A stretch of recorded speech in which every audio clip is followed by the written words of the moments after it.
Chapter 541 The War in Dunhuang. Jiuquan County, Yumengwen, is equipped with defensive facilities such as Guanqing, beacons, and the Great Wall.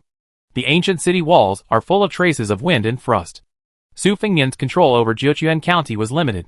After being driven to Jiuquan County and Dunhuang County by Jiujiu Laoqin, he strengthened his control over Jiuquan County, Dunhuang County, and Zhangye County.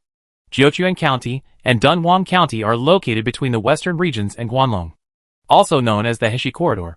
Once Jiuquan County and Dunhuang County are lost, the connection between the western regions and Guanlong will be cut off. Yumengwen is another important node. In the Han Dynasty, when troops were sent to control the western regions, they had to pass through Yumen Pass. If Yumen Pass is lost, the teleportation arrays in the western region and central plains may become ineffective.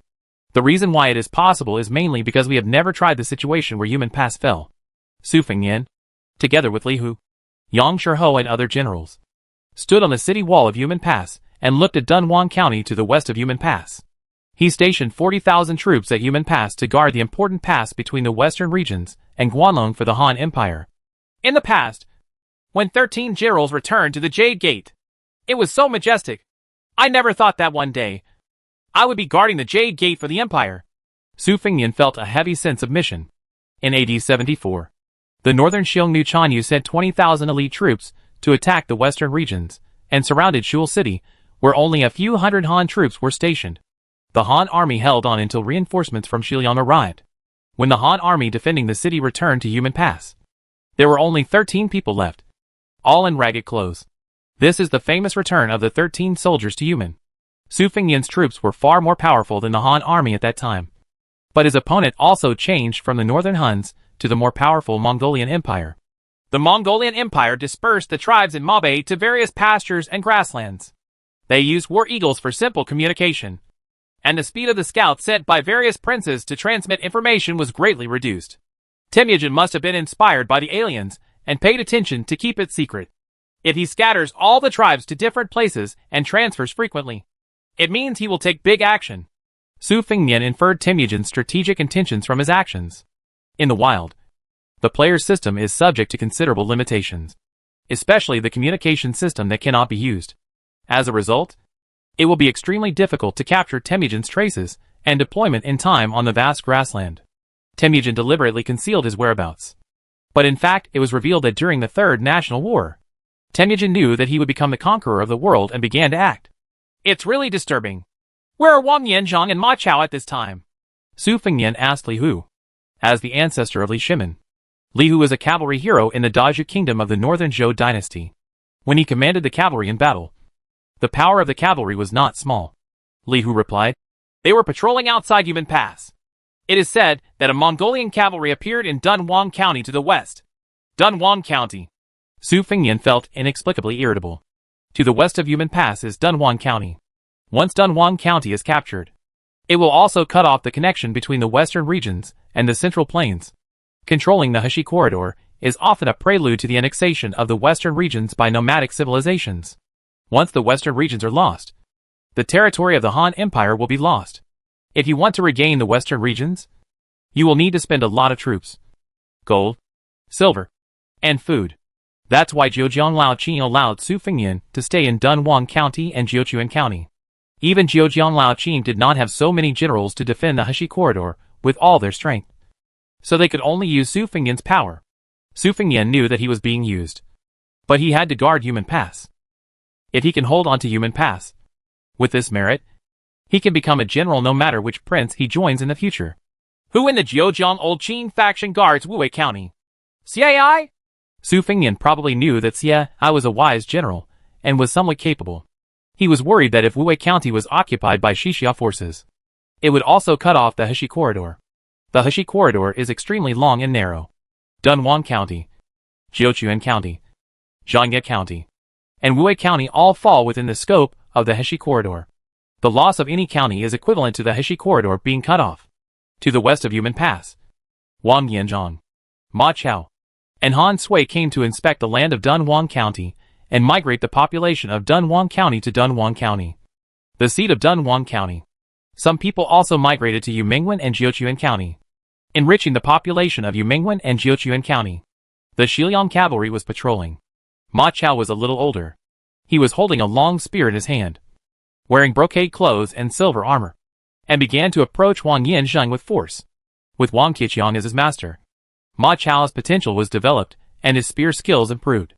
It is said that the Mongolian cavalry is moving around here, but not a single Mongolian cavalry was seen.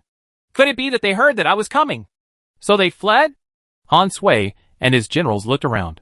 Many places were covered with Gobi deserts, grasslands, and mountains in the distance. If it weren't for the betrayal by a traitor, Han Sui would not be reduced to guarding the border fortress. However, Han Sui could still accept it, and Su Fengyan still used him in an important way. Be sure to be careful of the Mongol Empire's cavalry. Wang Yanzheng participated in the Third National War and knew the horror of the Mongol Empire. What was terrifying about the Mongol Empire was not just its cavalry, but Genghis Khan's ability to control his army of servants. In the Mongol Empire and the four great khanates, the Mongolian cavalry was the core combat force. But on the periphery of the core combat force were countless servant armies. These servants include infantry, cavalry, and some craftsmen. Even if the Mongol Empire and the four great khanates massacred cities, they generally would not kill craftsmen. They still needed craftsmen to produce weapons and siege equipment. The Mongolian cavalry was in Tian Shan and Monan. How could they end up in Dunhuang? Han Sui muttered. Urgent report. 50 miles north. A border town was captured by Mongolian cavalry. While Han Sui was complaining, a small group of scout cavalry quickly went south to inform Wang Yanzheng and Han Sui. They did show up. Come with me to meet them for a while. General, there are about 3,000 men in that Mongolian cavalry. We must not underestimate the enemy. Go and tell the Lord. Yes. If the battle goes against us, we will retreat. Wang Yanzheng's courage was astonishing. After a moment's hesitation, he decided to use it to test the Mongolian cavalry. If the true and false status of the Mongolian cavalry attacking Dunhuang County is not clearly investigated, the situation will be extremely bad. The Mongolian Empire has uniformly used war eagles for command. Temujin's orders are directly conveyed to each commander through the war eagles. Even the captain of 10,000 men does not know the content of the order. In addition, the Mongolian cavalry often stationed in the wild, the player's system's field limit, and traveled hundreds of miles a day with unpredictable whereabouts. It took a long time for the scouts to send the information back in time, and the information often lost its validity. Wang Yanzheng could not get accurate information, so he had to go and take a risk to find out in person. The entire Han Empire's frontier fortresses, from the western regions to Liaodong, are tens of thousands of miles long, with breaches everywhere, which shows the great pressure of defense. Wang Yanzheng had 10,000 cavalry, and Han Sui had 20,000 cavalry. They quickly marched towards the border town that was attacked by the Mongolian cavalry. You stay at the rear to respond. If I encounter danger, send out a loud arrow and then respond. Wang Yanzheng had a premonition of danger, so he asked the slightly weaker Han Sui to lead the Xiliang cavalry to respond. Han Sui had more than 10 generals under his command. Many of these generals were historical military generals, but few were famous. You and Han Sui stay behind to support us as our teachers. Wang Yanzheng regarded Ma Chao as his adopted son and was worried that he would be in danger if he went to test the Mongol Empire's troops. So he asked Ma Chao to stay. Ma Chao said stubbornly, No, I want to go with you. This is a military order. A military order like a mountain. Wang Yanzheng scolded Ma Chao. Although Ma Chao was arrogant by nature, he regarded Wang Yanzheng as his teacher, so he stopped insisting. Han Sui held Ma Chao's shoulders and said, It's not that we can't help if we stay behind to provide support. It's precisely because we stayed that General Wang was able to go and test. Wang Yanzheng also took this opportunity to warn Ma Chao. In addition to charging into the battle, it is equally important to stabilize the rear. If you don't understand this truth, you will definitely suffer in the future. General Wang, I have appointed a person suitable for you. This person can serve as deputy general.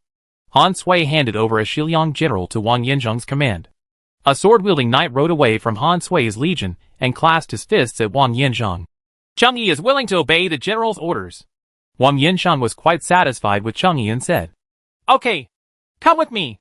But be careful. Yes. Wang Yanzheng and Cheng Yi led 10,000 light cavalry. He left Holian Longxiang's army and Xiliang cavalry to Ma Chao. Wang Yanzheng really had a bad feeling. If you bring heavy cavalry to test, it will be a burden. In a small town in the northern part of Dunhuang County, a Mongolian cavalry general captured the city, but did not rush to loot it. Temujin's chief minister, Yeluchukai, lobbied Temujin to give up massacres in order to appease the conquered cities and recruit an army of servants. At present, Temujin's methods are relatively mild. The Mongol generals who broke into this border town were restrained and greatly dissatisfied. A group of Shiliang cavalry came, numbering about 10,000. As expected, they came, looted the town's gold, silver and food, and then retreated. The Mongol general immediately ordered his troops to retreat. This group of Mongolian cavalry numbered only about 3,000. After they captured a second-level town and plundered the wealth, they had no time to take away the population, so they retreated hastily. Liangzhou cavalry is brave and not inferior to ordinary Mongolian cavalry. If this group of Mongolian cavalry underestimated the enemy, they might be completely wiped out in Dunhuang County. 3,000 Mongolian cavalry withdrew from the town, carrying gold, silver and grain plundered from the second-level town between their saddles. The Mongolian nobles fought fiercely, and because of this, they could plunder spoils. So they continued to conquer new lands. If there is no reward for fighting, no one is willing to fight to the death unless it is for faith. When Wang Yanzhang and Cheng Yi's cavalry arrived, this second-level town was in a mess, and a lot of property was scattered on the way the Mongolian cavalry retreated. They just left not long ago, and they are in a hurry. We can track them down. Wang Yanzhang made a rough judgment, and then he and Cheng Yi immediately stepped forward to catch up. General, the Shiliang cavalry is catching up. They are less than 10 miles away from our army. If they have the guts, let them chase you. The Mongolian general did not panic when he learned that a Shiliang cavalry was chasing him. 3,000 Mongolian cavalry fled, with Wang Yanzhang and Cheng Yi in hot pursuit. Wang Yanzhang's war horse is of extremely high quality. It was a sacred horse gifted to him by Su Fengyin. You can already see the dust raised by the Mongolian cavalry. It was June at this time, and the Gobi was hot and dry. The high temperature made the air distorted. Thousands of war horses galloped past, and the gravel shook. The Mongolian cavalry looked to the rear, and saw a fierce general chasing him single-handedly. Behind this fierce general, there was a large group of Shiliang cavalry. If the Mongolian cavalry turned back to attack Wang Yanzhang, they might be overtaken by the fierce Shiliang cavalry, and then completely annihilated. 10,000 Shiliang cavalry, led by a fierce general, may annihilate 3,000 Mongolian cavalry, and the probability is not low. The Mongolian general said to a captain, "You lead a team of cavalry and kill him." Among the 3,000 Mongolian cavalry, about 1/10 of the force, that is, 300 Mongolian cavalry, led by a Mongolian captain, deliberately slowed down and shot arrows at Wang Yanzhang.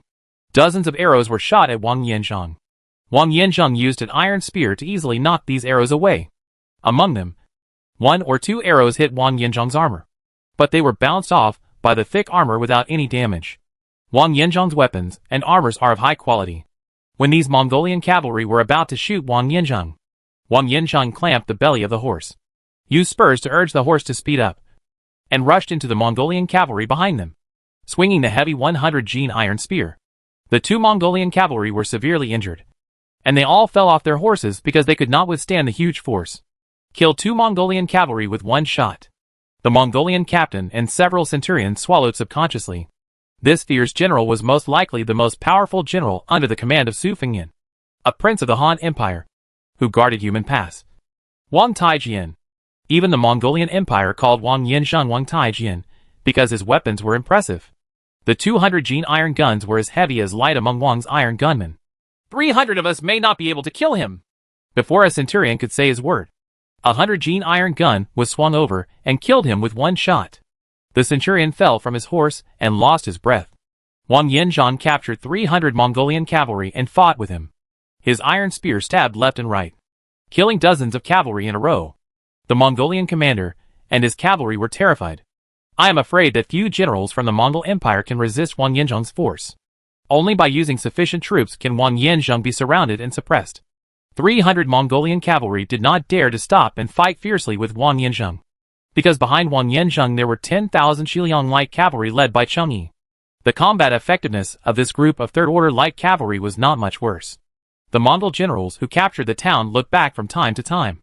and couldn't help but be frightened when they saw Wang Tiqiang killing 300 Mongolian cavalry, who were in trouble. It turns out that there are such fierce generals in Xiliang. The Mongolian Empire does not lack some commanders, but it lacks strong generals of Wang Yanzhang's level. If you can capture it, the Mongolian captain made some plans, but then rejected the idea because according to the intelligence of the spies, Wang Yanzhang was a die-hard loyalist. Even if he died in battle, he would not betray his lord and would not be able to surrender. Then, we can only let him die.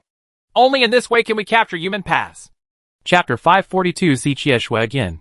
A war eagle flew down, cleaning its wings with its sharp beak, and its owner took off the node between the eagle's talons.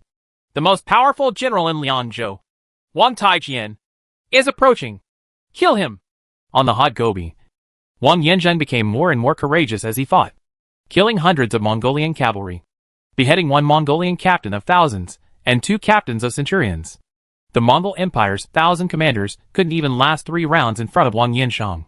Wang Yanzhang fought bloody battles, sweating profusely, and his armor was dyed red with blood. Inform General Wang to retreat immediately. Chang'e followed Wang Yanzhang to attack, and was shocked when he saw that Wang Yanzhang was an enemy of 10,000 people. He was also worried that Wang Yanzhang would suffer losses in pursuing the Mongolian cavalry. So he ordered a cavalryman to hurry up and ask Wang Yanzhang to retreat.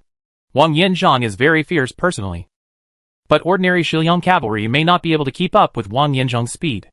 Once the remaining 2,000 Mongolian cavalry became angry and turned around to surround Wang Yanzhang and then fight, Wang Yanzhang might also be killed. General Chang, please take a break from General Wang. After Wang Yanzhang killed hundreds of Mongolian cavalry, his physical strength declined, and he was informed by Chang'e. So he no longer fought with the Mongolian cavalry, but slowed down, distanced himself from the Mongolian cavalry, and returned to Chang'e's cavalry. Change a war horse.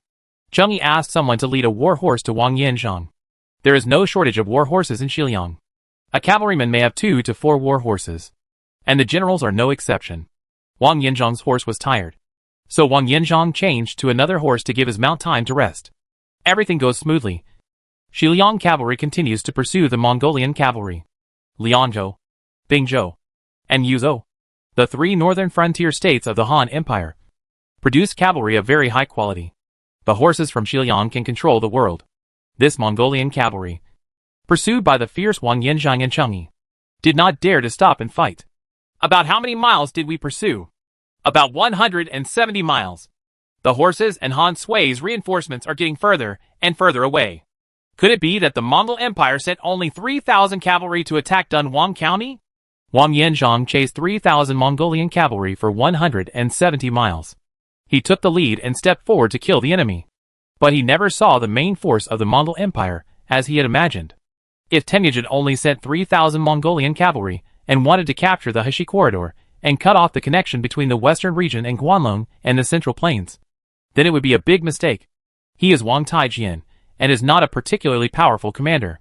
He can drive away 3,000 Mongolian cavalry with a force of 10,000 cavalry.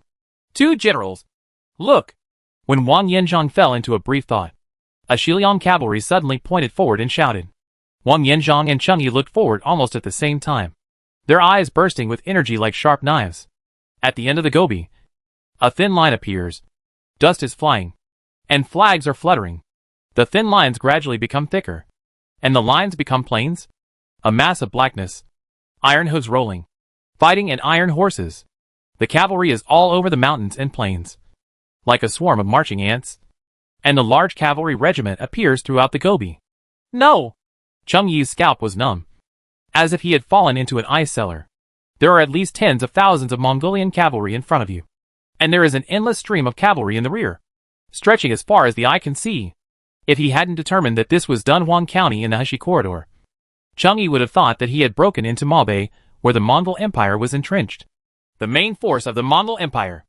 Wang Yanzhang clenched the 100-gene iron gun in his hand, sweat dripping from his palms and flowing down the barrel of the gun. Wang Yanzhang rarely felt scared, but this time was an exception. After chasing 3,000 Mongolian cavalry, tens of thousands of enemy cavalry suddenly appeared. This kind of horror is suffocating. Behind the tens of thousands of Mongolian cavalry, there may be more cavalry, but the battlefield will not be spread out for a while. Maybe the number of Mongolian cavalry attacking Dunhuang County exceeded 100,000. Thinking of this terrible possibility, Wang Yanzhang's heart tightened. Su Fengnian's Xiliang army was crippled by Jiuzhou Laoqin, leaving less than half of its strength. If he wanted to defend the Heshi corridor, he could only defend Yumen Pass or Jiuquan. On the left wing, Mongolian cavalry appears, with at least tens of thousands of troops. On the right wing, Mongolian cavalry appears, with at least tens of thousands of troops. The scouts sent by Wang Yanzhang reported back one after another. Swarm from 3 sides. We can only retreat. Only those who fight to the death can escape. Faced with the dilemma of being attacked from 3 sides, Wang Yanzhang felt a little scared. But after the fear, he became more courageous and led 10,000 Xiliang cavalry, replaced their horses, and retreated with all their strength. Even though Wang Yanzhang was not inferior to the 5 tiger generals, he did not dare to use 10,000 Xiliang cavalry to deal with more than 100,000 Mongolian cavalry. This group of Mongolian cavalry is not new recruits, but elite cavalry who have been trained by Temujin for more than a year. They are at least level 40 or 50 and are veterans. If this group of cavalry is allowed to go through the baptism of war again, then they will become a warrior capable of hundreds of battles, which will be even more terrifying. Wang Yanzhang made a prompt decision, saved the few main cavalry, joined with Su Fengnian, and retreated to Yumen Pass. As long as Yumen Pass is in hand, the princes of the Han Empire can use the teleportation array to reach Yumen Pass via Jiuquan, then regain Dunhuang County and reopen the passage to the western regions. Wang Taijian can't be used by me. Kill him! The Mongolian commander drew his golden sword and gave an order. Several generals and captains immediately led their cavalry to attack Wang Yanzhang and Cheng Yi's Xiliang cavalry. They knew that Wang Taijian would not defect to the Mongolian Empire, so they planned to wipe out Wang Yanzhang and Cheng Yi. The Xiliang cavalry. Wang Yanzhang stirred a hornet's nest and encountered the main force of Mongolian cavalry that raided the Heshi corridor, and fell into an unprecedented crisis. Except for the rear, there were Mongolian cavalry attacking from 3 sides, and their strength may have exceeded 100,000. Thousands of Mongolian generals, captains of thousands, and captains of centurions, armed with various weapons, came roaring with their ministries. The vast ocean of cavalry covered the desolate Gobi.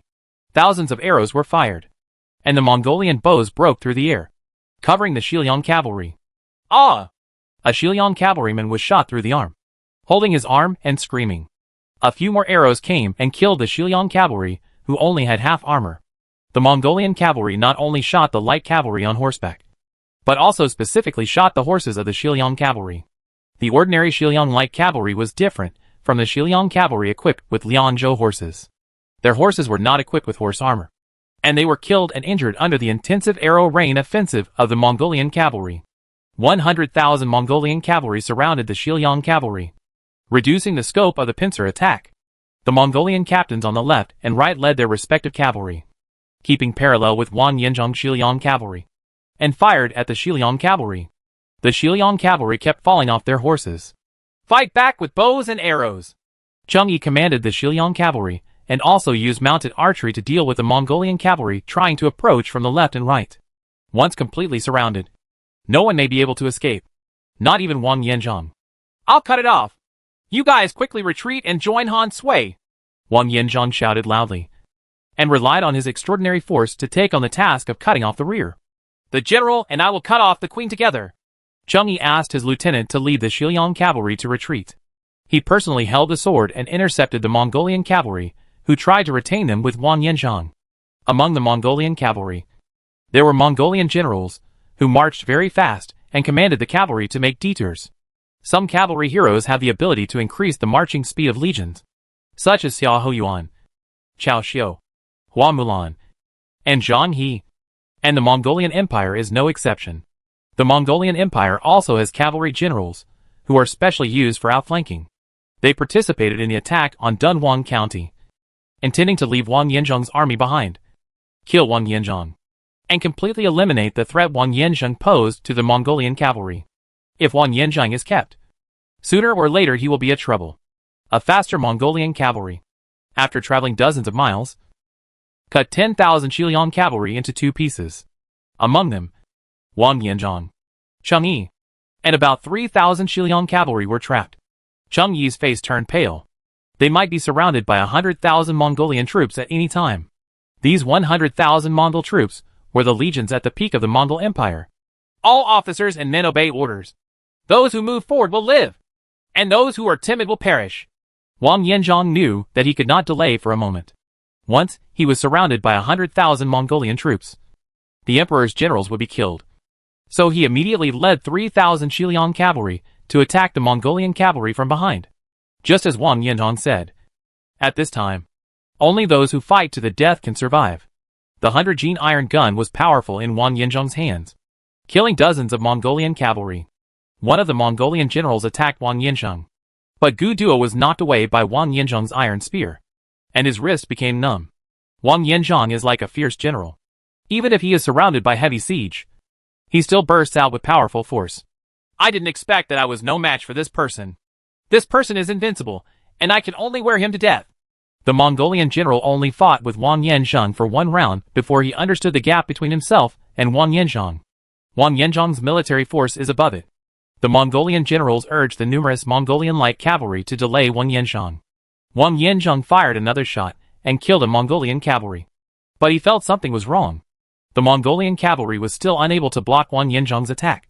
But Wang Yanzhong clearly felt that the combat power of this Mongolian cavalry was much improved compared to the 3,000 Mongolian cavalry he had chased before.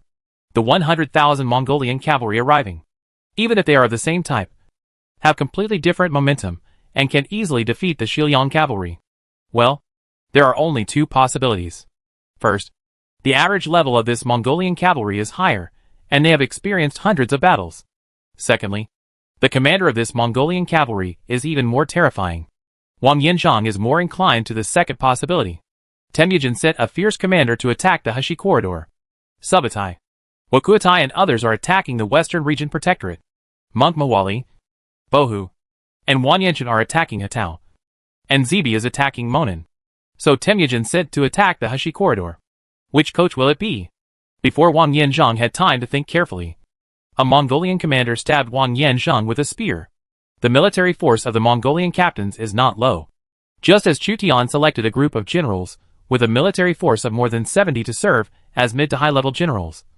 The same is true for the Mongolian Empire. This Mongolian captain wanted to stab Wang Yanzhong, capture him, and get a reward. Wang Yanzhong avoided the spear and clamped it hard.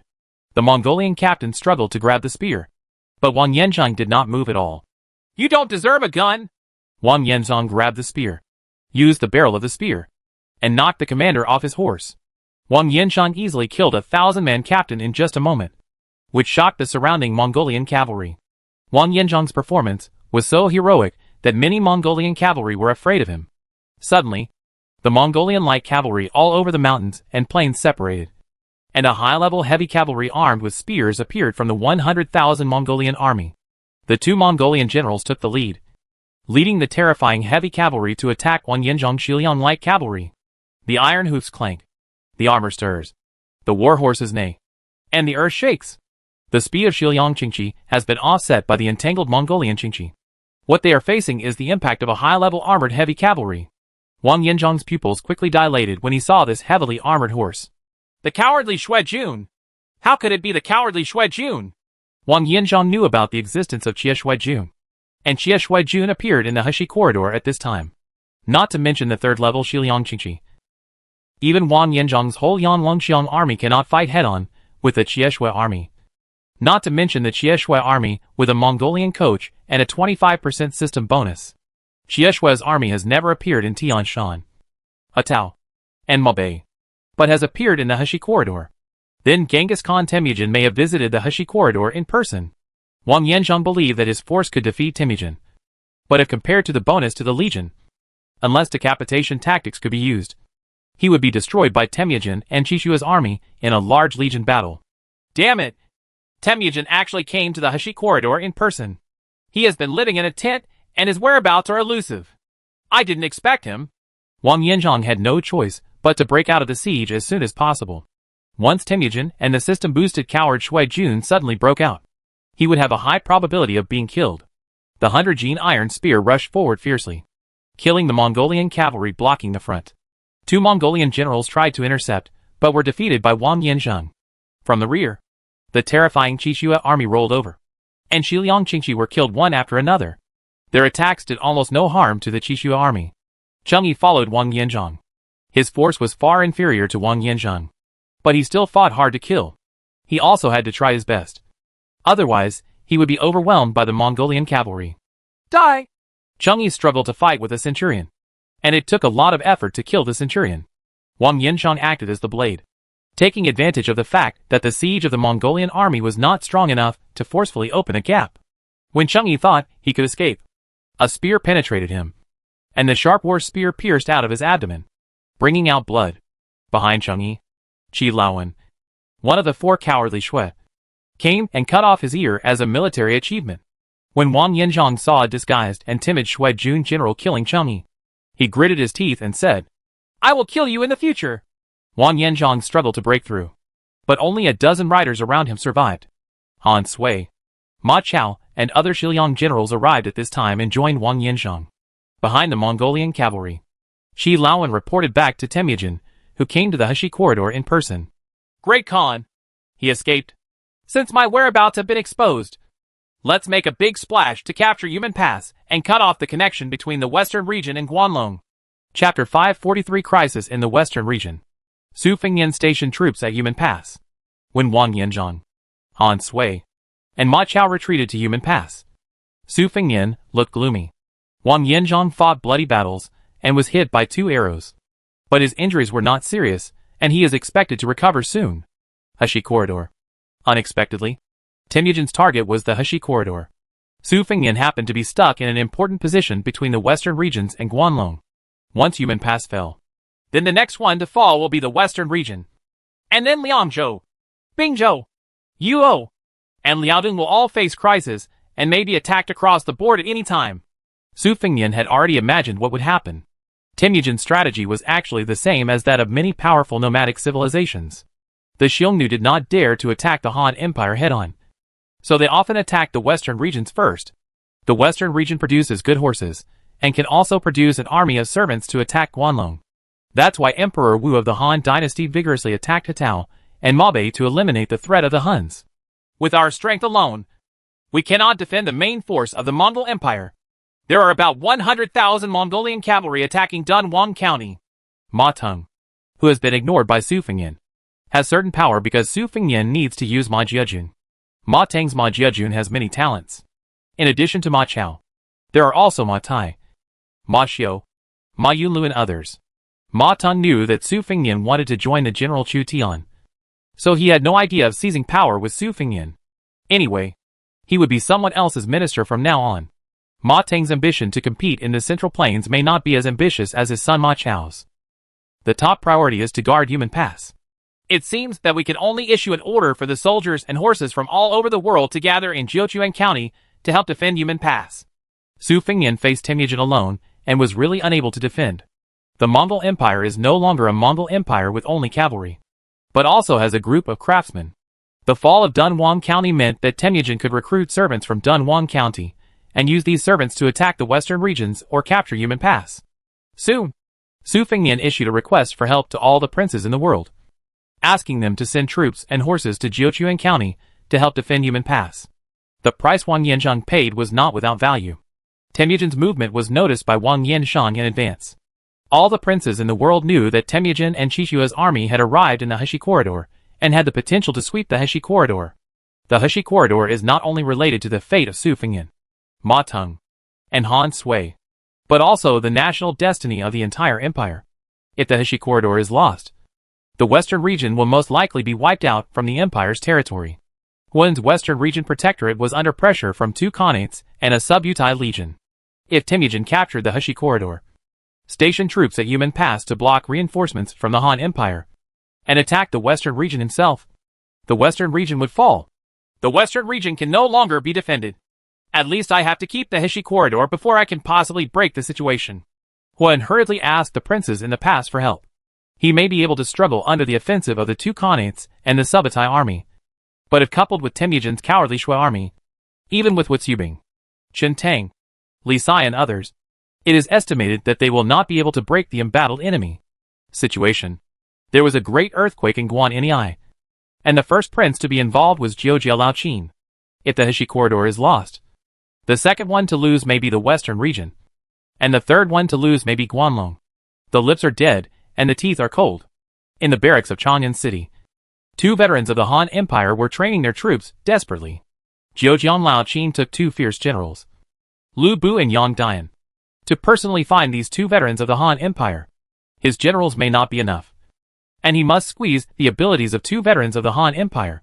A few years later, Lu Ji, one of the 3 heroes of the late Han dynasty, passed away, leaving only Huang Fusong and Zhu Jun.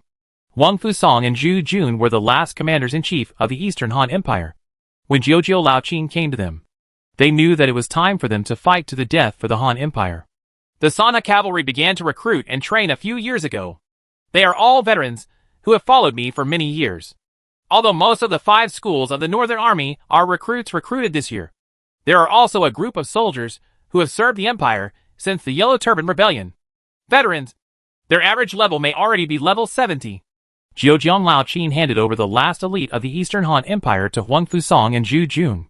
The 5th school of the Northern Army and the Sana cavalry were the last elite recruited by the Han Empire, and they fought in all directions during the Yellow Turban Rebellion. Later, Dong Zhuo incorporated these 2 troops. And later, Jiujia Laoqin managed to kill Dong Zhuo and inherit Dong Zhuo's army.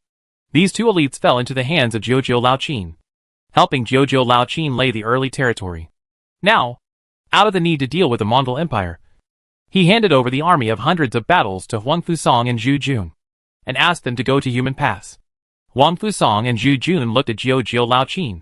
They really couldn't tell whether Jiujia Laoqin was supporting the Han dynasty or planning to usurp the throne like Dong Zhuo. I am loyal to this land, not to an empire. Please make sure you 2 guard Human Pass. Jiujiang Laoqin put his hands behind his hands and looked in the direction of Human Pass. In June of the 8th year of the Lord's calendar, Huang Fusong and Zhu Jun, the 3 outstanding figures of the late Han dynasty, were ordered by the empire to pay homage to General Zhenbei and General Anbei. They led 30,000 northern troops from the 5th school, 10,000 Sana cavalry, and 60,000 low-ranking officials from various departments. A total of 100,000 troops of all ranks were sent north to reinforce Human Pass. The war flag of the Han Empire was fluttering, and 2 gray-haired veterans set out to fight and said goodbye to hundreds of officials outside Chang'an City. Huang Fusong and Zhu Jun were already the last famous generals of the Eastern Han dynasty. The princes in the south were in chaos and had no time to take care of themselves. The majestic Human Pass stands in the Heshi corridor. A little girl climbed onto the wall stacks of the city wall, keeping her balance with her hands spread out, as if she was amusing herself. Lure! The majestic voice sounded, and the little girl was startled and almost fell from the city wall. She was hugged by strong hands and seemed to be flying into the air. Ma Teng put his daughter down and scolded. Don't be so reckless in the future. The young Ma Yulu stuck out his tongue. Dad, I don't dare anymore. Ma Teng couldn't help but have a headache. The children of Xiliang are brave and warlike. My daughter is not willing to learn music, chess, calligraphy and painting. Instead, she likes to fight and kill. How can an ordinary daughter's family dare to walk on the edge of a city wall that is several feet high? The war is about to start. Send them to the pass. If we die in the battle, it will be considered a continuation of our incense. Su Fengnian and Han Sui arrived, and they began to send their descendants to the relatively safe pass. The location of Human Pass is too important. If you want to defend Human Pass, you must be prepared to die in battle. Ma Tai, Ma Xiu, Ma Yunlu and other generals, who have not yet grown up, will not be of any help in defending Human Pass. It is better to send them to the rear to avoid distracting Ma Teng while defending the city. Ma Teng agreed with Su Fengnian's idea. In order to recruit a group of military generals to defend Human Pass, Jiujiang Laoqin had already conferred official positions on Ma Teng, Han Sui and others. Now Ma Teng is a Han general, and the court's order is to defend Human Pass. We can hold on for as long as we can, waiting for the 3 fronts of Bingzhou, Yuzhou, and Lianzhou to break through. This war is not just a matter of which state or prince, but requires all northern princes to cooperate with each other on all fronts. If the cooperation is not tacit enough, one front may fail, causing the second and third fronts to collapse. For example, Chutian stationed troops in the 3 northern states. If Guanlong fell, and the main force of the Mongolian Empire took Guanlong's troops to attack the central plains, The Chutian forces would be attacked from both sides and fall into passivity. I want to be with Daddy.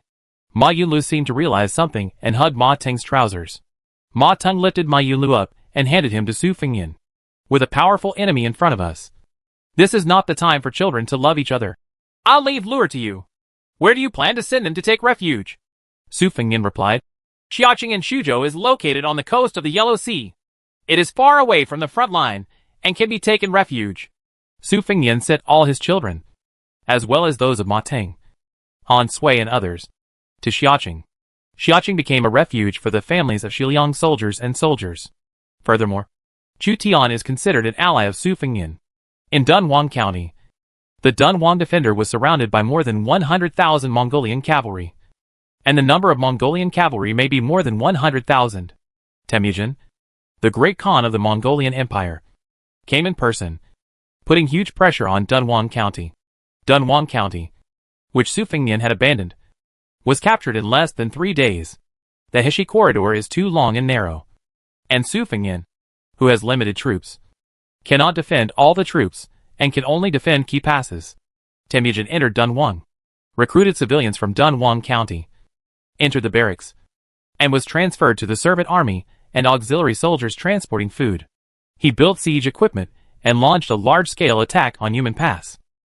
The Mongol Empire's strategy basically relies on fighting to support war. If one place is captured, a second place must be captured as soon as possible to make up for the losses and obtain food and grass, until all enemies are destroyed. A general was summoned by Temujin. This person was a General Temujin obtained when he defeated the main city in the north during the Third National War. In order to keep his whereabouts secret, Temujin had been living in a tent and protected by his trustworthy Shui army, making it difficult for the Han Empire's scouts to deliver the news in time. I am enough to break through Yumen Pass by myself. You go to the western regions, assist Wokuotai, Shagatai and Subatai, defeat the western region's protector Huan, and offer his head. Yes. Following Temujin's order, this general led a group of cavalry to the western regions. Dunhuang County was occupied by Temujin. In fact, the Heshi corridor had been cut off, and Huan was trapped in the western region alone. In Temujin's view, it was undoubtedly a battle between trapped beasts. He still had to attack Yumen Pass and station troops at Yumen Pass in order to block the continuous reinforcements from the Han Empire. Otherwise, as soon as he leaves, Su Fengyan's army can easily regain Dunhuang and reopen the passage to the western regions. This is also the importance of Yumen Pass. Having a pass is equivalent to taking the strategic initiative, allowing you to advance and attack, and retreat and defend. Temujin's movement was noticed by the scouts placed by the Han Empire's princes among the Mongol Empire's cavalry. A cavalry team used the teleportation array in Dunhuang County to go to other places. The Yumen Pass is in the hands of the Han Empire, so this cavalry is most likely to have gone to the western regions or returned to Mape. This scout was a chess piece played by Huangbu. He judged Temujin's intentions based on the situation. The number of cavalry mobilized by Temujin was not large, only a few hundred. Generally speaking, the arrival of hundreds of cavalrymen in the western regions will not make much difference to the war situation in the western regions, unless Temujin believes that the generals leading the team have the ability to reverse the situation of the war. The scout immediately used the player system to warn Huan in Dunhuang County. At the Western Region Protectorate, Huan asked Muk to return to Nanzhong County in Izhou to bear the pressure alone. Su Fengyan still had reinforcements from Guanlong to rely on, but Huan could only rely on himself. Dunhuang County was lost, and the Western Region Protectorate was effectively isolated. Huan faced an offensive from a group of Emperor-level and King-level commanders. The Mongol Empire's offensive against the Western Region Protectorate was a wolf pack tactic, using many commanders and various troops to encircle the Western Region Protectorate. However, Huan sent thousands of scouts to the Mongol Empire to get as much news as possible from the Mongol Empire. Who will Temujin send to the Western regions? Huan fell silent. Under Huan's command, foreign war generals such as Hu Xubing, Chen Tang, Li Sai, Gao Xianji, and Wang Xuanzi were silent. The pressure on the Western Region Protectorate is too great. The Tibetan lords in the south also had their own enemies, and had too much to worry about. Stretch the defense line with all your strength. Wang Xuanzi, you strengthen the control of the 36 countries, and any king or noble who rebels will be executed. We will live and die together with the Western Region Protectorate. Huan dealt with it carefully. This time was the biggest crisis he faced.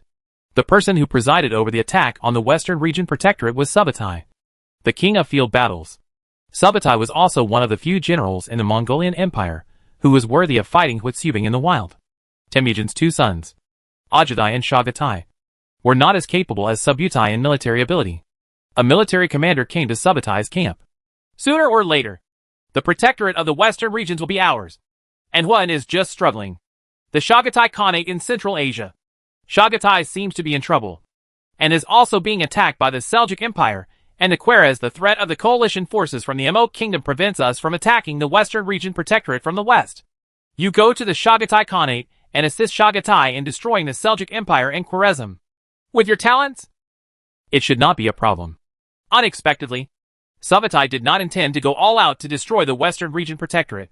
Instead, he transferred this general to Central Asia to pacify the Seljuk Empire and Khwarezm. This military commander took several hundred troops from his headquarters and left the north of Tian Shan Mountains for the Chagatai Khanate. Chagatai Khanate. Temujin's second son Chagatai is having a headache due to the alliance between the Seljuk Empire and Khwarezm. The Seljuk Empire and Khwarezm are Central Asian civilizations. Central Asian players knew that they could not be conquered by the Chagatai Khanate, so they chose to join forces. The Seljuk Empire and the Kingdom of Khwarezm were once the hegemons of Central Asia in history. They joined forces, and the cavalry sent by Chagatai to conquer Khwarezm was actually defeated. If the Chagatai Khanate cannot conquer the Seljuk Empire and Khwarezm, then it will not be able to join forces with the Ajadai Khanate and Subutai to attack the Western Region Protectorate. The existence of the Chagatai Khanate was originally intended to conquer Central Asia. At this time, the generals dispatched by Subutai arrived, and Chagatai could not help but be moved. If we can annex the Seljuk Empire and Khwarezm, we will have two powerful servant armies. Chapter 544, The Conflict in Central Asia. A group of family members came to Xiacheng to seek refuge from Xiliang, and Chu Tian personally received these people. Su Fengnian personally came to Xiacheng and handed over his family members, including those of Ma Teng, Han Sui, and many generals, to Chu Tian. Firstly, he wanted to avoid the dangerous Heshi corridor, and secondly, he wanted to serve as hostages for future refuge. Chu Tian also learned that Genghis Khan Temujin personally visited the Heshi corridor and had successfully cut off the connection between the western region in Guanlong and the Central Plains. When one empire's channel is cut off by another empire, the empire's teleportation array will become ineffective. Now that the passage between Xiacheng and the Western Region Protectorate has been cut off, Chu Tian cannot send reinforcements to the Western Region Protectorate. At most, they can only reach Jiuquan County controlled by Su Fengnian. Temujin's strategy poses a great threat to us. Only the mobility of the Mongolian cavalry combined with the teleportation array can carry out a large-scale roundabout offensive, which is impossible to prevent. However, there is no need to worry, because Bingzhou and Yuzhou are about to launch an offensive to put full pressure on the Mongol Empire. If Temujin attacks Yumen Pass with all his strength, then he may have to bear the loss of Hatao and Monin troops. In addition, I will send 1 or 2 legions to assist you in defending Yumen Pass, while Zhejiang Laoqin sent more troops to Yumen Pass. Chu Tian was not indifferent. However, the main way Chu Tian reinforced Su Fengnian was not to defend Yumen Pass, but to launch offensives from other fronts to surround Wei and save Zhao. If Temujin personally attacks the Heshi corridor, the pressure from the Mongol Empire that Chu Tian faces will be reduced. If Temujin wants to gain something, he must pay a corresponding price. The 3 major legions of Yuzhou, Bingzhou, and Jizhou and more than a dozen subordinate legions are ready to go. Hundreds of millions of people are mobilized for war and materials are prepared for a 1,000,000-strong army. With the teleportation array, its efficiency can be very fast. A little girl followed Su Fengnian, and Ma Yunlu looked at Chu Tian, who was talking to Su Fengnian. Ma Yunlu knew Su Fengnian, but not Chu Tian. Chu Tian was a stranger to her. She noticed that Chu Tian was followed by a child younger than her, so Ma Yunlu waved his little hand to the child. Chu Wu was a little confused at first, and then ran over in a hurry. Ma Yunlu knocked Chu Wu on the head, and then Chu Wu was beaten to tears. When Chu Tian saw the young Ma Yunlu bullying his son, he didn't say anything. The fight between children is nothing. Ma Yunlu is older than Chu Wu, so he is stronger. However, Ma Yunlu is worthy of being born in Xiliang, and he is so aggressive at a young age. Su Fengnian was a little embarrassed. Ma Teng's daughter bullied his son, So Ma Tang would have to suffer if he is guilty in the future. Both men were princes who were in charge of the fate of the Han Empire, and their strategic arrangements were related to the fate of the empire. It seemed like the two were discussing something important. Ma Tai, Ma Xiu, Ma Yunlu. Chu Tian couldn't help but feel a little moved when he learned that several of Ma Tang's children had been sent to Xiaqing for refuge.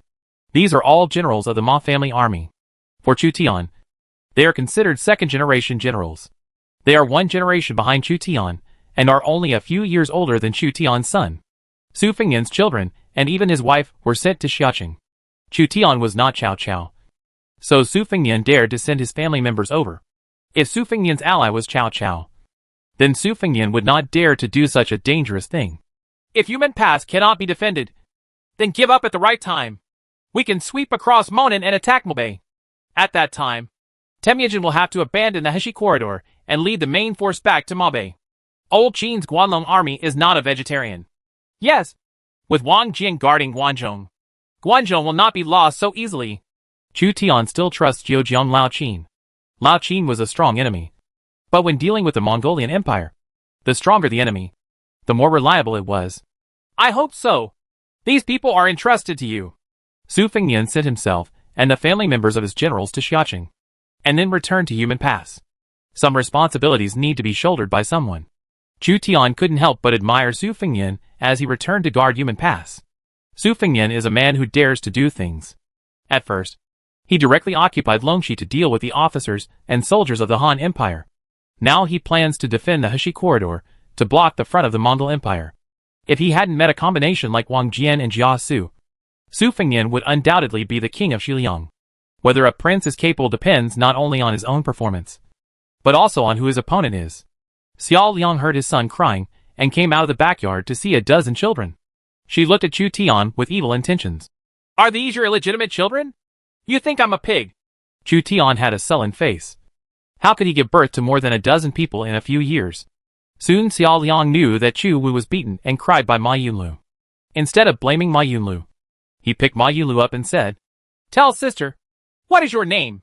Ma Yunlu. You can't bully your younger brother in the future. You know, as a sister, you must learn to protect those younger than you. Xiao Liang deliberately guided Ma Yunlu to form correct values. Ma Yunlu nodded. Then go and make peace with your brother. Xiao Liang asked Ma Yunlu and Chu Wu to reconcile. Chu Wu was beaten to tears by Ma Yunlu, who was older than him. When he saw his mother coming out, he quickly stopped crying and wiped away the tears with his little hands. Ma Yunlu trotted over and extended his hand to Chu Wu to express reconciliation. But Chu Wu turned his head to one side, as if he did not want to reconcile with this violent sister. However, after Ma Yunlu waved his fist to threaten, Chu Wu could only be forced to compromise. Why do you feel that war is at Sundra?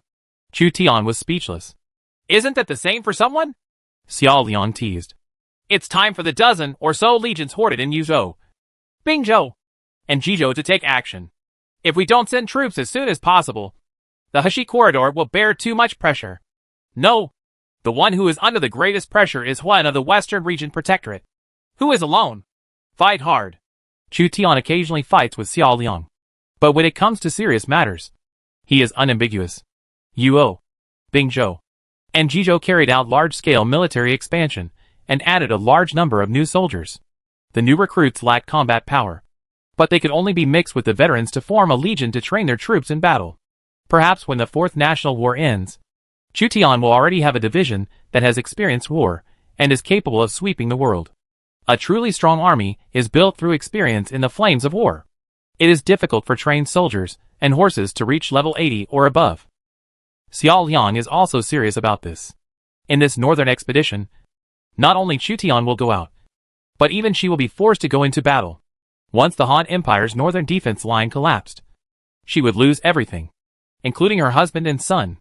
At Yumen Pass, Su Fengnian moved himself and his family members to Xiaqing, and then returned here to defend Yumen Pass with many generals. The Xiliang Legion needs a coach, and no one is more suitable than Su Fengnian. According to the defeated troops who fled from Dunhuang County and the scouts deployed in Dunhuang County, Temujin was recruiting servants in Dunhuang County. It is estimated that he was not willing to use up his cavalry to attack the strong Yumen Pass, but planned to recruit Dunhuang County the surrendered troops and servants used their lives to level the Yumen Pass. As a veteran who had been fighting for several years, Han Sui also saw Temujin's plan. The war that lasted for several years in the Han Empire allowed everyone to grow. I am afraid that there are not many wars between civilizations. But the internal wars of the Han Empire were tragic. Even within the Han Empire, there were regional disputes. Cavalry of the Mongol Empire. At this time, while standing on the Arrow Tower and looking out, Han Sui's General Liang Xing rang the gong to notify all the defenders at Yumen Pass. Yumen Pass is divided into two passes, one in the front and one in the back. In the middle is the camp of the Xiliang army, where a large amount of supplies and food are stored. Zhejiang Lao Qin, as Su Fengnian's enemy, at this time, for the common benefit, provided Su Fengnian with hundreds of thousands of arrows and other supplies. And there were also 100,000 reinforcements on the way. If Zhejiang Lao Qin hadn't been threatened by the Xixia forces descending on Beatty County, his main force might have come to Yumen Pass in person. Once the main force of the Guanlong army goes to Yumen Pass, Xixia King Li Yuanhao can plunder Guanzhong at any time. Old Qin must first destroy the Xixia King Li Yuanhao. Su Fengnian, Ma Teng, Han Sui, and all the Yumen Pass defenders were alerted. And they all came to the city wall and looked to the west. Thousands of war horses galloped. A Mongolian cavalry rolled up billowing sand. And one of the war flags symbolizing the great Khan of the Mongol Empire roared.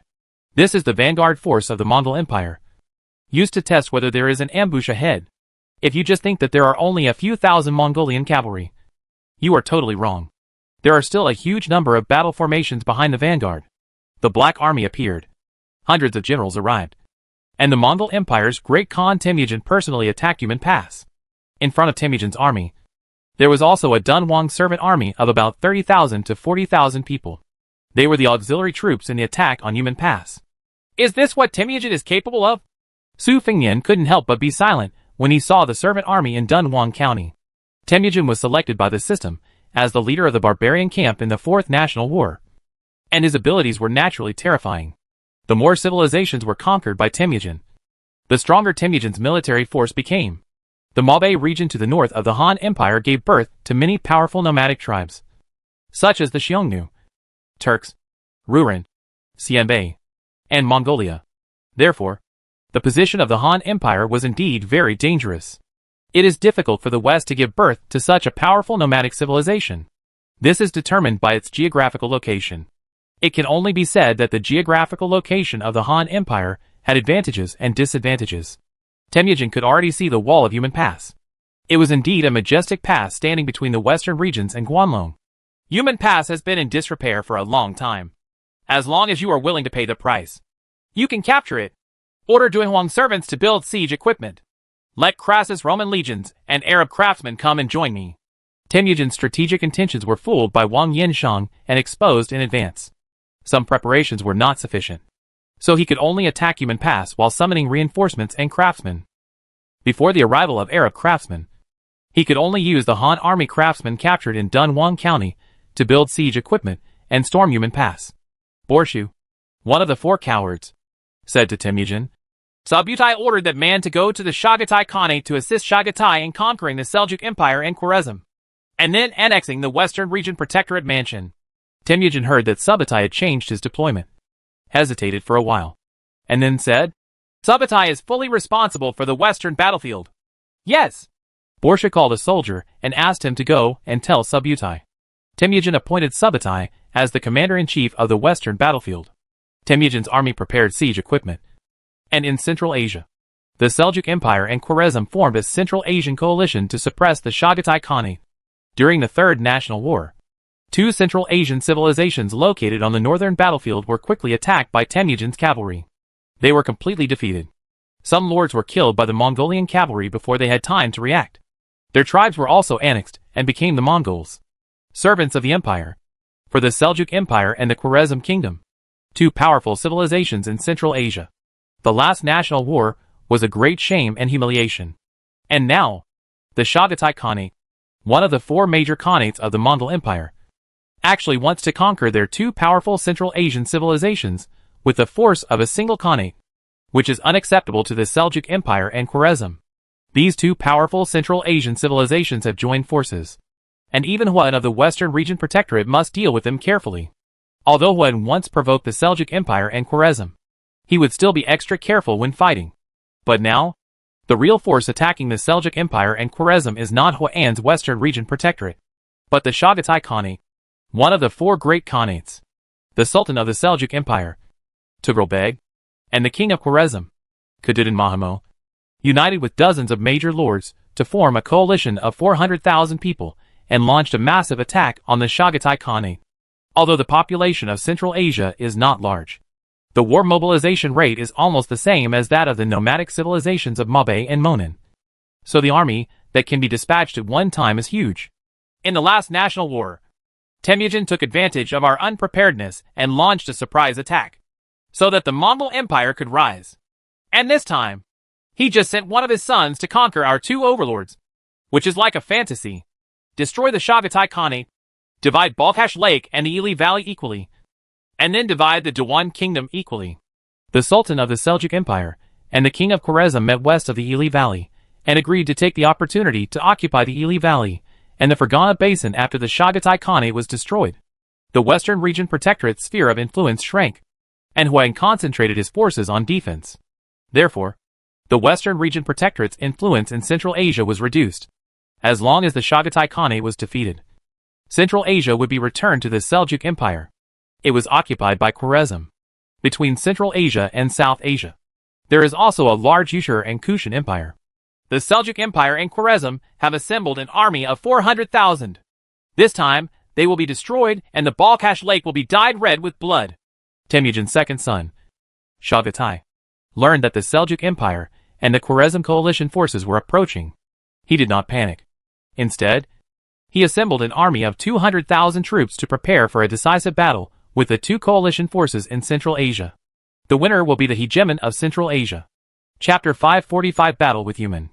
In Jiuquan County, tens of thousands of troops used the majestic Human Pass as the battlefield, and their shouts of killing shook the heaven and the earth.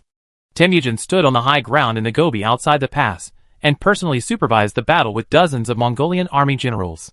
Tens of thousands of Dunhuang servants took the lead in launching a fierce offensive against the city wall. Siege towers, ladder trucks, ram trucks, ladders, ram trucks and other siege equipment were all used to attack Human Pass. As long as this strong pass is captured, the main force of Temujin's Mongolian army can withdraw and attack the western region or Guanlong and Monan. The person who defends Human Pass is Su Fengyan, the shepherd of Liangzhou. He has dozens of generals and tens of thousands of soldiers and horses under his command. He can be regarded as a tyrant. However, under the offensive of the Great Khan, Human Pass will definitely fall. Borshu, one of the four cowards, flattered Temujin. Human Pass is not that easy to attack. Guanzhong has sent 100,000 troops to reinforce Human Pass. Temujin obtained intelligence from Guanzhong, and the news that Huang Fusong and Zhu Jun, the last local famous generals of the Han Empire, had sent troops had spread to the Heshi corridor. The Mongolian general Zelmai, one of the four mastiffs, personally came to the city to supervise the battle. He used a team of Mongolian cavalry as the supervising team to urge the servants to violently attack the city. Temujin's servant army came from the national war and the main world. It was not only the servant army from Dunhuang, but also the servant army from other civilizations, and even the servant army from Monan. It formed a siege force of 50,000 people and attacked Human Pass. Launch attacks again and again.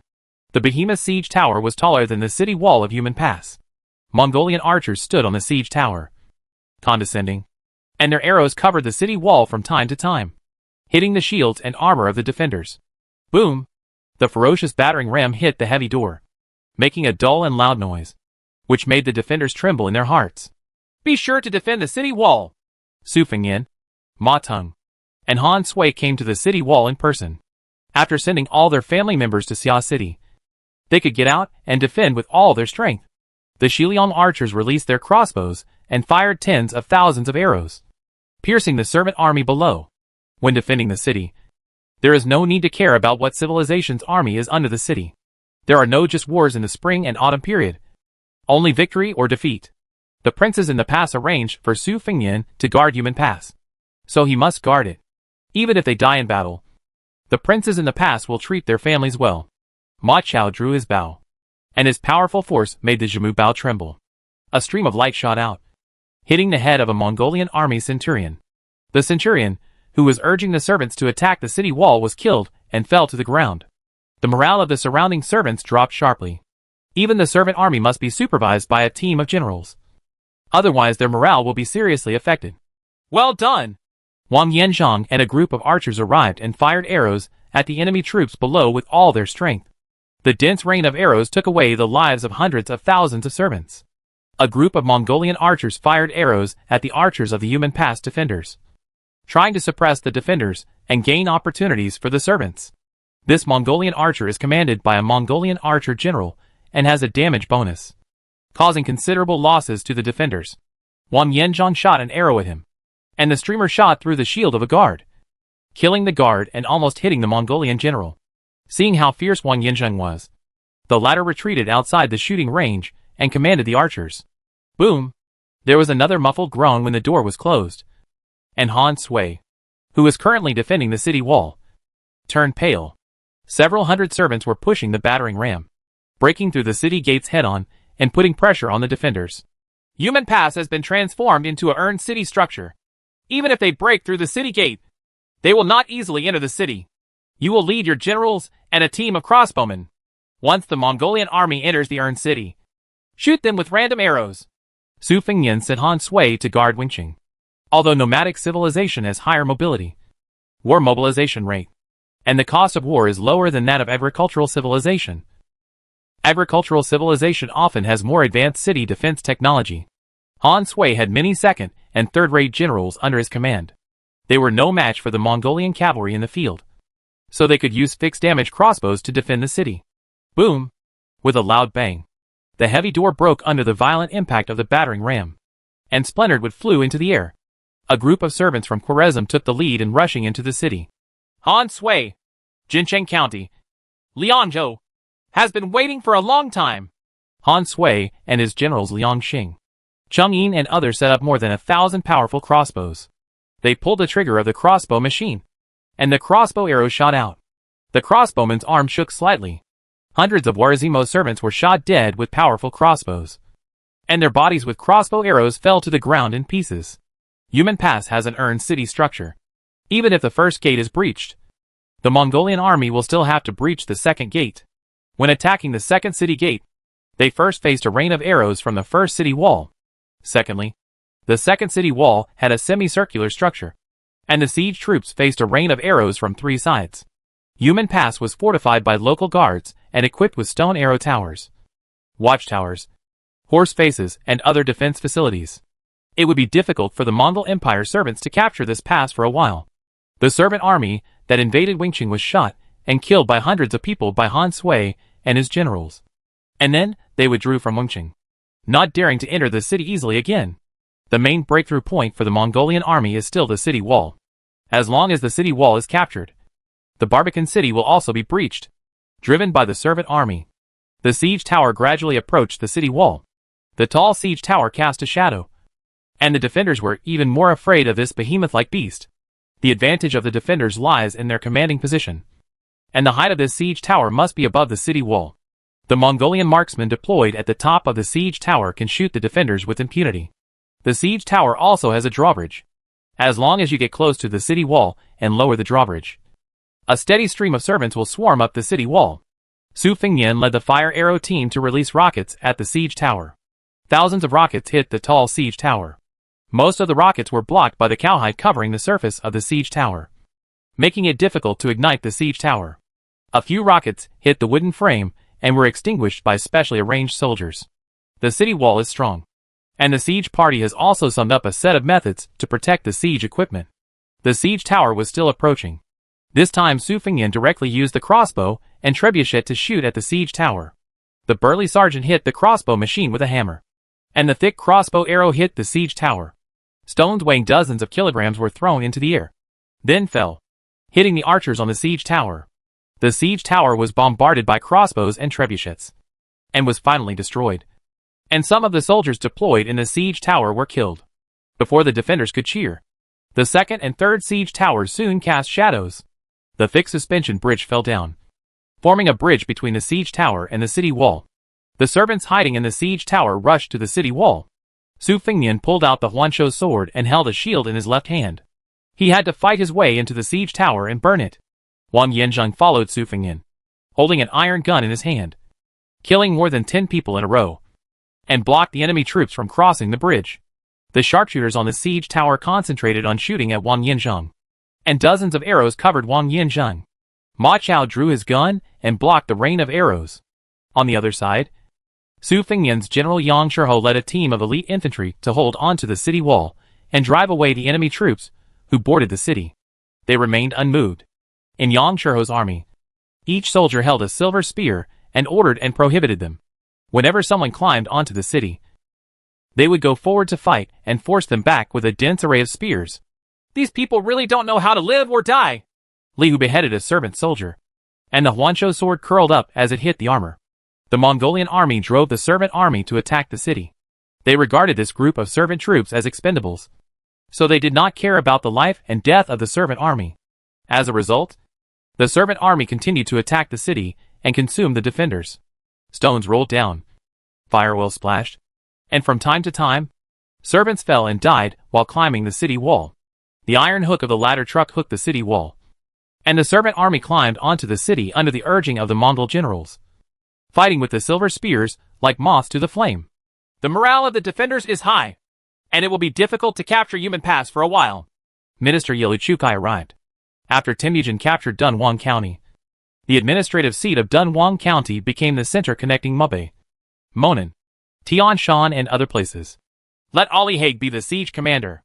He has bonuses for siege troops and siege equipment. Temujin gave up personally commanding the troops to attack Yumen Pass, and instead handed over the command to a general. Khan, where do you plan to go? Although Yilu Chukai was Temujin's prime minister, he only assisted Temujin in managing internal affairs, and persuaded Temujin to value Confucianism and appease people's hearts. He was unable to provide Temujin with tactical advice. Wan Fusong and Zhu Jun came for reinforcements. I used surprise troops to bypass Yumen Pass, pass through the desert and Gobi, enter the pass from other sections of the Great Wall, and annihilate the reinforcements.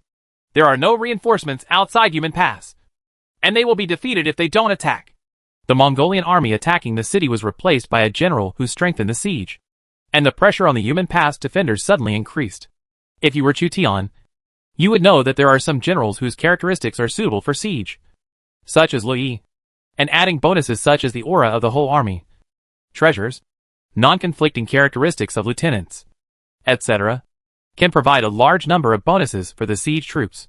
For example, the cooperation of Lu Yi, Lu Jin, and Zhu Yi under Chu Tian. Ali Haig was a Mongolian general who was good at attacking cities and demolishing them. When he attacked the city instead of Temujin, the power of the siege equipment was strengthened. Su Fengnian ordered Wang Yanzheng to attack a siege tower and set fire to the entire siege tower. Choking black smoke billowed out, and the entire siege tower was destroyed. Dozens of servants, who had no time to escape, were burned to death. Wang Yanzheng stood out from the thick smoke and returned to the city wall.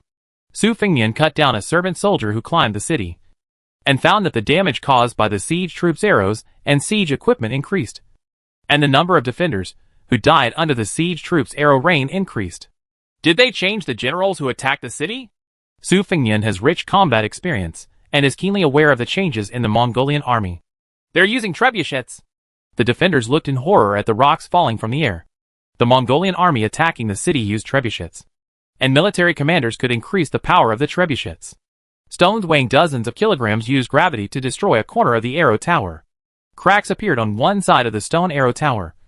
Stones fell off, and the defenders below hurriedly dodged round after round of stone bombardment, trying to dismantle all the defenses and turn the majestic wall of Yumen Pass into a smooth road. The power of their trebuchets has increased compared to before. Is this a hero who can increase the power of the trebuchets? Su Fengnian knew that some special heroes had special bonus effects on siege equipment. The Han Empire also had such heroes, such as Lu Yi, who could provide bonuses for the Thunderbolt chariot. Xiliang, fight to the death. Facing the Mongolian offensive, Su Fengnian had no other choice but to fight to the death and defend Yumen Pass with all his strength, delaying Temujin here and preventing him from going to other battlefields. In the brutal attack and defense, under the premise that both sides have certain intelligence, strategies will not be effective. Only the competition of military strength and morale will be achieved. The Xiliang Legion defended Yumen Pass. Under Yumen Pass, corpses were everywhere, and the corpses gradually piled up. Temujin left with a group of cavalry. In the Khorasan region of Persia, the Ilkhanate was established and attacked the capital of the Persian Empire. The army of mines was invincible wherever it went. One of the generals used a terrible trebuchet to destroy a city defended by the Persian army.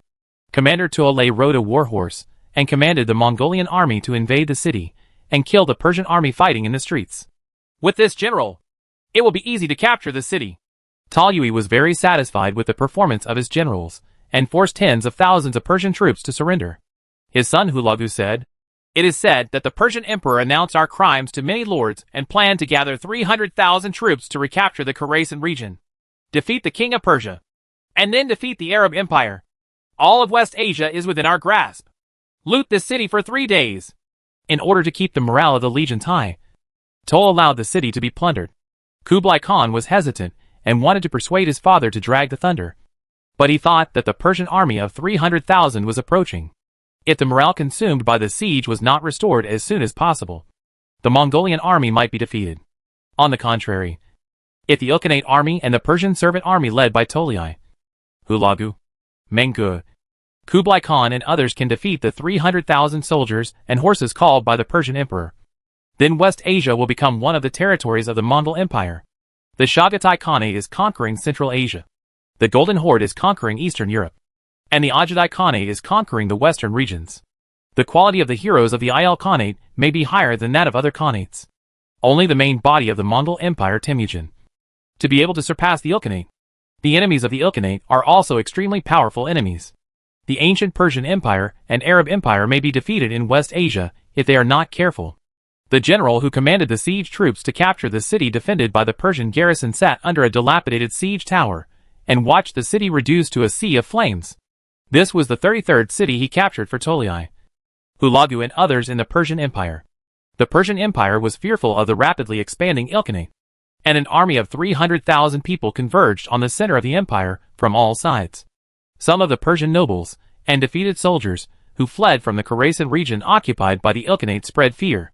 In their descriptions, these enemies from the east were 3 feet tall, like giants, and their trebuchets could destroy city walls and shatter mountain rocks.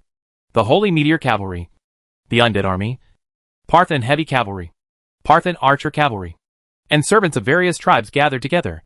The pressure faced by the Persian Empire may be even greater than that of the Han Empire. Chapter 546 Sin Troops. Ma Yunlu was playing in the Lord's mansion. She saw Chu Tian put on his armor and froze in place. Seeing Ma Yunlu stop, Emperor Rufu squatted down and asked softly, "What's wrong?" Ma Yunlu pointed at Chu Tian and said in a childish tone, "Is that uncle going to fight?" Chu Tian became an uncle inadvertently, and felt depressed for a while. The soldiers and horses of Jizhou, Yuzhou, Bingzhou, and Hebei 3 states are ready. Chu Tian plans to personally sit in Taiyuan County of Bingzhou and command all the armies in the northern expedition. Taiyuan County is close to Hatao and Monan. Chu Tian used Taiyuan County as a base to conquer Mobei. The cavalry can pass through Taiyuan County and go out of Yanmin to attack Hatao. During this period, the Guards Corps had been heading north one after another. The cost of using the teleportation array is high, but compared to the cost of walking from Shuzhou to Bingzhou, it is much less. War costs money, but fortunately Chu Tian has a strong foundation and has half a year of auspiciousness, so Chu Tian can afford it. Emperor Rufa picked up Ma Yunlu and said, "The general is going to attack the powerful enemies on the grassland." Ma Yunlu asked again, "Are the enemies that the general is going to defeat also Dad's enemies?" "That's right.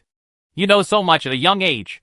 Emperor Rufa found that Ma Yunlu was quite clever, because Zhao Yuanyuan, the concubine of the Rufu emperor, did not have the ability to lead troops in war. She was responsible for taking care of the children in the backyard. Ma Yunlu also went to the Lord's mansion from time to time, but she didn't bully Chu Wu anymore. According to the established plan, Yu Fei's Bingzhou army entered Hatao and assisted Li Mu in expelling the Muali army and Boho army stationed in the Hatao plain. Cao Cao replaced Wei Qing and led the Yuzhou army. Starting from Daijun, entering Monan, and sweeping the desert the GB Corps of the south. There are not many problems with Yu Fei's commanding ability. He can even directly provide bonuses to a legion of hundreds of thousands of people himself. However, except for the 800 Beiwei troops, The rest of the soldiers in the Yu family army are almost all new recruits. And the training time is not long. 1. The level is only between level 10 and level 30. It's not just the Yu family army. There are also several legions. And there are also many new recruits. Xiao Liang takes Hua Mulan, Joan of Arc and others to join the Guards Corps and go on an expedition with the Guards Corps. We can only support war with war. The Heshi Corridor and the western regions are in urgent need. If we don't send troops, once the Heshi Corridor and the western regions are completely lost, we will be very passive. Chu Tian summoned Emperor Rufu and told her to take good care of the children in the mansion. Chu Tian also intended to bring Chu Wu into contact with the descendants of Xiliang soldiers. Su Fengyan, Ma Teng, Han Sui, and others were Xiliang dignitaries. If Chu Wu had a good relationship with the descendants of these people, it would be equivalent to gaining the support of the Xiliang family, which would make things much easier in the future.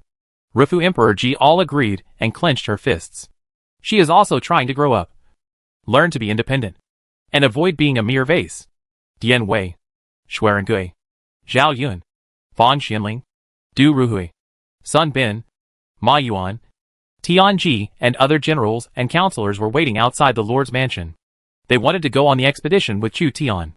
Sun Yu and Lu Su go to the Bingzhou army, Gui Jia goes to the Yuzhou army, Fang Xianling and Du Ruhui go to the Jizhou army, Sun Bin and Chao Gui follow me. Chu Tian sent out several counselors to temporarily assign military advisors to each legion.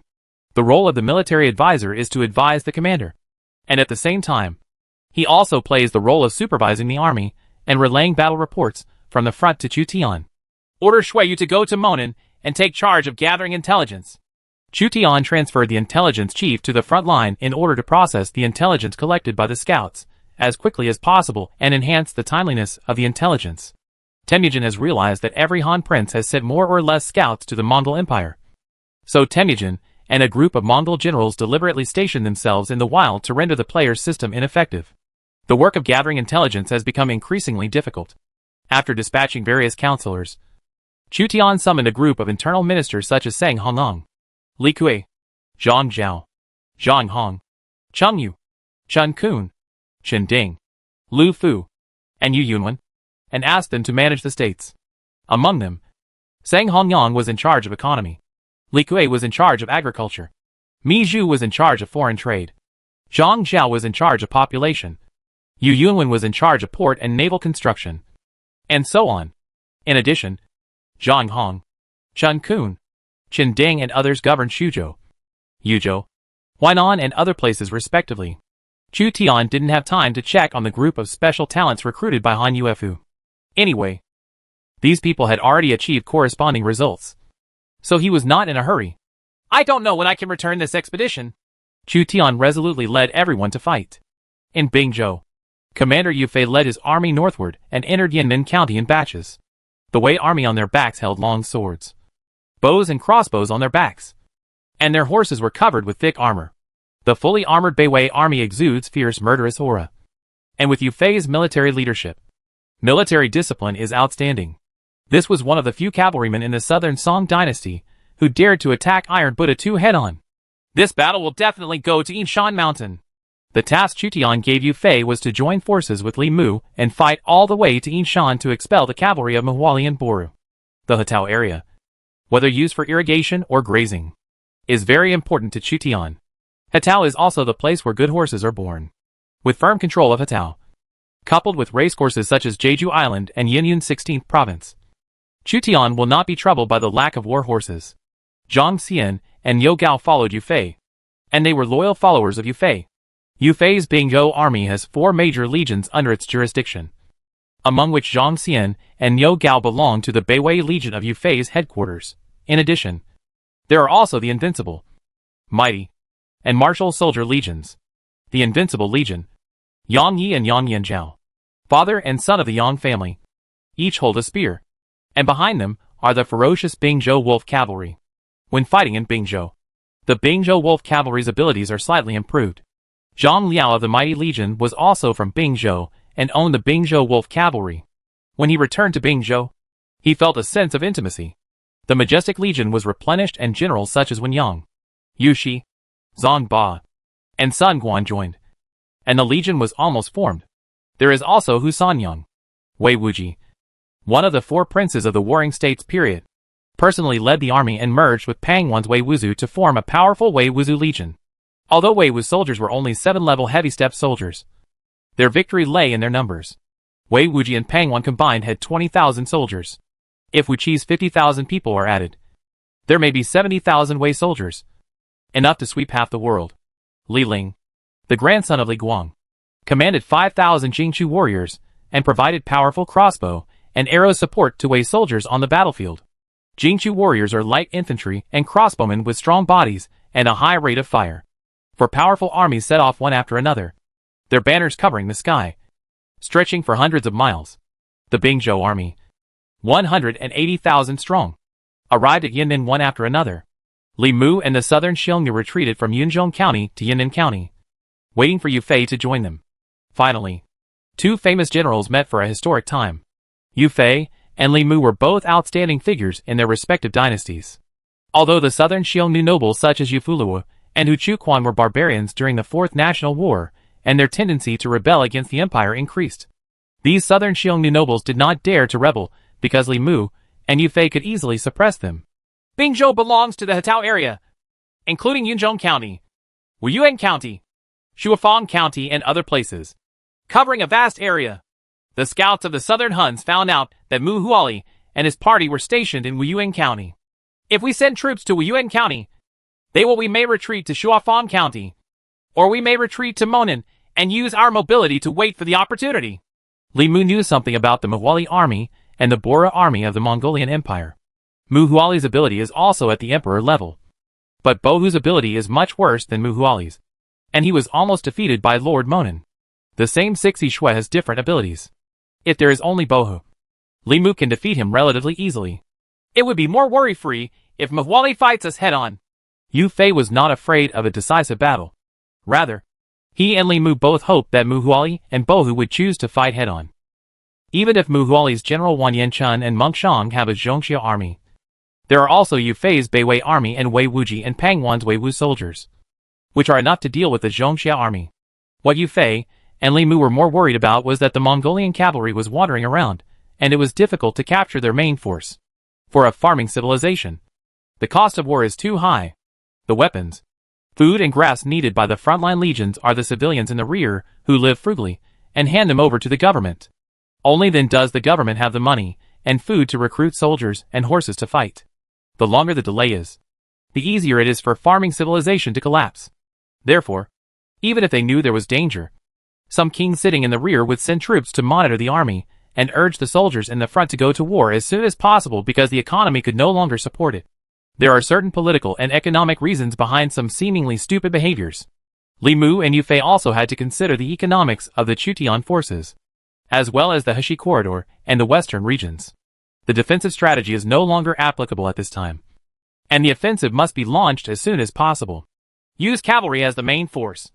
Use cavalry to control cavalry, and defeat the Muali army as soon as possible. Yu Fei briefly discussed with Li Mu and decided to use cavalry to actively launch an offensive.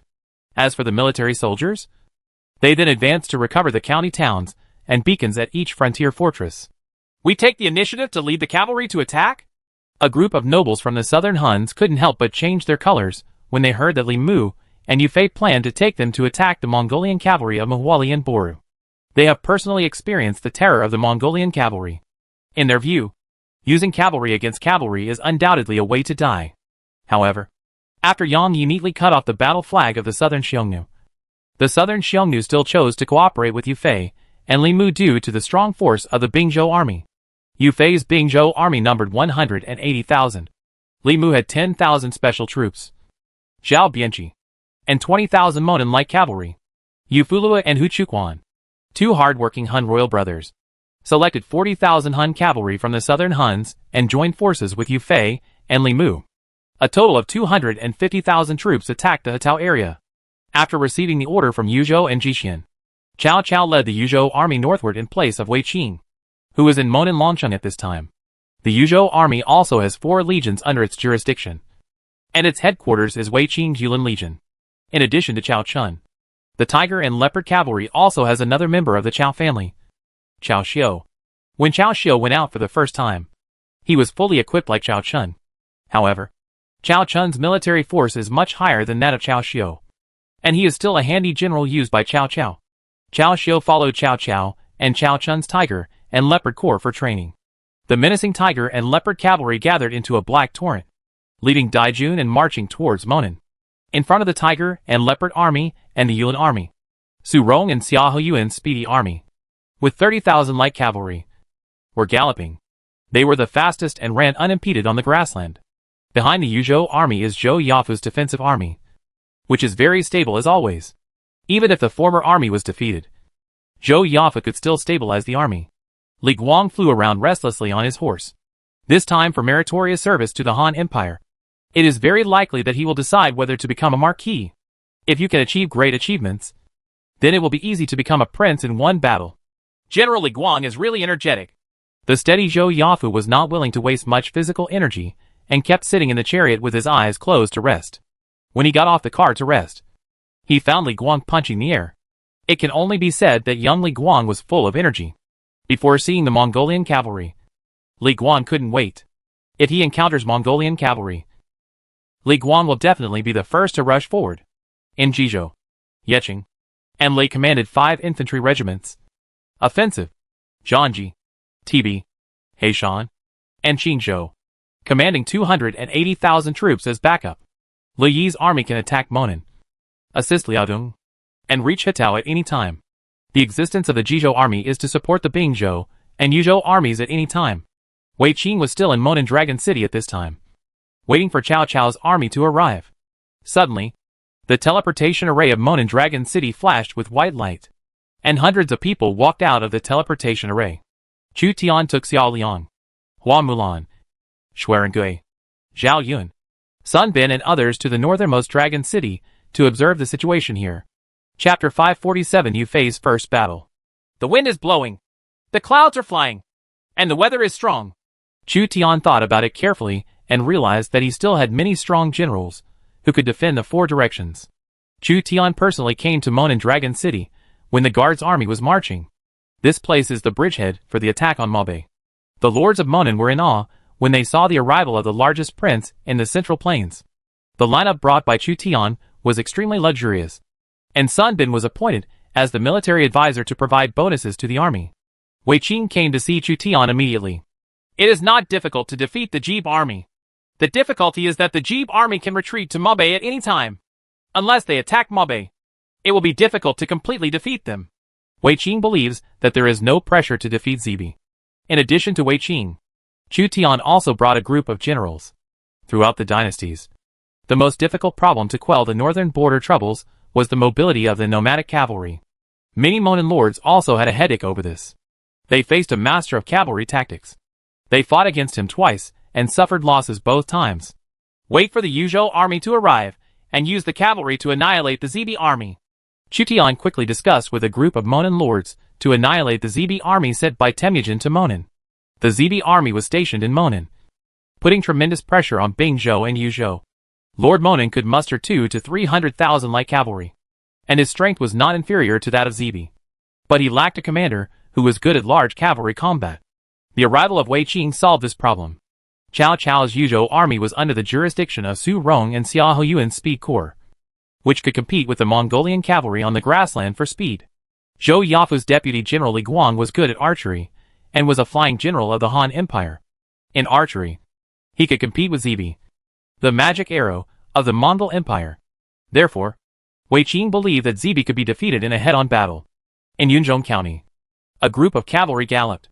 The southern Hun's noble Hu Chuquan followed Yu Fei for reconnaissance. The war horses neighed, and the horses' hoofs trampled indents on the soft grass.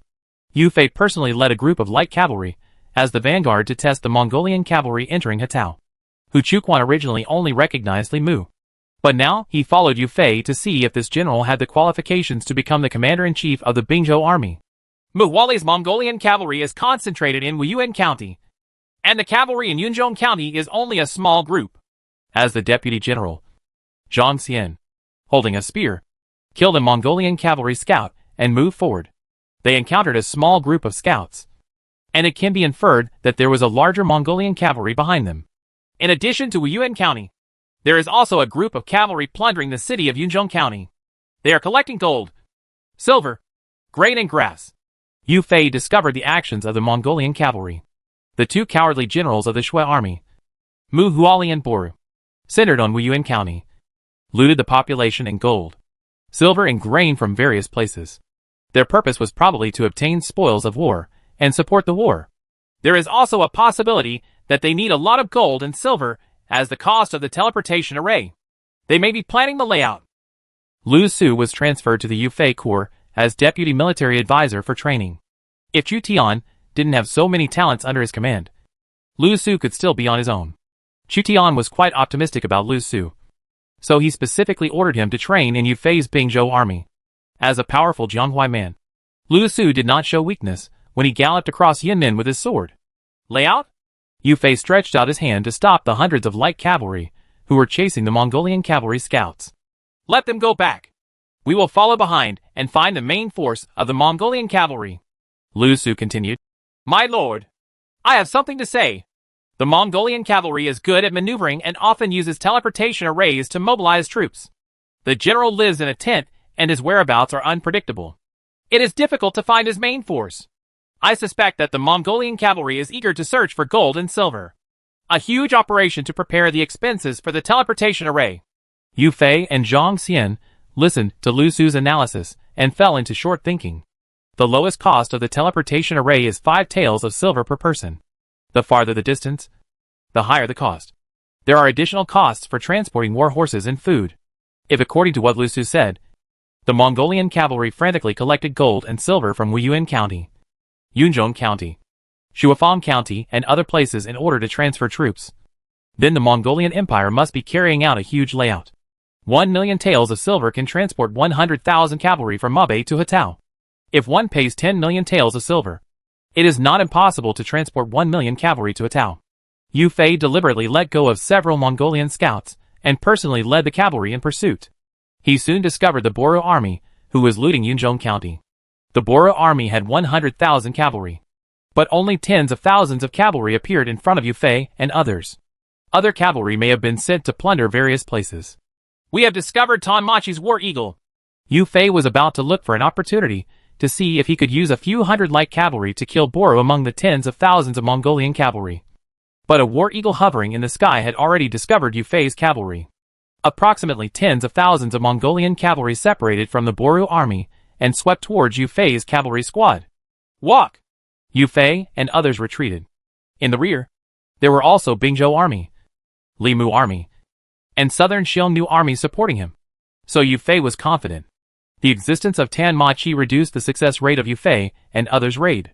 Tens of thousands of Mongolian cavalry found that Yu Fei and others only had a few hundred cavalry, and wanted to catch up and annihilate Yu Fei's cavalry. Yu Fei deliberately slowed down to attract the cavalry. Mongolian cavalry is good at luring the enemy, and many cavalry generals in the Central Plains will also use this tactic.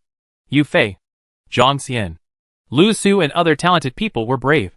But Hu Chuquan of the Southern Huns regretted following these madmen to investigate.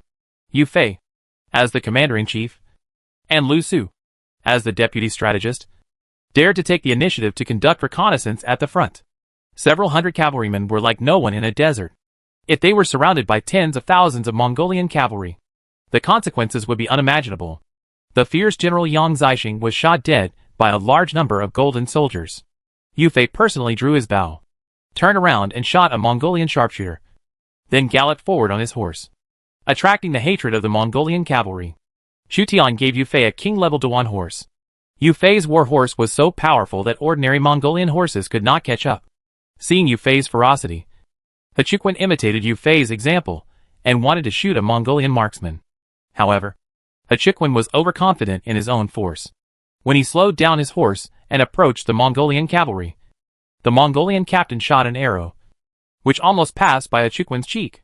The war horses of several Mongolian captains broke out and galloped over, hoping to capture the Southern Huns nobles alive. It doesn't matter if Yu Fei shoots one of their sharpshooters. How dare a royal family of the Southern Huns come to provoke them? Come with me! Zhang Xian turned around, intercepted and killed several Mongolian commanders, and asked Hu Chuquan to retreat. Zhang Xian's force was not low. and he could block several Mongolian captains with one spear at the same time. But Chukwen was deeply aware of the gap between himself and Yu Fei and Zhang Xian, and did not dare to tangle with the Mongolian cavalry anymore. Instead, he rushed to catch up with Yu Fei. Zhang Xian saw that Chukwen had left, so he shot away the weapons of several Mongolian captains and rode away. Yu Fei seemed to have confidence in Zhang Xian's force and did not turn back to fight. Lu Su held a hornbow and turned around to shoot arrows from time to time. The Mongolian cavalry was provoked successively by Yu Fei, Chukwen, and Zhang Xian, and the pursuit became more urgent. The mighty legion should be arriving soon. Yu Fei judged the time. Just as he speculated, Zhang Liao's majestic legion arrived. Almost all of the majestic legion was light cavalry. Wen Yang held a long spear and led a group of light cavalry to outflank him from the left. Yu Shi led a group of light cavalry to outflank him from the right. And Zhang Liao, Hu Sanyang, Zhang Ba, and Sun Quan attacked the Mongolian cavalry head-on. Fight back! Seeing the arrival of reinforcements, Yu Fei turned his horse's head and, as the spearhead of the majestic army, attacked tens of thousands of Mongolian cavalry. Things are turning. This time it's the Mongolian cavalry's turn to escape. The strong muscles of the king-level war horse exploded, and Yu Fei and Zhang Xian took the lead in catching up with the Mongolian cavalry. The Mongolian cavalry behind them turned around and fired hundreds of arrows covering Yu Fei and Zhang Xian. The two spears swept forward and knocked away the incoming arrow rain. Yu Fei charged into the Mongolian cavalry and killed dozens of them, trying to delay the retreat of the Mongolian cavalry as much as possible. As Yu Fei's loyal general, Zhang Xian followed Yu Fei in battle, and his spear followed him everywhere. Wherever he went, the Mongolian cavalry, who were eager to retreat, fell off their horses. As the war eagle flew down, Tan Machi learned that the tens of thousands of cavalry chasing Yu Fei's team had been attacked, and immediately informed the regiment commander Boru. Bol suddenly became frightened and ordered his army to retreat. Monk Wanyan Chen's Heli army and Zhongxia army followed the Bolhu army. He looked to the east and saw that a more powerful army than the Monan allied army was coming. Could be an extremely powerful enemy.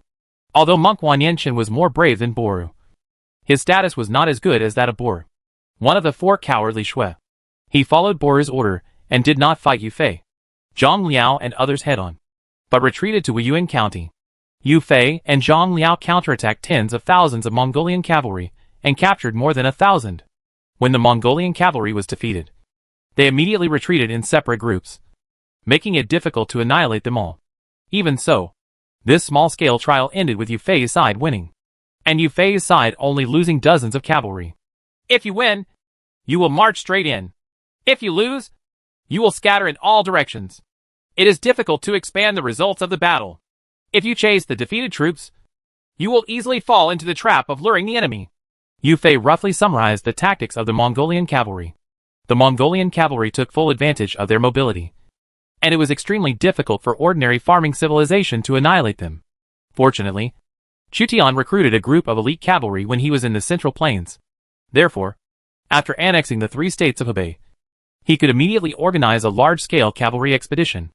Otherwise, the cavalry would be extremely scarce this time. We divided our troops into 2 groups to sweep the Tao, attacking from the south and from the north. Attacking from the north and south. Yu Fei and Li Mu divided their forces to deal with the elusive main force of the Mongolian cavalry. We can only use cavalry to control cavalry. In Hatao, Wuyuan County, the real coach Muali encountered a difficult enemy. If the opponent only has 1 Li Mu, perhaps he can force Li Mu to Yinmen County with the advantage of the number of cavalry. At this time, Yu Fei and the 180,000 Bingzhou army were added, and the Mongolian cavalry's strength advantage in Hatao was no longer obvious. We can only ask the Great Khan to come to Hatao to deal with Yu Fei and Li Mu. Muali deeply felt that it was difficult for a lonely tree to support itself.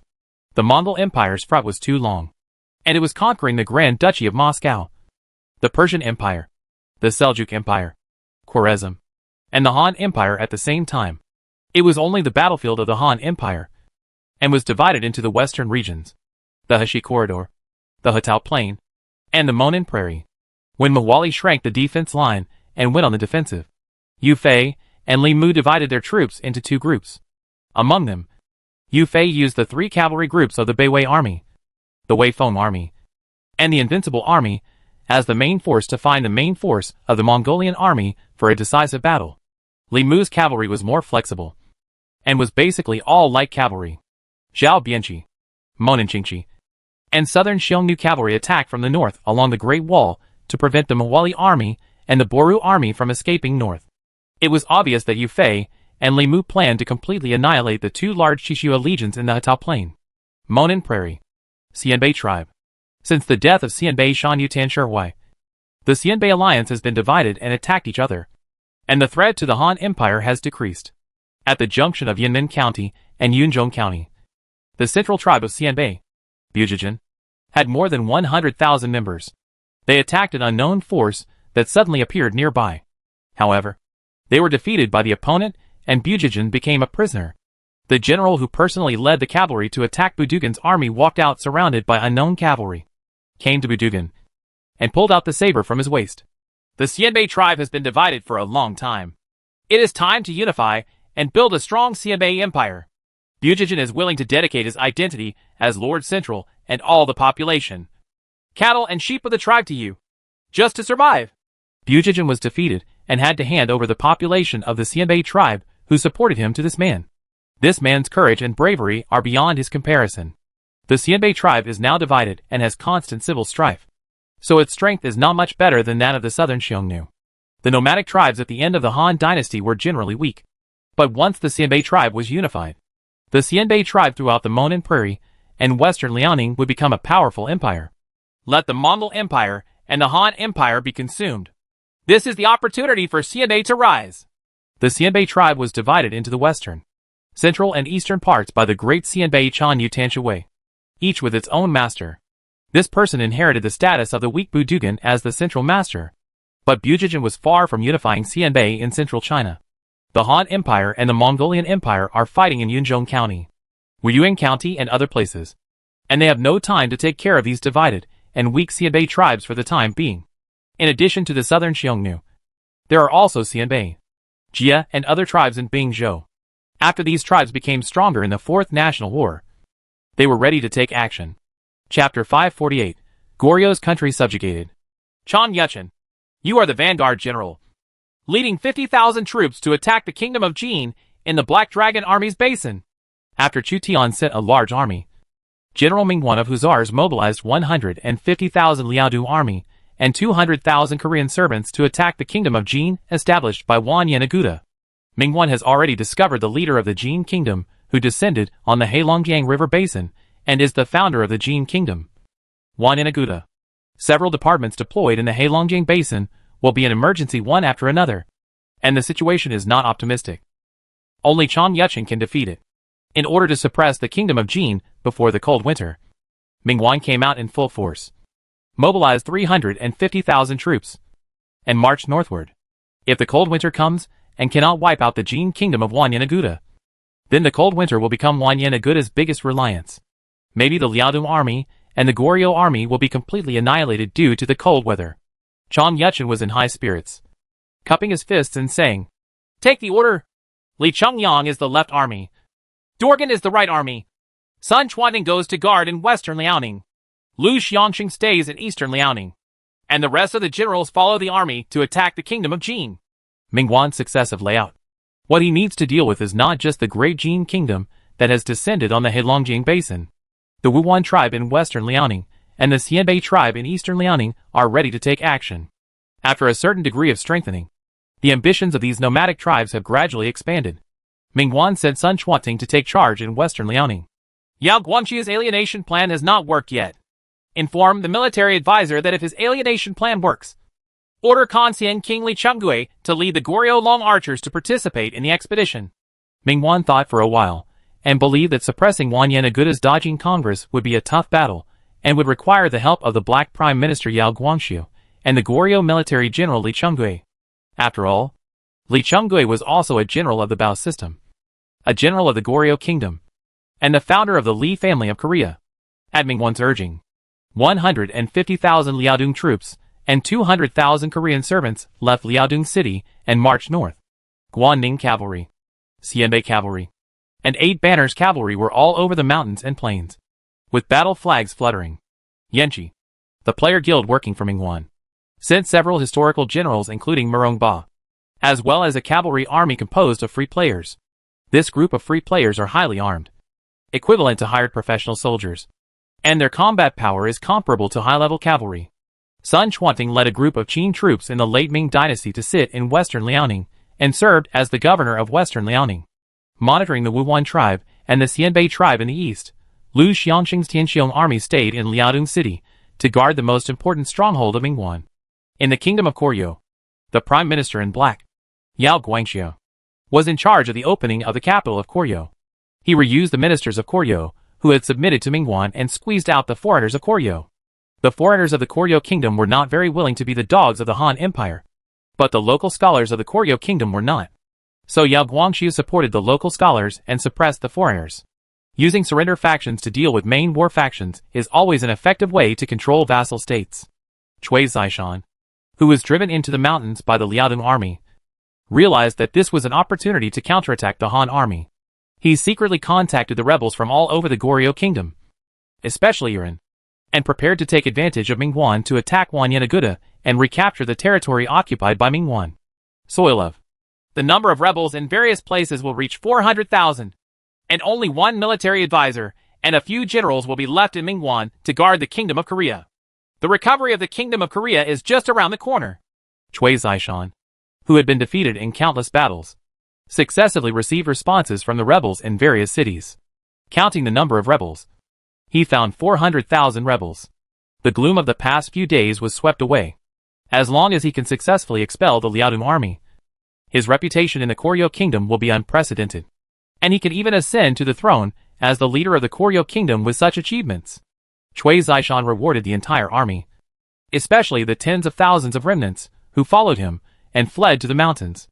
However, Mingguan's General Zhu Neng and the Prime Minister in black Yao Guangxia accurately obtained the information that Cui Zishan rewarded the entire army and all the troops were drunk, and led the Liaodong army to surprise Cui Zishan's mountain city.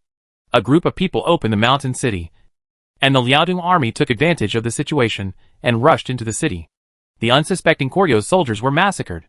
The originally indestructible mountain city was destroyed from within and turned into a sea of flames.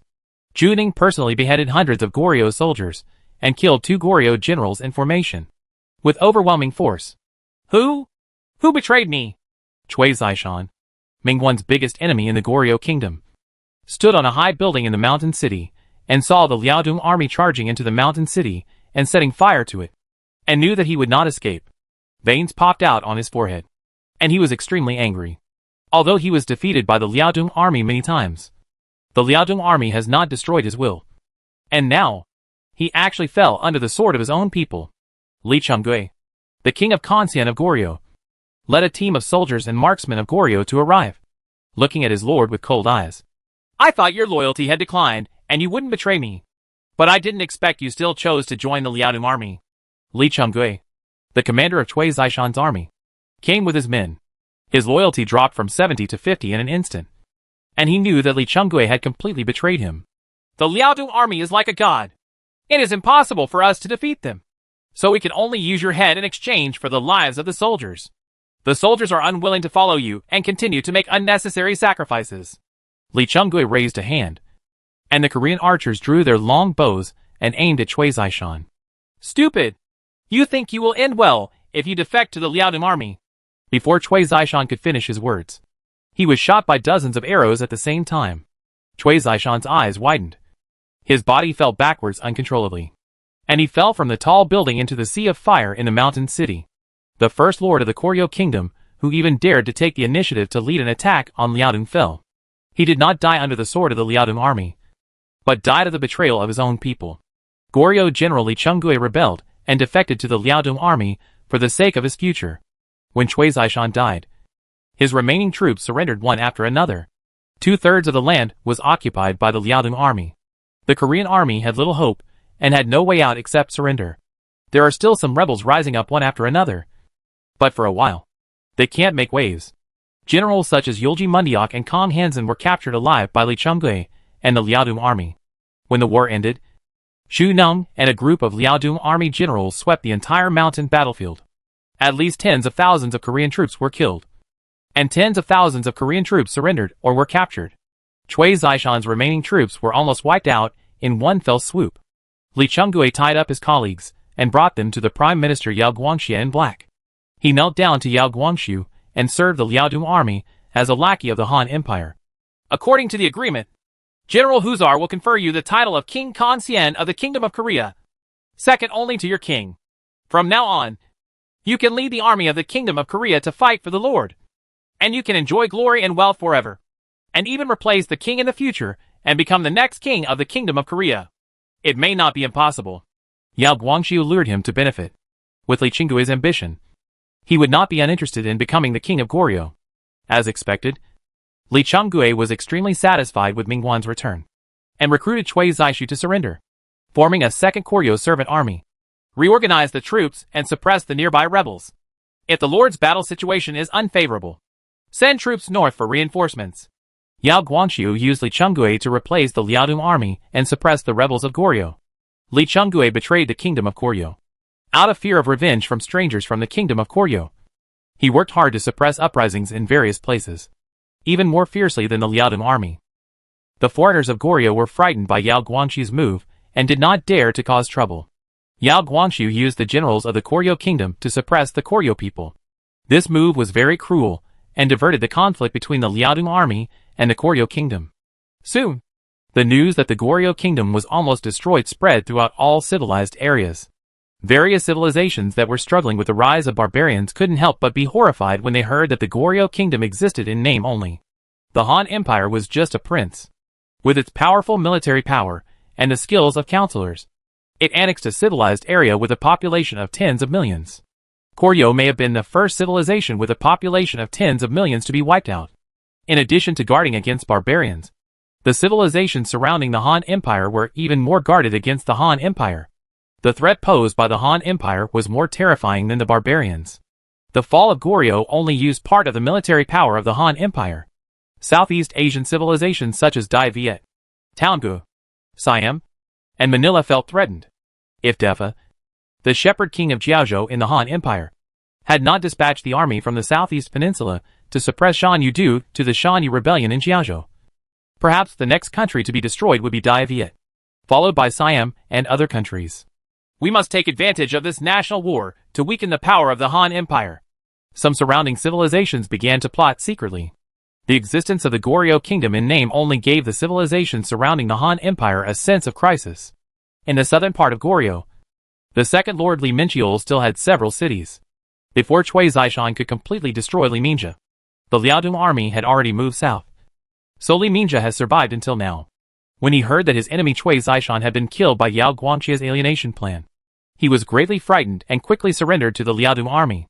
Korea was completely reduced to a vassal of the Liaodong army. On Jeju Island, the Korean Navy hero Yi Sun-shin, who was captured by the commander of the Fubo army Zheng Zhilong, learned that the Lord Cui Zaishan had been killed by Li Chunggui, and he was very sad and angry. The demise of the Goryeo kingdom was just a small episode in the Fourth National War.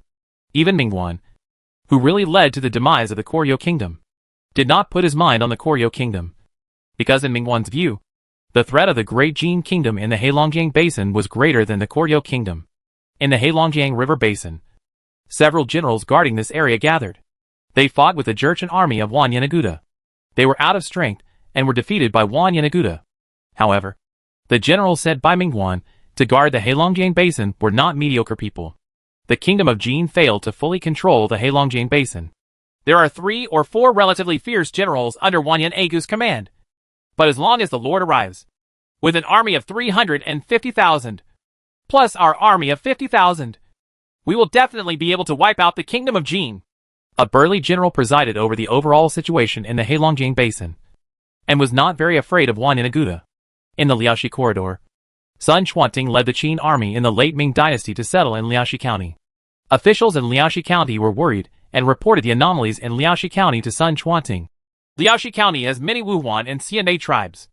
Last time, 2 generals, Li Chungliang and Jin Wushu, suppressed the rebellion of one of the Wuhuan tribes and killed thousands of people. Go down. But now, more Wuhuan and Xianbei tribes have evil intentions, and I am afraid things will change. With the orders of the Hussar generals, we will win over and divide the leaders of various tribes. Divide and rule them, and do not allow them to be unified. Sun Quanting knew how dangerous it would be to the Han Empire if these nomadic tribes were allowed to establish a unified force. The Liao Kingdom, the Jin Kingdom, and the Mongol Empire were all like this. The Han Empire's method of dealing with the nomadic civilization was to constantly divide it, causing it to fall into civil strife and unable to unify. It would win over one group to deal with another, or send assassins to assassinate the leader of the Xianbei tribe who was trying to unify it. Historically, during the Chao Wei dynasty, the Xianbei leader Cavalry launched a tribal unification war. Wang Xiong, the governor of Yuzhou, sent the assassin Han Long to assassinate him.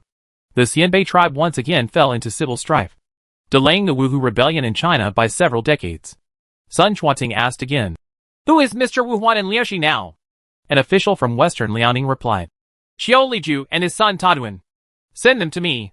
Sun Quanting summoned Wu Huan master Xiao Liju.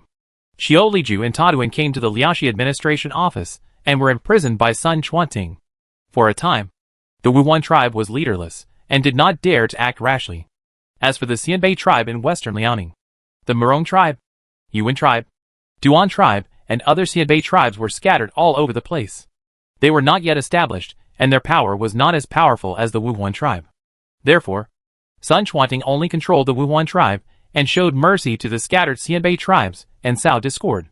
In the Guangzhou area, Xianying City, Zhejiang Lao Qin served as Sikong, chariot and cavalry general, and personally led the Guangzhou army in the northern expedition to Xixia.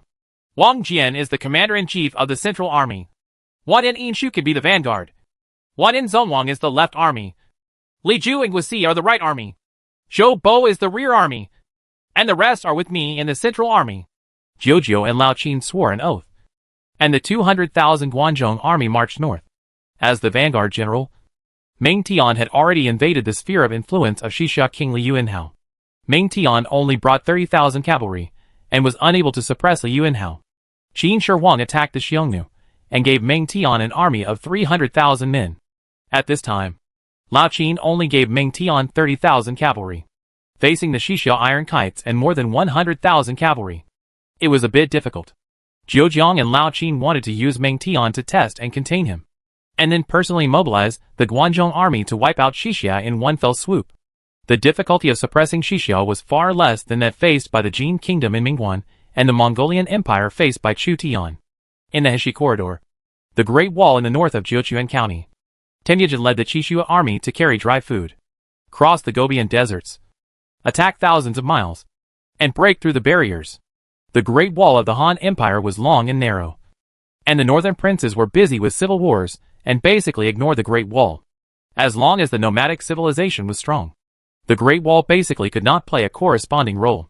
Despite this, Su Fengnian still deployed some scouts along the Great Wall. There was a lack of troops to defend the Great Wall, but at least the news spread that the scouts had broken through Temujin. After Temujin broke through a pass, he marched southward and rushed directly to the 100,000-strong army in the pass to rescue Yumen Pass. The three great heroes of the late Han dynasty, Huang Fusong and Zhu Jun, each commanded an army of 50,000 and spent hundreds of thousands of taels of silver to send troops to Jiuquan County. There is still some distance between the Jiuquan County government office and Yumen Pass, and Temujin's goal is to completely annihilate the Han army commanded by Huang Fusong and Zhu Jun in the Gobi between Jiuquan County and Yumen Pass. Chapter 549: The Showdown between Temujin and Huang Fusong. A group of Han troops marched in the Gobi Desert. The war flags of the Han Empire were rustling. The yellow sand was blown up by the strong wind. The gravel hit the armor of the Han troops, making subtle noises from time to time. The old Huang Fusong was the commander-in-chief, with gray beard and hair, and he stretched out his hand to block the gravel that filled his sight. 100,000 Han troops, including 5 schools of the Northern Army, were in neat armor, and the Sanha cavalry horses were neighing. The Han Empire has not conquered Yumen Pass for a long time. According to strangers, the enemy soldiers who attacked Yumen Pass were Temujin from Mabei. He was more than 10 times stronger than Yiji Xieshanyu. Zhu Jun rode his horse and walked side by side with Huang Fusong. Among the 3 heroes of the late Han dynasty, Huang Fusong ranked first in terms of marching and fighting, followed by Lu Xi, and Zhu Jun was slightly behind. This time to support Yumen Pass, Huang Fusong was the main general, and Zhu Jun was the deputy general. Yumen Pass must be defended no matter what. This is our last contribution to the imperial court. All the heroes in the world have risen together. And we are already old. Wang Fusong had realized that with the rise of commanders such as Wang Jian, Zhou Bo, Su Huang, Li Xian, Wanin Zhongwang, etc., he and Zhu Jun might not be as good as these people. They are getting old and their abilities have begun to decline. Perhaps the battle at Human Pass may be their last performance. Lu Ji's death hit them hard. Before they died, they wanted to have a last battle to fight for the court. Zhejiang Lao Qin trusted the two men and handed over the 5th School of the Northern Army and the Sanha Cavalry to the two men. In addition, he also transferred the fierce General Su Huang and Dongzhua's General Zhang Ji to Wang Fusong and Zhu Jun's army to protect their safety. Wang Fusong and Zhu Jun are old after all. Age has a relatively small impact on the command value, but has a great impact on the force value and the upper limit of physical strength. Unless you have characteristics such as strengthening with old age or taking command at the age of 100, the attributes will decline. They could only command the army in the rear, and the specific task of charging into the battle was left to Su Huang and Zhang Ji. A small group of cavalry went south from the Great Wall and encountered Wang Fusong and Zhu Jun's 100,000 Han troops. Although Su Fengnian and Zhejiang Lao Qin were mortal enemies, Wang Fusong and Zhu Jun represented the Han court. The Mongolian cavalry crossed Human Pass, passed through the Gobian deserts, broke through the Jiuquan County Great Wall, and marched straight in. The Mongolian cavalry must have come for us. Wang Fusong quickly judged the strategic intention of the Mongolian cavalry that invaded Jiuquan County. So, 100,000 Han troops quickly formed a formation and lined up their chariots. Su Huang stood in front of the formation carrying a mountain-cutting axe, while Zhang Ji and his son Zhang Xiu, armed with spears, led the cavalry to protect the flanks of the Han army. All the Han troops were extremely nervous. The Mongolian cavalry took a detour to break through the Great Wall, specifically to intercept them, which shows that this Mongolian cavalry came well prepared. Wang Fusong and Zhu Jun had not fought for several years, and the depressing atmosphere on the battlefield was suffocating. Even if they were in charge of the 5th School of the Northern Army and the Sanha Cavalry, Wang Fusong and Zhu Jun were not sure of defeating Qishua's army. If Han Xian, Wei Qing, and Witzubing were here, they might boldly wait for the Mongolian cavalry to attack.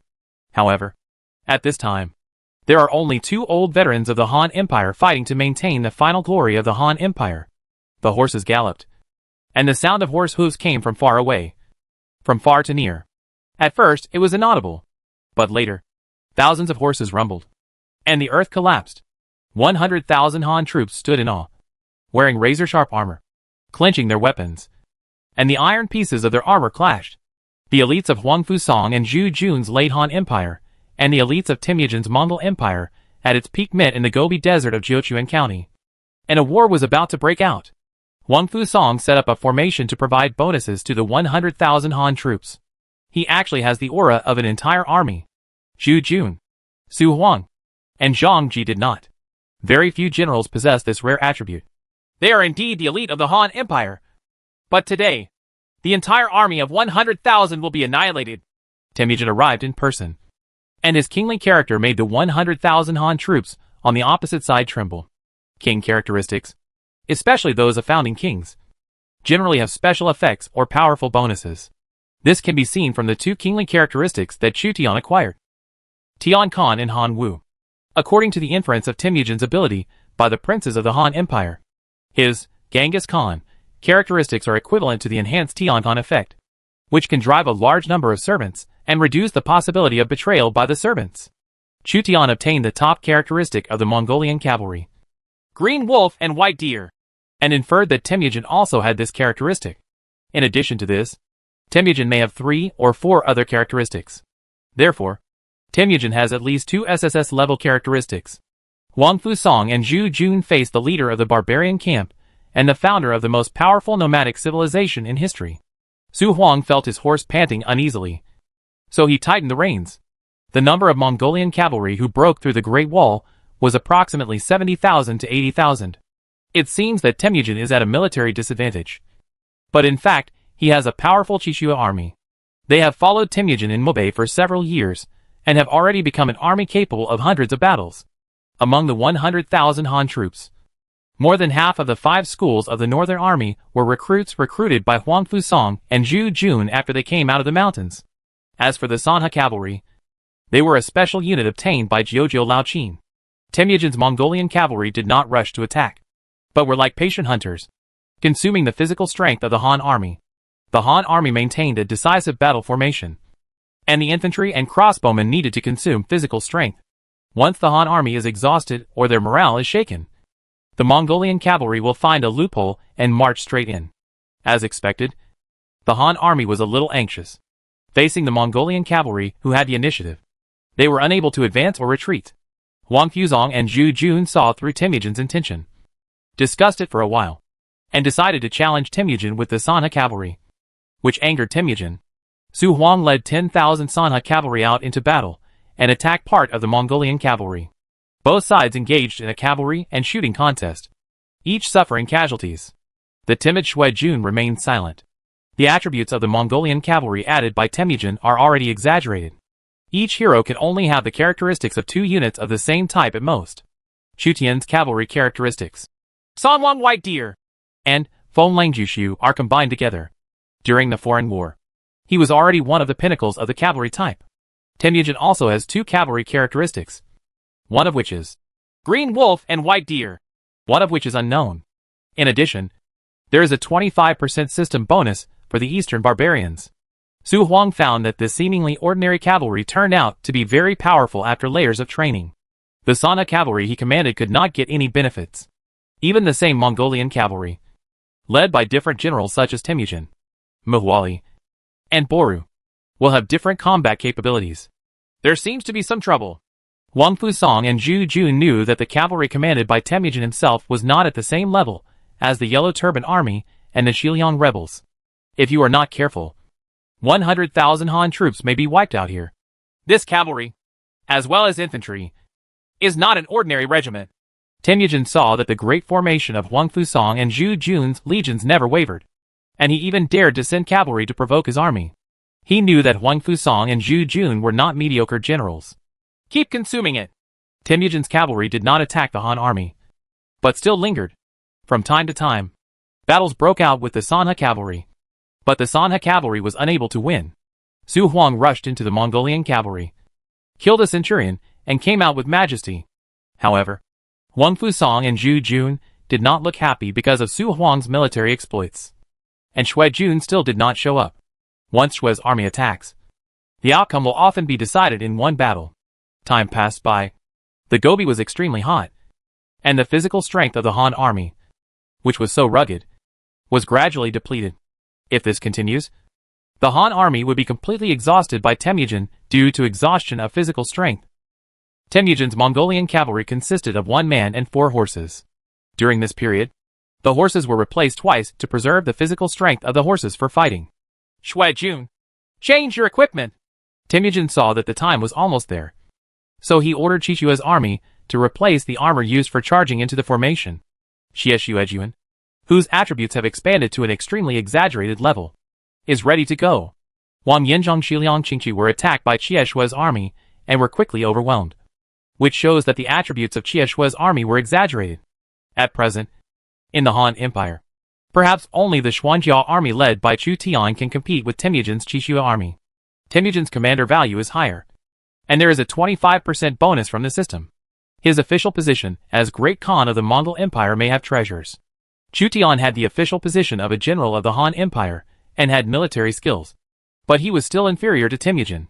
However, Chu Tian has Sun Bin's auxiliary bonus to the general, so he can equal Temujin. It can be seen that Huang Fusong and Zhu Jun are under great pressure. Their opponent is one of the 2 or 3 most terrifying cavalrymen in the main world so far, and this person also has the extremely high-ranking Xie Shui Jun. The soldiers are almost exhausted. If we don't break the situation as soon as possible, the whole army will be annihilated. I will lead the infantry to break up the rear, and you will lead the cavalry to support Yumen Pass. There must be no loss at Yumen Pass. Faced with a dangerous situation, Huang Fusong was determined to cut off his own strength. Among the 100,000 Han troops, about half had war horses. If 50,000 Han troops could enter Yumen Pass, then Huang Fusong believed that the strategic purpose had been achieved, and he would not hesitate to do so even if he died in battle. We came together to support Yumen Pass. How could we let you sacrifice? Zhu Jun saw that Huang Fusang was about to sacrifice himself to protect half of the troops entering Yumen Pass. So he immediately stopped Huang Fusang. Lu Ji, the 3 generals who defeated the Yellow Turban army together, has passed away. If another Huang Fusang is sacrificed, then only Zhu Jun will be left. How can one be indecisive when he achieves great things? Huang Fusang scolded him and ordered Zhu Jun to lead some troops to retreat. Huang Fusang's intuition was sharp, and he noticed Temujin's actions. Temujin's cavalry has already begun to take action, testing the Han army one by one and attacking the cavalry on the left and right sides of the Han army. The Han army was flanked on the left and right by Guanlong's cavalry. Su Huang and Zhang Ji were hesitating whether to attack the Mongolian cavalry or retreat to Yumen Pass, according to the momentum shown by Temujin's army. Even if Chu Tian is not around, it will take Wei Qing and Witsubing level generals to stop Temujin's army. After all, the system's 25% bonus is comparable to gaining an additional SS level legion. Characteristic: retreat! Huang Fusang gave the order again and again. Zhu Jun and other generals gritted their teeth and were unwilling to retreat. Otherwise, Huang Fusang's infantry and archers would be almost impossible to survive in front of Temujin's cavalry regiment. The Mongolian cavalry was powerful, rolling up sand and dust, and attacked the Han army from the left and right wings. Huang Fusang deployed his chariots to meet Temujin's offensive. The long bows of the Xisheng battalion were tightened and sharp arrows were strung, ready to shoot the Mongolian cavalry at any time. The range of infantry crossbows is generally longer than that of cavalry crossbows. A rain of arrows falls and is stuck on the ground to mark the range of the crossbows. Once the Mongolian cavalry enters the range, the Xisheng battalion will fire a salvo of thousands of arrows to kill them. Invading enemy. All the Han generals and soldiers nervously clenched the weapons and shields in their hands. They were facing the most powerful cavalry in the Mongol Empire. The chariots formed a simple city wall, which was the last resort of Huang Fusang and Zhu Jun's legion. Only the chariots could block the assault of the Mongolian cavalry. In the Battle of Mabe, Wei Qing used chariots to help the infantry gain a firm foothold, and then tried to control the cavalry with cavalry and defeat the cavalry with infantry. Otherwise, he would encounter Temujin's army with various bonuses in the Gobi, and the 100,000 Han troops probably no one would survive. Since you don't want to leave, then try to kill Temujin as much as possible to indirectly relieve the siege of Yumen Pass. Lao Qin, who held the emperor hostage, should not be immortal. Even if our army of 100,000 troops was wiped out, his Guanzhong army was still unscathed.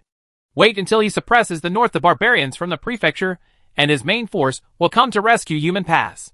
He has to save it, because once Yumen Pass is lost, the entire Guanlong will be threatened next. Huang Fusang originally wanted to keep Zhu Jun, but Zhu Jun chose to stay, so they could only try their best to severely damage Temujin's army and weaken the military strength of Temujin's army.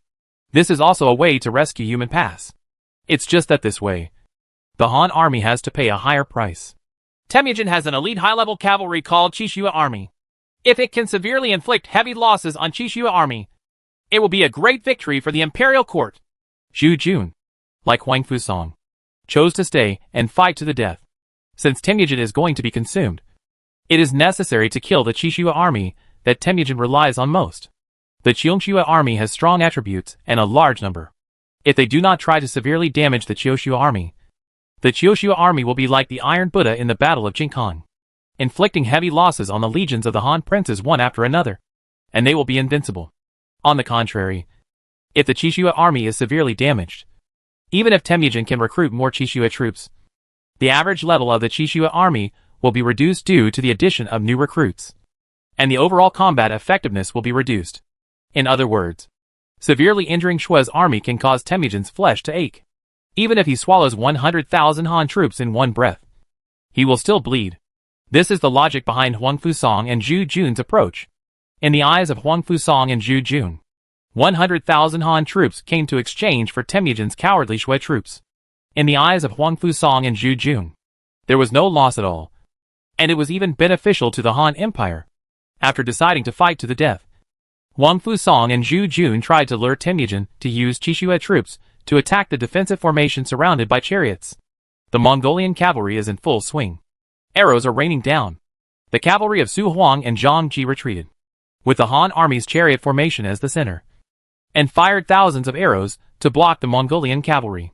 The Mongolian cavalry bypassed the Han army's chariot formation from the left and right sides, which meant that it might be attacked from the rear by Han army infantry and crossbowmen, making it vulnerable to enemies from the front and back.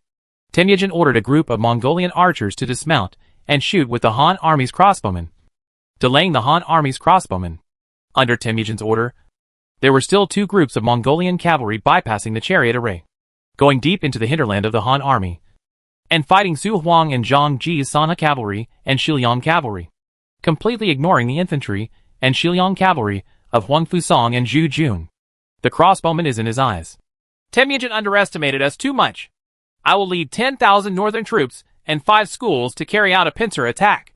Zhu Jun divided 10,000 troops and went to the rear to fight in person, together with 2 fierce generals, Su Huang and Zhang Ji. They attacked the Mongolian cavalry that had bypassed the chariot formation. Su Huang and Zhang Ji knew that the Mongolian cavalry added by Temujin was equivalent to the 5th or 6th level cavalry they added. But they could only fight hard at this time. Otherwise, they will be overwhelmed by Temujin's army. Su Huang swung his mountain-breaking axe and chopped a centurion into 2 pieces, including his armor and his body. The latter died in a horrifying manner, and all the enemy riders around him were frightened. Several Mongolian cavalry stabbed Su Huang with spears. Su Huang shouted violently and slashed with his battle axe, cutting off all the spears that were stabbing him. The axe blade slashed diagonally and killed a Mongolian war horse. Su Huang, carrying the blood axe, was comparable to the god of war of the Han Empire in the eyes of the Mongolian cavalry. Why are these cavalry so difficult to kill? Zhang Ji and his son Zhang Xiu were trapped in Temujin's army and killed the Mongolian cavalry, but found that they were like fighting against 5th and 6th order light cavalry. The cavalry in front of me is the all-too-common Mongolian light cavalry, which belongs to the 3rd level of arms, and can also be recruited by some Monin lords. But compared to Su Huang and Zhang Ji's cavalry, the Mongolian light cavalry added to Temujin's army is almost as powerful as the 5th or 6th level light cavalry. The level of combat power is relative. The bonus provided by Temujin is greater, while the bonus provided by Su Huang and Zhang Ji is small. So the combat effectiveness of the same level of arms is completely different. This is the role of the commander-in-chief. Su Huang and Zhang Ji faced an attack by a group of what they regarded as high-level light cavalry. They could not reverse the battlefield of tens of thousands of people with their own force and retreated steadily. Suddenly, Zhu Jun, one of the 3 heroes of the late Han dynasty, led 10,000 northern army troops from the 5th school to attack the rear of the Mongolian cavalry. The infantry battalion used infantry crossbows, while the Shisheng battalion used longbows to shoot at the Mongolian cavalry. A whistling sound pierced the air, and the crossbow arrows killed the Mongolian cavalry horses. This time, Zhu Jun specialized in horse shooting. One after another, Mongolian war horses were hit by arrows and collapsed. The Mongolian cavalry on the horse was thrown out because the horse lost its front hoof and died in the melee. Zhu Jun's 5th school of the Northern Army also had a group of Hu cavalry. They brandished Wanshou swords and fought in close combat with the Mongolian cavalry. Su Huang and Zhang Ji received Zhu Jun's support and took the opportunity to counterattack. The 2 fierce generals fought bloody battles, causing bloodshed wherever they went. The 2 fierce generals are not only performing the tasks assigned to them by Zhejiang Laoqin, but also to defend the Han Empire. Their opponents were already at the pinnacle of nomadic civilization. It was hard to imagine a more powerful nomadic civilization than the Mongol Empire at its peak. Huang Fusong and Zhu Jun. They are admirable opponents. But my army is not a weak and undisciplined yellow turban army. Temujin sent a group of Arab Empire heavy infantry. This group of people stepped down from their war horses, had round shields and scimitars, and were wrapped in turbans. They were tall and tall. The heavy infantry captured from the national war have always been reluctant to use. But this time, in order to solve the most powerful empire as soon as possible, Temujin waved his hand, and a captured Arab general led the Arab army to attack again. Chutian also captured Arab Empire soldiers for a time. Just as the Mongol Empire can quickly annex the characteristics of other civilizations, the civilization of the Arab Empire also has its own characteristics. Most of the arms of the Arab Empire have their own fanatical characteristics. The morale of the Arab Empire soldiers in a fanatical state will continue to rise. The soldiers' feeling of pain will decrease, and their combat power will increase. But the state of fanaticism is not without its shortcomings. Once the state of fanaticism disappears, and the enemy cannot be defeated, the Arab Empire's army will immediately collapse. Temujin regarded this Arab Empire heavy step, 4th level, with fanatical characteristics as high-level cannon fodder. If the opponent was not Huang Fusong, one of the 3 heroes of the late Han dynasty, who had a long reputation, Temujin would not be willing to use such high-level cannon fodder. About 1,000 Arab Empire heavy infantry were deployed by Temujin in front of the Mongolian army, followed by shield-holding Mongolian archers and dismounted cavalry at the rear. The Mongolian army used the corner of the Han army's chariot formation as the frontal battlefield and planned to penetrate Huang Fusong's army from the opposite corner. The Han archers in the corner were unable to exert their full strength due to the blind spot. Huang Fusong saw that the Mongolian army planned to attack the corners of the phalanx. So he immediately mobilized the large formation and changed the phalanx into a round formation to protect the commander in the middle to avoid being beheaded by Chishua's army. In a circular formation, there are no dead ends. No matter which direction the Mongolian cavalry performs a pig attack, they will face the threat of the same number of crossbowmen. There are no dead ends, which also means there are flaws everywhere. Temujin ordered that the Arab Empire generals who served Temujin led more than 1,000 Arab Empire heavy infantry to form a cone formation and break through the chariot formation head-on. Could it be that they are not afraid of death? Huang Fusong couldn't help but ponder when he saw Temujin's army sending out a group of heavy infantry with round shields and scimitars. Although the opponent came to die, Huang Fusong was still cautious and ordered the archers of the Shisheng battalion and the crossbowmen of the infantry battalion to line up behind the chariots to withstand the frontal impact of the enemy's heavy infantry. More than 1,000 heavy infantrymen of the Arab Empire used scimitars to slap their shields, muttering words, and followed the generals of the Arab Empire to approach Huang Fusong's army. In front of more than 1,000 Arab Empires, there are Han army crossbow arrows stuck on the ground. If they take more than 10 steps forward, they will enter the shooting range of the Han army. The generals on both sides knew the range of the crossbows. When the heavy infantry of the Arab Empire entered the shooting range, they immediately charged forward, their eyes full of madness, and their morale soared. Fire the arrow! The Han army's crossbowmen fired thousands of arrows, and the dense rain of arrows covered the sky, ruthlessly harvesting the lives of the Arab Empire's heavy infantry. Arrows pierced the shields and armor of the heavy infantry of the Arab Empire, and arrows shot through the throats of the heavy infantry of the Arab Empire. The heavy infantry of the Arab Empire fell to the ground, and their eyes gradually lost their luster. The rest of the Arab Empire's heavy infantry did not retreat but advanced. Their fanaticism made them unable to notice the pain. Some of the Empire's heavy infantry were even shot with several arrows, but they still frantically attacked the Han army's chariot formation, cut off the spears of the Han army's infantry, and climbed up, get on the chariot and fight hand-to-hand with the Han infantry. The chariot formation was shaken violently as the heavy infantry of the Arab Empire entered the battle after fanaticism. The Mongolian archers in the rear fired arrows, and the arrows fell like locusts into the Han army. Hundreds of Han soldiers were killed. Temujin completely regarded the thousands of Arab Empire heavy infantry as cannon fodder and used their lives to forcefully open a gap. The Mongolian archers cover and try to suppress the Shisheng camp, and the Chishua army is ready. Shi Laowen and Borshu, 2 generals of the Chishua army, wearing dozens of kilograms of equipment and leading 6,000 Chishua troops, galloped out and inserted themselves into the gap in the formation of military vehicles. Xie Shui's army marched straight in. Shi Laowen and Bo Shu, 2 fierce generals, each used a spear and led the cavalry to stab all the enemy soldiers along the way. Huang Fusong had heavy infantry in the circular formation, and he immediately stepped forward to fight hand-to-hand with Chishua's army. He was knocked away by the galloping Chishua army, and his spear suddenly penetrated the shield of the heavy infantry. The bow and hammer fell down, and the heavy infantryman under the war horse had his head smashed. The low-level heavy infantry is as weak as paper in front of the timid Shui army. Coward Shui's army rushed all the way and opened a gap. The circular formation was in danger. 100,000 Han troops will die here. Temujin saw that Shui's army had broken the formation, and what followed was a one-sided massacre without any suspense. After annihilating 100,000 Han Empire's fresh troops, the Han Empire will have fewer and fewer elite soldiers. In the end, the Han Empire, with only new recruits left, even with 1 million troops, was no match for a division of hundreds of thousands and hundreds of thousands of battles, and was defeated in one blow. Suddenly, a red cavalryman came to Temujin urgently. 2 legions have appeared in the rear. Please make a decision with the Great Khan. Temujin's expression changed slightly. He specializes in breaking through the Gobi and deserts.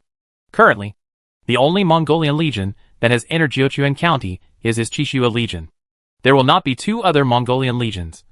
So there is only one possibility that 2 Han legions will come to support Yumen Pass. How many are they?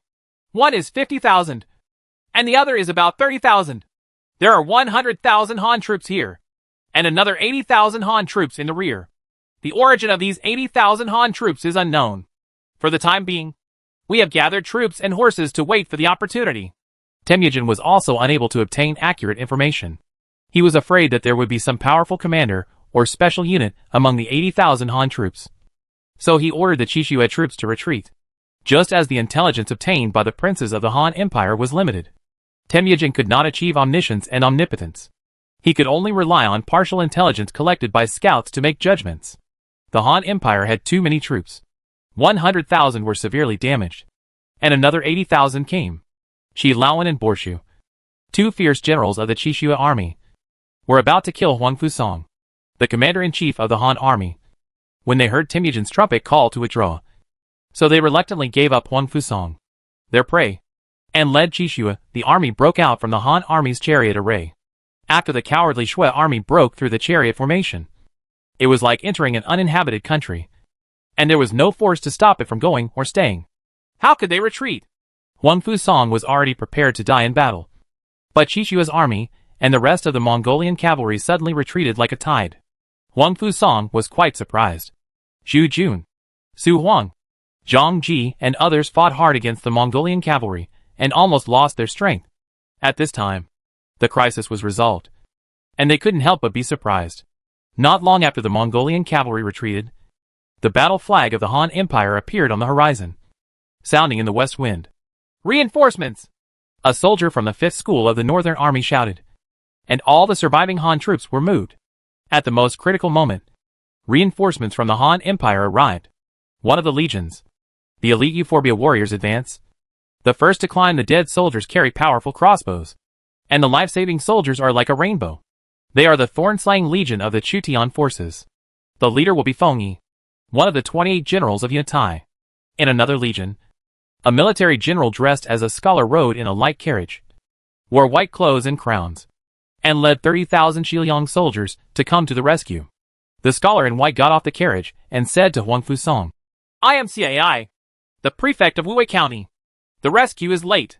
Chapter 550 Xiangyang Canon. Thank you for your timely help. Otherwise our entire army might be annihilated. Huang Fusong, Zhu Jun, Su Huang and others were almost out of power and joined Feng Yi, Zhang He, Zhu Yi, CAI and other generals who came to support. Among these people, CAI in white clothes and hat is a strange person. Even Huang Fusong does not know his origin. He only knows that he is from Dunhuang. Liang Ho. He has certain ability to command troops and horses. He was appointed by Jiojia Laoqin. The prefect of Wuwei County was on guard against Su Fengyan. At this time, Yumen Pass was in trouble, and CAI immediately counted his troops and came to support. 30,000 Xiliang troops are a combat force that cannot be underestimated. Temujin didn't know which generals and soldiers the Han Empire sent to support Yumen Pass, so he didn't dare to act rashly for a while. We came to help defend Yumen Pass under the order of the general, and happened to meet this person. This person was widely deployed in Jiuquan County to deal with Su Fengyan and monitor every move in Jiuquan County. It came in handy. Feng Yi met CAI on the way. CAI's scouts in Jiuquan County learned that a Mongolian regiment was heading south, so they joined Feng Yi and came to the rescue. Huang Fusong looked at CAI. This man did have some abilities. Otherwise Lao Qin would not have entrusted him with the important Wuwei County. With so many soldiers and horses in the Heshi corridor being transferred here, will Jiuquan County and Wuwei County have enough troops to guard it? Huang Fusong thought that Wuwei County sent 30,000 people to rescue, which was certainly a good thing. But it also meant that Wuwei County was empty of troops. The general sent not just 1 legion, but 2 legions. Not only Feng Yi's Thorn-Slaying Legion, but also Chao Ren's Iron Wall Legion directly consumed gold and silver, and used the teleportation array to reach Xiliang from Jizhou. For this reason, Chutian paid millions of taels of silver just to keep the Heshi corridor. The Heshi corridor cannot be easily lost, and the Yumen Pass cannot be easily lost. Huang Fusong and Zhu Jun were relieved, and together with the 2 legions, More than 100,000 troops were gathered to guard against Temujin, and they continued to march towards Yumen Pass. Once the Yumen Pass defenders receive more than 100,000 reinforcements, it will be extremely difficult for the Mongolian army to capture Yumen Pass. At Yumen Pass, the defenders led by Su Fengnian blocked the fierce attacks of the Mongolian army. The trebuchets destroyed almost all the arrow towers. Even the walls of Yumen Pass are scarred. However, the Xiliang army refused to retreat. Su Fengnian personally held a bow and shot an enemy soldier who was trying to climb the city wall. His armor was full of sword marks. When reinforcements from the Han Empire appeared behind Yumen Pass, the Xiliang army cheered. Temujin detoured through the desert in the north and broke through the Great Wall. The Yumen Pass defenders almost became alone. But now it seems that Temujin's plan failed. The Han Empire's reinforcements successfully arrived at Yumen Pass, increasing the strength of Yumen Pass by 3 or 4 times. I didn't expect that Chu Zimu would dispatch his army to support us as promised. Otherwise, he would hardly be able to return to the pass. Su Fengnian felt happy for a while. The situation is not optimistic. If reinforcements do not arrive, the Mongolian army's trebuchets and servants will consume all the defenders until the defenders surrender.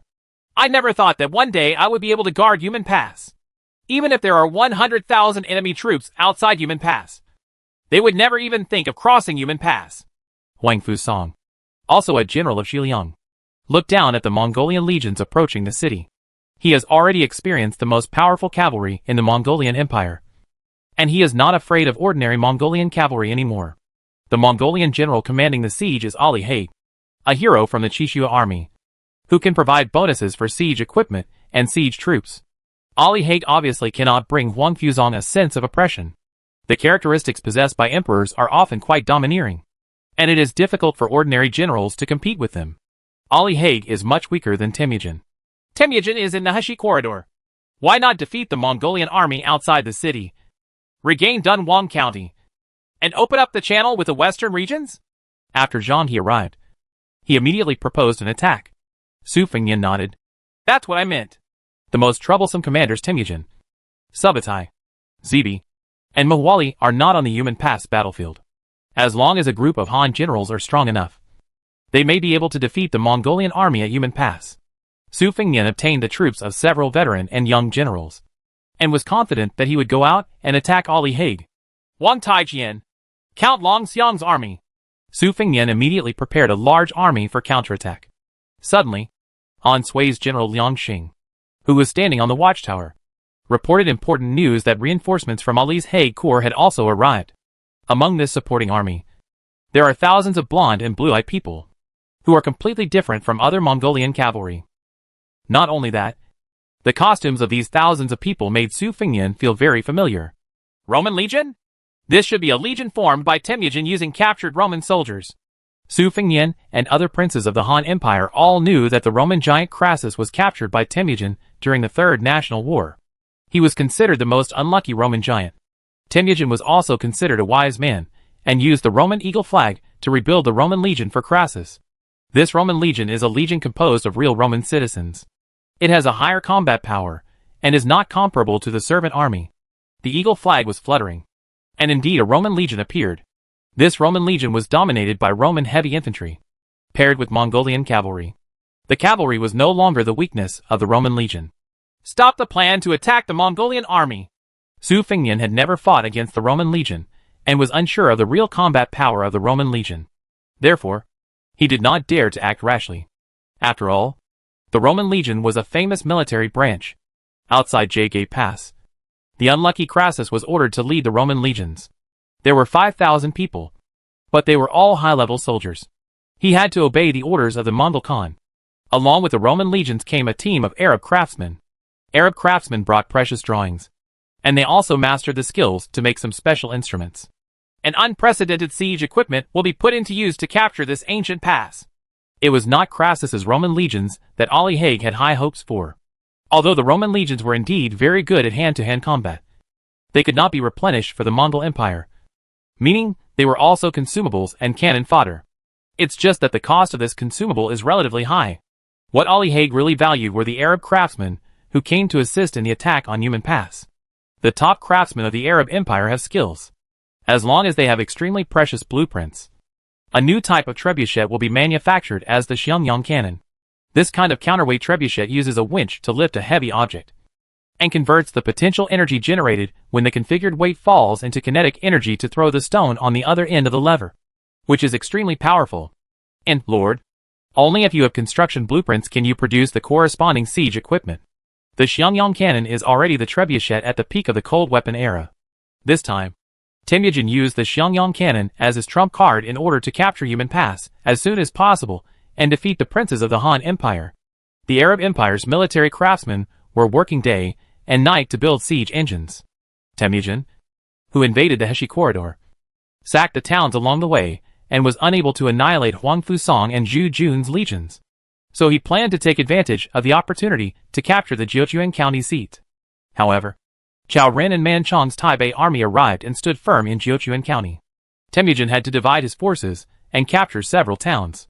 Muali from Hatao is asking for help. He is being attacked by the Han Empire's cavalry. Please give the order to the Great Khan. When Temujin was preparing to open up the battlefield behind the Heshi corridor, the commanders Muali and Boru in Monan were in an unprecedented crisis. The commanders of the Han Empire Yu Fei and Li Mu launched a massive attack on the Hatao area, intending to encircle and annihilate the two legions. Temujin fell into a brief silence after learning that the Han Empire had sent two commanders worthy of vigilance. Regardless of Yu Fei or Li Mu, they are both among the top cavalry commanders, and Muali cannot support him alone. As for Bohu, one of the four timid Shui, he is still a step behind Muali, Yu Fei, Li Mu and others. It seems that it is necessary to go to Monan. Or should Mabe be the venue for the decisive battle? Temujin's legion quickly left Jiuquan county with the looted gold and silver and disappeared outside the pass. The Heshi corridor has temporarily returned to calm. The battle at Yumen Pass continued, and the Mongolian army attacking the city built a number of siege towers, ladder trucks, and trebuchets. This time, the trebuchet that bombarded Yumen Pass was even more terrifying. A huge boulder weighing 200 to 300 kilograms fell from the sky, smashing a general guarding the city into a pulp. The city gate tower was hit by a huge boulder, and a corner of it collapsed with a loud bang, which was shocking. The new trebuchets used by the Mongolian legions were more powerful and had a longer range, coupled with the bonus of some Mongolian military generals on siege equipment. Dense and extremely destructive meteorites violently bombarded the city walls. Boom! A crack appeared in the city wall of Yumingwen, and the city bricks wrapped in rammed earth shattered and fell off. Even the defenders on the city wall felt the shaking under their feet. Ordinary trebuchets are not so scary. The Xiliang army, which was defending Yumen Pass, soon realized that the Mongolian army had replaced the trebuchet with a new one. This kind of trebuchet, the Han Empire did not have the corresponding drawings and could not be manufactured yet. Su Fengnian seemed to have thought of a corresponding large-scale siege equipment, and his face turned slightly pale. In the cold weapon age, the Mongol Empire army besieged the fortified Xiangyang city and could not capture it for a long time. Later, the Mongolian army received the assistance of craftsmen from the western regions to build a large counterweight trebuchet, also known as the Xiangyang cannon, to bombard Fancheng, successfully capture Fancheng, and force the Xiangyang city defenders to surrender. Xiangyang cannon is already the pinnacle of the cold weapon era, and it still belongs to the scope of stone cannon. If you want to surpass the Xiangyang cannon, you must create a real artillery original bronze cannon. Under Yumen Pass, the siege equipment used by the Mongolian army to bombard Yumen Pass was probably the legendary Xiangyang cannon. If it is really the Xiangyang cannon, then the pressure we have to bear will be even greater. Su Fengnian knew what the appearance of Xiangyang cannon meant. The defenders had to endure the bombardment of Xiangyang artillery and the huge psychological pressure caused by it, and defend Yumen Pass. Not only that, the Xiangyang cannon destroyed all the city gate towers, arrow towers, and battlements, and killed soldiers. This was not the worst situation. The worst case scenario is that if the city wall is blown down by Xiangyang artillery, and the Mongolian army swarms up, it remains to be seen whether Yumen Pass can be defended without the defenders of the city wall. Build 30 large Xiangyang cannons and raise Yumen Pass to the ground. Mongolian General Ali Haig saw the power of the Xiangyang cannon and almost demolished the towering gate tower on the city wall. He was very satisfied with the performance of the Xiangyang cannon, so he ordered the craftsmen of the Arab Empire to produce Xiangyang cannon for himself. Xiangyang cannons gradually took shape under the city, and they were added to the ranks of siege equipment. The situation of the Yumen Pass defenders became more and more critical. Even if a general is hit by the huge boulder thrown by the Xiangyang cannon, he will be seriously injured if he does not die. When one of Han Sui's subordinates led his cavalry to inspect the city defense, he was hit by a boulder weighing 200 kilograms and died immediately. The Xiangyang artillery brought a huge psychological shadow to the defenders. Even if the Mongolian archers tried to pile up mountains of earth and shoot arrows at the defenders from a high position, the defenders might still be able to block the Mongolian archers' arrows as long as they held up their shields. But in the face of the huge rocks thrown by the Xiangyang cannon, even if you hold up your shield to block them, it will be of no avail. The power of the boulder is far greater than that of an ordinary crossbow. The Xiangyang cannon has shaken the morale of the army, and we must try to burn it down. The number of Xiangyang cannons under the city exceeds 20. If the number of Xiangyang cannons is allowed to increase, it will be difficult to hold on to Yumen Pass. Su Fengnian summoned a group of generals, including Feng Yi, Zhang He, Zhu Yi, Cai, Huang Fusong, Xu Jun and other reinforcement generals, who were all under Su Fengnian's jurisdiction at this time. Temujin had a backup plan. He not only dispatched Crassus' Roman legion to help, but also brought Arab military craftsmen who could make Xiangyang cannons to attack Yumen Pass. Su Fengnian had to take the initiative to attack the Xiangyang cannons in order to burn down the Xiangyang cannons. The existence of Xiangyang cannon seriously threatened the security of Yumen Pass. If the Xiangyang artillery bombardment is allowed, Yumen Pass will be in danger. It is extremely dangerous to go out of the city to attack the Mongolian trebuchets this time. But the general died in hundreds of battles. Since he chose to defend Yumen Pass, he must be prepared to be wrapped in horse leather. Su Fengnian summoned the generals to mobilize. The enemy has stepped up its offensive against Yumen Pass time and time again, and has even shown its trump cards such as the Xiangyang cannon. It can be seen that the Mongolian Empire is bound to win Yumen Pass. The more the other party wants something, the less he can give it to him, and this will make him disgusted. Wang Yanzhang took the initiative to serve as the vanguard, and Ma Chao was willing to follow. After Ma Teng became a Han official, he volunteered for his son Ma Chao. Although he was worried about his safety, he could not shirk the responsibility. Zhang He and Zhu Yi each held weapons and participated in the attack. However, I did not actively participate in the burning of the trebuchet. I am not good at bowing in horses, so I can only command and coordinate with you on the city wall. Chapter 551 Burning. The horses galloped, and two cavalrymen fought in Wuyuan County. Hu Sanyang held her double swords to block the rain of arrows. A pair of swords in her hands were like the light of butterflies, and random arrows could not easily hurt her. The Mongolian cavalry and the Bingzhou wolf cavalry were fighting in a melee. There were horses, cavalry, broken battle flags, swords and swords everywhere.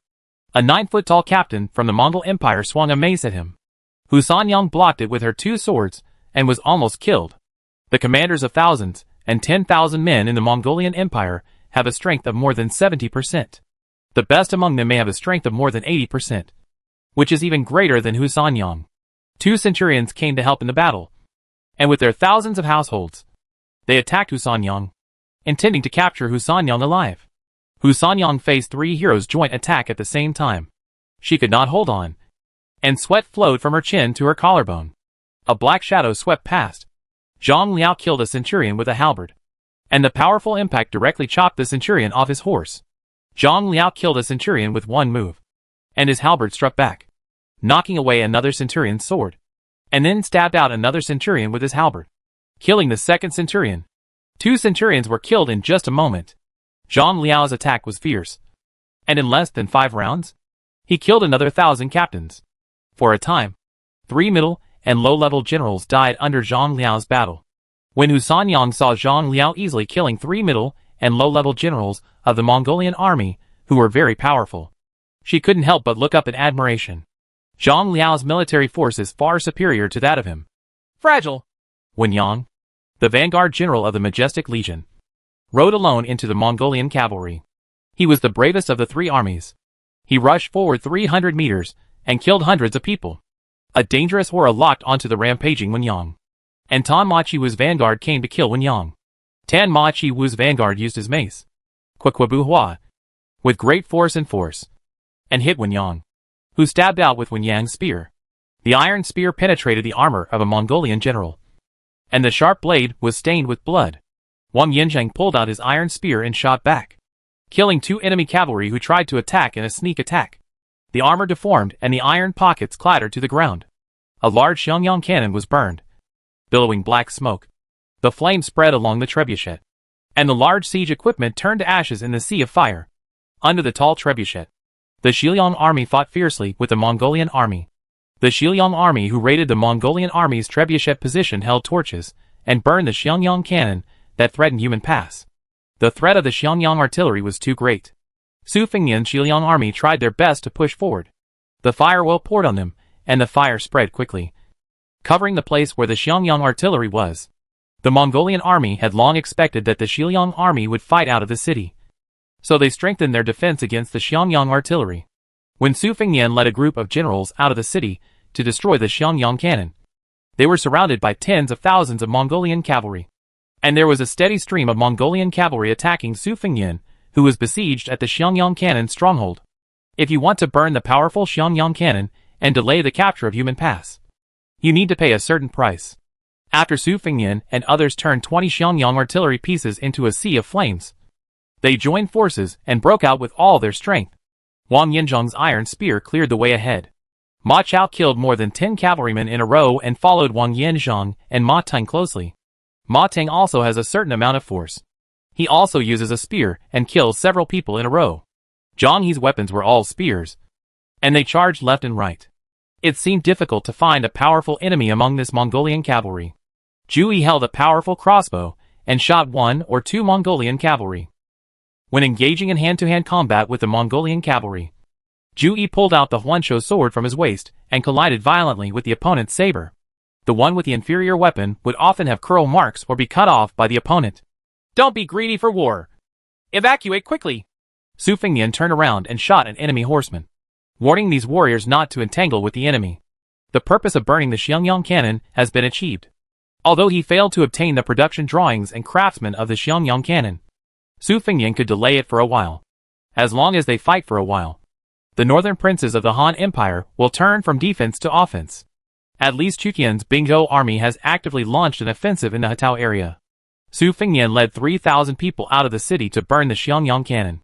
At this time, facing the attack of countless Mongolian cavalry and servants, he felt powerless. The number of Mongolian cavalry is too large, in the face of absolute military superiority. As long as the opponent's general is first or second rate, they can often use the superior strength to kill Su Fengnian's 3,000 men. Kill them, and the rest of the Human Pass defenders. The Xiangyang cannon that Ali Haig had finally built was destroyed by the siege master. It was in a mess, and he couldn't help but become angry with shame. Each Xiangyang cannon takes a lot of time and cost to build, and only specialized craftsmen can make it. 20 Xiangyang artillery pieces were set on fire, which meant that the progress of the Mongolian army in conquering Human Pass was once again delayed. Ali Haig did not intend to massacre Yumingwen, but Su Fengnian resisted to the death, which caused Ali Haig's dissatisfaction to increase. This time, if Human Pass is breached, no one in Human Pass can survive. Su Fengnian faced the subsequent counterattack by the Mongolian cavalry and was heavily surrounded. 2 tiger generals, Wang Yanzhang and Li Hu, guarded Su Fengnian and protected Su Fengnian, rushing left and right. Li Hu's soldiers were also elite soldiers. They had a horse and a spear and assassinated more than a dozen Mongolian cavalry along the way.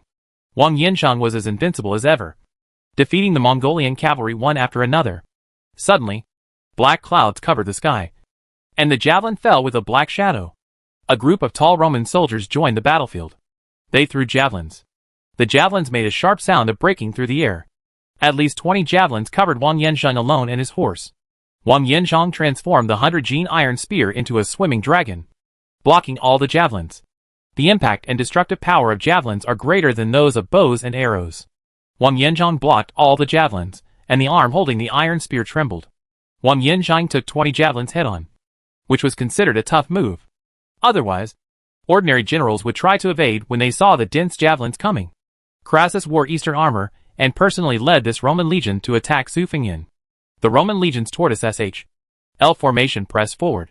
Li Hu originally planned to use the horse to defeat the tortoise SH-L formation, but because this Roman legion belonged to the barbarian camp, it received an additional 25% bonus from the system, which was equivalent to a higher level of combat power for the Roman legion.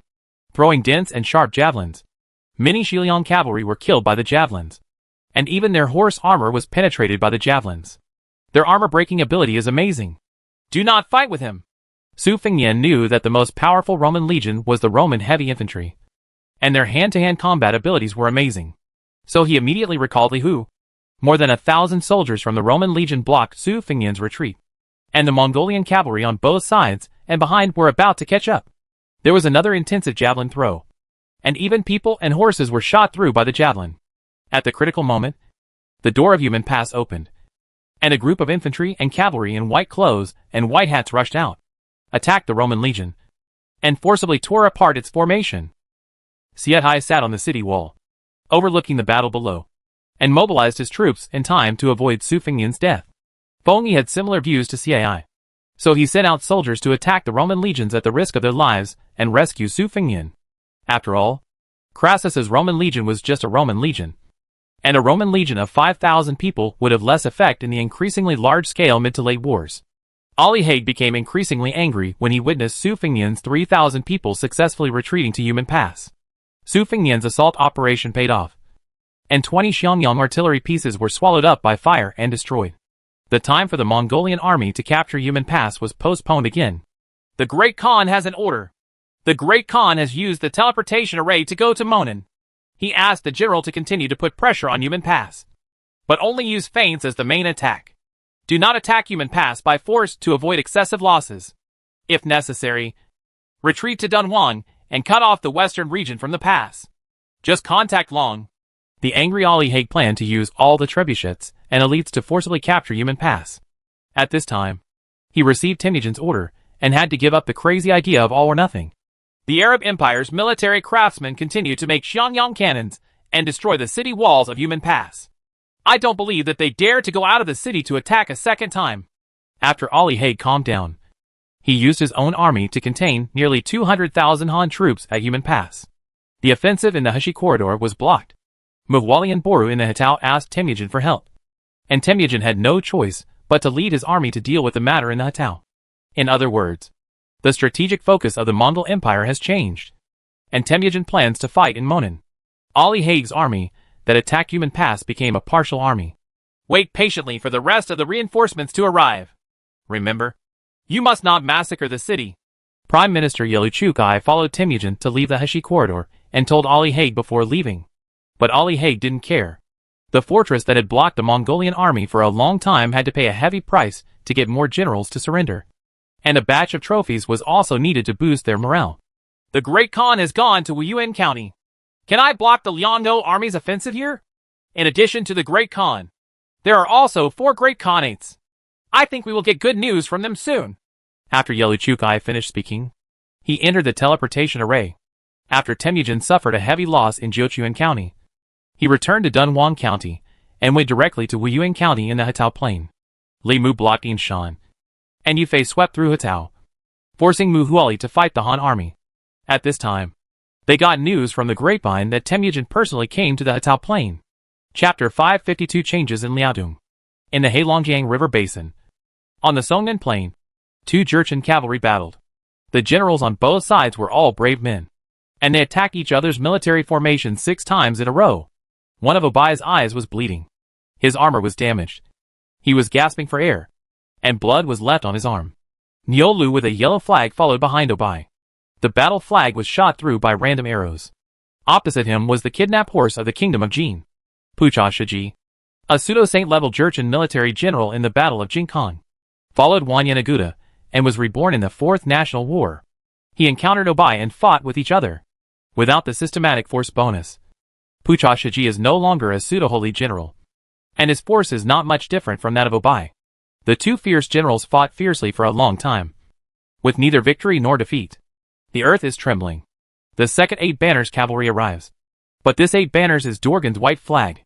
Obai's yellow flag brought only 5 Niolu and 1,500 people, while Jurgens' white flag brought 7,500 cavalry. The morale of Obai's army was greatly boosted after receiving support. Obai discarded his curled-edged saber, pulled out a spare saber, led Niolu with a yellow flag, and took the initiative to attack the Jin soldiers' kidnapping horse. There were no more than 1,000 cavalrymen on Guizima. Seeing that the number of 8 banners cavalry increased greatly, they retreated to the rear. Jurgen and Obai marched forward, defeated the quasi-horse cavalry in the rear, and pursued them all the way. Huining City. The city built here by the alien lord has been upgraded to a large city. During the Three Kingdoms period, there were very few cities in the Heilongjiang River Basin, Monan, Nanman and other places. After the construction and development of the alien lords, the number of cities in these places increased, and a number of large cities with teleportation arrays appeared, strengthening the empire's control over various places. Control. The teleportation array in Huining City flashed with white light, and the burly Mingwan arrived with several generals and a guard. The last generals Li Wenjong, Lan Yu, and Zhu Wenjong pay their respects to the lord. 3 generals, who had been guarding Huining City, immediately came to see Mingwan. You have been guarding the bitter cold land for a long time, and few of you joined me in the battle.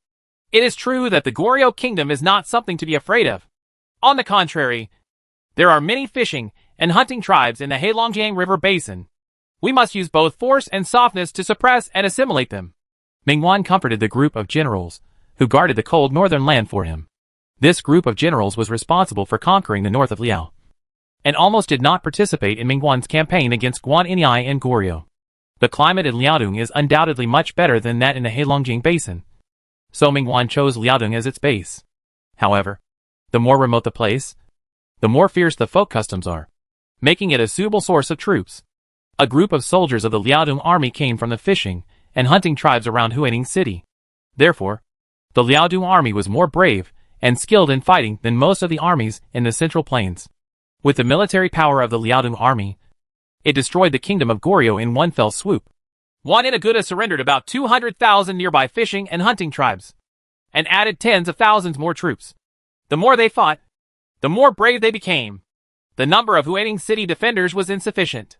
Once the newly recruited soldiers encountered the Jin soldiers kidnapping horses, they were defeated in one blow. As the nephew of Zhu Yuanzhong, the founding emperor of the Ming dynasty, Li Wenjong was ordered by Mingwan to guard Huining City. After listening to Li Wenjong's information, Mingwan fell into a brief thought. Many lords in the Heilongjiang River Basin pledged their allegiance to Mingwan in order to protect their property and status. These lords controlled many cities and tribes. Jin Emperor Wan Yenaguda could quickly conquer the fishing and hunting tribes, which may be related to Wan Yenaguda's monarch characteristics. The Jurgens originated from the White Mountains and Black Waters, and were originally a fishing and hunting tribe. Wan Yenaguda was able to integrate the Jurchen tribe and establish a strong dynasty, which shows that Wan Yenaguda is likely to have the ability to make the fishing and hunting tribes surrender, so that they can quickly build an army, regardless of the Mongol Khan Temujin, the Jin Emperor Wan Yenaguda, or the Xixia King Li Yuanhao. The most difficult thing to deal with was not necessarily their military prowess, but their monarchical characteristics.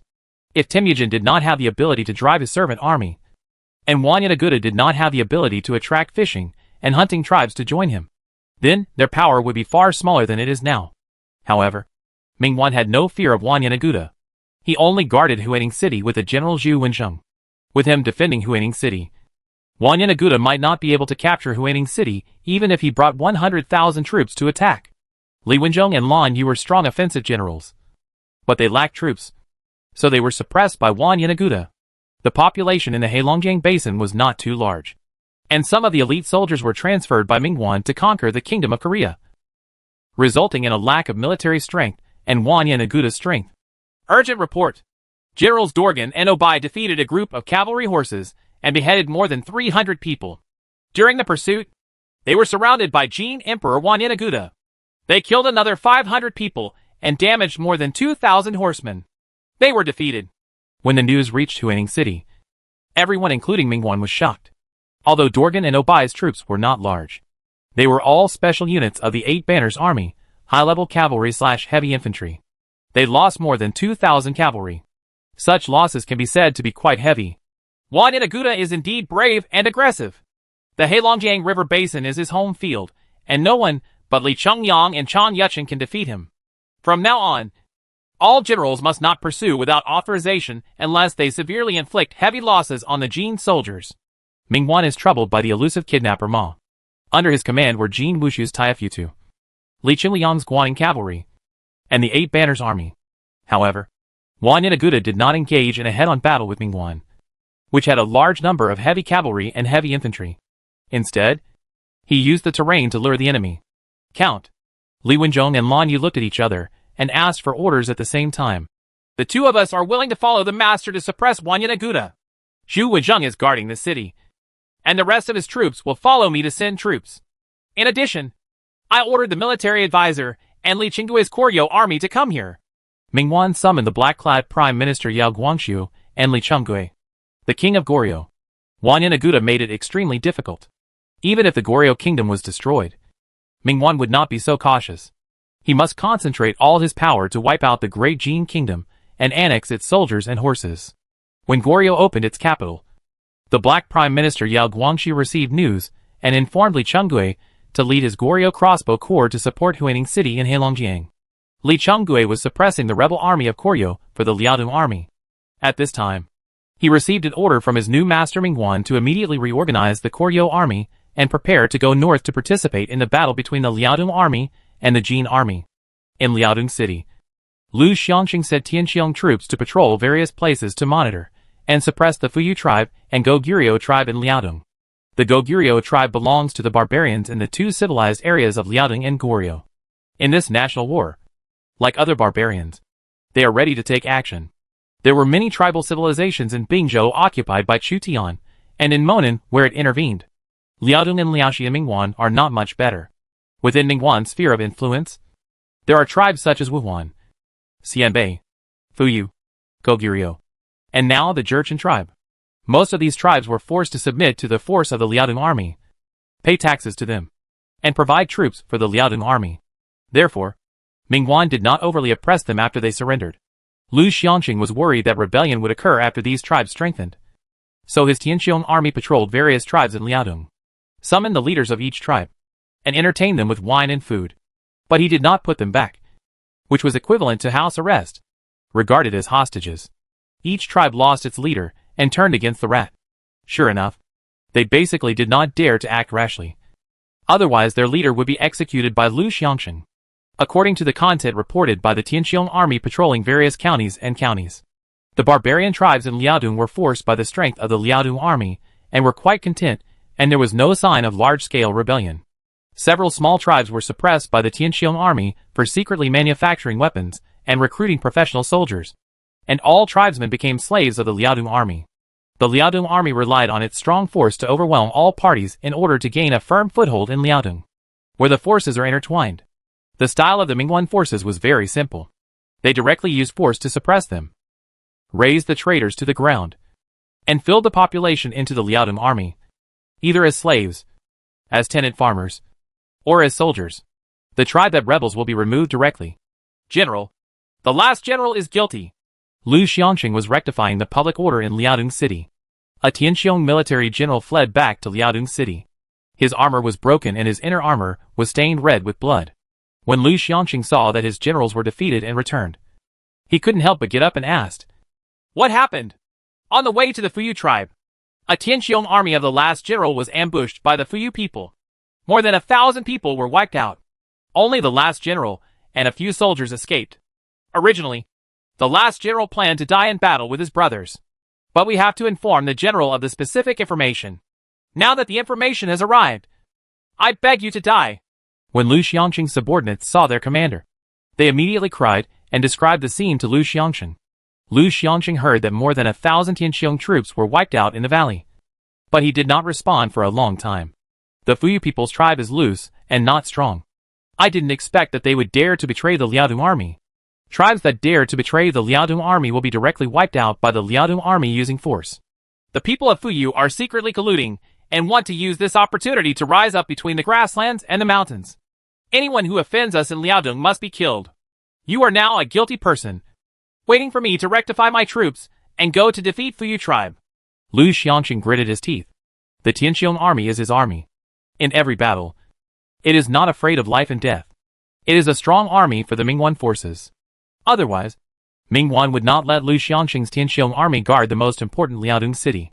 The Fuyu tribe, which had always been unknown, now dared to take the initiative to provoke the Tianqiang army and annihilated more than 1,000 Tianqiang troops in the valley. This was a provocation to Lu Xiangxing and even the Liaodong army. The Bio tribe no longer needs to exist. Their tribesmen were organized into various counties, and counties to serve as coolies, and their young and strong men served as soldiers. Lu Xiangqing immediately summoned the Tianqiong army squads patrolling various counties to assemble in Liaodong City, preparing to send troops to eliminate the Fuyu tribe. The valley where more than 1,000 Tianqiong troops died was littered with corpses. The Tianqiong troops, who were good at fighting, were completely wiped out. Broken shields, armor, and battle flags could be seen everywhere. The Fuyu people were cleaning the battlefield and seized the weapons, armor, and horses of Tianqiong's army. Our tribe's craftsmen alone cannot produce so many weapons and armors. We can only try to seize trophies from the Liaodong army. Liaodong City controls 9-level iron mines.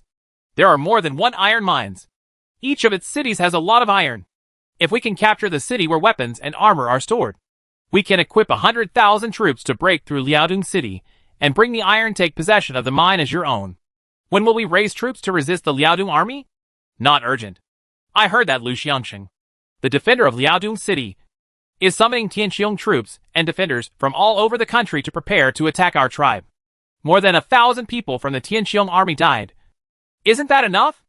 If Lu Xiangqing can be killed, there will be chaos in Liaodong. Several Fuyu leaders gathered on a hillside and whispered. In the southern desert, the wind is strong and the grass is strong. Yu Fei holds a Lichuan gun and stands in front of the army. He finally captured the main Mongolian force in the Hetao Plain. The Muali army avoided fighting in the Hetao Plain. Yu Fei's Bingo army abandoned the infantry army and arranged for the infantry army to attack the city and seize territory.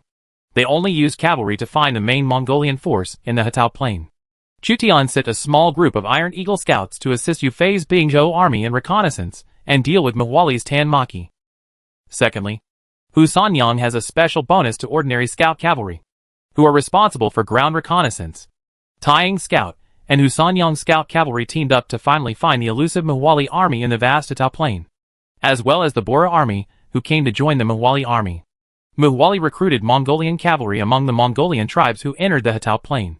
The current strength is 80,000, and the surrendered Southern Hun's cavalry is tens of thousands. The Bora army has 120,000 Mongolian cavalry, including the high-ranking monk Wan Yinshen. Special arms are the Heli army and the Zhongshu army. On Yu Fei's side, there were the Beiwei Legion, the Invincible Legion, the Weifeng Legion, and the Hechuquan tribe of the Southern Hun's aristocrats, 20,000 Hun's cavalry, with a strength of about 120,000. They were relatively at a disadvantage. A war eagle flew down and landed on the arm of the Iron Eagle Scout. The Iron Eagle Scout took out a note and came to report to the commander Yu Fei. General Li Mu has captured Jiuyuan County, the headquarters of Wuyuan County, and captured the teleport controlled by the Mongolian army. Formation: Zhao Shi went to recapture Shuafang County, while Li Mu's army was heading south and was about to arrive. The Mongolian Empire controlled 3 teleportation arrays located in the Hetao area, including Yunzhong County, Wuyuan County, and Shuafang County. Among them, the teleportation arrays in Yunzhong County and Wuyuan County were recovered by Li Mu. Now Yu Fei has captured the Muali army and the Boru army. The Mongolian Empire only has the teleportation array in Shuafang County. Once all 3 teleportation arrays are returned to the hands of the Bingzhou army, it will be difficult for the Muali army and the Bora army that broke into the Hetao area to escape. The Bingzhou army commanded by Yu Fei fought for the first time with the main army of the Mongol Empire. The strong wind roared on the grassland, and the Han army's battle flags and the Mongolian army's battle flags were torn apart by the strong wind, making hunting noises. 2 peak legions faced each other on the grassland, unable to escape. Both sides are dominated by cavalry, and the side that turns to flee will only be chased and slaughtered by the other side. When strong men meet, all they have to do is draw their swords. Lu Su tightened the reins of his war horse nervously. It's a tough fight. Muali, the commander of the Mongolian army, was one of the 4 great warriors of the Mongolian Empire. And among the 4 warriors, he was the best at commanding troops and horses, and was the hero of the destruction of the Jin kingdom. He should be an emperor-level commander. The commander of the Bingzhou army was Yu Fei, who was also the commander who defeated the Jin army. There are more than 200,000 Mongolian troops and 120,000 Han troops. Both sides have Southern Hun's cavalry that raid the formation, but their combat effectiveness is not high. Either of the 2 powerful armies is enough to shock the world, but only one side can win. Xie Jun. It would be great if Xie Jun was here.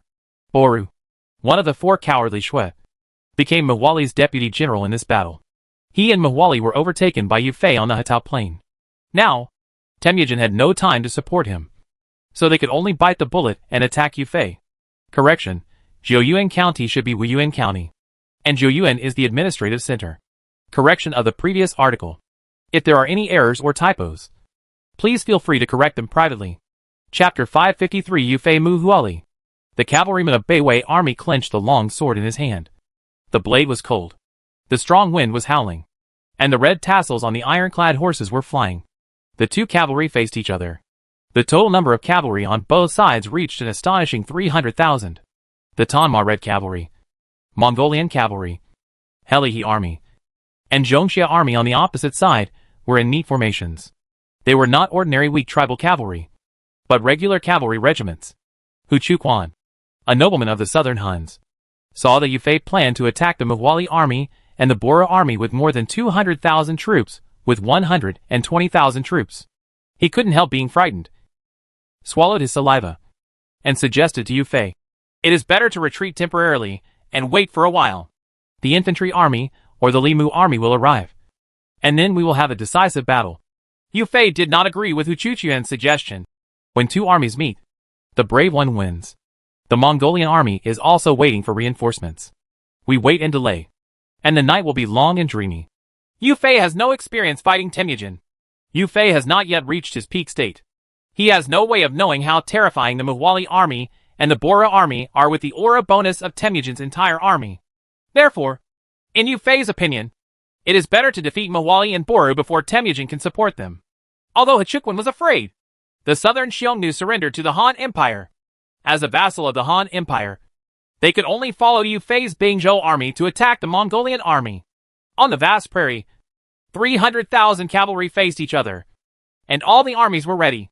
Muali has the aura of the whole army, and Yufei has the aura of the whole army. The 2 sides are divided into 3 armies. Only such a vast grassland can deploy large armies for fighting. Yufei's Beiwei army was the backbone. The Hu Chuquan army of the southern Huns was the reserve force, and the Invincible army and the Weifeng army were on the left and right. On the opposite side, Muali personally took charge of the central army. He also used the southern Xiongnu troops as the reserve force, Bohu's army as the left army, and Wang Yinchen's monk's army as the right army. Monk Wang Yinchen was valued by Temujin and Muali because of his bravery in battle. Muali temporarily promoted Monk Wang Yinchen to the rank of Legion Commander above the commander of 10,000 men. Above the commander of 10,000 men, there is the commander of the army. This is a new official position set up by Temujin based on the suggestions of strangers. The Mongol Empire expanded rapidly, and the captain of 10,000 men was no longer enough to command the army. In a large-scale battle, the Mongolian army invested 200,000 to 300,000 cavalry, and there were 20 to 300,000 captains, which was difficult to command. As the last Jurchen general of the Jin kingdom, Monk Wang Yinchen had equipped cavalry and was reused by Muali, finally joining the ranks of the Mongol Empire's army commanders. If this battle is won, using the Han army as a stepping stone, even the 4 mastiffs, 4 cowards, and 4 sons will have to recognize his status. Monk Wang Yinchen was not excited about temporarily serving as the army commander of the Mongolian Empire. Instead, he clenched the horse in his hand. The Bingzhou army on the opposite side brought a strong sense of oppression, far more powerful than the Monan allied army. The Monan allied forces blocked the Yinshan mountains with 200,000 cavalry, but Monk Wang Yinchen and Boru still broke through and entered the Hatao plain. Although the strength of the 3 cavalry regiments brought by Yufei was less than 200,000, their combat power was undoubtedly higher than that of the Monan allied forces. This could be a tough fight. The Zhongshu army put on armor and remained silent. All the cavalry would follow their general, Monk Wang Yinchen, and use absolute force to destroy the enemies in front of them, even if they died in battle. Combine the army together as a reserve force. Only with my order can we enter the battlefield. Monk Wang Yinchen put on his iron pocket, revealing only his eyes. As a low-level Zhongxia army, the Helihijuan is 2 ranks lower than the Zhongxia army. However, it is still a heavy cavalry with amazing combat effectiveness. Opposite Monk Wang Yinchen was an invincible army with 20,000 heavy cavalry. Yang Yi put on his iron helmet and thrust his spear into the air. The Mongolian army on the opposite side is an unprecedentedly powerful enemy. Even if Yang Yi himself is an emperor-level warrior and can kill hundreds or even hundreds of people in each battle, a melee of hundreds of thousands of people will cause a loss if he is not careful. The halberd sank into the sand. Yang Yanzhao followed his father and looked at the endless Mongolian legions on the opposite side. The Mongol Empire is not only the Mongolian cavalry, but also actually has Jurchen, Titan, Western region, Roman and other servant armies, which is equivalent to a mixed legion. That's what's scary about it. The majestic army faced Boru, one of the 4 timid soldiers. Zhang Liao lined up with Husan Yang, Wen Yang, Zhang Ba, Sun Quan and other generals to prepare to attack the Boro army. Zhang Ba, Sun Quan, and San Yang, you stay in our formation. If the Mongolian cavalry tries to bypass the flanks or rear, go forward and defeat them. Zhang Liao kept 3 second and third line generals, who were not very powerful as reserve teams. The number of Mongolian cavalry is large, as long as the width and depth of the battlefield allow. The Mongolian cavalry may choose to take a roundabout route. I'll definitely keep an eye on the flanks. Zhang Ba and Sun Quan are also veterans, who have been fighting for many years. Their abilities have already reached their peak, but due to their limited talents, they cannot take another step forward. Chu Tian arranged for them to participate in the battle against Mabe, originally intending for them to accumulate military exploits and be promoted to higher positions. But Zhang Ba and Sun Quan encountered a tragic battle. In the Battle of Hatao, the pressure faced by Yu Fei's Bingzhou army was definitely not small. There were emperor-level commanders, high-level armored cavalry, and high-level light cavalry on the opposite side. And Yu Fei had to attack more with less. Yu Fei is still patiently waiting for the opportunity. On the surface, he bluntly told Hechuquan that he did not need to wait for the arrival of Li Mu's army and could directly fight the Mongolian army. In fact, he was waiting for Li Mu's army to intervene on the battlefield midway. The right army of the Mongolian army has moved. The target is the invincible army. Muali seemed to realize something and ordered Wang Yanqin's monk army to put pressure on the invincible army. Monk Wang Yanqin led a group of Mongolian cavalry to approach the invincible legion. All the cavalry of the invincible legion held their breath. The main force of the invincible legion is Yang Yi and Yang Yinzhou's Bingzhou Wolf cavalry. In addition, there are 20,000 low-level heavy cavalry. Low-level heavy cavalry is a 4th level unit. As long as the number is large enough, it can also destroy higher-level units. The impact and defense of heavy cavalry are inherently higher than those of high-level light cavalry. Even high-level light cavalry generally will not easily confront low-level heavy cavalry head-on. Under the command of Yang Yi, the Bingzhou Wolf cavalry raised their bows, while the heavy cavalry was ready to directly overwhelm the Mongolian cavalry on the opposite side. Monk Wang Yanqin's Mongolian cavalry got closer and closer, entering the shooting range of the horned bow. 2 light cavalry who were good at riding and shooting through rain of arrows at each other. The rain of arrows fell. Dozens of Bingzhou Wolf cavalry were shot and killed, while the 2 cavalrymen on the opposite side were shot.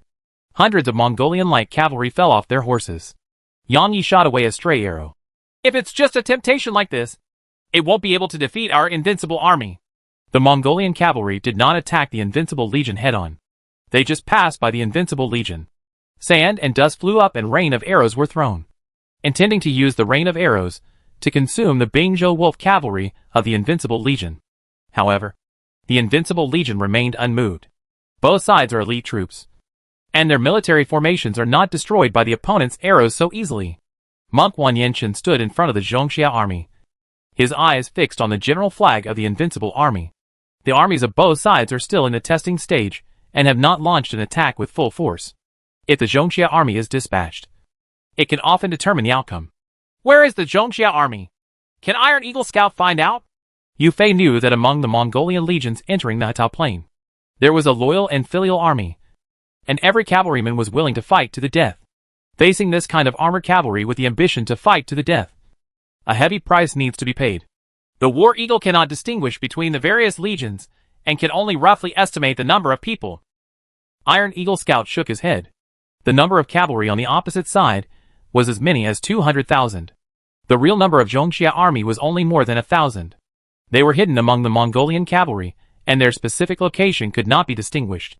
Only 800 of my Beiwei army are capable of 100 battles. The rest are mostly temporary recruits. The recruitment cycle of the Beiwei army is 3 months. The initial level is 10. After temporary expedited training, the average level is 30. If they are forced to join the war, their actual combat strength will suffer somewhat. But soldiers are valuable and quick, and no one will wait until all conditions are mature before launching a conquest. In that case, the fighting opportunity will be fleeting. All the armies listen to the order, but Shui's army is not among them. Only Zhongxia army, Helahe army, and Tanmachi are enemies. We can win by fighting to the death. In 2 moments, the whole army will attack. Yu Fei deduced the time when Li Mu's army entered the battlefield and determined the time to launch an attack. All troops attack. Muali took the lead in issuing the order for the 3 armies to attack. There was only Yu Fei's army on the opposite side. Taking advantage of the absence of Li Mu's army, Muali tried to annex this army that dared to march straight in and track the main force of the Mongolian Empire. Wu! The loud sound of horns echoed across the plains, and more than 100,000 Mongolian troops for the attack moved together. The troops were divided into 3 groups, like an avalanche, pressing against the Bingyo army led by Yu Fei. The 5 vanguards of the Chinese army, Tanmachi, formed a cone formation and led Tanmachi and the Mongolian heavy cavalry to launch a mighty charge, intending to defeat the Beiwei army head-on. Even without the cowardly Shui army, we can still defeat them. The left army, Boru, one of the 4 cowards, held a spear and personally led his army into the battle. Chishua's army was led by Temujin to attack the Heshi corridor. He could only rely on ordinary Mongolian light cavalry and heavy cavalry to fight tenaciously and forcibly defeat the opponent's army. Opposite him is Zhang Liao's majestic army. In the right army, Monk Wan Yenchen and his Zhongxia army were mixed in with the Mongolian cavalry all over the mountains and plains, like wolves, waiting for the best opportunity to kill their prey. The Mongolian army has moved 2 moments earlier than Yu Fei expected. This means that Yu Fei's Bingzhou army needs to sustain 2 moments longer than the scheduled time before Li Mu's army will arrive. Attack! Although the situation did not go as planned, this is an ever-changing battlefield and anything can happen.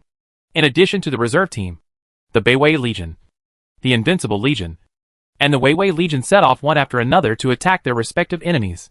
Yu Fei did not move, so he formed a formation with the infantry and crossbowmen of the Yu family army.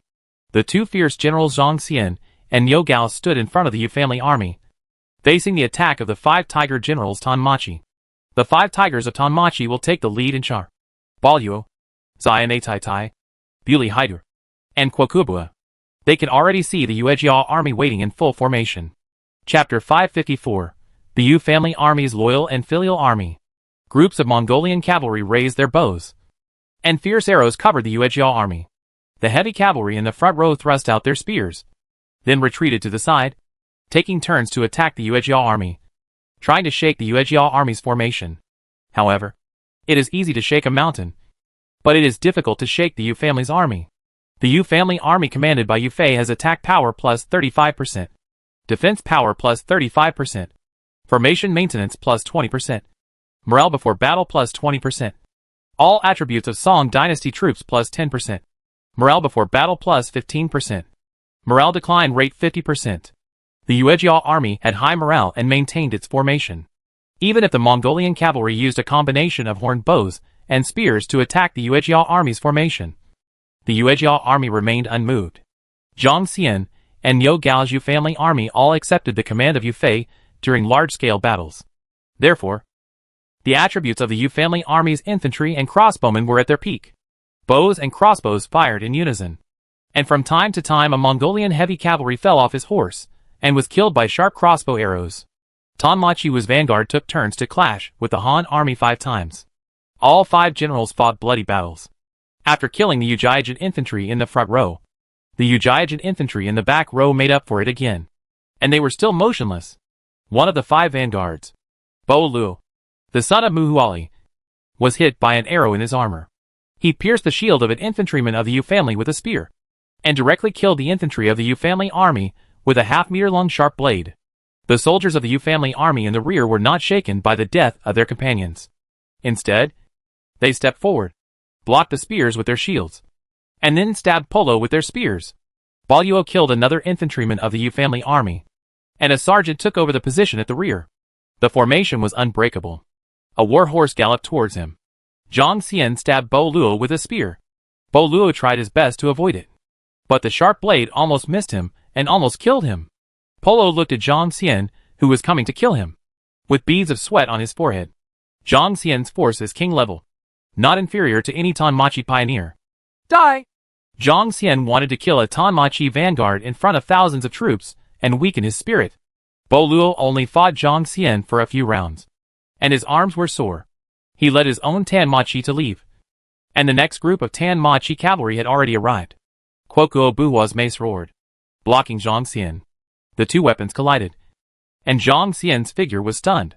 Several crossbowmen of the Yu family army held the divine arm bows made by Xia Cheng and fired at Kuokuo Buhua, assisting Zhang Xian in blocking the successive attacks of Tanmachi's vanguard. The Mongolian cavalry will not easily attack the dense mixed phalanx of spears and crossbows head-on. Instead, they will stab the infantry in the front row with their spears, then change direction and retreat from one side. The Mongolian cavalry in the rear will fill in, forming a wave. Offensive. The General Song army suffered continuous attacks. The soldiers in the front row began to waver and retreated backwards. They were defeated like a mountain. Then the Mongolian heavy cavalry could break through the Song army's formation. However, Tanmachi and the Mongolian heavy cavalry attacked the strongest military formation in the Song dynasty, and the Yu family army did not waver at all. Muali, as the commander-in-chief of the Mongolian Empire in the Hatao area, climbed up and watched the waves of Mongolian cavalry attacking the Yu family army. The Yu family army was like a solid rock, and he was shocked. If it were an ordinary commander and legion, they would be unable to withstand the huge pressure and continuous charge and collapse. The Yu family army is as solid as a rock, which is already a miracle. It is difficult for a legion without courage to face the repeated attacks of the half-ton behemoth. The momentum of the cavalry charge is enough to make countless infantry and crossbowmen turn around and flee. Yu Fei blocked Mu Huali's cavalry charge with only 2 Yu family troops, the front army and the left army. His Beiwei army has not yet entered the battlefield. The Beiwei army, like the Zhongxiu army, is a special unit used for decisive battles. Once the Beiwei army enters the battlefield, it means that Yu Fei intends to decide the outcome in one battle. The Weifeng Legion was fighting with the Boro Legion. Zhang Liao mobilized his troops and horses. Wen Yang stepped forward and thrust his spear into the Mongolian cavalry. They met each other and directly pierced a Mongolian cavalry and stabbed him under the horse. The Bingzhou Wolf cavalry did not compete with the Mongolian cavalry in cavalry and shooting, but directly fought hand-to-hand in the Bingzhou area. The Bingzhou Wolf cavalry also had additional bonuses. With the bonus, it could kill hundreds of enemy cavalry in one charge. 2 cavalrymen melee. Wen Yang's newborn calf was not afraid of tigers, so he planned to penetrate the left wing of the Mongolian army and directly defeat the Boru army. Bora held a king-level Mongolian bow in his hand, pointed it at Wen Yang, and shot out a stream of light from a distance of 100 meters. Wen Yang had a premonition that the stream of light was coming, so he raised his spear and knocked away Bohu's arrow, causing the spear to vibrate slightly. Bora's archery skills also pose a certain threat to Wen Yang, but they are not enough to kill Wen Yang instantly. Wen Yang looked at Bohu and rode towards him. Bora's expression suddenly changed slightly. There are so many powerful generals in the Han army who are at the king level or above in terms of military strength that Bora's military strength is not enough in front of this group of people. Bo suddenly looked gloomy and waved for the escort to go and kill Wen Yang.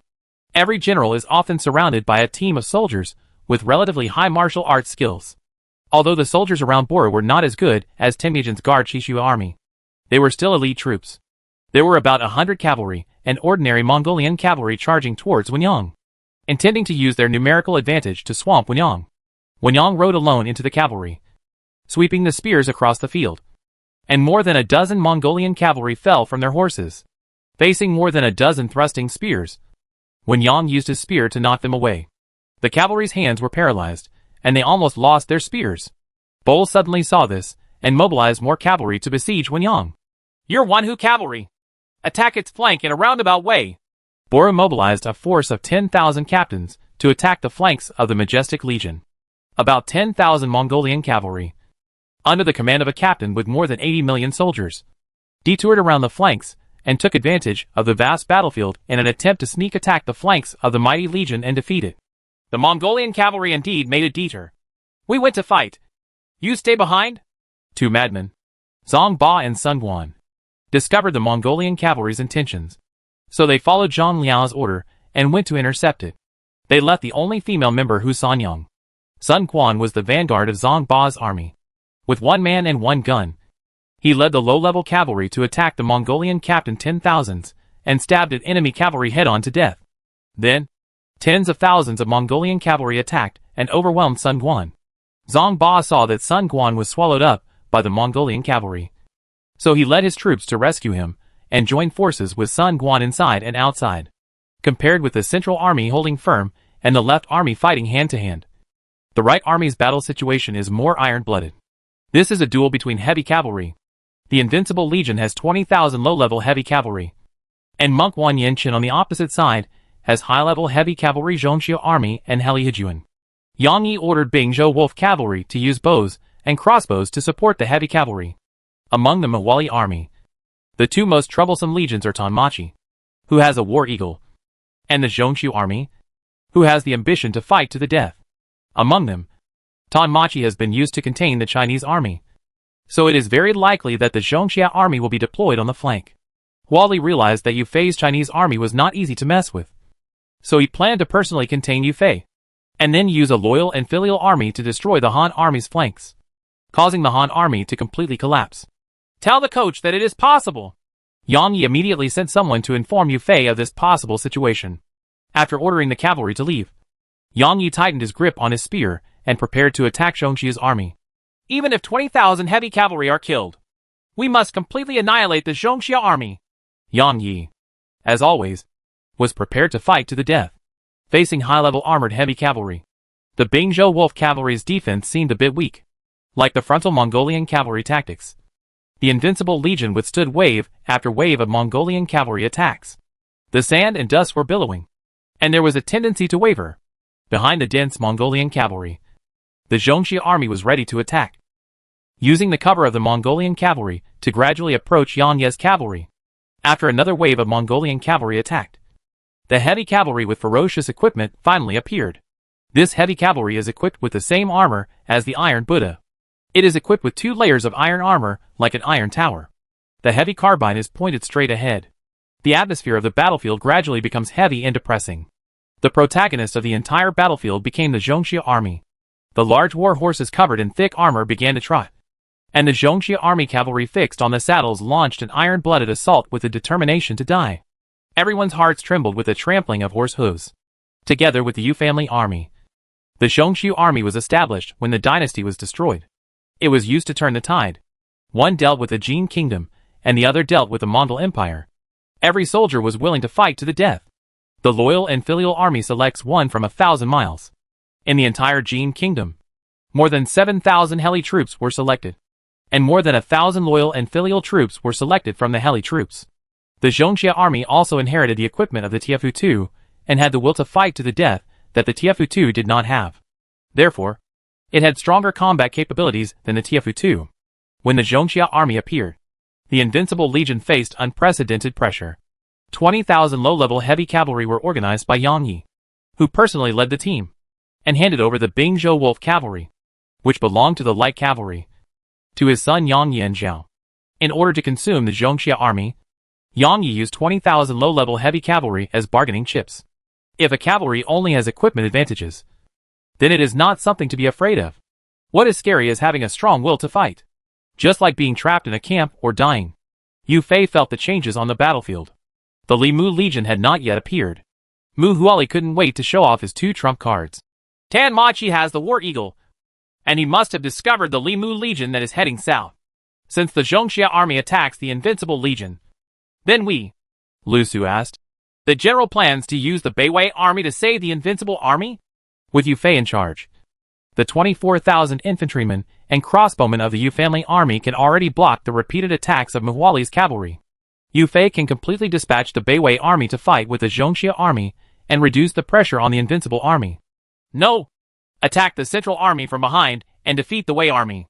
As long as casualties are not considered, Yang Yi may be able to stop the Zhongxia army. Yu Fei ordered his soldiers to bring a war horse, got on the horse, and personally attacked the Mongolian coach Muali. Since the general goes to kill the enemy in person, who can take command if something unexpected happens on the battlefield? Lu Su couldn't help but be anxious when he saw that Yu Fei, as the coach, wanted to personally attack the Mongolian commander. But Yu Fei didn't take it seriously. My lord has sent you and Sun Yu to serve as military advisors. Sun Yu and Wei Wuji are in the rear. And Lu Su, you have the ability to command troops and horses. There is nothing wrong with taking over the command temporarily. Lu Su hesitated to speak, but finally said, the situation is critical. Please follow the general's orders. As Yu Fei said, Lu Su's command value is not low, and he is resourceful. When Yu Fei decides to attack the enemy's formation, Lu Su can stay in his own formation and deal with changes on the battlefield. The battlefield was changing rapidly. Yu Fei led Bei Wei's army to attack, and Lu Su could only temporarily replace Yu Fei. 8,000 Wei army cavalrymen were ready to go, many of whom were newly recruited soldiers, and were fighting on the battlefield for the first time. Yu Fei took 800 Bei Wei troops, who had experienced hundreds of battles, as the vanguard to stabilize the morale of the army. The remaining 7,200 Bei Wei troops took off their long swords, battle axes or strong bows, and followed Yu Fei in the battle. Yu Fei's ability allowed Bei Wei's new army to maintain high morale and a stable military formation even if it was their first battle. Yu Fei's eyes seemed to pass through thousands of troops and came to the Mongolian army coach Muali. As long as Muali is killed, the 180,000 Mongolian army and tens of thousands of Hun's cavalry will collapse without a fight. The 24,000 infantrymen and crossbowmen of the Yu family army made way for a passage. The Mongolian cavalry who were attacking the Yu family army were surprised at first because of the gap in the Yu family army. But the next moment, they immediately realized that this was a sign for the Yu family army's cavalry to attack. Yu Fei personally commanded 8,000 Bei Wei troops to rush out of the gap, coming and going like the wind. Niogao, follow me and kill the enemy. Just leave the enemy to Zhang Xian and Lu Su. Yu Fei, covered in iron armor, passed by Niogao, the vanguard general, and said something to Niogao casually. As you command? Niogao shouted excitedly and joined the Bei Wei army to enhance the Bei Wei army's ability to break formations. The Bei Wei army was like a sharp blade, cutting through the wave offensive of the Mongolian cavalry. Row after row of Mongolian cavalry was broken through. Chinese army, counterattack.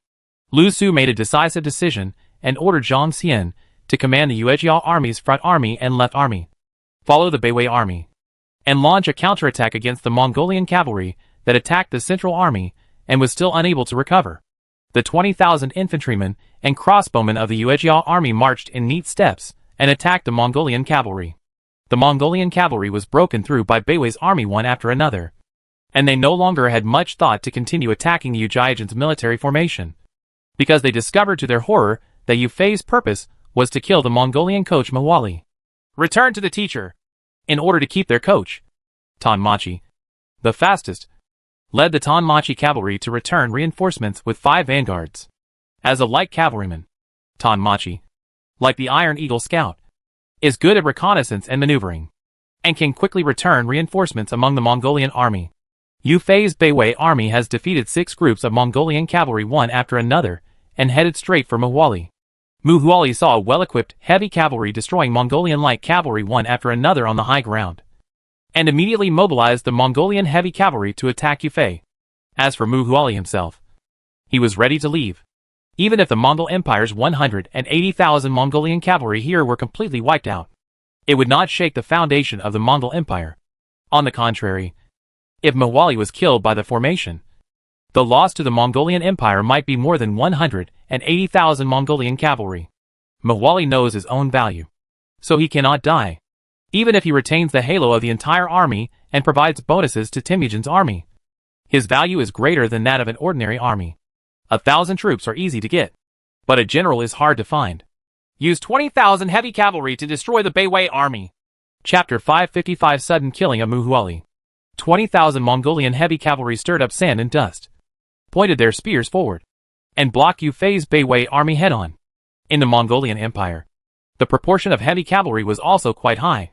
Muali mobilized 20,000 heavy cavalry in an attempt to severely damage or even annihilate Yu Fei's Bei Wei army. Ha ha! So happy! The vanguard general Niogao suddenly laughed and smashed his mace at the oncoming Mongolian heavy cavalry.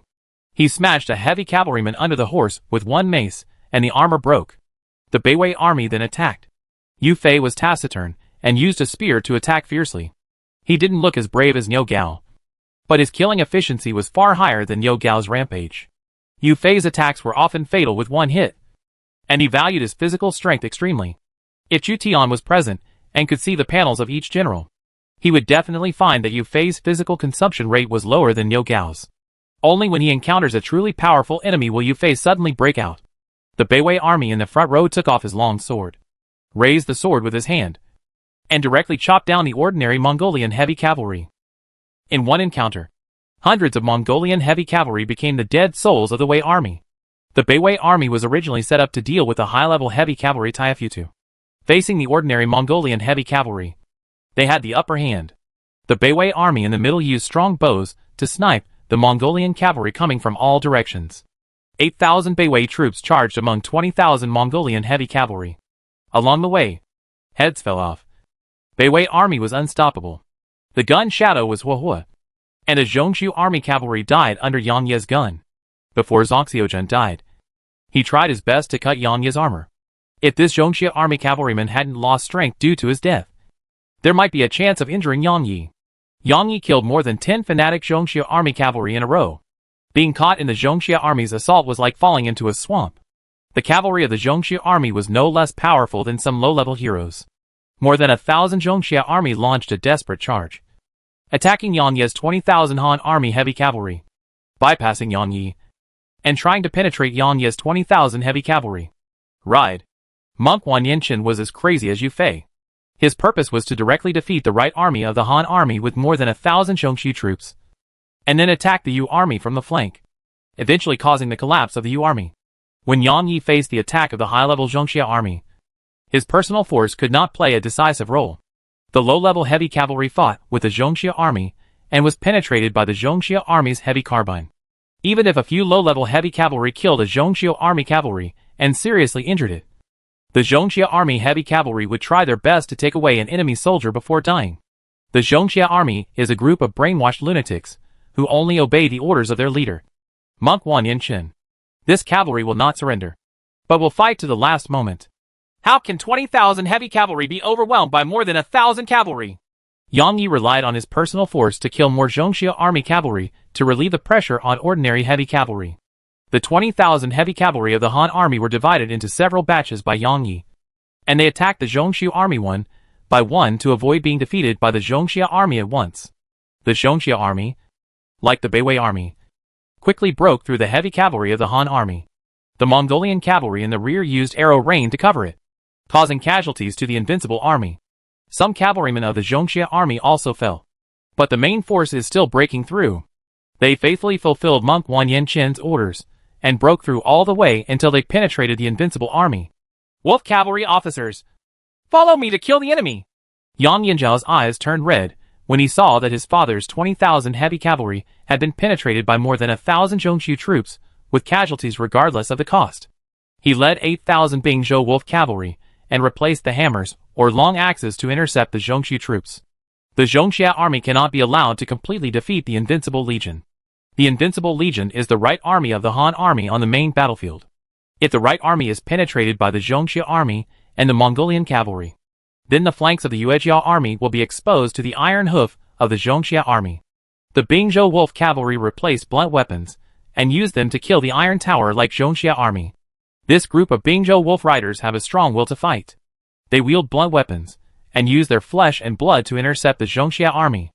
Heavy hammers hit the armor of a loyal soldier one after another. The impact of the blunt instrument penetrated the armor, and spread to the sternum and internal organs. Finally, with the sound of his sternum breaking, the Zhongshu army cavalry fell from his horse.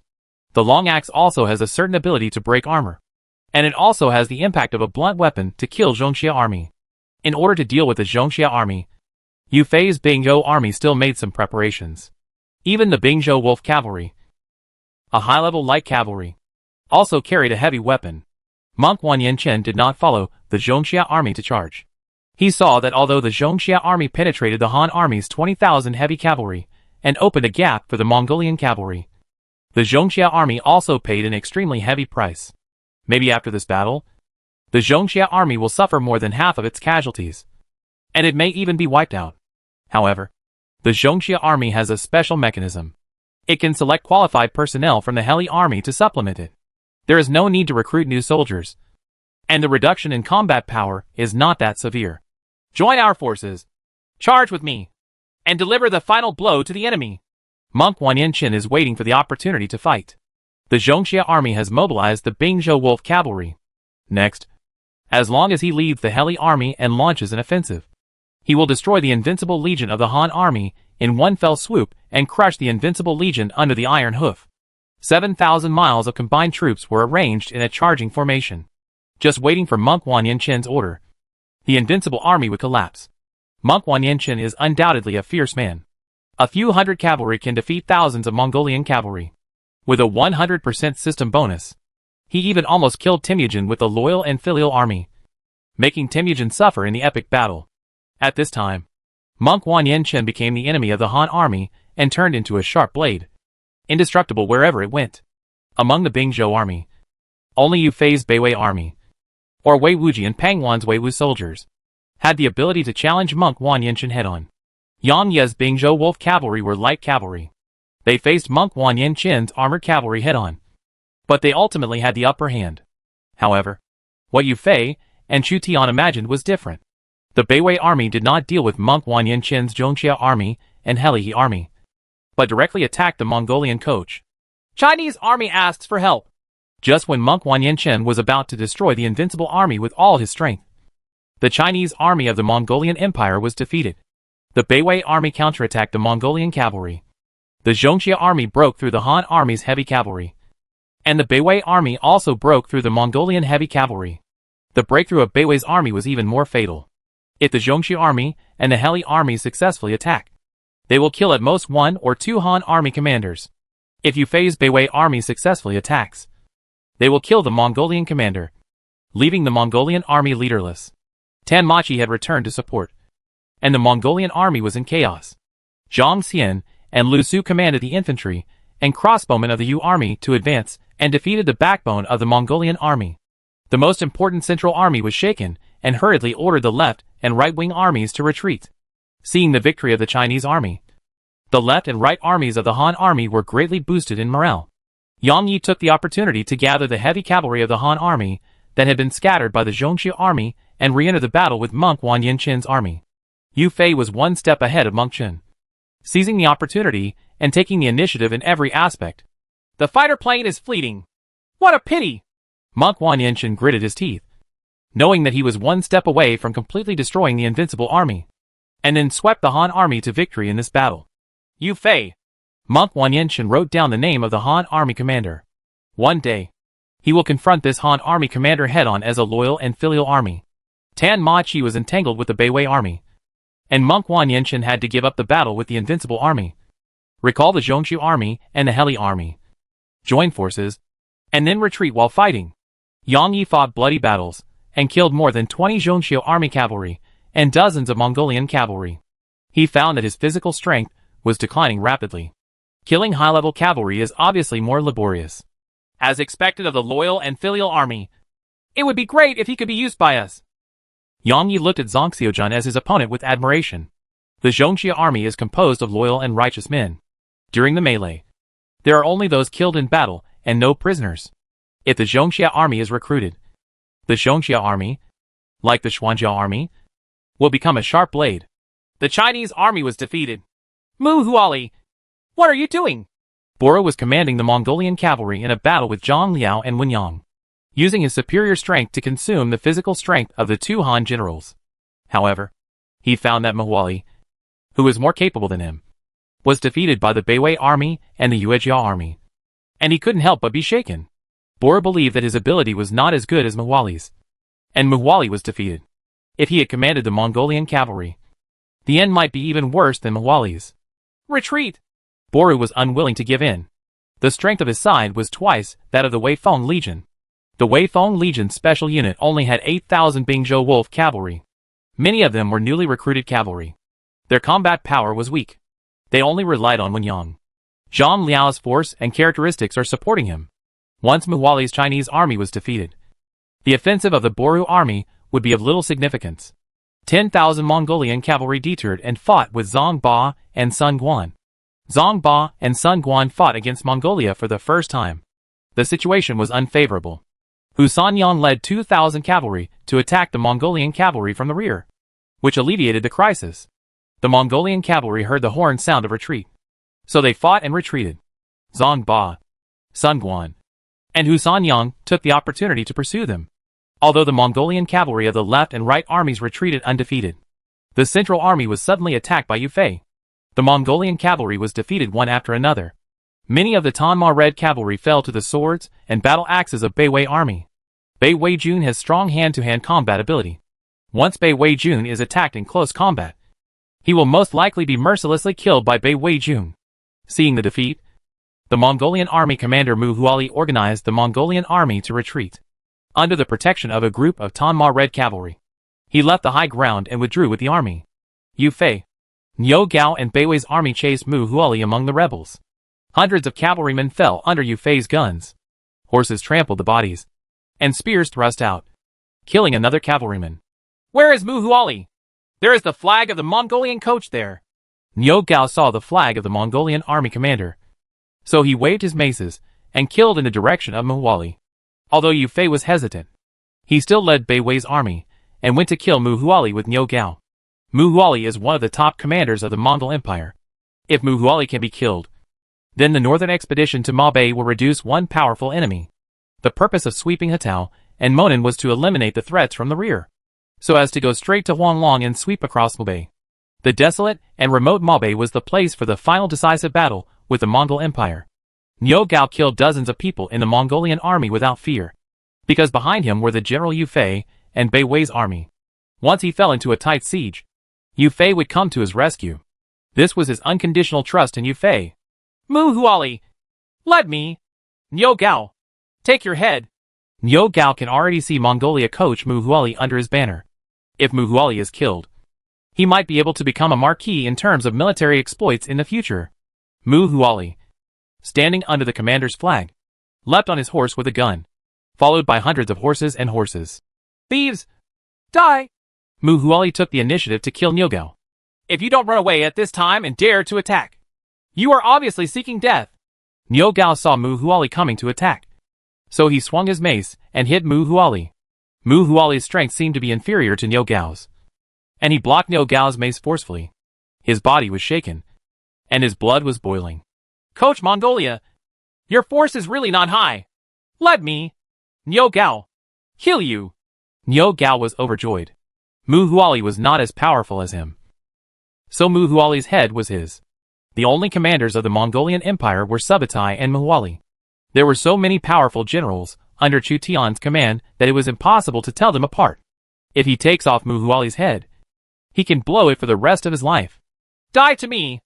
Niu Gao couldn't wait and killed several Tan Ma Chi who were protecting Muali.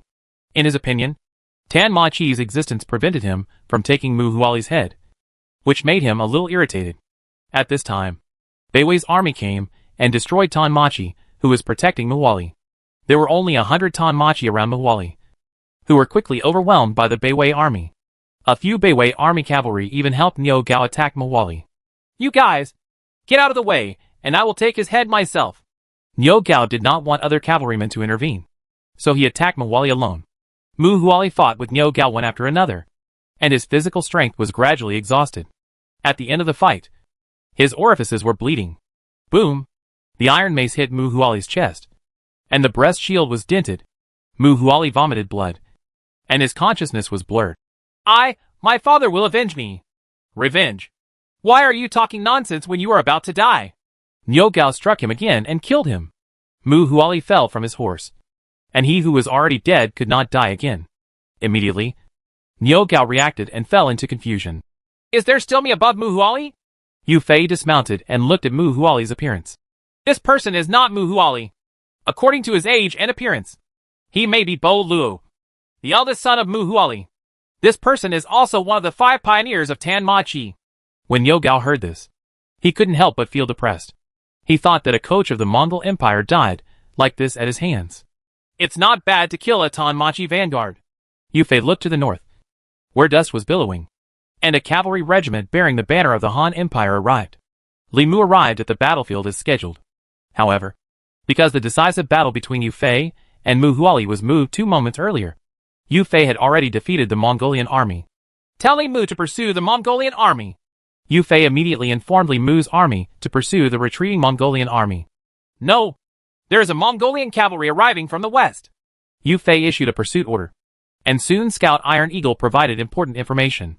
Temujin's reinforcements arrived too late. Chapter 556, The Famous Horse Juing. Great Khan. Our troops have been defeated. Please punish me. Muali held a Mongolian-style helmet and knelt in front of Temujin. The Chishua army behind Temujin was fully equipped. The Koksu army, which had experienced a great battle in the Heshi corridor not long ago, was filled with a chilling air.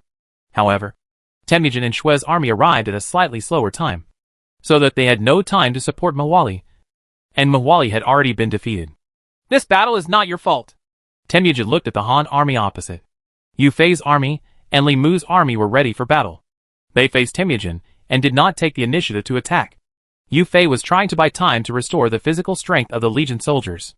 Li Mu came from afar, and the physical strength and morale of the cavalry also needed to be restored. The commander sent by the Han army to relieve the important Hetao area was not an ordinary person. Otherwise Muali would not have been defeated. A total of 50,000 cavalry were lost and numerous were injured. Polo died in battle. Soon a Mongolian general in charge of counting casualties reported the losses to Temujin, who arrived. In one battle, 50,000 cavalry were lost, which shows the heavy casualties. Polo! He actually? When Muali learned that his eldest son had been killed in battle, he gritted his teeth and hated Yu Fei even more. Bo Luo was his eldest son and one of the 5 pioneers of Tanmachi. He had a chance to succeed him, but he was killed in a battle with the Han army. Great Khan, please hand over the Chishua army to my commander. Destroy the enemy in front of you, and avenge Polo. Muali asked Temujin to retreat from Shue's army. Muali, as one of the 4 great Chishua soldiers, has an additional bonus to the Chishua army. Not only Tanmachi, but also the Chishua army under his command can also display amazing combat power. However, Temujin shook his head. Shue's army traveled a long distance and was severely exhausted. Furthermore, you and Bohu's army have basically lost their combat effectiveness. Mongwan Yanchen. From now on, you have 5,000. He also commanded the Heli army and the Zhongxia army. Temujin promoted Mongwan Yanchen to one of the army commanders of the Mongol Empire. With about 60,000 cavalry, Mongwan Yanchen nearly defeated the Invincible Legion and had proven to Temujin that he had the power to give the Han army a headache. Mongwan Yanchen held his iron bag under his arm, just nodded and remained silent. Temporarily retreat to Shuafang County. There seems to be a crisis on the ZB side. If necessary, withdraw from the Hetao. Only by defeating the main force of the Han Empire can we have a fertile land like the Hetao. Temujin glanced at Yu Fei's and Li Mu's legions for the last time, and then led the legions of Muali, Boru, and Mongwan Yanchen to leave the battlefield. Shi Laowen and Borshu, the 2 generals of the Chishua army, were both in Temujin's army, which was equivalent to Temujin gathering the 4 major Koksu troops. When Temujin and the 4 generals of the Chishua army were in the same legion, the combat power of the Koksu army reached its peak. Yu Fei and Li Mu saw Temujin leaving, and it was difficult to chase them. The Yu Fei army severely damaged the Muali army, but it also lost 30,000 people. Among them, the Invincible army was severely damaged by the Zhongxia army and the Mongolian cavalry, and the Weifeng army also suffered a lot of losses. The physical strength of Yu Jiajin and Bai Weijin generally declined. Li Mu's army only had 10,000 Zhao border cavalry and tens of thousands of southern Xiongnu cavalry. Zhao Bianchi could barely delay the Shui army. When the southern Xiongnu cavalry encountered the Mongolian cavalry, they would most likely be overwhelmed by the Mongolian cavalry. On the opposite side, the Chishua army has the bonuses of Temujin and the 4 major Koksus, as well as a Mongwan Yanchen who is good at assault, which is difficult to deal with. Temujin actually avoided fighting. Yu Fei clutched the Lichuan gun tightly, thinking that after Temujin arrived, there would be a battle to decide the ownership of the Hetao. But Temujin seemed not to launch a direct attack, but chose to withdraw. If Chieshue's army charges against the Yu family army, which has exhausted most of its physical strength, the result will be very disastrous. Maybe something happened in Monin. Li Mu also held a long spear to guard against Temujin's sudden return. The spoils of this battle were also a group of southern Xiongnu servants captured by Muali. Seeing Muali's defeat, These servants turned back to the southern Xiongnu royal court. The influence of the Mongolian Empire in the Hatao area dropped significantly. Yufei and Limu looked north at the same time. In the Monan area in the north, strong winds are blowing the wild grass, and cavalry are galloping. A hunt for the Jeeb core of the Mongol Empire begins. Originally, Chu Tian planned to sit in Taiyuan County and command the Bingzhou army and the Yuzhou army.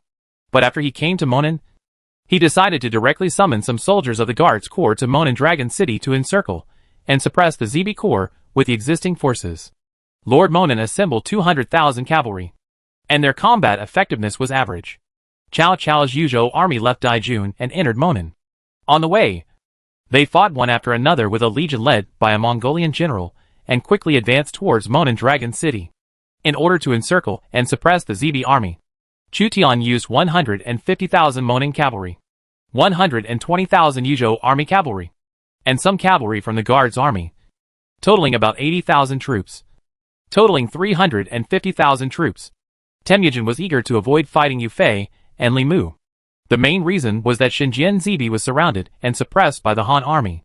This time, Chu Tian even participated in the encirclement and suppression of the Zibi army in person. The Monan lords have been suppressed by the Mongol Empire, and now they can finally feel proud. About dozens of Monan lords participated in this crusade, using 150,000 cavalry, divided into 3 cavalry legions, each with 50,000 cavalry. Among them, Wei Qing directly commanded the Yulin army and a Monan army, while Di Qing and Gong Sunzan each commanded a Monan army. The Yuzhou army cavalry also includes Cao Cao's Tiger and Leopard Legion and Su Rong's Speedy Legion.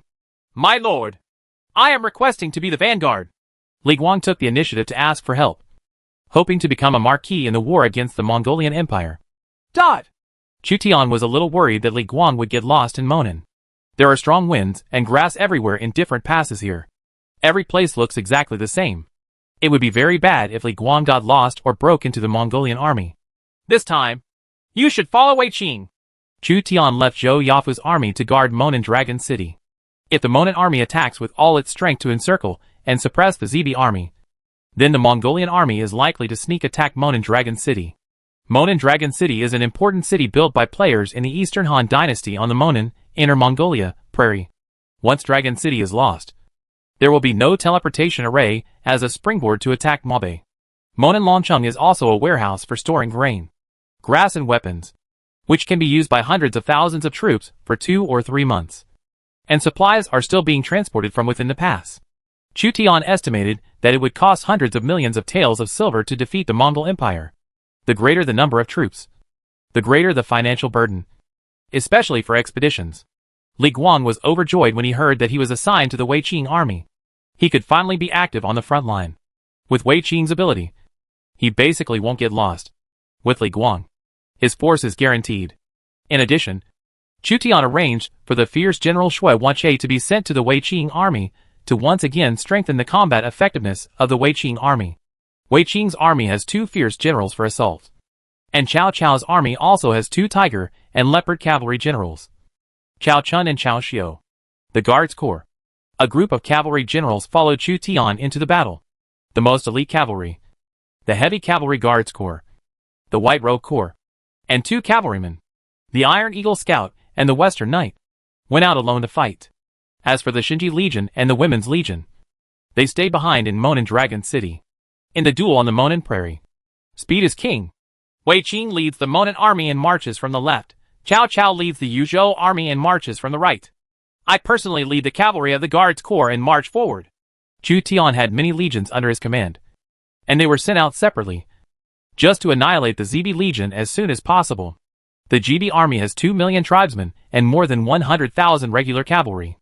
If it is forcibly mobilized and all the young herdsmen are summoned to serve as cavalry, then 300,000 to 400,000 people can be temporarily assembled. Defeat his troops, plunder his people, and strengthen himself. I will die as a Taoist friend, but not as a poor Taoist. Chu Tian put forward a strange slogan. Defeat the Mongol Empire and increase the population of its tribe to Monan. In the future, you can recruit 100,000 elite Mongolian cavalry. 350,000 troops were dispatched in a mighty manner. It was difficult for a cavalry operation of this scale to hide its whereabouts. So they marched with great fanfare and overwhelmed the opponent in terms of momentum. Wei Qing's left army, Li Guang and 4,000 Western Han border cavalry served as the vanguard and were eager to try. It is said that Zibi is the best marksman in Mongolia, and this time we must compete with him. Li Guang was also good at archery. When he learned that Zibi was a famous archer in the Mongolian Empire, he immediately wanted to compete. If he could kill the first Mongolian archer, Li Guang might become famous in one battle and shock the Eastern Han dynasty. Although Li Guang's reputation has long been famous in the Eastern Han dynasty, he became a household name. Li Guang only wanted to be granted the title of Marquis of 10,000 households. Before Cao Cao set off, Cao Cao presented a war horse to Chu Tian. A horse merchant offered a horse. This horse was a Dewan horse, but it was famous alone. It was called Juing. It came and went like the wind on the battlefield. Cao was originally a mediocre man. He was lucky enough to be a general and was already satisfied. Such things only the Lord's character is worthy of owning a war horse. Cao Cao was punished by Chu Tian for interceding for Yuan Shao. He finally found a war horse and dedicated it to Chu Tian, hoping to gain the trust and favor of his lord. The lord should have the best things, and his subordinates should only have the second best things. Absolute shadow? Chu Tian couldn't help but be moved when he learned that Cao Cao had obtained this war horse.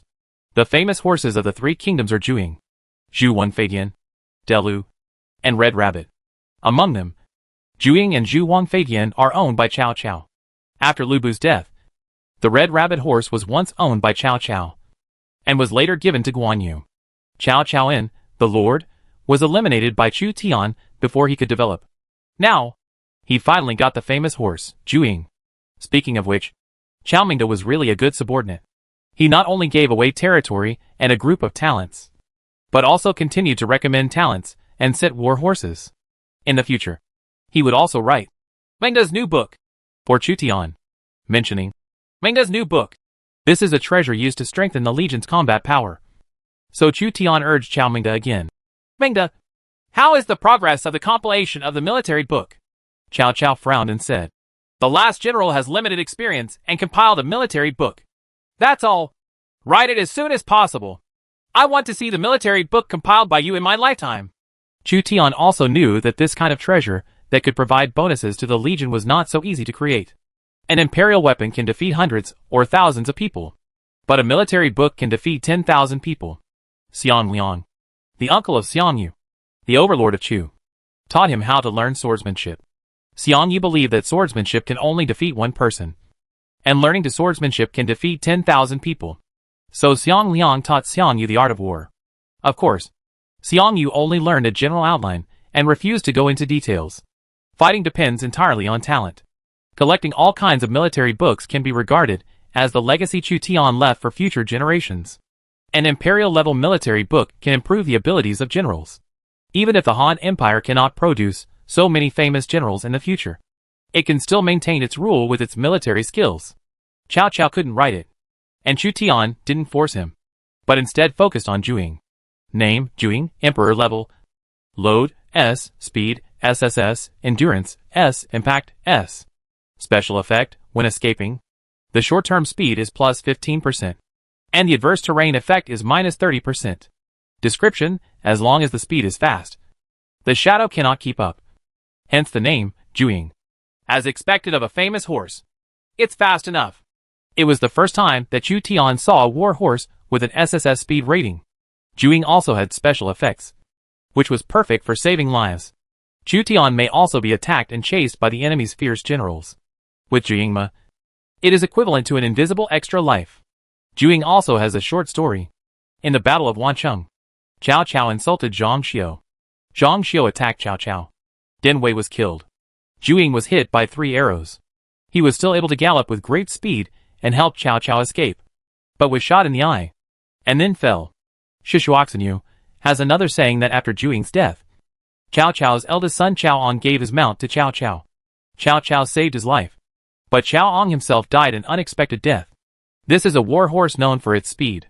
Juing's speed is most suitable for saving lives. Of course, Juing's speed is not slow when galloping and killing enemies on the battlefield. After getting an imperial war horse, when Chu Tian looked at Cao Cao again, he suddenly felt a little pleased with him. Cao Cao is currently acting like a docile subordinate. There are too many big shots under Chu Tian. And even Cao Cao is not qualified to serve as the three major coaches. Only Cao Cao will be a good man. Chu Tian replaced Juing and included the first Imperial War Horse as a mount. Later, try to get the Yellow Claw Flying Lightning and the Red Rabbit Horse. In the crusade against the Mongolian Empire, if any princess is captured, I will reward you. Chu Tian reciprocated the favor. Since Cao Cao took the initiative to offer the famous horse Juing, it was not impossible to capture a group of princesses and reward one or two of them to Cao Cao. Although Cao Cao wanted to decline politely, his instinct made it difficult for him to refuse. In this battle, we must defeat Zibi and expel him from Monan. Chu Tian gave an order, and the army, dominated by 350,000 cavalry, divided into three groups and quickly attacked the station of the Zibi army. Temujin of the Mongol Empire took the lead and launched an attack on the Heshi corridor. And the Han Empire finally began to counterattack. 2 million Mabe Mongolian tribesmen have been stationed in Monan, where the Jibi Corps is stationed, grazing for half a year, and are facing off against the Monan tribes. At this time, beacons were raging, and Zibi was riding a war horse, standing on a hillside, looking at the grasslands of Monan. He sent Temujin's son-in-law Boltu to intercept and test Cao Cao's Yuzhou army. However, the battle failed and Cao Cao's Yuzhou army still joined Chu Tian. A Mongolian scout cavalry came urgently to look for Zibi. Monan Dragon City has sent 350,000 troops to attack directly. General, please make a decision as soon as possible. Chapter 557 Battle of Ili Valley. Central Asia. Ili Valley. Three armies battled to determine the hegemony of Central Asia. The valley was hot and dry, and the wind in the valley made people restless. Sweat flowed down the armor and fell to the ground. Thousands of war horses neighed. Chagatai, the great Khan of the Chagatai Khanate, led hundreds of Mongolian captains of thousands, and a group of Central Asian servants to fight against the attacking Seljuk Empire and decisive battle between the allied forces of the Kingdom of Khwarezm. The Seljuk Empire and the Kingdom of Khwarezm sent 400,000 troops, mostly cavalry. Central Asia is rich in fine horses, and the Dewan horse comes from Central Asia. Even the famous horse Juing belongs to the Dewan horse breed. Sultan Tughril of the Seljuk Empire and Sultan Mahamo of Khwarezm were afraid of the Chagatai Khanate, believing that the Chagatai Khanate, like the Western region protectorate of the Han Empire, would try to control Central Asia, influence their hegemony. The Chagatai Khanate replaced the protectorate of the Western regions and became the #1 enemy of the Seljuk Empire and Khwarezm. The hot sand and gravel are boiling hot. Even in the Ili River Valley, it is extremely hot this month, as if the air is distorted by the excessive temperature. Sultan Tughril of the Seljuk Empire wiped the sweat on his forehead with a silk handkerchief. He came all the way this time to destroy the Chagatai Khanate and eliminate the threat posed by the Chagatai Khanate to the Seljuk Empire. I didn't expect that the Mongols actually dared to come to fight. They really didn't know how to live or die. We have 400,000 cavalry on our side, and the other side only has 200,000. Defeat the Mongolian cavalry as soon as possible. Seize its palace, and give my soldiers some shelter. Tughril braved the hot and scalding weather and traveled thousands of miles to come to a decisive battle with the Chagatai Khanate. He just wanted to defeat the Mongols as soon as possible, sack the royal city of the Chagatai Khanate, and dominate Central Asia. The army of the Seljuk Empire could not bear such a climate and was eager to win. There were even tens of thousands of camels in the armies of Seljuk and Khwarezm, as well as specialized camel cavalry. Contrary to imagination, Central Asia is almost all light cavalry. There are many heavy cavalry in Seljuk and Khwarezm, which are specially used to attack enemy formations. In order to defeat the Chagatai Khanate, Seljuk and Khwarezm brought as many as hundreds of military commanders to the two sultans. If the main force of the Mongol Empire or the four major Khanates join forces, it may scare the Seljuk Empire and Khwarezm. But their opponent is only one of the Khanates, the Chagatai Khanate. In the eyes of the two sultans, this battle was won by the coalition forces of the Seljuk Empire and the Kingdom of Khwarezm anyway. Among the Chagatai Khanate, Temujin's second son Chagatai served as the commander-in-chief and fought with an army of 200,000 against the Central Asian coalition forces of 400,000. A military general designated by Temujin and Subutai to assist the Chagatai Khanate served as deputy commander. In addition, Ajadai, the great Khan of the Ajadai Khanate and the third son of Temujin, secretly came to the Chagatai Khanate to support Chagatai. Obviously, Even Temujin and Subutai believed that the Chagatai Khanate would suffer a loss if it was 1 against 2. So they secretly united the forces of the two Khanates to deal a fatal blow to the Seljuk Empire and the Kingdom of Khwarezm. The Seljuks and Khwarezm people are brave and warlike, and they are powerful countries in the western region. If we can force them to surrender, then all the western region will be ours. Chagatai's sharp eyes were like sharp blades, piercing directly towards the Central Asian coalition forces on the opposite side. The culture of Seljuk and Khwarezm was different from that of the Mongol Empire. The Mongol Empire was most influenced by primitive beliefs, followed by the Confucian culture brought by Yelichuk I, who served as prime minister. If you want to make Seljuk and Khwarezm surrender, you can only conquer them with force. Powerful force. Ajadai looked at the Seljuk cavalry and Khwarezm cavalry opposite, seeming to covet their land and population. Chagatai, why not divide the territory of the Seljuk Empire between me and the territory of Khwarezm? Here you go. This way. It will be in vain for me to secretly dispatch elite cavalry to help you defeat the enemy. Among the 4 major Khanates, the Golden Horde has an elite army of eldest sons, and the elite Khanate has legendary heroes from the Golden family such as Toliai, Mengge, Kublai Khan, and Hulagu. If Chagatai can dominate Central Asia, he will have a powerful army of servants. However, Ajadai's Khanate in the western regions was suppressed by the Western Region Protectorate and found it difficult to grow. This made Ajadai, Temujin's 3rd son, very dissatisfied. Not to mention, in the Battle of Ili Valley, which determined the hegemony of Central Asia, Ogdi came to support his second brother on Temujin's order. If he didn't get some benefits, then Ajadai thought he had suffered a loss. Seljuk and Khwarezm are both within my sphere of influence and cannot be ceded to you. When Seljuk and Khwarezm surrender, Subutai and I will help you attack the Western Region Protectorate. The Western Region Protectorate, how about all the land you control belongs to you? In order for Ajadai to fully assist him in defeating the Central Asian coalition forces, Chagatai promised him to attack the Western Region Protectorate. Ajadai also knew that he could not stretch his hands too long and could not compete with Chagatai for control of Seljuk and Khwarezm. At present, under Temujin's control, the 4 major Khanates of the Mongol Empire do not dare to fight among themselves. If Temujin was killed, it would be hard to say.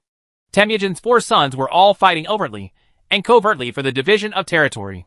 Whoever is stronger will have a greater say and may inherit the throne of the great Khan of the Mongol Empire. Some descendants of the Golden family preferred to be emperors in Central Asia, West Asia, and Eastern Europe, and even gave up returning to Mabe to compete for the position of great Khan of the Mongolian Empire, and instead established their own kingdoms. It seems that the Seljuk cavalry and the Khwarezm cavalry are about to launch an offensive. Are you sure that this battle will be won? Don't expect that all the main cavalry of our 2 Khanates will be killed in this battle. Otherwise, we will attack the Western Region Protectorate. The Western Region Protectorate can't even be captured by Su Futai. Wakutai squinted his eyes and saw the endless Central Asian cavalry opposite. Wakutai didn't dare to say that he would definitely win. The Central Asian cavalry is being mobilized frequently. According to Ajadai's speculation, the Central Asian coalition forces will launch an attack on the Chagatai-Ajadai Khanate coalition within a moment or 2. Lead it to the valley. Chagatai handed over the command to the deputy commander. When Wakutai saw this general, his expression changed slightly. This man was a general recruited by his father Khan after the National War. He was the lord of the main city in the north at that time. Exactly this person. When the Mongolian general was deploying his troops, the Central Asian coalition forces had already begun to attack. Cut off Chagatai's head and hang it at the city gate as a warning to others. Mahamo, Sultan of Khwarezm, pulled out his golden sword and pointed it at the Chagatai Khanate army. The Khwarezm cavalry galloped out and passed by Mahamo. As a nomadic civilization that stands out, the Khwarezm cavalry are also good at equestrianism and archery. Destroy the Chagatai Khanate. Their population, gold, silver, cattle, sheep, and grain are all your spoils of war. Tughril, Sultan of the Seljuk Empire, pulled out his Turkic sword and ordered his generals to launch an offensive against the Mongolian cavalry of the Chagatai Khanate. The armies of the Seljuk Empire and Khwarezm moved together. Their horses rolled forward with iron hooves, raising sand and dust, and the Ili Valley was shaken. The Ili Valley could not deploy such a large force, and the relatively small number of Mongolian cavalry was not at a disadvantage. They fought in a melee with the Seljuk cavalry and the Khwarezm cavalry, leaving corpses everywhere. Conquer this city and leave a way out. In the western part of the Yungar Basin, Huan, the governor of the western regions, personally led his generals Chen Tang, Gao Xianji and others to launch a surprise attack on the capital of the Ajadai Khanate. As for the Subutai army in the northern part of the Yungar Basin, it was led to Huitsubing, one of the double walls of the Han Empire, Li Sai of the Tang dynasty Modeo team, and Wang Xuanzi, the foreign minister of the western regions, to hold the Subutai army north of the Tian Shan Mountains, south of the Altai Mountains. There is no chance for the Subutai army to support the Ajadai Khanate. Huan sent scouts, who infiltrated the Mongolian Empire and the two major khanates to find out the secrets of Ajadai, and went to assist the Chagatai Khanate in dealing with the Central Asian coalition forces. So Huan thought this was an opportunity to sneak attack the capital of the Ajadai Khanate, and personally led the cavalry to attack Muali city, the capital of the Ajadai Khanate. Once the capital is breached, the Ajadai Khanate will collapse. Under the fierce offensive of Chen Tang and Gao Xianji, a small town controlled by the Ajadai Khanate was captured. Chen Tang personally ascended first, opened the city gate, and welcomed Huan's army of the Western Region Protectorate. The Western Region Protectorate Corps includes the Han army and the local soldiers and horses of the 36 countries. After Huan's many years of management, it can be regarded as a strong force. If the Fourth National War had not come, then the person competing with the Seljuk Empire and Khwarezm for Central Asian hegemony at this time would be Huan. As long as the Seljuk Empire and Khwarezm are defeated, Huan's territory will basically be similar to the territory of Western Liao in history. However, the existence of the Subutai army and the Ajadai Khanate forced Huan to shrink the strength of the Western Region Protectorate. The Ajadai Khanate dares to undermine my strategy. They must attack Muali city and plunder Ajadai's family members, cattle and sheep. Huan holds a map of the Western region in his hand. The area where the Ajadai Khanate came was within Huan's original sphere of influence. Therefore, Huan was very familiar with the terrain here. The whole army will replenish food and restore their physical strength. Huan didn't waste any time and ordered the army of the Western Region Protectorate to rest quickly. Once their physical strength is restored, they will march again until they reach the gates of Muali city. In the Ili Valley, the Seljuk Empire and Khwarezm cavalry fought hard. A group of jealous Central Asian cavalry tried to break through the gap of the Mongolian army. They were unknowingly led into the depths of the valley.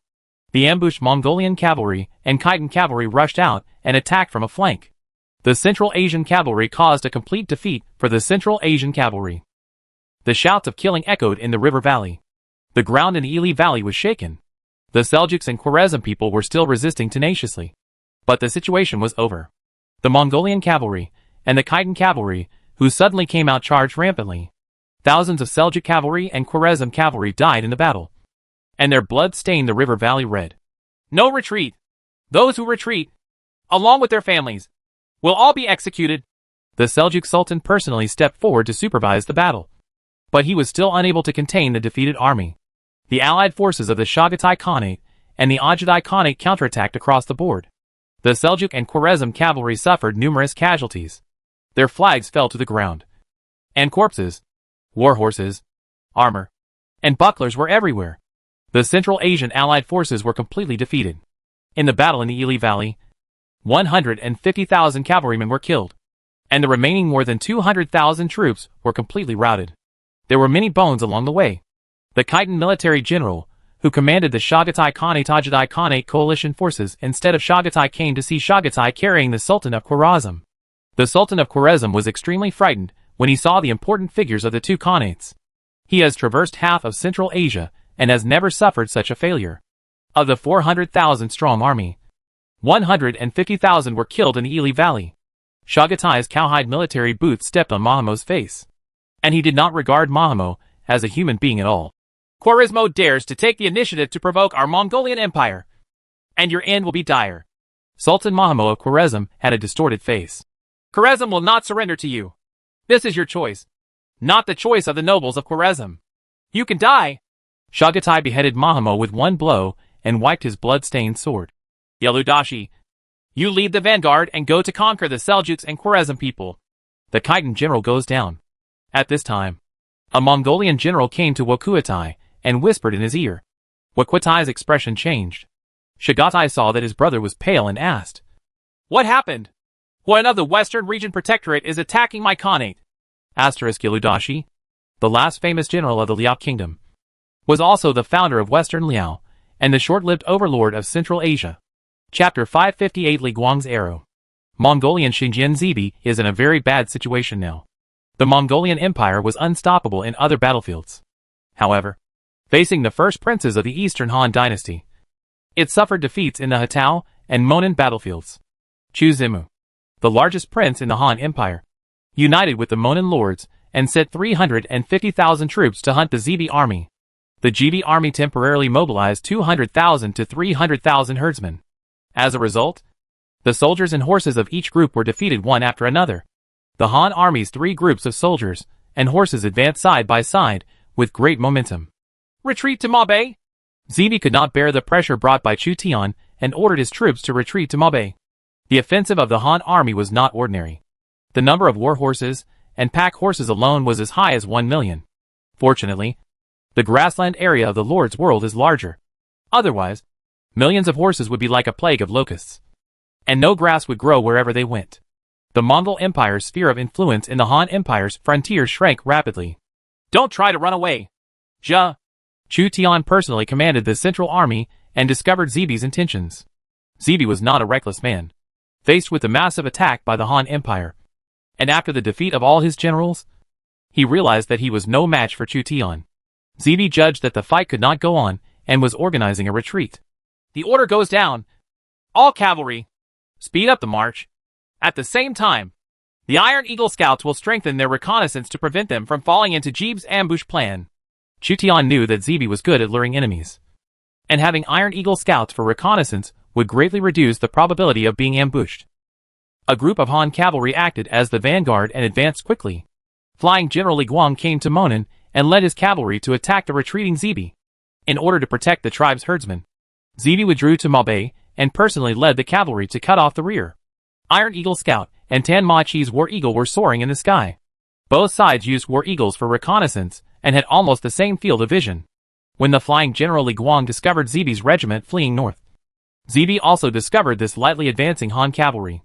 There are only a few thousand cavalry, but they dare to come to pursue you. You retreat for the time being, and I will personally cut off the rear. Zibi's eyes were sharp, like sharp blades. A force of 3,000 households followed Zibi to attack the Han Empire's cavalry. General, take care.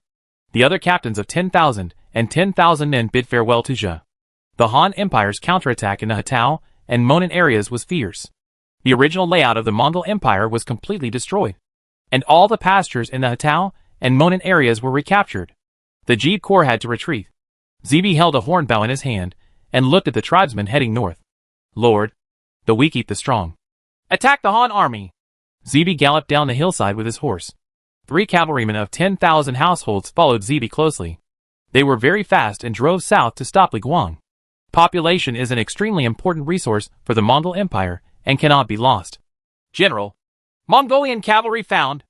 A scout cavalry quickly reported to the vanguard General Li Guang. Kill him!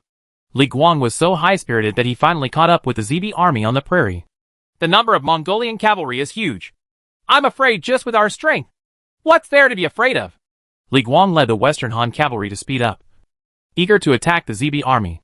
The border cavalry in the Western Han dynasty was Li Guang's unit and obeyed Li Guang's orders. The Iron Eagle scouts were just a small force sent by Hua Mulan to support Li Guang.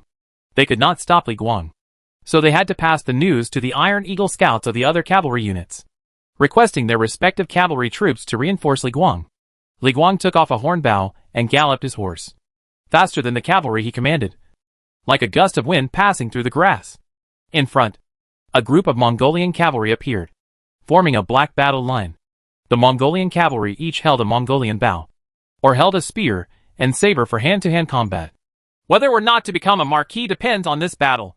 Li Guang clamped the horse's belly and took the initiative to attack the Zibi army. Destroy the enemy cavalry! Zibi waved his arms, and tens of thousands of Mongolian cavalry rolled toward Li Guang's cavalry. Both sides were accelerating, using the impact of the galloping horses to kill the other. The bowstring of the hornbow made a thunderous sound, and thousands of sharp arrows shot through the air, covering each other's formations. One by one, the cavalrymen were hit by arrows, and the sharp arrows penetrated their chests or armors. The cavalrymen fell from their galloping horses and died unexpectedly. Li Guang's eyes were fixed on the Mongolian general and Xinjiang Zibi. Both sides were masters of arrows. Almost at the same time, two extremely high-quality strong bows shot out a stream of light at the same time, rushing towards each other's generals. With a clang, the two arrows collided in the air. The arrow clusters were deformed due to friction, and the arrow shafts were broken. Both Li Guang and Zibi were shocked inwardly. The other party's archery skills were indeed astonishing. Both sides took out a few arrows from their quivers and fired 3 arrows in a row. Sparks flew from the collision of gold and stone, and deformed arrow clusters flew. They accidentally killed the Mongolian cavalry and Han cavalry galloping on the battlefield. 2 cavalrymen approached quickly. The cavalryman in the front row held a spear and broke into the enemy's formation to fight in close combat. The cavalrymen in the back row drew their swords and slashed with all their strength. Li Guang stared at Zibi. The two masters of archery shot at each other across thousands of troops. The flowing arrows shot each other's soldiers from time to time. Zibi faced Li Guang and was in great difficulty. In the Mongolian Empire, Zhebei's archery skills were already the highest, but he was unable to defeat Li Guang. Li Guang's archery skills were also top-notch in the Han Empire, but he was not necessarily the first. One of the arrows even passed in front of Zibi, killing one of his soldiers and taking him away. Not good. Iron Eagle Scout was observing the entire battlefield. Although Li Guang's archery skills suppressed Zibi, he could not kill Zibi, who was good at bow and arrow. Victory or defeat on the battlefield depends not only on the general's personal force, but also on the commander's ability, the types of troops, the strength of the troops, and the terrain. Zibi, who participated in the Western expedition and captured many cities and territories, had a higher commander-in-chief than Li Guang. Although Li Guangxing was personally brave, his military strength was suppressed by Zibi. Zibi left behind 30,000 Mongolian cavalry, of which 10,000 were used to contain Li Guang from the front, and 10,000 Mongolian cavalry were used on each flank to attack Li Guang. Zibi's ambush did not hide the warning from the Iron Eagle Scout. If 30,000 cavalry encircle and attack, Li Guang's 4,000 cavalry may be completely wiped out. General, retreat quickly! Before the encirclement was formed, the Iron Eagle Scout informed Li Guang to retreat. However, Li Guang wanted to kill Zibi, so he did not retreat. Instead, he rode towards Zibi, shooting arrows continuously along the way, and even pulled out his sword to chop down the enemy cavalry in front of him. On the left and right wings, 10,000 Mongolian cavalry appeared on each side. Sand and dust rolled in, forming an encirclement of Li Guang's army. No matter how superb your archery skills are, you still can't kill 30,000 people. Seeing Li Guang's superb archery skills, Zibi wanted to kill the flying general and reduce the pressure on the Mongolian Empire in the future. Suffer death. Li Guang's peripheral vision has already spotted the 20,000 Mongolian cavalry rolling in. For the current plan, the only way is to capture the thief first, capture the king, kill Zibi, and defeat the 30,000 Mongolian cavalry. Such a tactic is extremely dangerous. Li Guang bent his bow like a full moon, using his most powerful bow skill. In an instant, Li Guang became the protagonist of the battlefield. The king-level horn bow was tense, and the tough bow body was trembling violently. The strong wind roared on the grassland, and Li Guang's arrow took the wind direction and speed into consideration. An arrow was shot, and the Mongolian marksmen on the battlefield were eclipsed by this arrow. This is a sure kill arrow. In order to block Li Guang's arrow, Zibi also shot a stream of light. However, Zibi's arrow was a little too late and failed to intercept it. Instead, it hit a Han cavalry and directly penetrated half of his armor. Protect Mr. Zibi! A captain holding a shield said goodbye to a group of cavalry and the guard coach. Li Guang's fatal arrow pierced the cowhide shield in an instant, sank into the captain 10,000s, and penetrated all the way to his body.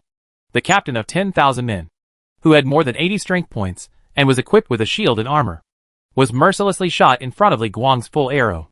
The look in his eyes faded, and he fell to the ground. Bald? Zibi's eyes were red.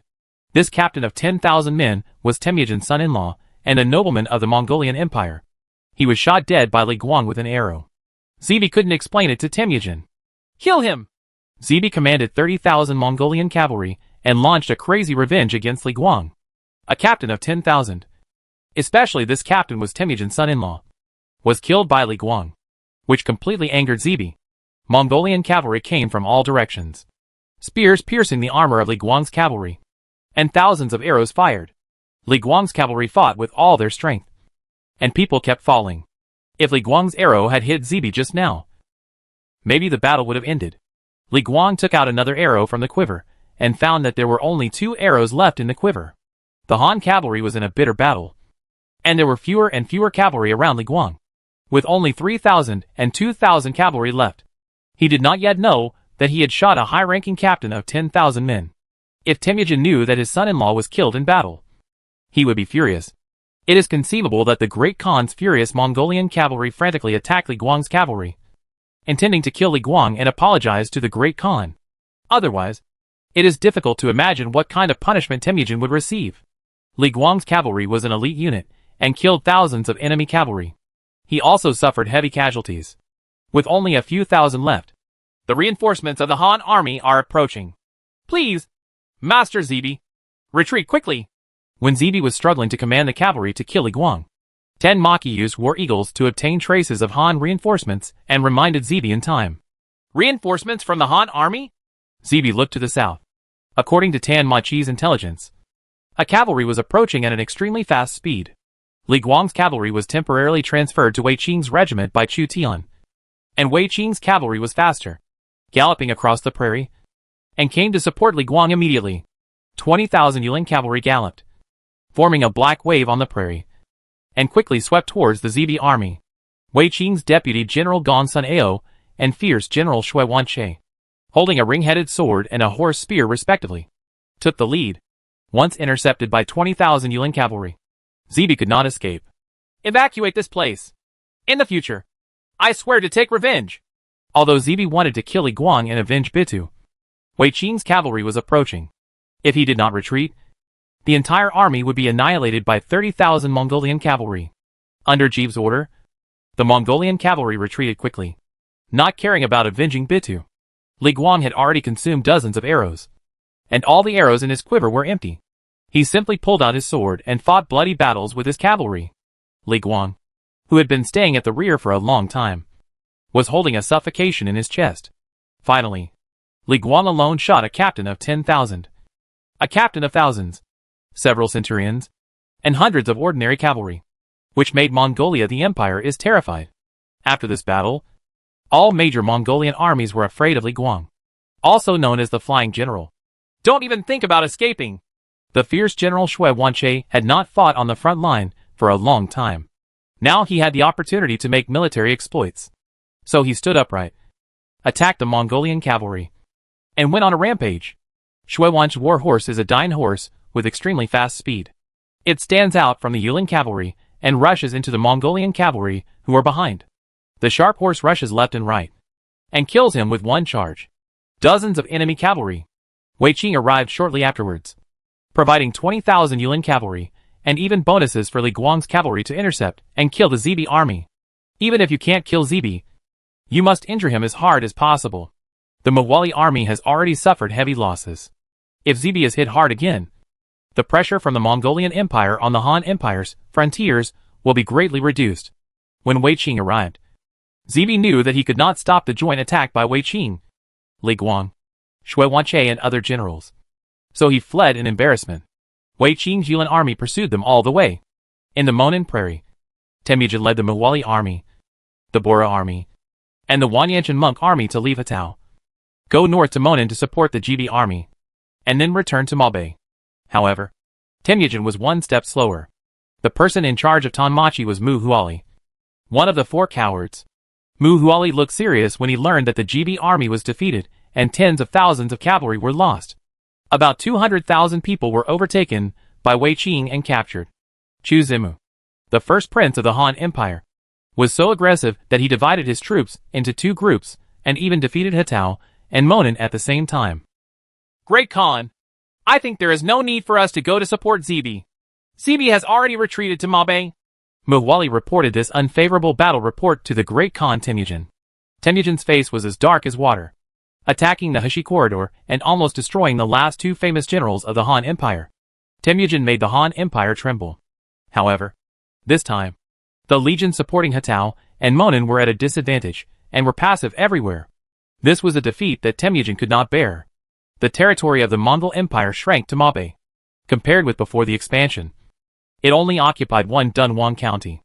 As for the Hatao plain and Monan grassland, they were recovered by Chu Zimu. The Han Empire is indeed the most powerful opponent. Temujin looked up at the war eagle exploring Machi in the sky. And for the first time, he felt the desire to conquer in his heart. Only by conquering the most powerful empire can he demonstrate his ability and be worthy of the title of world boss. Go and attack Monin Dragon City. Temujin divided a group of cavalry to protect the Hatao tribe back to Mabe or to the western regions, and then personally led the troops to attack Monin Longcheng. Chu Tian raised 350,000 troops, severely damaged the Zibi army, and captured 200,000 herdsmen of the Mongolian tribe. Temujin planned to retaliate with an eye for an eye and a tooth for a tooth. Capture Monin Dragon City. A group of cavalry went to attack the city set up by the Han army on the Monin Prairie, and some of the soldiers and horses were Temujin's servants. Chapter 559 Western Region.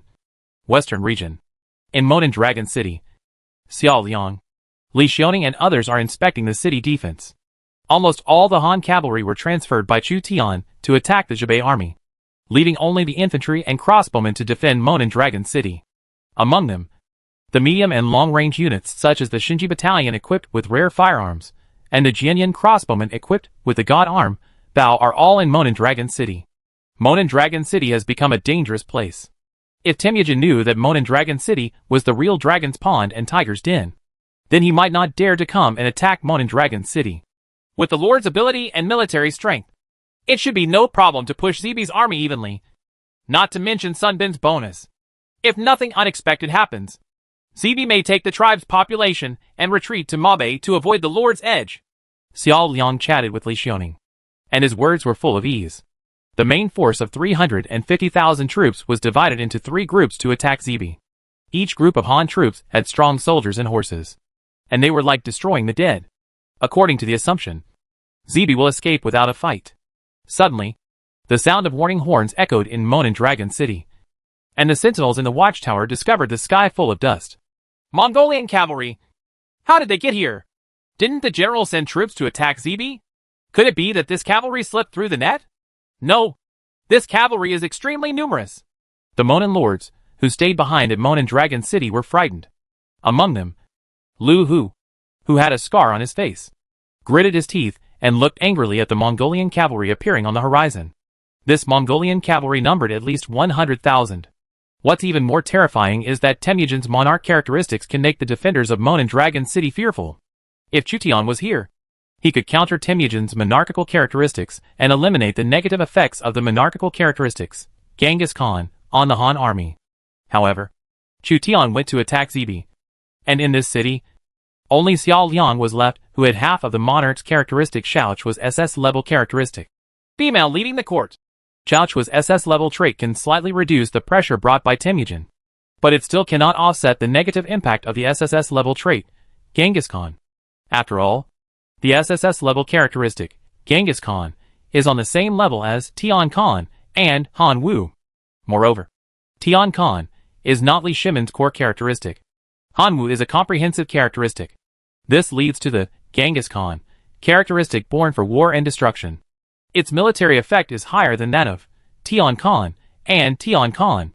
Han Wu. Temujin personally visited Monin Dragon City, and many defenders were shaken. All the officers and soldiers listen to the order. Even if Temujin comes in person, it will be nothing. Once the Lord gets the news, he will come to help immediately. So there is nothing to be afraid of. Xiao Liang let out a light scold, making all the defenders calm down a bit. Players have no fear of Temujin and other monarchs. From the perspective of Xiao Liang, a player, Temujin is just a strengthened hero. The Mongol Khan Mengu was killed while attacking Gaoyu City in Sichuan. Nurhasai attacked Ningyuan City and died in battle. Similar examples abound. Monin Dragon City is under the control of the defenders. Chu Tian also left Zhou Yafu's army, which is good at defense, as well as the Shinji Battalion, the women's army, and 50,000 Monin cavalry. They are guarded by a solid city and are not afraid of iron. Muzhen cavalry. No matter how powerful Temujin and Shui's army are, they are only cavalry after all. If they dismount and fight, their combat effectiveness will be greatly reduced. It's better this way. Lu Hu, the Lord of Monin, hated Temujin's legions and wished to destroy the Mongol Empire. Seeing Temujin's attack at this time, he hoped to severely damage Temujin in a battle. The Shinji camp is on standby at any time. Xiao Liang used Shinji Camp as his trump card to defend the city. The matchlock guns of Shinji Battalion will make Temujin suffer. And let Temujin know that in Lord Cavalry is not everything. Liang Heng used Jianyan crossbowmen and Zhou Yafu's Shiliu Battalion have been deployed on the city wall. The divine arm bows are drawn. And the crossbowmen install crossbows and aim at the Mongolian army below. The huge bed crossbow is also ready. Muguying Song infantry soldiers were armed with guns and armor. And the armor weighed dozens of kilograms. They stood on the city wall. Once the Mongolian soldiers boarded the city, they would be killed and retreated. Great Khan. Monan Dragon City is heavily defended and seems difficult to attack. Although Muali held a grudge against the Chutian forces for killing his son, he was judging the situation rationally. With the defensive strength of Monan Dragon City, Temujin would have to pay a heavy price if he wanted to capture the city. Whatever it takes. Take this city. Temujin ordered the cannon fodder servants to dismount and organize an offensive against Monan Dragon City. By capturing Monan Dragon City, the Han army would lose its stronghold to attack Mabe and defend Monan. When the Mongol Empire army approached the city, the teleportation array of Monan Dragon City had been lost. The defenders in the city could not get reinforcements from the pass. They could only use the defenders in the city to hold onto the city and wait for Chutian to return reinforcements. Temujin drove his servants and launched a fierce attack on Monan Dragon City using only simple ladders. On the walls of Monan Dragon City, the Jianyan crossbowmen and Shiliu camp fired their crossbow arrows, and the servants fell down one by one, with several crossbow arrows stuck in their bodies. There are millions of arrows in the city. So what if I give you 1 million crossbow arrows? Xiao Liang told Liang Hengyu and Zhou Yafu not to worry, and use crossbow arrows to kill the attacking servants. The Chutian forces had already stockpiled millions of crossbow arrows in Monan Dragon City. The defenders could rain down arrows and consume Temujin's army of servants. This is the advantage that only those with a strong foundation can have. Temujin's army of servants fell under the arrows and suffered tens of thousands of casualties. They set up ladders and scrambled to climb up the city wall first. Muguying wore infantry armor and held a pear-shaped spear. He led a group of heavy armored infantry to guard the city wall and kill the enemies who climbed the city. No one could break the city. The Mongolian army launched a strong attack on Monan Dragon City. But other than the sacrifice of 20,000 servants, no progress was made. Temujin had a suppressive effect on the Han army, which lacked a monarch. But the Han army had a solid city to defend and occupied a favorable location, which offset Temujin's suppressive effect. Temujin was reluctant to invest in the Qixue army, Zhongxia army, and Tanmachi for field battles. It's a pity that we don't have time to build the Xiangyang cannon. Otherwise the city could be destroyed. Temujin's attack on Monan Dragon City failed, and he felt even worse. He thought that Chutian had mobilized all the elites to attack the Zibi army. But he did not expect that many elite units were left to defend the city. There were at least more than 100,000 defenders in Monan Dragon City, who were equally unstoppable. Perhaps soon, Chutian will learn that Temujin has attacked Monan Dragon City, and will definitely return to rescue him. Behind Temujin's army, Yu Fei and Li Mu are chasing them, and they are also a threat. This was Temujin's third setback when facing Chutian's forces. The deputy general of the Shinji Battalion asked Xiao Liang for instructions. General, do you want to use the Shinji Battalion to help defend the city? I have changed my mind. I will not use the Shinji Battalion again until the decisive battle with the Qixue army. There was a bit of slyness in Xiao Liang's eyes. Such a powerful weapon as the Shinji Battalion has only participated in one battle so far, the Battle of Fukuxing, where it severely damaged Xiaolong's Xiaoguo army. And the generals of the Xiaoguo army were also shot dead with matchlocks. The more frequently the Shinji Battalion is used, the easier it is for Temujin to be alert.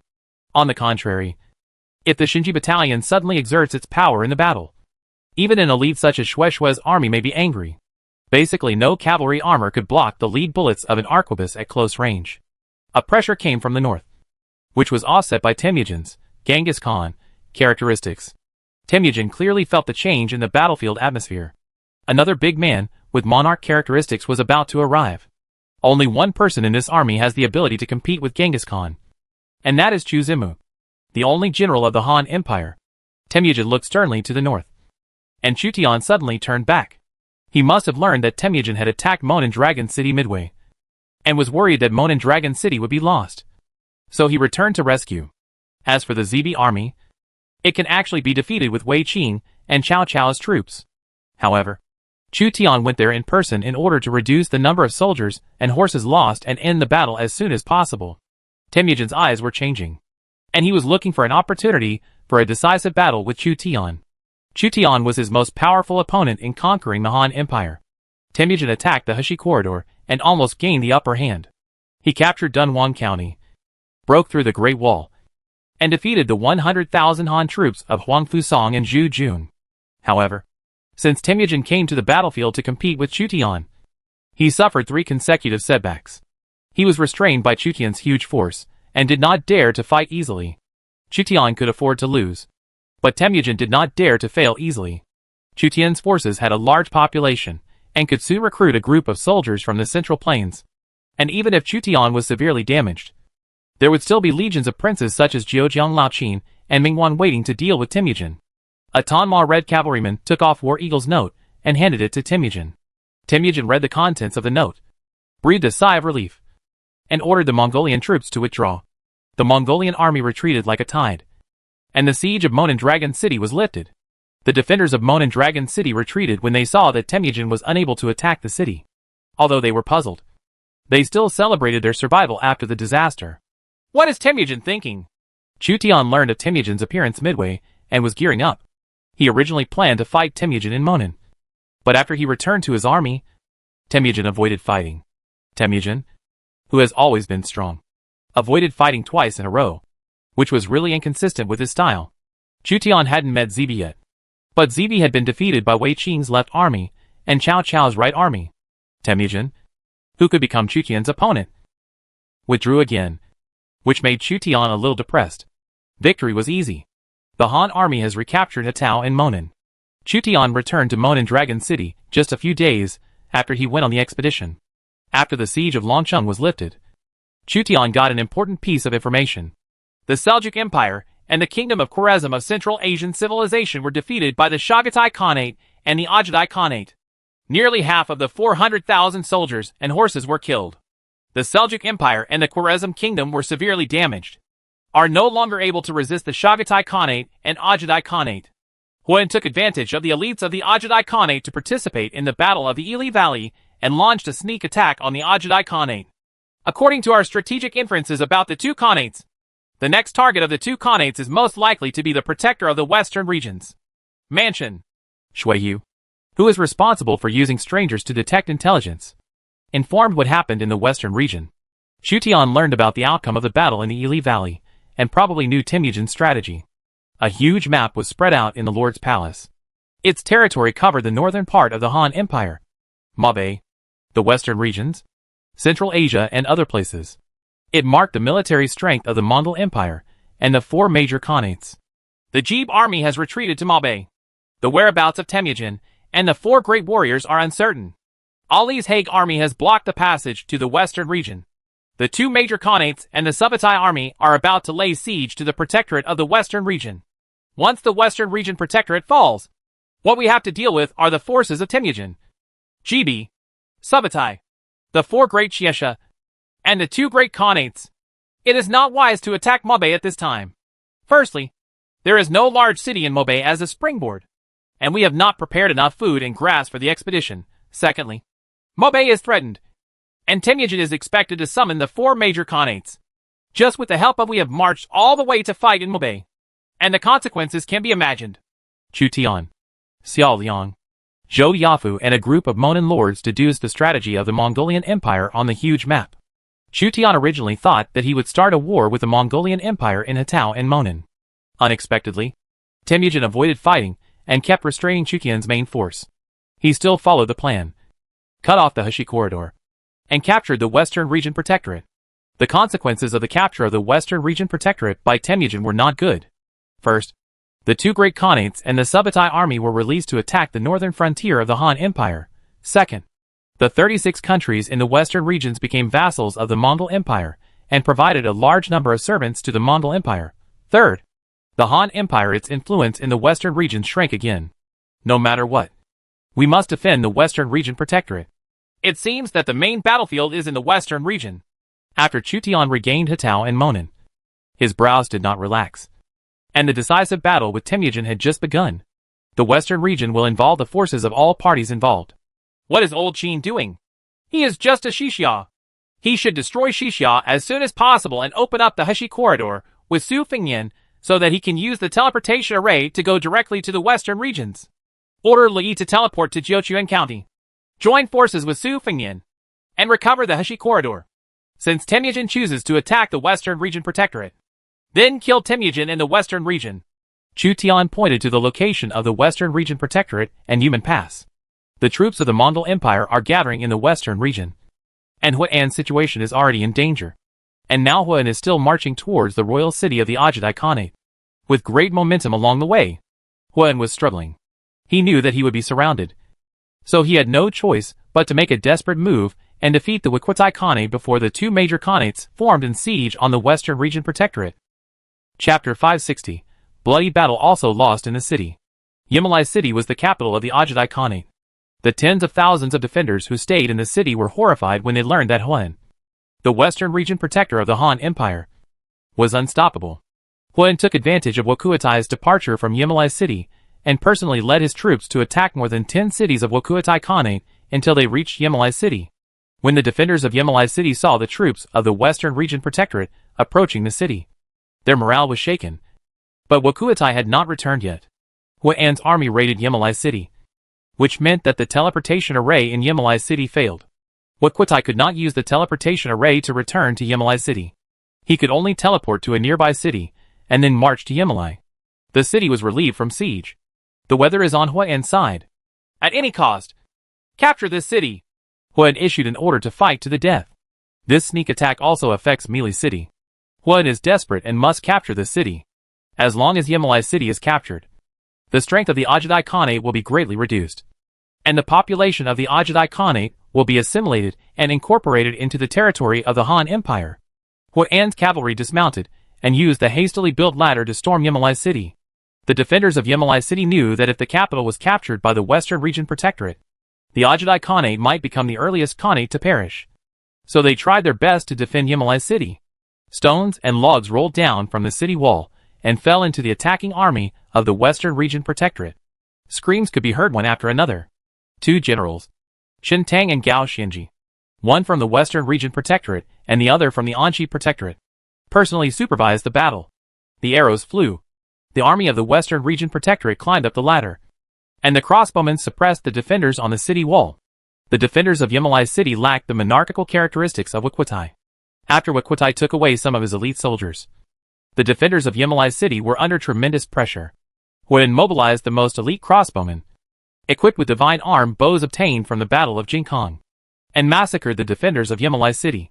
We must destroy the enemy's city before Wuqiatai returns. Although there was no definite news, Huan still realized that Ajidai was returning for reinforcements, and it was very likely that he would bring reinforcements from the Chagatai Khanate. Therefore, we can only desperately capture this city and destroy it. I will personally take command. Huan holds the official position of protector of the western regions and has the ability to suppress the nomadic tribes in the western regions. He personally came to the front and commanded the advance team to attack the city bravely. The offensive of the Western Region Protectorate army became more and more urgent. The defenders of Yimali City firmly believe that as long as they defend the city, their Khan will come back with elite soldiers and even the army of the Chagatai Khanate. Once the main forces of the two Khanates arrive, Huan will fall into the siege of the two Khanates, and the Western Region Protector, who has always been a headache for the two Khanates, will be killed. We must defend this city at all costs. A general from the Ajidai Khanate personally came to the city wall to supervise the battle and urged the defenders not to take a step back. At the foothills of the Altai Mountains, the Subutai army and tribal herdsmen were grazing. When they learned that the Ajidai Khanate had been attacked, they planned to lead the Mongolian cavalry and the troops from the Wusun Kingdom to go south to support them. However, they were defeated by Huitsubing, Li Sai, Wang Xuanzi and others. The people were blocked in the Altai Mountains, not giving the Subutai army a chance to move south. The cavalry on both sides went crazy, knowing that the victory or defeat of Yimali City would determine the ownership of the Western Region Protectorate. If Yimali City is conquered, the pressure on the Western Region's Protectorate will be reduced. If the attack on Yimali City fails, Huan, as the Western Region's Protectorate, may die in battle. Without Huan's characteristics and means to suppress the 36 countries in the Western regions, It is difficult to imagine whether all the 36 countries in the western regions would surrender to the Mongol Empire. Stop Subutai at all costs! Behind Huitzubing was a group of hussars. This team of Han Empire's hussars, which once penetrated the 300,000 cavalry of King Zhuxian of the Xiongnu, were finally recruited by Huan, followed by Huitzubing, and broke through tens of thousands of Mongolian cavalry head-on. Blood dyed Huitzubing's armor red. Huitzubing held a spear in his hand and fought bloody. Oncoming were dozens of Mongolian cavalry's spears and sabers. Huitzubing was not afraid and moved forward indomitably. As 9th level light cavalry, the Han Empire's hussars come and go like the wind, and their impact is no less powerful than ordinary high-level heavy cavalry. Subutai couldn't help but look solemn when he saw the Han Empire's hussars defeat the left-wing cavalry. In the last battle, Huitzubing did not have such a light cavalry, but this time the blocking battle broke out at the southern foot of the Altai Mountains. Huitzubing brought his own special troops to intercept Subutai.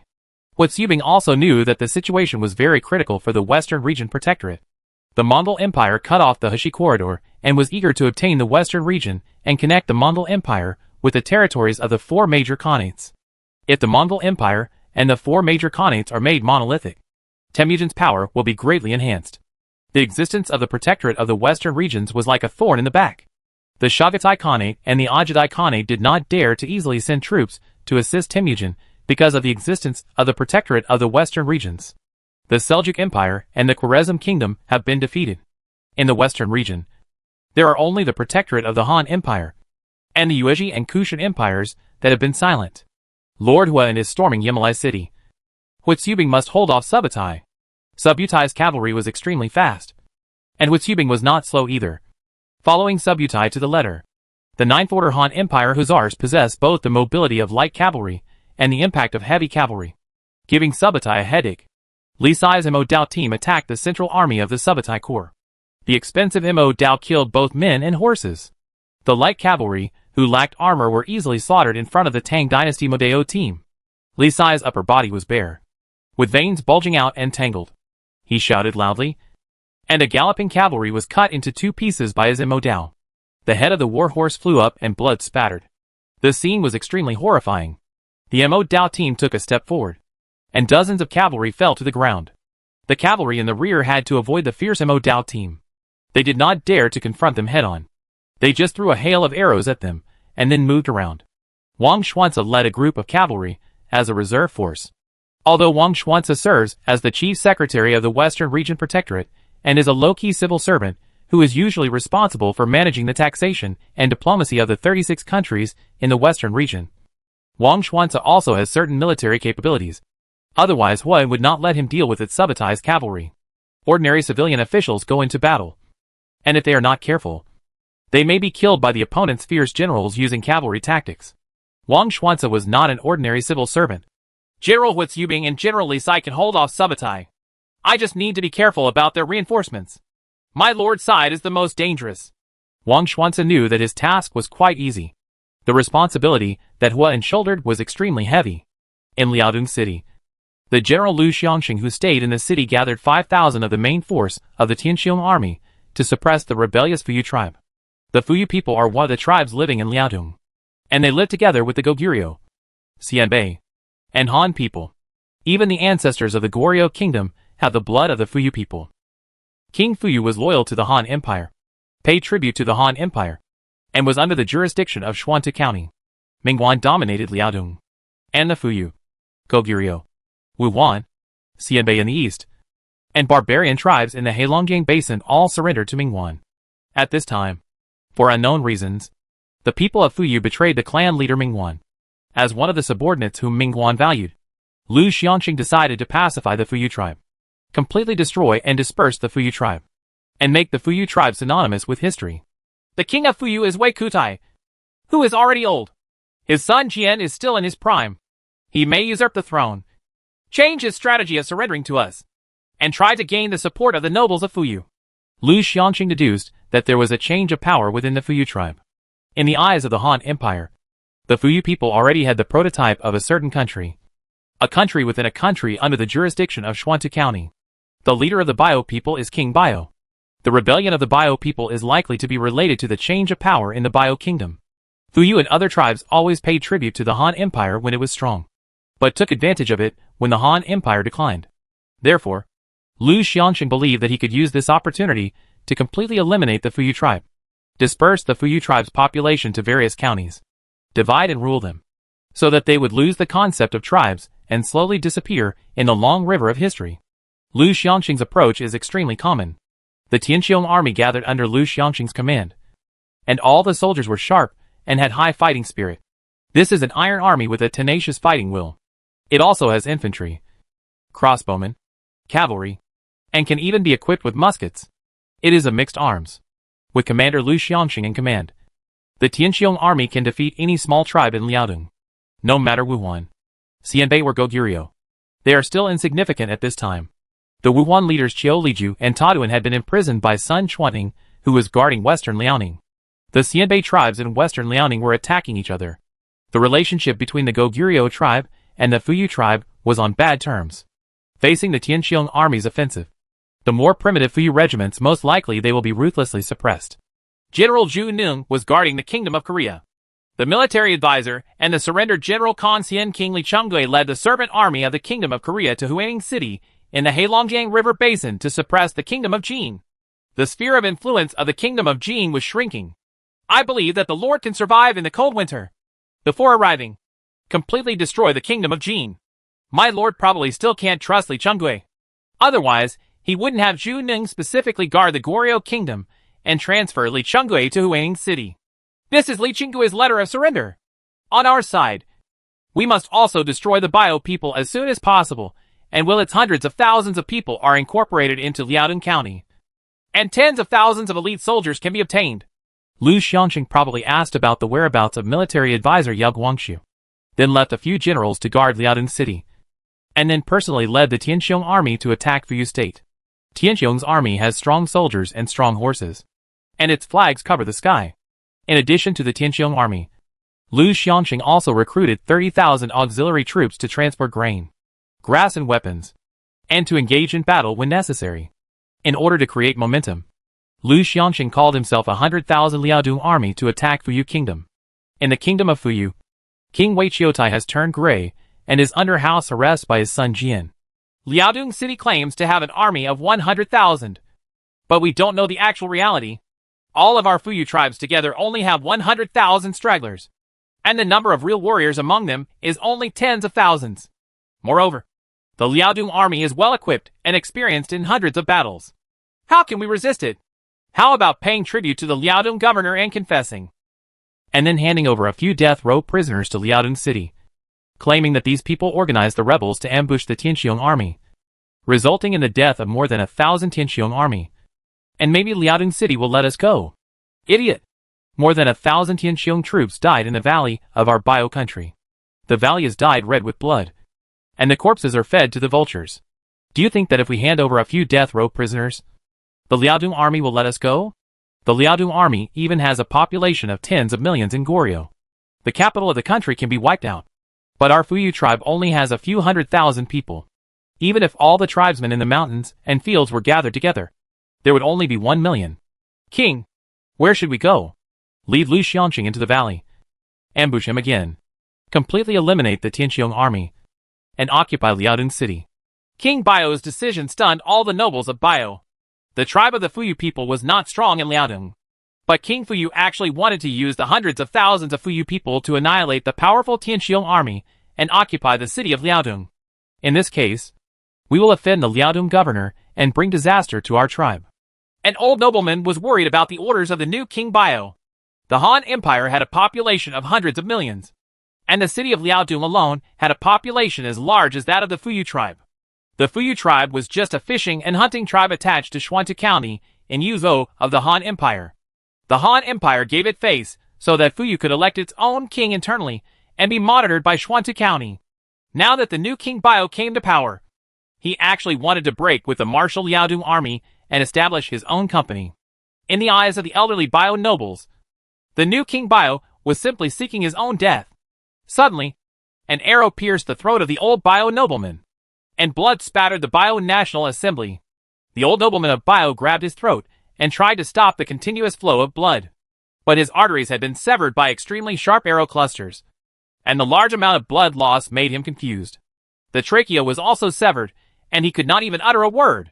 The nobleman of the Bio Kingdom fell to the ground, and a cowhide combat boot trampled on his head. A military commander, whose armor was completely different from that of the other noblemen of the Bio Kingdom, appeared. His cold eyes swept across all the nobles of the Bio Kingdom present. These nobles of the Bio Kingdom were so frightened that they did not dare to make eye contact with it. The Tianxiong army is nothing but error. Use your soldiers to lead them to the valley at any cost. Leave the rest to us. The newly ascended King Bio couldn't help sweating when he saw this man shooting the nobles of his tribe. With beads of sweat falling from his forehead, he didn't dare to scold this person, or even say another word. As commanded, the new King Bio faced the aggressive generals and chose to surrender. All the nobles of Fuyu Kingdom looked at their king in horror. They did not expect that their king not only knew this person, but also respected him. The Fuyu tribe began to recruit troops on a large scale, and there were rumors among the tribe that the old King Fuyu had died of illness. The new King Fuyu revolted because he was dissatisfied with the Liaodong army's harsh taxes and military service on the Fuyu tribe. The Fuyu tribe even spread rumors that they would attack Liaodong city and called on other tribes to resist the rule of the Liaodong army. The Fuyu tribe must be destroyed. Seeing the huge momentum of the Fuyu people, Lu Xiangxing was worried about the response of the Wuhuan, Xianbei, Goguryeo and other tribes, so he accelerated his march. Chapter 561 The Destruction of the Ajadai Khanate. A group of Dunhuang Kingdom servant soldiers climbed up Muali city. Dunhuang Kingdom General Jian Mi braved the overwhelming rain of arrows to climb up the city and single-handedly killed several defenders of the Ajadai Khanate. The Western Region Protectorate's attack on Muali city entered a stalemate, with tens of thousands of soldiers killed on both sides. Huan has deployed all his elite troops to attack Muali city, and as many as 10 Han generals were killed or injured. Among the Han generals who died in battle, there were many historical generals. The defenders of Muali city also suffered heavy losses. Huan's offensive was extremely fierce, and the characteristics of the generals generally had a suppressive effect on the troops of the Ajadai Khanate. Huan brought not only the Han army, but also soldiers from the 36 countries who surrendered to Huan. They went forward and laid waste to Muali city with their lives. Huan rarely used this brutal fighting method, but at this time, he had to capture Muali city. Gao Xianji held a tang sword and a shield to block the falling arrows, and led a group of Anqi soldiers to the city. Gao Xianji possesses the special troops of the Anqi Protectorate of the Tang dynasty. They are as brave and good at fighting as Huan's army of the Western Region Protectorate. When the Anqi army attacked the city wall, the fierce battle between the two sides changed from a ladder to a fierce battle for the city wall. Soldiers died almost every moment. The blood dyed Gao Xianji's eyes red, affecting his vision. Gao Xianji could only rely on instinct to fight side by side with Anqi's soldiers and kill the defenders. Huan's army wanted to capture Muali city, but the city defense troops left behind by Wakutai desperately blocked Huan's siege troops. Gao Xianji's Anqi army and the exhausted Dunhuang soldiers attracted the attention of a large number of defenders. While Han General Chen Tang led a group of Han soldiers from the Western Region Protectorate to attack another corner and attack the city wall, the three armies advanced side by side, and Huan personally led the final reserve team into the battle. Unable to withstand the increasingly severe casualties, the defenders of Muali city began to collapse. Chen Tang pulled out his spear, and a general of the Ajadai Khanate fell down. Open the city gate! The Han soldiers from the Western Region's Protectorate worked together to push open the heavy city gate. The city gate made a dull sound, and the noisy armies of the 36 countries of the Western Regions marched straight in. Muali city was finally captured under Huan's strong attack at all costs. With tens of thousands of people killed, Huan was supervising the battle at the front almost all the time. He was hit by 2 arrows and was dripping with blood. However, he stared at the battle flag of the Ajadai Khanate on the wall of Muali city. This city is owned by the Western Region Protectorate. It was looted. All people, gold, silver, cattle and sheep, burn this city. Yes. The army of the Western Region Protectorate was plundering the whole city, searching for loot, and preparing to leave this place.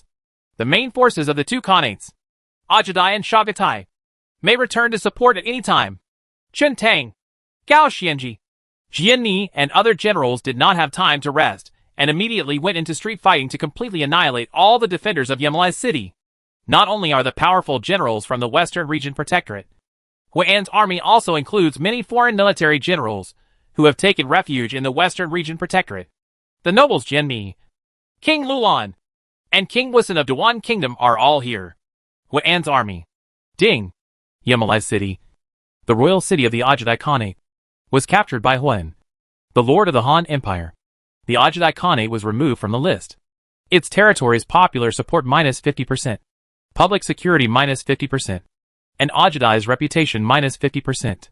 The territory of the Ogdi Khanate is owned by the Han Empire, and the cultural influence of the Han Empire civilization within its territory is +50%. Ding. The probability of the nomadic tribes and populations controlled by the Ajadai Khanate to defect to the Han Empire increases. Ding! Only 3 of the 4 great Khanates of the Mongol Empire are left. A series of system announcements sounded throughout the world.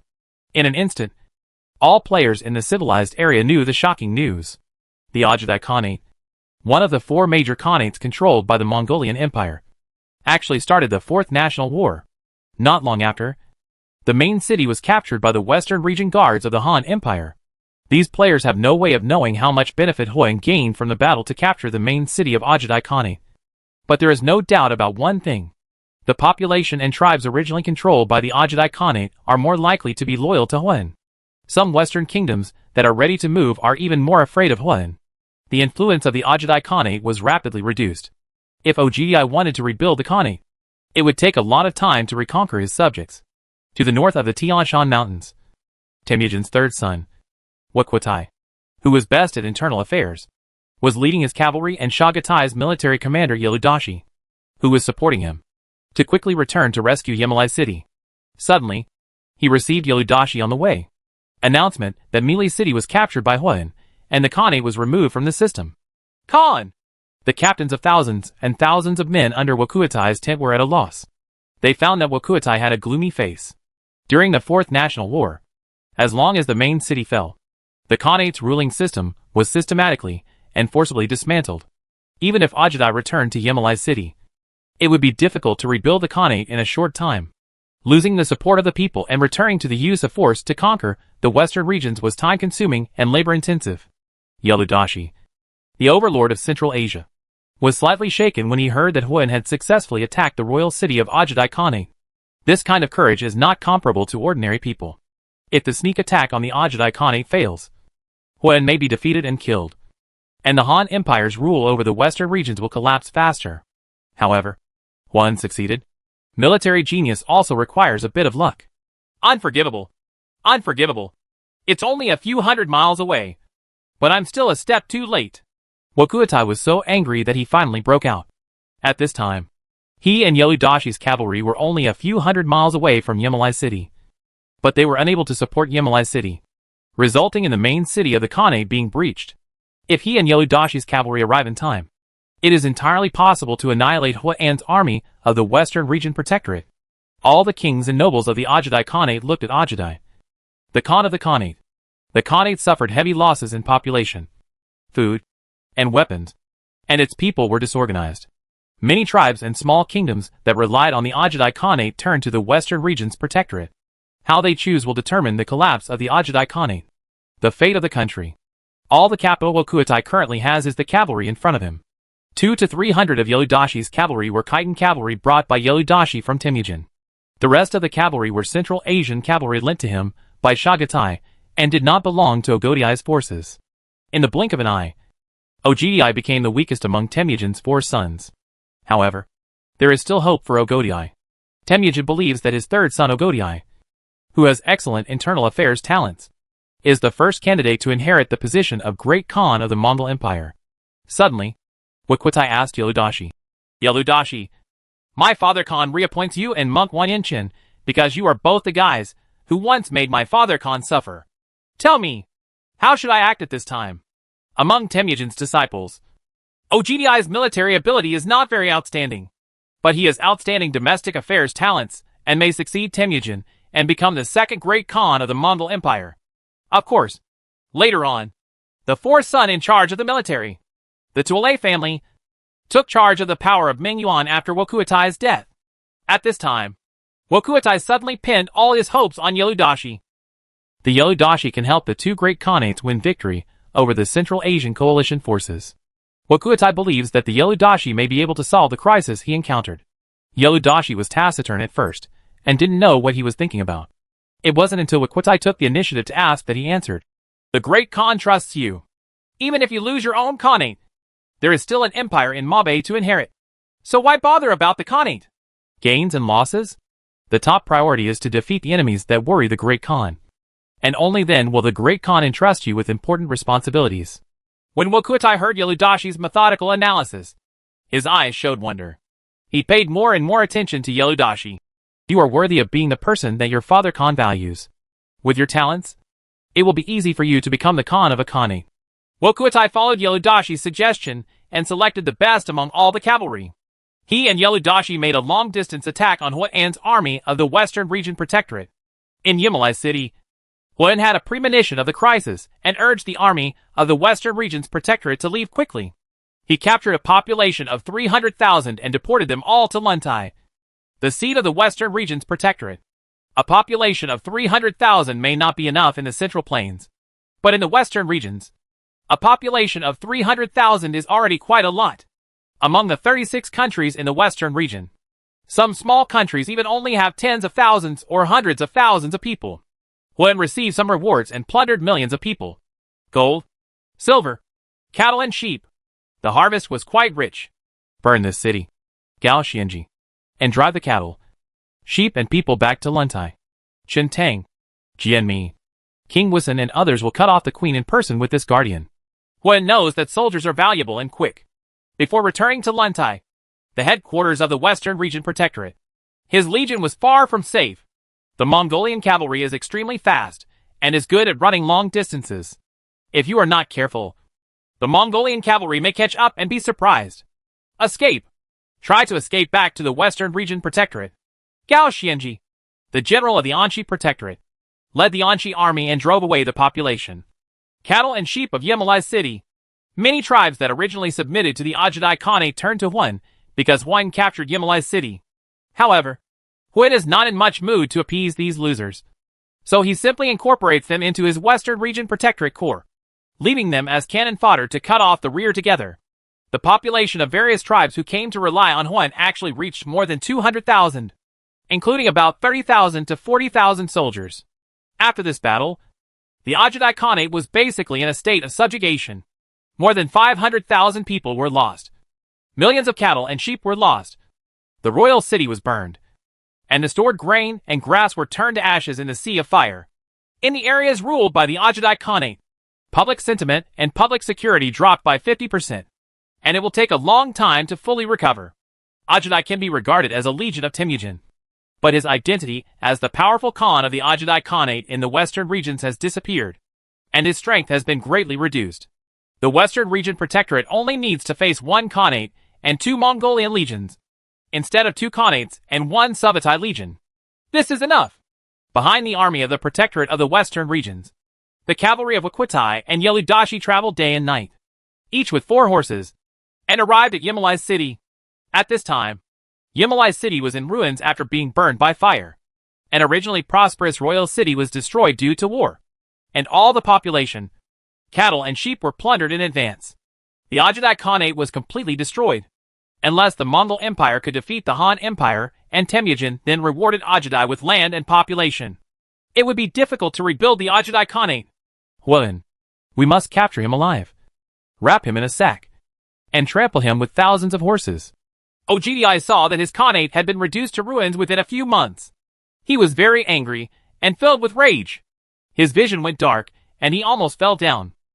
Several thousand captains hurriedly supported Wakuatai. They can understand Wakuatai's mood. The Golden Horde expanded massively in the Eastern European plains, and the Cossacks were retreating steadily. The Ilkhanate attacked eastern Persia, occupying almost half of the Parthian Empire, massacring 700,000 people, and shocking Persia. The Chagatai Khanate not long ago conquered the Ili Valley, defeated the Seljuk Empire and the Khwarezm coalition, killed 150,000 Central Asian cavalry, and became the overlord of Central Asia. Only the Ajadai Khanate suffered great humiliation. The royal city was captured by the Han army and the coalition forces of the 36 countries in the western regions.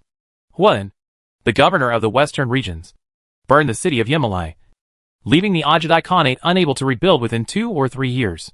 Possible. 3 years later, the Fourth National War ended. The Mongol Empire and the 4 great Khanates lacked the 25% system bonus, and the situation they faced would only become more dangerous. It was difficult for Ogdi to raise his head among Temujin's 4 sons, seeing that many of the burned wooden beams in the city were still emitting black smoke. Yeludashi said to Iquitai, "Judging from the situation in Yimali City, the army of the Western Region Protectorate has not escaped far. As long as we catch up, our army must win. Whoever chases Huan and kills him will get a reward of 10,000 taels."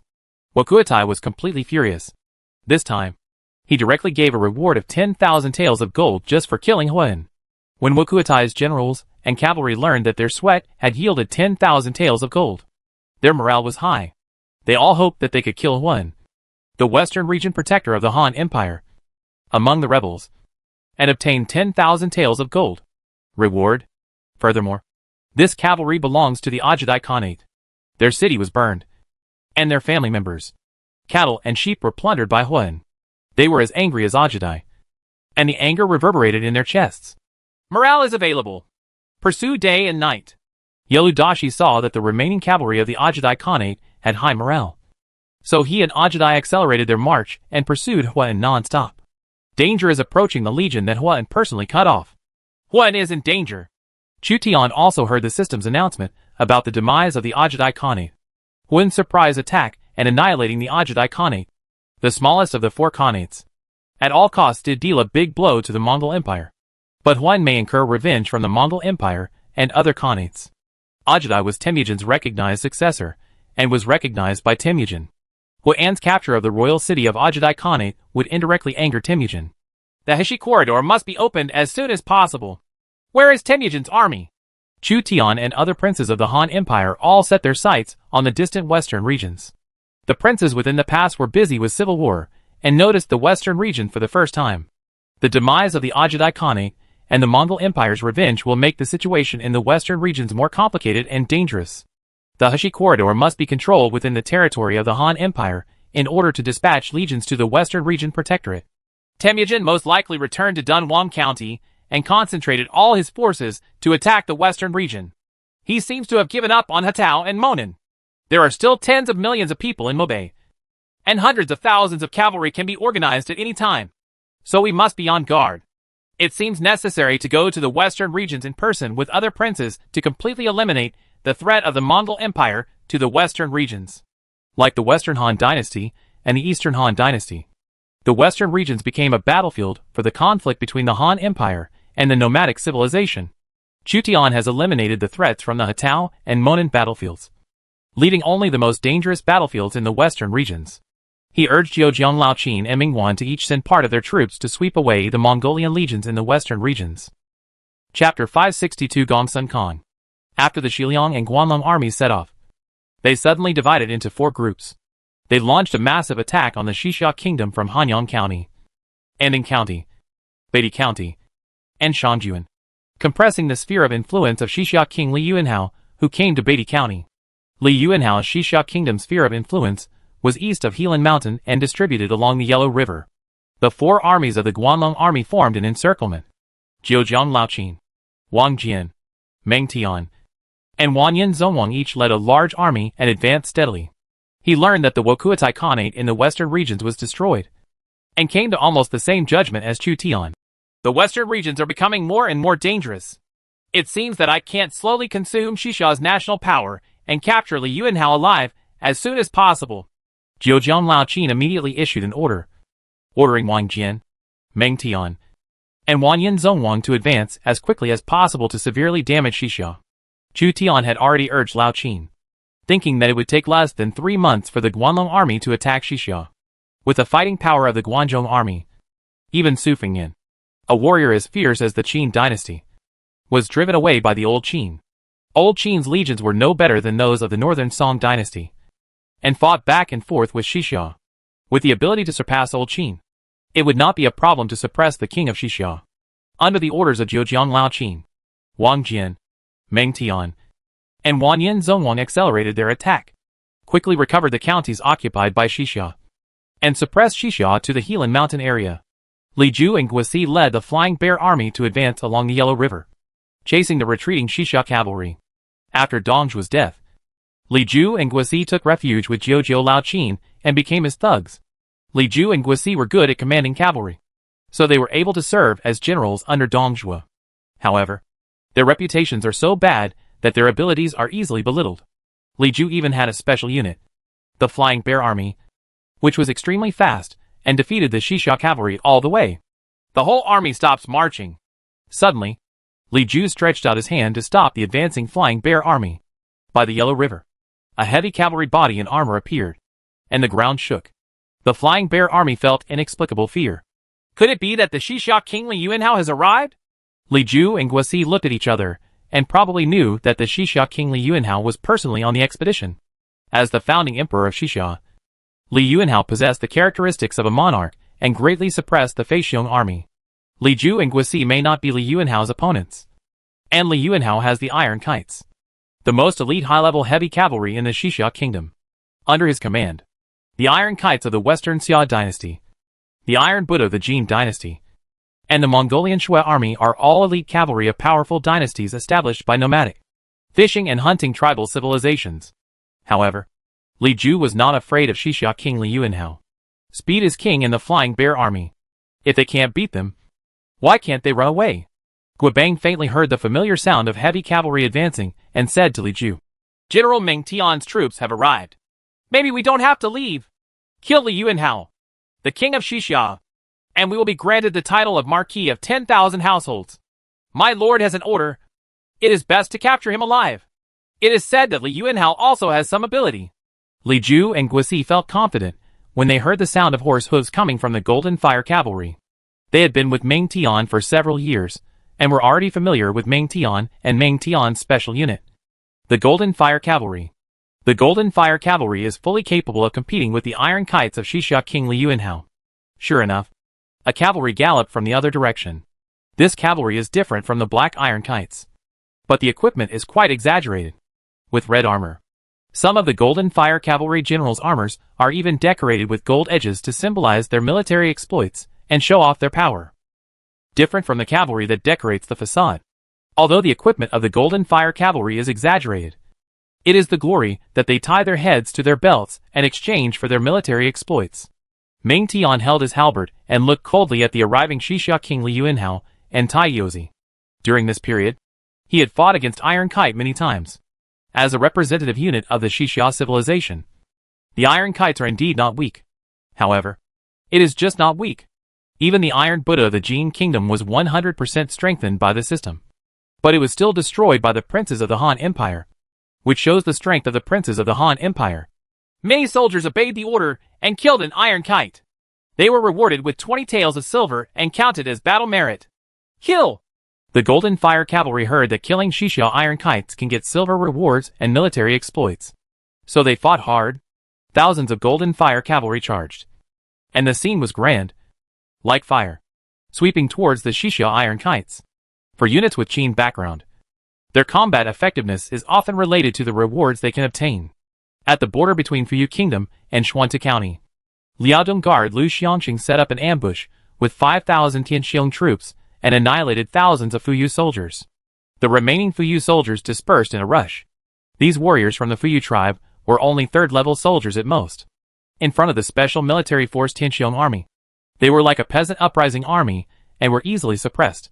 Lu Xiangqing marched day and night in order to avenge the death of more than 1,000 Tianxiong army soldiers and suppress the undercurrents of various tribes in Liaodong, intending to take the lead in destroying the Fuyu kingdom before Wu Huan and Xianbei responded to the Fuyu people's call. The territory controlled by the Liaodong army was not solid. Bio was only one of the threats. And there was also the threat from the Goryeo uprising army. The Kingdom of Korea was ruled by the Liaodong army. But foreigners united with some of the landowners of the Kingdom of Korea to resist the Liaodong army and planned to restore the Kingdom of Korea. Lu Xiangqing could not imagine how much impact Fuyu would have on Liaodong after it captured dozens of villages, or even several cities. The other tribes in Liaodong and the rebels in Goryeo were not good enemies. According to the account of the captured Fuyu people, the old King Bio was under house arrest by his son. The new King Bio ordered his tribe to ambush the officers and soldiers of the Tianxiong army who came to patrol. blocked the mountain pass with falling rocks, and then shot him with random arrows. The general really knew what was going on. Like God. Gongsun Kong, the guard of Xuanta County, took the initiative to please Lu Xiongsheng. The Gongsun family can also be regarded as a big family in Liaodong in the late Han Dynasty. In order to appease the aristocratic families in Liaodong as much as possible and consolidate his rule in Liaodong, Mingwan appointed Gongsun Kong to guard Xuanta County and maintain local security. The Bio Kingdom was under the jurisdiction of Xuanta County, so the people of Bio rebelled. The officials of Xuanta County had a duty to at least lead the way for the Tianxiong army to attack the Bio Kingdom. Faced with Gongsun Kang's proactive overtures, Lu Xiongsheng ignored them and focused on suppressing the Fuyu people. Gongsun Kong looked displeased, thinking that Lu Xiongsheng despised him. Another official from Xuanta County who followed said, Although Fuyu has a king, in our eyes, his status is not as good as that of a prefect. I don't know what the people of Fuyu have done to dare to provoke and cause trouble. It's really a shame. Act recklessly. That's what's puzzling. Lu Xiongsheng ignored Gongsun Kong, not intending to belittle him. His considerations were the same as those of most officials in Xuanta County. Compared with the Mongolian Empire and the Jin Kingdom, the strength of the Fuyu Kingdom was hundreds of times worse. Even in the Fourth National War, the Xixia Kingdom, the weakest country in terms of national power, the founding emperor Li Yuanhao could pin the Fuyu Kingdom to the ground and rub it. The Xianbei tribe in western Liaoning could also defeat the Fuyu people. The Fuyu Kingdom was sandwiched between Liaodong and the Heilongjiang River Basin. Their rebellion would do a lot of harm to Liaodong's control of the Heilongjiang River Basin, but not any benefit. Perhaps Wanyan Aguda of the Jin Kingdom sent cavalry into Fuyu State and instigated Fuyu State to rebel. Lu Xiongsheng deduced this possibility. According to Mingwan's speculation about Wanyan Aguda's abilities, Wanyan Aguda had special appeal to the tribes in Liaodong. The Fuyu people also belong to the Liaodong tribe, and they may also be attracted by and driven by Wanyan Aguda, the Jin Emperor. If Wanyan Aguda sent a cavalry into the Fuyu Kingdom to assist the Fuyu people in resisting the rule of the Liaodong army, then it can be explained why the weak Fuyu people were able to ambush and annihilate more than 1,000 Tianxiong troops. According to Lu Xiongsheng, even if more than 1,000 Tianxiong troops were surrounded by tens of thousands of Fuyu soldiers, they would not be completely wiped out. The center of the Bio people is Bio Royal City, which is a circular Mucha city.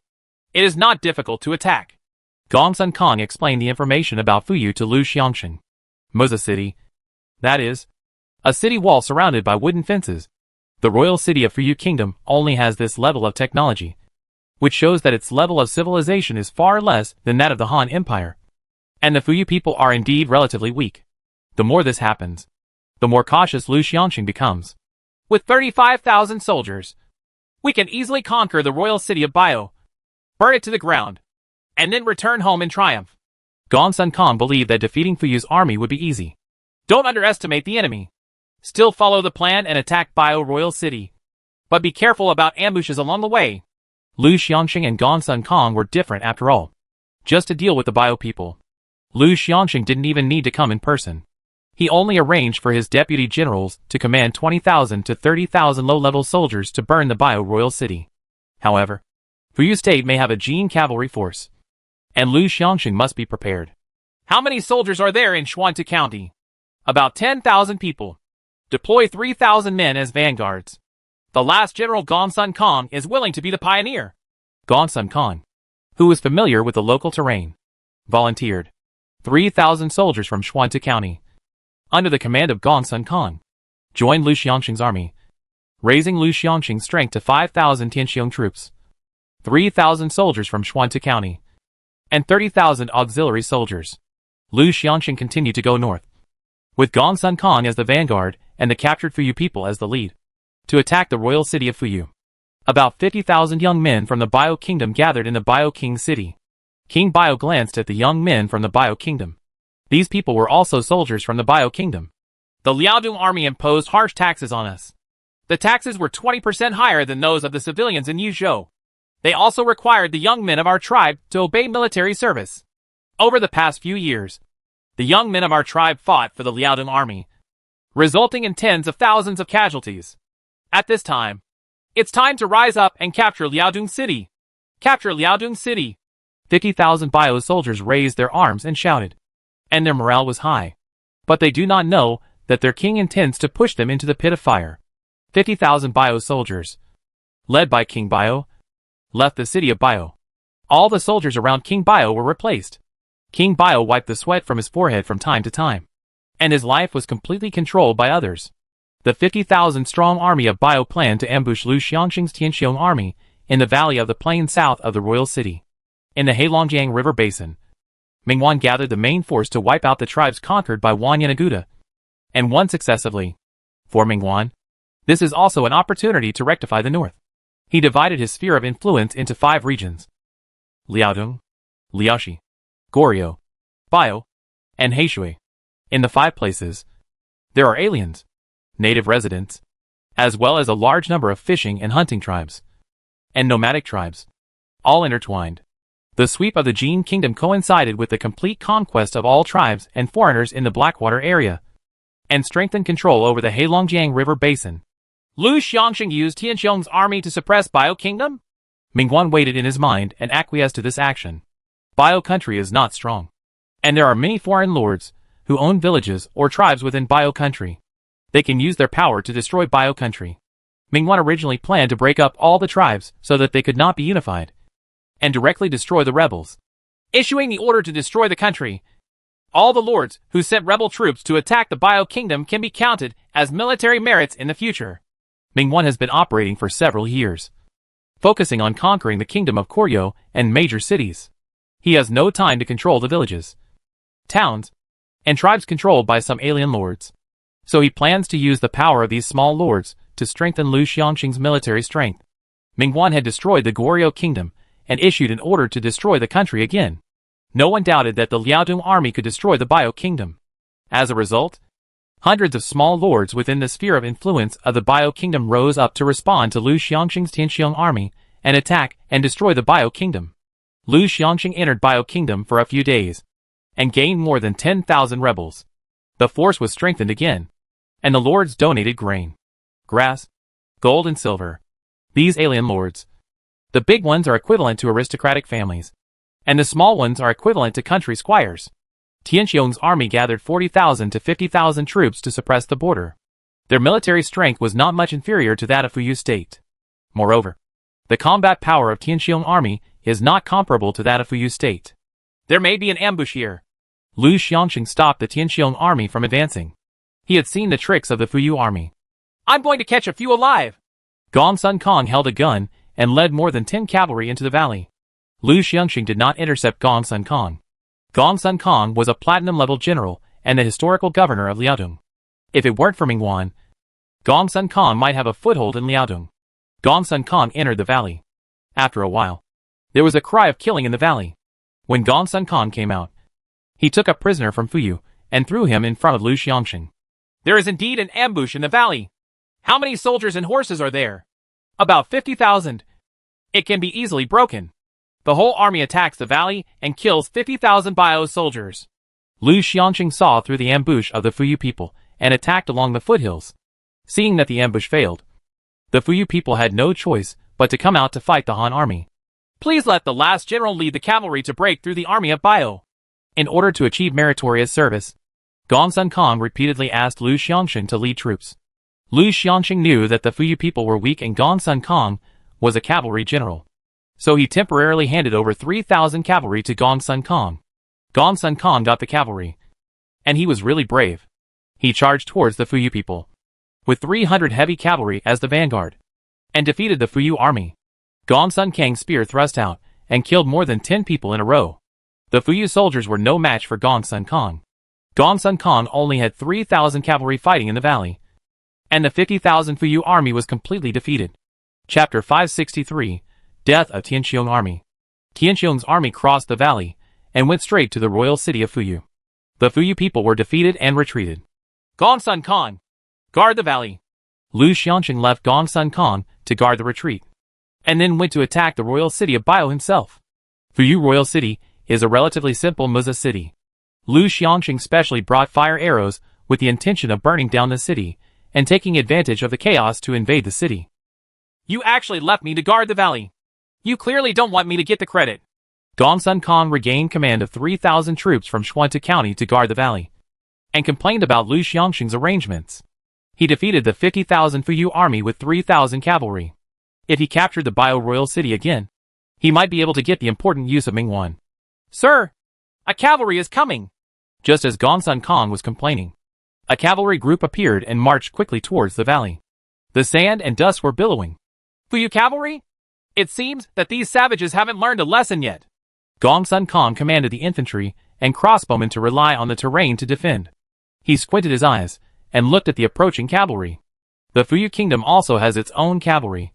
But in Gongsun Kang's view, the Fuyu people's cavalry is only first and second level cavalry at most. With only 3 rounds of arrow rain, the Fuyu people's cavalry will probably collapse without a fight. Suddenly, Gongsun Kang's pupils gradually expanded. This cavalry arriving was at least half-armored and well-equipped. It was not the cavalry of the backward Fuyu people at all. Gongsun Kong is willing to believe that they are the cavalry of the alien lord. However, there are no large foreign lords in Fuyu who can organize thousands of cavalry. Maybe even tens of thousands. This is a trap. Gongsun Kong found that he had underestimated Fuyu's strength. The 3,000 Xuanzi County soldiers were all frightened. The most elite unit of their group of soldiers is the 3rd level Yuzhou army, facing tens of thousands of cavalry. If they rely on the terrain to defend, they may be able to hold off for a while. But the result may be that the entire army is annihilated. Retreat! Gongsun Kong chose to leave the river valley. Master Lu has already led troops to attack King Bio City. If we retreat, wouldn't Master Lu be besieged in the area around King Bio City? Even if we stay here, I'm afraid. Gongsun Kong was wavering. Tens of thousands of cavalry suddenly appeared and were approaching quickly. This is likely to be the reinforcements from the Jin Kingdom to assist the Bio Kingdom. Lu Xiangxing commanded the Tianxiong army to attack the Bio Royal City. The Bio people counterattacked and were easily defeated by the Tianxiong army. The Tianxiong army won 3 battles in 3 battles, killing thousands of Bio soldiers and only suffering dozens of casualties.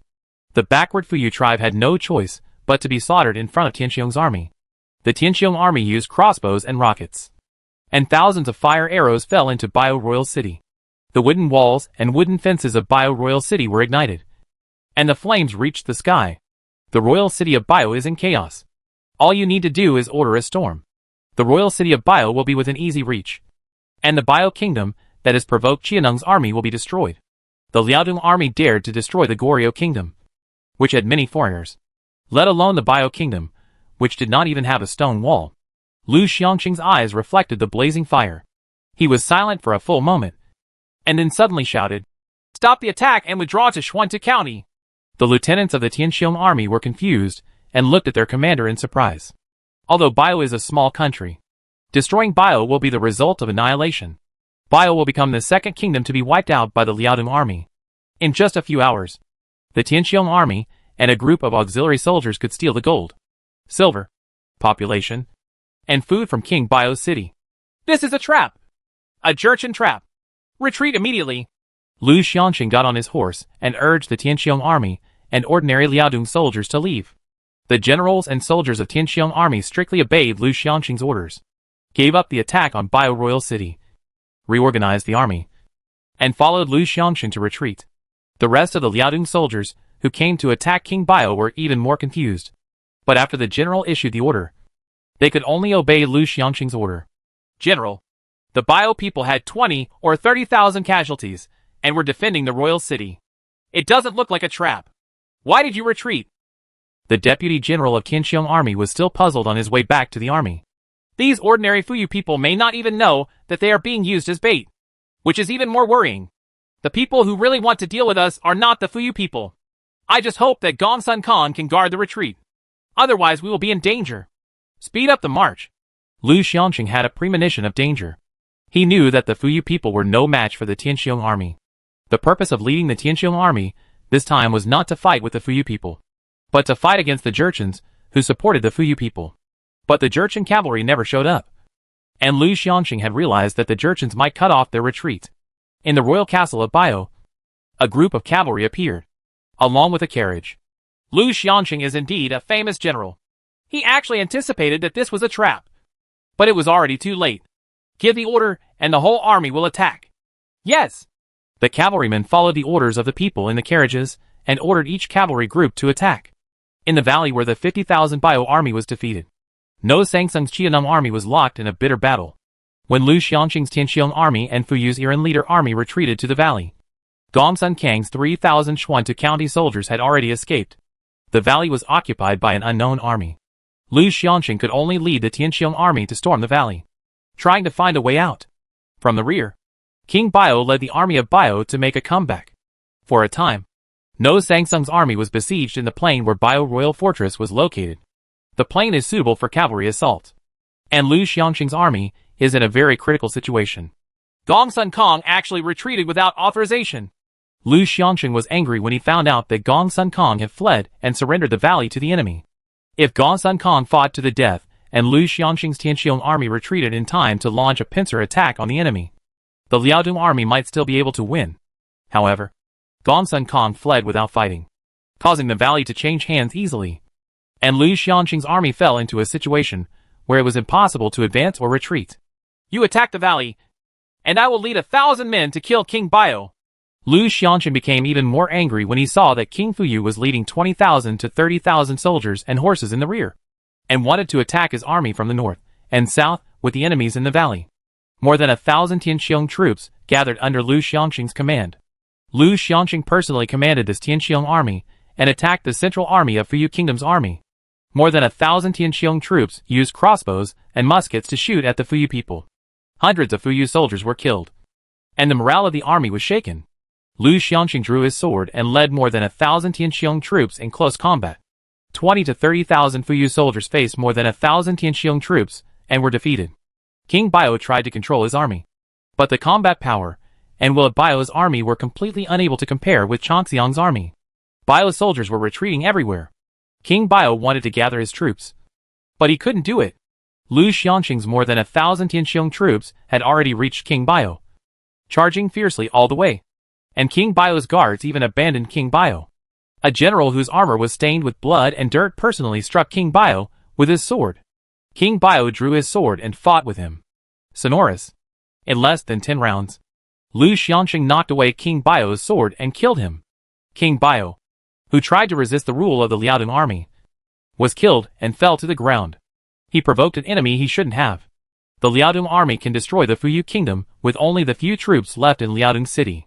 Seeing that the king was killed in battle, the rest of Bio's soldiers dispersed. King Bio is dead. We are safe. The foreign lords who responded to Mingguan's order to destroy the country breathed a sigh of relief after King Fuyu was killed by Lu Xiangqing and survived the disaster. Lu Xiangqing went all out to kill King Fuyu, but his frown did not relax at all. In his opinion, King Fuyu was not as much of a threat as a rebellious prefect in Yuzhou. In this attack on Bio, the biggest enemy is not King Bio, but the person who is manipulating King Bio behind the scenes. It's time for them to show up. The cavalry of the Kingdom of Jin. Lu Xiangqing gritted his teeth and shuddered. For the Jin cavalry, there is no better time than this. Cavalry from the Kingdom of Jin? The Yuan lords who followed Lu Xiangqing suddenly turned pale when they heard that there were cavalry from the Fuyu kingdom and the Jin kingdom. The order of annihilation issued by Mingguan only said to assist Lu Xiangqing in destroying the Fuyu kingdom, but did not say to deal with the Jin kingdom's cavalry. The Jurchen cavalry of the Jin kingdom is not something ordinary rebels can resist. Now I was tricked by Mingguan. Many foreign lords of Bio kingdom regretted sending troops to assist Lu Xiangqing in attacking Bio kingdom. The enemy forces that drove away Gongsun Kang and guarded the valley were extremely powerful and blocked the Tianxiong army's retreat. No matter how the Tianxiong army attacked, they could not break through the valley for a while. The Jin soldiers seemed to know that Lu Xiangqing would not be easily ambushed, so they just defended the valley with heavy troops and remained as motionless as a mountain. The sound of horse hoofbeats echoed on the battlefield, and the earth was shaking. Lu Xiangqing clenched his sword tightly, knowing that Jin Bing's cavalry was coming. There are at least several thousand people in the valley, so the Jin cavalry coming to attack should only be a few thousand people. With the strength of Tianxiong's army, they may not be defeated, and they may even turn defeat into victory. Lu Xiangqing looked into the distance. There was sand and dust in all directions, and the iron hooves were ferocious. Lu Xiangqing judged the number of incoming enemies based on the sound of horse hooves. Suddenly, Lu Xiangqing's expression gradually changed. He was still somewhat confident at first, but later, his expression changed and he took a few steps back. It's impossible. My lord is gathering the main force in the Blackwater area to fight against the Jin Kingdom. Juan Itaguda can't divide his troops as much as he can. More than 10,000 cavalry is already the limit of the Jin Kingdom's support to the Fuyu Kingdom. How could it be possible? The alien lord was not as sensitive to cavalry as Lu Xiangxing, and could not judge the number of enemies based on the subtle differences in the sound of horse hooves. They looked at each other in confusion, and shook their heads. Soon what Lu Xiangxing was worried about happened. In addition to a group of heavily guarded troops in the valley, tens of thousands of cavalry arrived from each of the other three directions, blocking Lu Xiangxing's army on the plains of Bio. A group of uniformed cavalry emerged from the enemy's army, dressed in sharp attire, and their momentum made the alien lords of Lu Xiangxing's legion awe-inspiring. Encountering armored cavalry on the plains is doomed. The Liaodong army who attacked Fuyu State fell into panic. They were invincible in Liaodong. They rarely encountered such a situation. 5,000 Tianqiong troops, more than 10,000 rebel troops, and 30,000 Liaodong auxiliary troops were besieged here. A carriage arrived, and several generals came to the carriage and obeyed the orders of the man in the carriage. It's impossible for Lu Xiangxing to surrender. Kill him! Here! Countless cavalry launched a fierce offensive against Lu Xiangxing's army, and the cavalry overwhelmed Lu Xiangxing's army. Liaodong army, Tianqiong army, fight to the death! Knowing the danger, Lu Xiangxing divided his troops and opened up the mountain road at all costs. At the same time, he personally cut off the rear and blocked the cavalry all over the mountains and plains. The Tianqiong army's fire cannons were full of force, and the smoke filled the air. Hundreds of cavalry were shot and killed. However, the casualties of hundreds of cavalry were like a drop in the bucket to the unknown number of enemy troops. The opponent's heavy cavalry launched an assault, and the ground trembled as they broke into the rebel army from the flank. The alien lord's rebel army was attacked by armored cavalry and collapsed in one blow, with their flanks disintegrating like an avalanche. The Tianqiong army, the only one with combat power, fought hard to resist, killing hundreds, thousands of enemy cavalry, and blood flowed like rivers. Lu Xiangxing's army fought bloody battles. There were fewer and fewer Tianqiong soldiers around him, but they still blocked the opponent's cavalry. The soldiers attacking the valley finally made progress, and the valley passage was gradually opened. It still takes a little time. An enemy general came to the carriage again and announced, Lu Xiangxing's army is about to flee south. Use the reserve troops, horses, and the Bohai Navy, and each team will take turns to attack the enemy formation. A heavy infantry composed of Bohai people appeared on the battlefield, and together with the elite cavalry as a reserve force, they attacked the strong Lu Xiangxing army. The Bohai heavy infantry were heavily armored, tall, and wielding spears or maces. They fought hand-to-hand with the Tianqiong army, and they were not much inferior. Lu Xiangxing's pressure increased sharply, and the opponent did not give him a chance to breathe. On the contrary, the opponent takes turns to attack, and there are always some soldiers and horses who can rest and recover their morale and physical strength. There are fewer and fewer soldiers around him. Lu Xiangxing's Tianqiong army is at the end, with only more than 500 people left. Lord Yuan finally broke through the valley, and some soldiers fled south.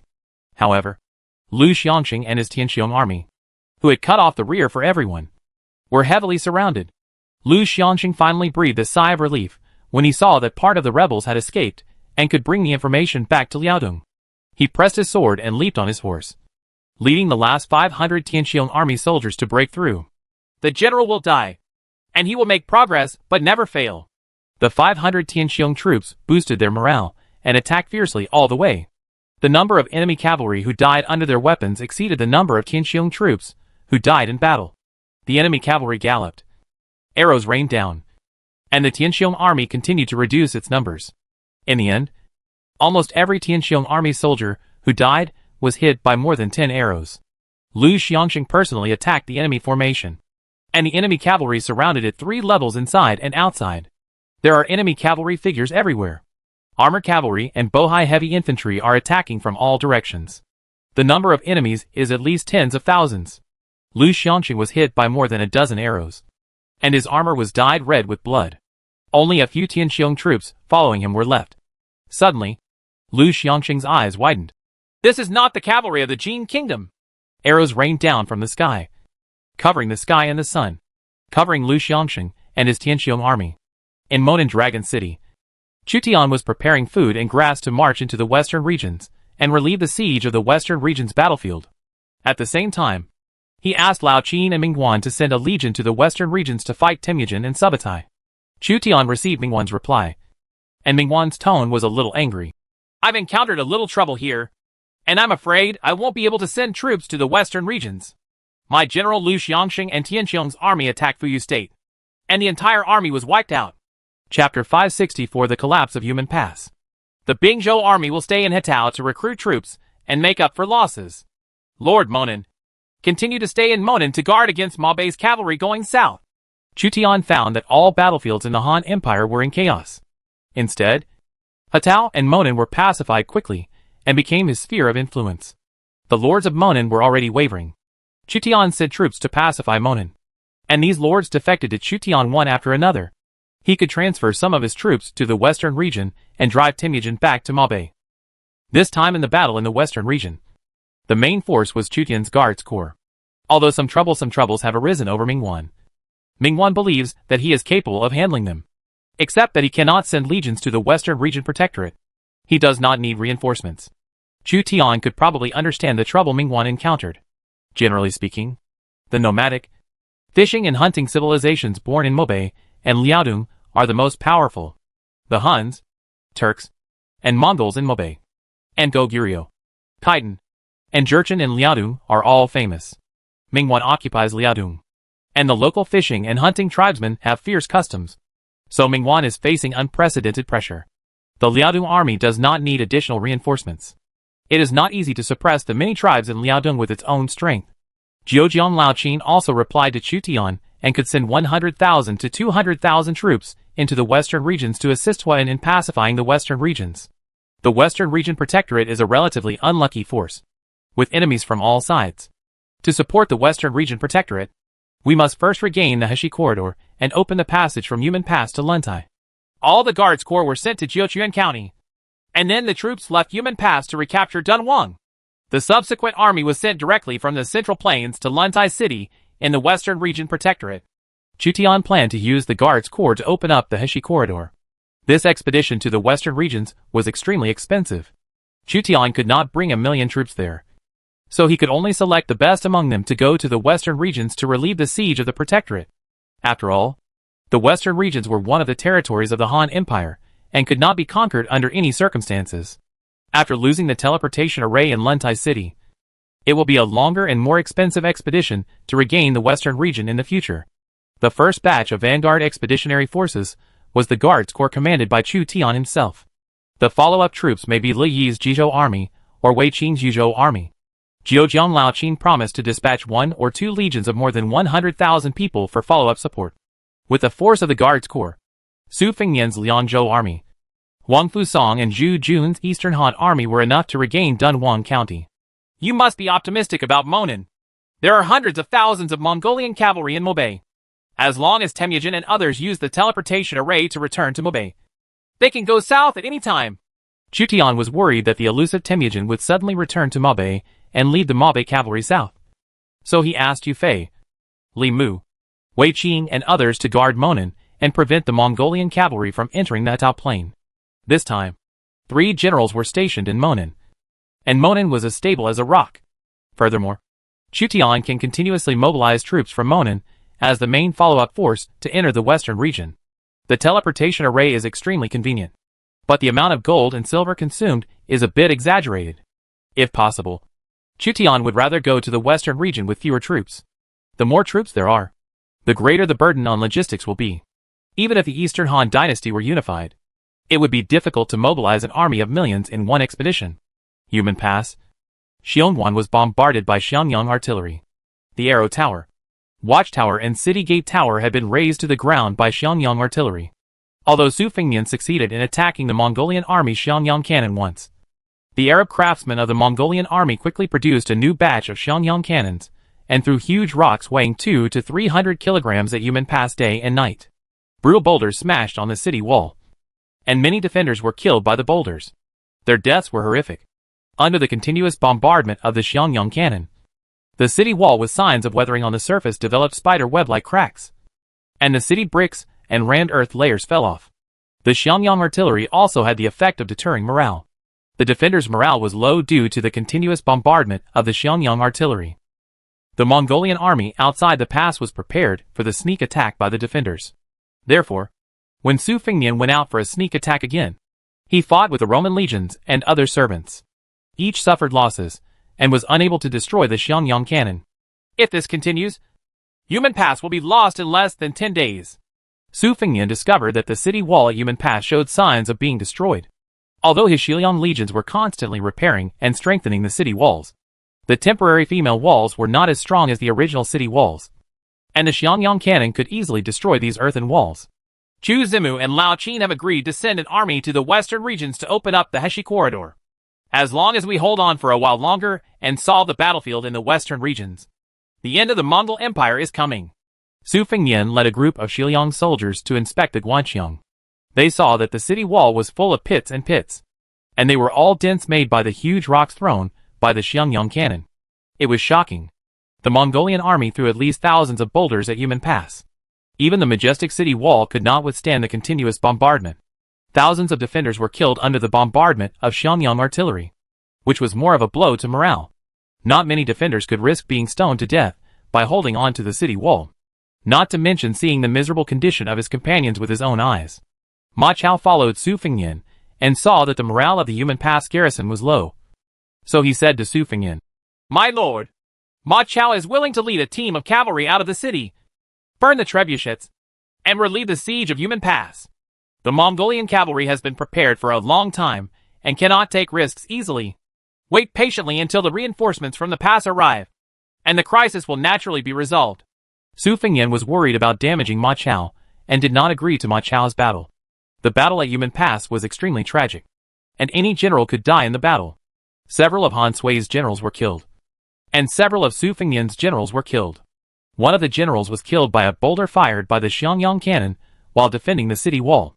Even if Ma Chao reaches his peak, he dare not say that he can survive the bombardment of Xiangyang artillery.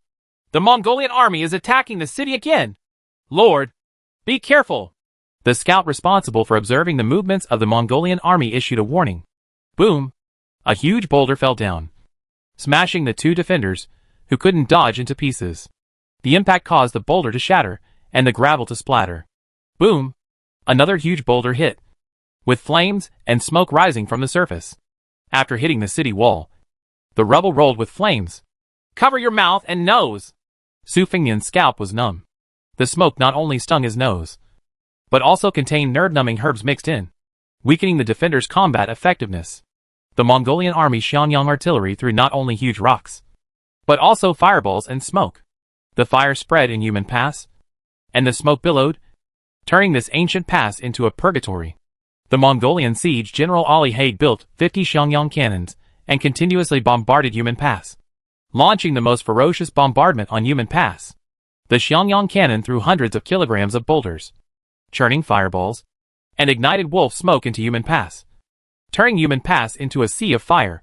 The Mongolian army with its siege commander and Xiangyang artillery has powerful siege capabilities, and is no longer limited to field battles. "The raging fire is like the catastrophe of the end of the world." The Roman hero Crassus, who was living in the east, witnessed this tragic attack in defense. The Mongolian army used all siege methods to attack Yumen Pass, turning this majestic pass into a sea of fire. Its siege capabilities amazed even Kresu. The Han army at Yumen Pass is considered tenacious. They have been holding on until now, and Yumen Pass still has not fallen. It is estimated that the battle at Yumen Pass is over, and only the ruins of Yumen Pass are left. "Get ready to capture Yumen Pass." Ali Haig drew his sword and ordered each legion to capture Yumen Pass. Yumen Pass has delayed them for too much time. The existence of Yumen Pass allows the Han army to support the western regions at any time, and it must be conquered. Boom! With a loud noise that shook the earth, a section of the city wall at Yumen Pass finally could no longer withstand the high-intensity bombardment, falling apart and filling the air with sand and dust. There is a gap in the majestic Yumen Pass. "The time has come. Capture Yumen Pass.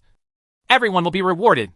Ali Haig issued an attack order, and the Mongolian legions, Roman legions, and other servant armies, numbering more than 100,000, gathered into a wave and attacked the gap of Yumen Pass.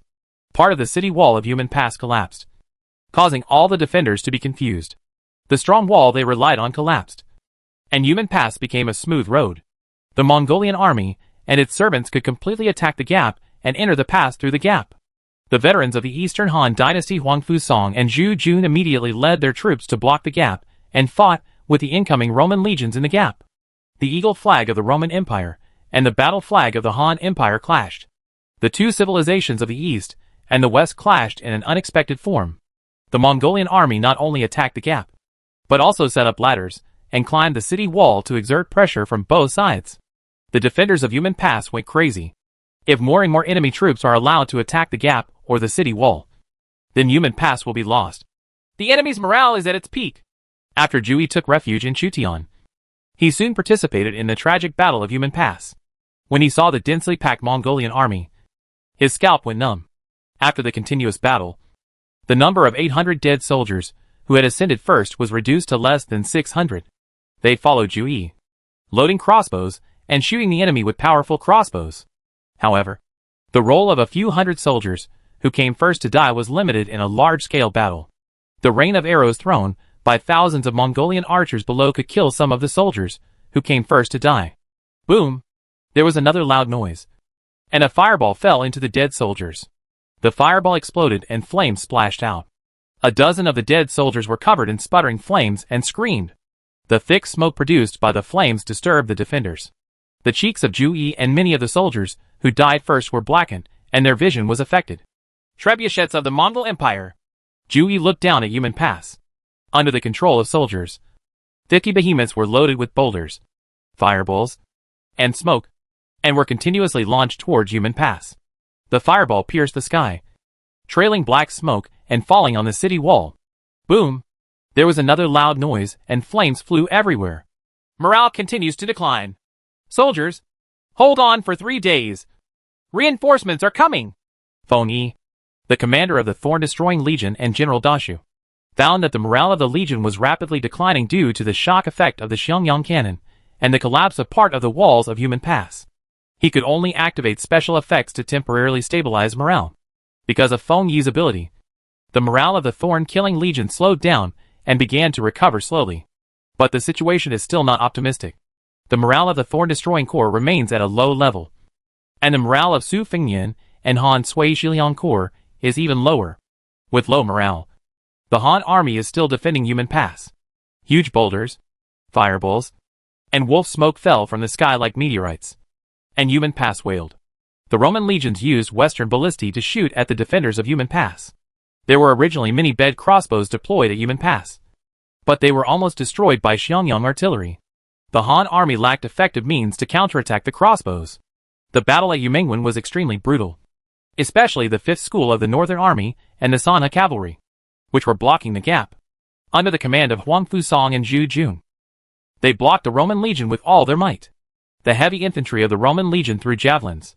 The sharp javelins had extremely strong armor-breaking capabilities. They penetrated the shields of the Han army and nailed the soldiers of the Northern Army's 5th School Infantry Battalion to the collapsed city wall. The archers of the shooting battalion commander of the 5th School of the Northern Army fought back, and the Roman soldiers were shot dead by the Eastern composite bows. The Roman Citizen Legion, which was respected in the Roman Empire, was regarded as cannon fodder by the Mongolian army. They attacked Yumen Pass at all costs, intending to break through the gap in Yumen Pass and drive straight in. Dozens of Mongolian generals engaged in fierce attacks and defenses, urging the slave troops captured from the Third National War to attack Yumen Pass. The battle at Yumen Pass has heated up. The soldiers on both sides fought fiercely, and with every breath, hundreds of soldiers were killed, and the shouts of killing shook the desert. Trebuchets and ballistae were roaring. Thousands of arrows rained down, and the infantry fought hand-to-hand with shields. Zhang Ji, the Shiliang general of the old Qin dynasty, was ordered to follow Huang Fusong and Zhu Jun to participate in the Battle of Yumen Pass, holding a long spear in his hand and guarding the gap. The Roman legions, the Arab Empire's servants, and the Khwarezm servants, urged by the Mongolian war supervisors, poured into the gap like a tide. More than a dozen Roman heavy infantry surrounded Zhang Ji and stabbed at Zhang Ji with short swords. Zhang Ji shouted and swept with his spears, knocking back all the long swords. The Roman heavy infantry looked at each other. One of the Roman heavy infantry came up with a shield, trying to block the spear of the Eastern general in front of him, giving his companions a chance to kill the Eastern general. However, they underestimated Zhang Ji's force. Zhang Ji's spear was like a poisonous snake. He feinted a shot, tricking the Roman heavy infantry into blocking with a shield, and then killed him from the other side. The rest of the Roman heavy infantry couldn't help but be horrified. Zhang Ji took the initiative to attack this group of Roman soldiers, swept across with his spear, and killed 2 or 3 more Roman soldiers. These guys with blonde hair and blue eyes have some brute strength. Zhang Ji found that it was not easy to kill Roman citizen soldiers. These groups were high-level heavy infantry, and had strong melee combat capabilities. Crassus saw that Zhang Ji was killing everyone in the Roman army. Like Xu Huang, he was a fierce general in the Han army. So he raised his hand, and dozens of Roman archers and slingers aimed at the enemy, who was fighting with Rome. Zhang Ji fought with infantry. Uncle! Zhang Xiu killed a Khwarezmian servant, and saw Zhang Ji hit several arrows. The slingers of the Roman legions threw sharp stones, injuring Zhang Ji, and immediately went to rescue him. A group of Roman heavy infantry intercepted Zhang Xiu. Zhang Xiu was so anxious that he killed Roman soldiers one after another. Chapter 565. The general has arrived. Cough, cough, cough. Zhang Ji turned into a bloody man, and his armor was filled with 13 arrows, some of which were coated with poison. Zhang Ji kept coughing, and his spear was stained red with blood. The Qin army from the Guangzhou area suffered thousands of casualties, and almost all of the Xiliang soldiers who followed Zhang Ji were killed. When Zhang Xiu led reinforcements to kill him, Zhang Ji was already dying. I am a general under Dong Zhuo. I have never done any good deeds in my life. Finally, I can serve the imperial court for once, and I will die without regrets. Zhang Ji's consciousness gradually blurred, and he fell to the ground. Uncle! Zhang Xiu's eyes were red, and he gritted his teeth. Crassus' Roman legions killed Zhang Ji. He stared hard at the eagle flag of the Roman legion, biting his lip with his teeth, and blood flowed from the corner of his mouth. Still unaware of it, kill! Zhang Xiu led Zhang Ji's old Xiliang troops to attack Crassus, the head coach of the Roman legion, intending to kill Crassus and avenge his uncle Zhang Ji. Zhang Ji fell into madness. The spear was like a tiger in his hand, and Roman soldiers fell under his hands one by one. Madman! There are so many madmen in the east. Archers, be prepared. Crassus waved his hand, and the Roman archers took out arrows from their quivers and bent their bows to knock them. Roman slingers took out stones, and the swirling stones were no less lethal than bows and arrows. Dense arrow rain and stones covered Zhang Xiu and the old Xiliang tribe. The spear in Zhang Xiu's hand swept out, knocking away arrows and stones, and his wrist went numb. The old troops of the Xiliang army continued to fall. A group of Roman heavy infantry intercepted Zhang Xiu, and spears came from all directions. A spear stabbed Zhang Xiu in the shoulder from behind. Zhang Xiu endured the pain and turned around to kill a Roman heavy infantryman. The defenders on the city wall pushed the stones down, and the heavy stones rolled down the ladder. The enemy soldiers who were attached to the ladder screamed, and at least several enemy soldiers were killed by the falling rocks. Zhang He and Zhu Yi defended the city wall with euphorbia soldiers and first climbing dead soldiers. Under the fierce offensive of the Mongolian army, they suffered heavy casualties. The defenders of the city wall faced not only the attacking enemy soldiers, but also falling boulders and fireballs from time to time. Fire spread and smoke filled the city wall, and the defenders were burned by the flames from time to time. Zhang He personally led the troops to defend the city. A blazing fireball exploded around Zhang He, and the flying flames burned Zhang He's shoulders. The euphorbia soldiers were defeated because their general was injured. The Mongolian army took the opportunity to advance. At least 300 people climbed onto the city wall. Yumen Pass was in danger. At this moment, Feng Yi personally commanded the Binming soldiers to board the city and launch a counterattack against the Mongolian army that boarded the city. The Binming soldiers were elite soldiers recruited by Emperor Guangwu Lu Xiu in Hebei, and they made great contributions to Emperor Guangwu Lu Xiu's victory in the world. This group of soldiers had the highest morale among the special regiments of the Yumen Pass garrison. Under the command of Feng Yi, they drove out the Mongolian troops, who had boarded the city and retaken the city wall. Feng Yi couldn't help but feel a bit tragic when he saw that the city wall was in ruins. Zhang He was wounded by Xiangyang artillery, and only less than 400 of Zhu Yi's 800 soldiers were left. Yumen Pass has become a meat grinder, and even famous generals may die in battle. The war between empires left millions dead and bloodshed for thousands of miles. The Binming soldiers were fighting the Mongolian army attacking Yumen Pass, and the number of casualties continued to rise. Xiangyang artillery was still bombarding Yumen Pass, The destructive power of this giant siege weapon was no less than that of early artillery, causing the defenders of Yumen Pass to suffer a lot. Next, our Shiliang army will guard it. Yang Shurho's silver spear is still effective enough to fight. Su Fengnian was disgraced and blackened by the choking wolf smoke from Yumen Pass. This smoke also had a paralyzing effect, which reduced the combat effectiveness of the Yumen Pass defenders. Su Fengnian's general Yang Shurho was a famous general in the 5 dynasties and 10 kingdoms, and his special unit was the Silver Spear Zijiedu. He fought with Feng Yi's Ben Ming soldiers in turns, and the Ben Ming soldiers and Euphorbia's soldiers were able to rest and recuperate. The cavalry of Wang Yanzhang, Ma Chao, Ma Tung, Han Sui, Li Hu and others were ready to attack. If Yumen Pass was breached, they would lead their cavalry out of the pass and rush into the Mongolian army to turn the tide.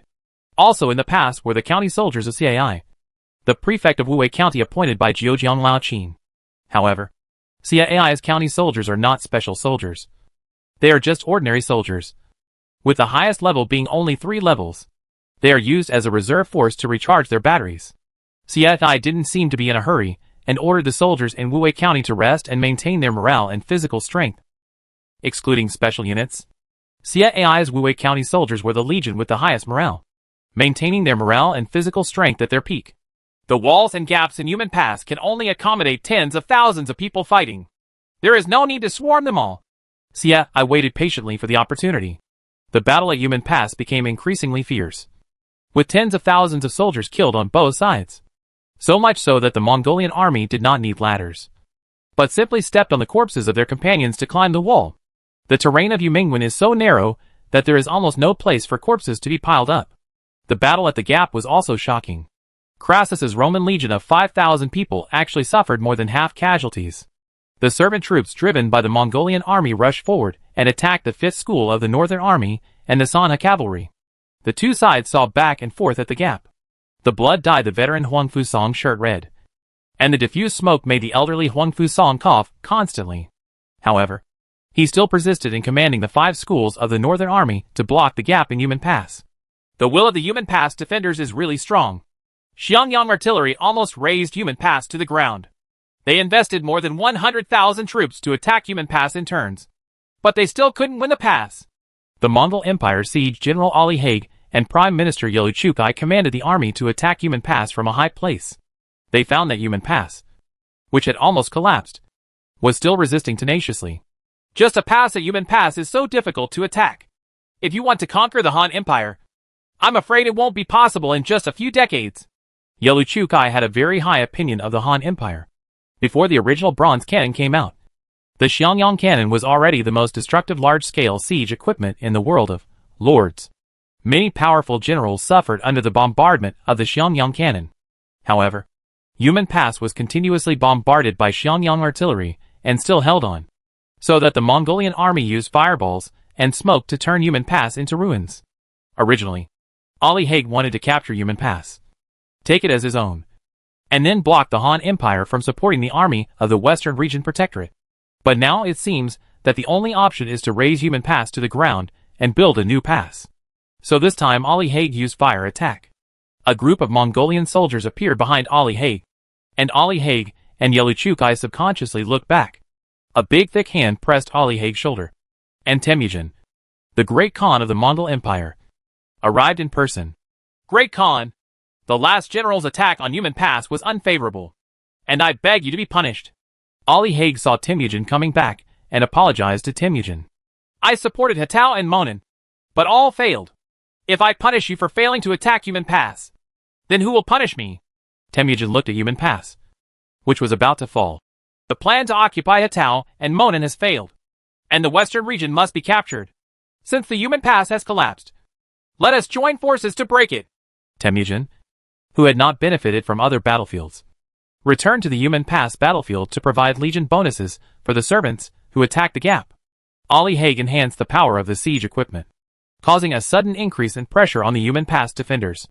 Although Temujin is not good at sieges, he provides field bonuses for the servant army and the Mongolian army. The servant army attacking the Yumen Pass gap is directly under Temujin's command, and its combat power increases rapidly. The Han army defending Yumen Pass felt a familiar sense of oppression, and sweat dripped from their foreheads. The great Khan of the Mongol Empire returned to the Yumen Pass battlefield again. Su Fengnian, Ma Teng, Han Sui, Wang Yanzhong, Ma Chao, and others who were fighting bloody battles all looked to the west of Yumen Pass. Only one person in the Mongolian Empire had this familiar sense of oppression, and that was Temujin, who had the characteristics of Genghis Khan. The pressure on the defenders of Yumen Pass increased, especially the Eastern Han Army's defense gap. The famous generals Huang Fusang and Zhu Jun once again shouldered Temujin's pressure head-on.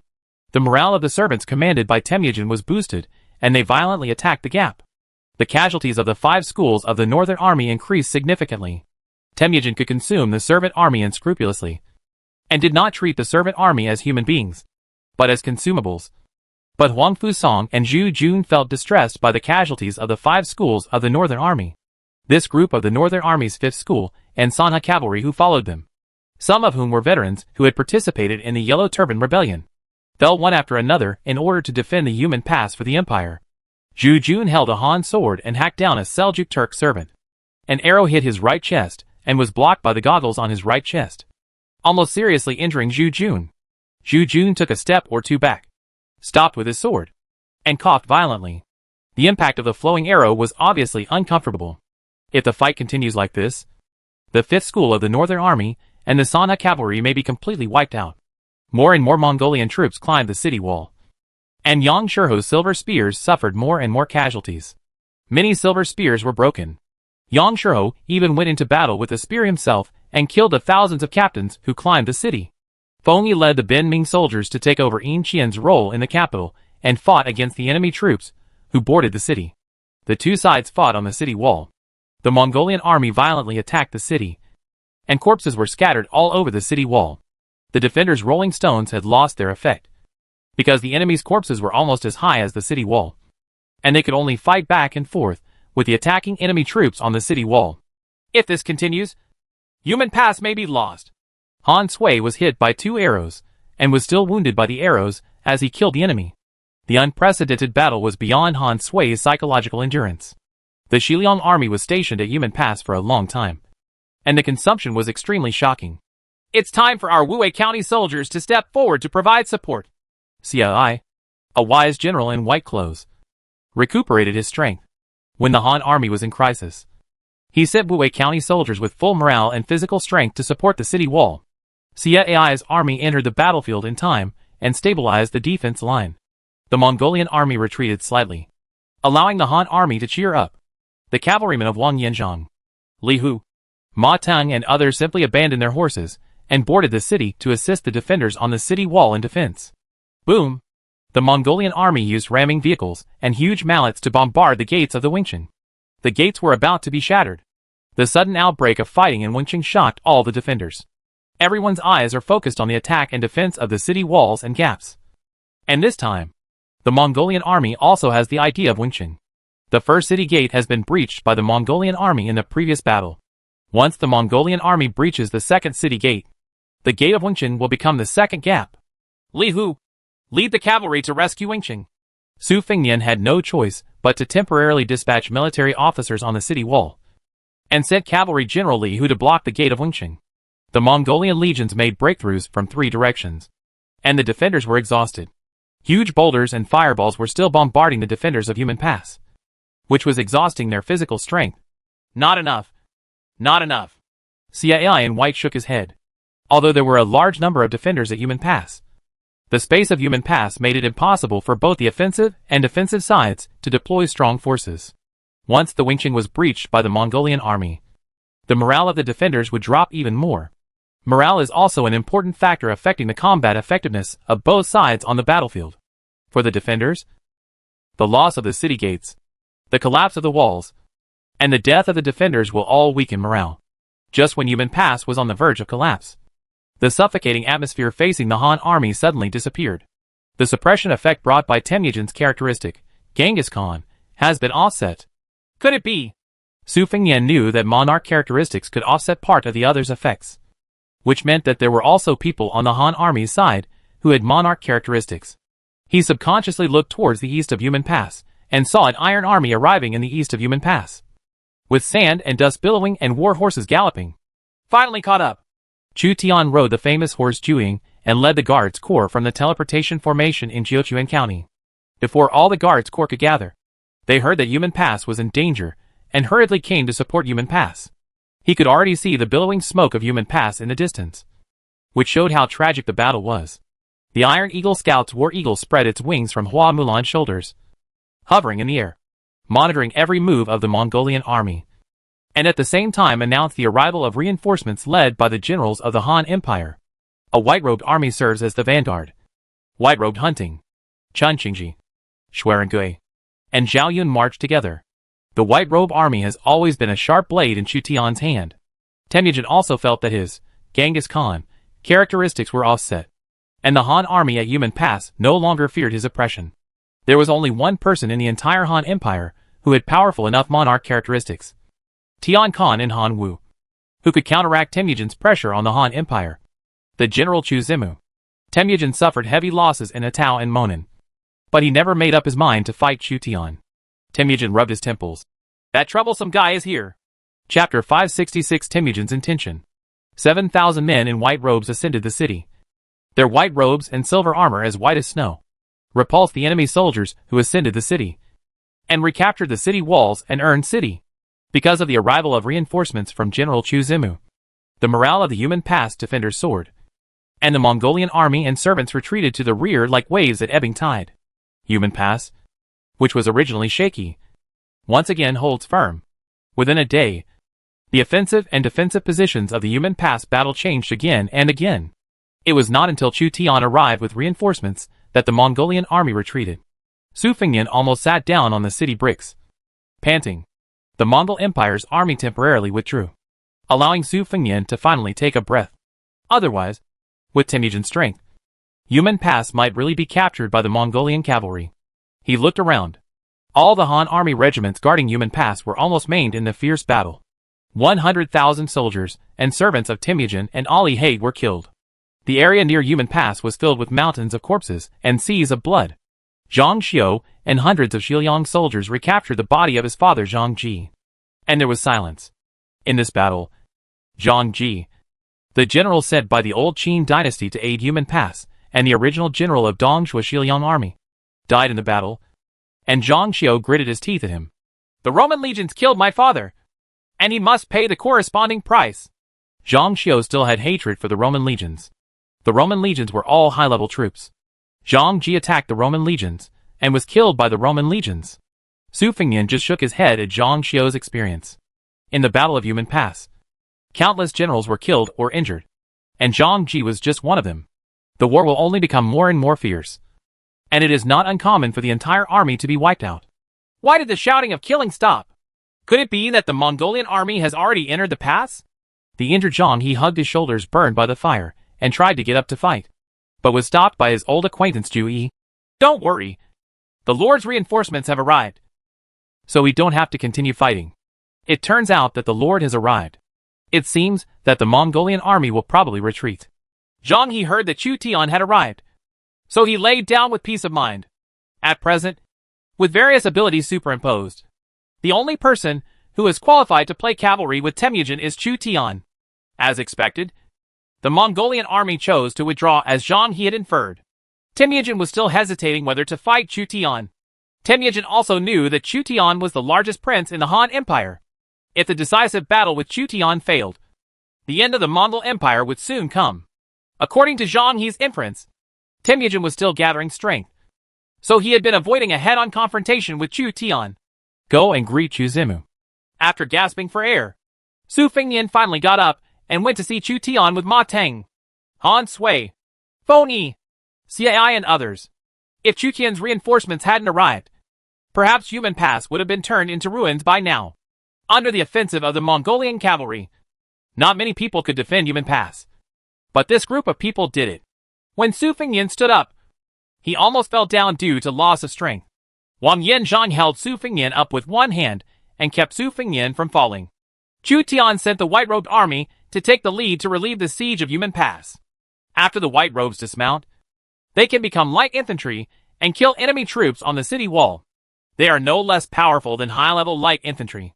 Compared with heavy infantry, light infantry has lower protection, but is faster and consumes less energy at a slower rate, making it suitable for continuous combat. After the Mongolian army retreated, Chu Tian entered Yumen Pass and found that half of the houses in Yumen Pass were burned down and in a mess. Black smoke billowed from the city walls and nearby houses. It was obvious that they had gone through an extremely tragic battle. The dead were in the tens of thousands. Collapsed walls and houses, broken battle flags, broken spears, and damaged armor. Chu Tian has experienced many tragic battles, but the battle at Yumen Pass is rare in his life. The Mongolian army's trebuchets used fire attacks and almost razed the entire Yumen Pass to the ground. In the era of cold weapons, a tough battle of this scale is not easy. Good brother, you are indeed here. Su Fengnian saw that Chu Tian had arrived as promised. Before the two princes Zhejiang, Lao Qin and Mingwa arrived, Chu Tian took the lead to come to help. This shows that Chu Tian attaches great importance to Yumen Pass and the western regions, as well as to Su Fengnian and others. Su Fengnian couldn't help but give Chu Tian a thick hug and pat Chu Tian on the shoulder. Not many people can understand the feeling of surviving the disaster. Chu Tian saved his life, so they were friends of life and death. Originally, Su Fengnian and Chu Tian were just trading partners.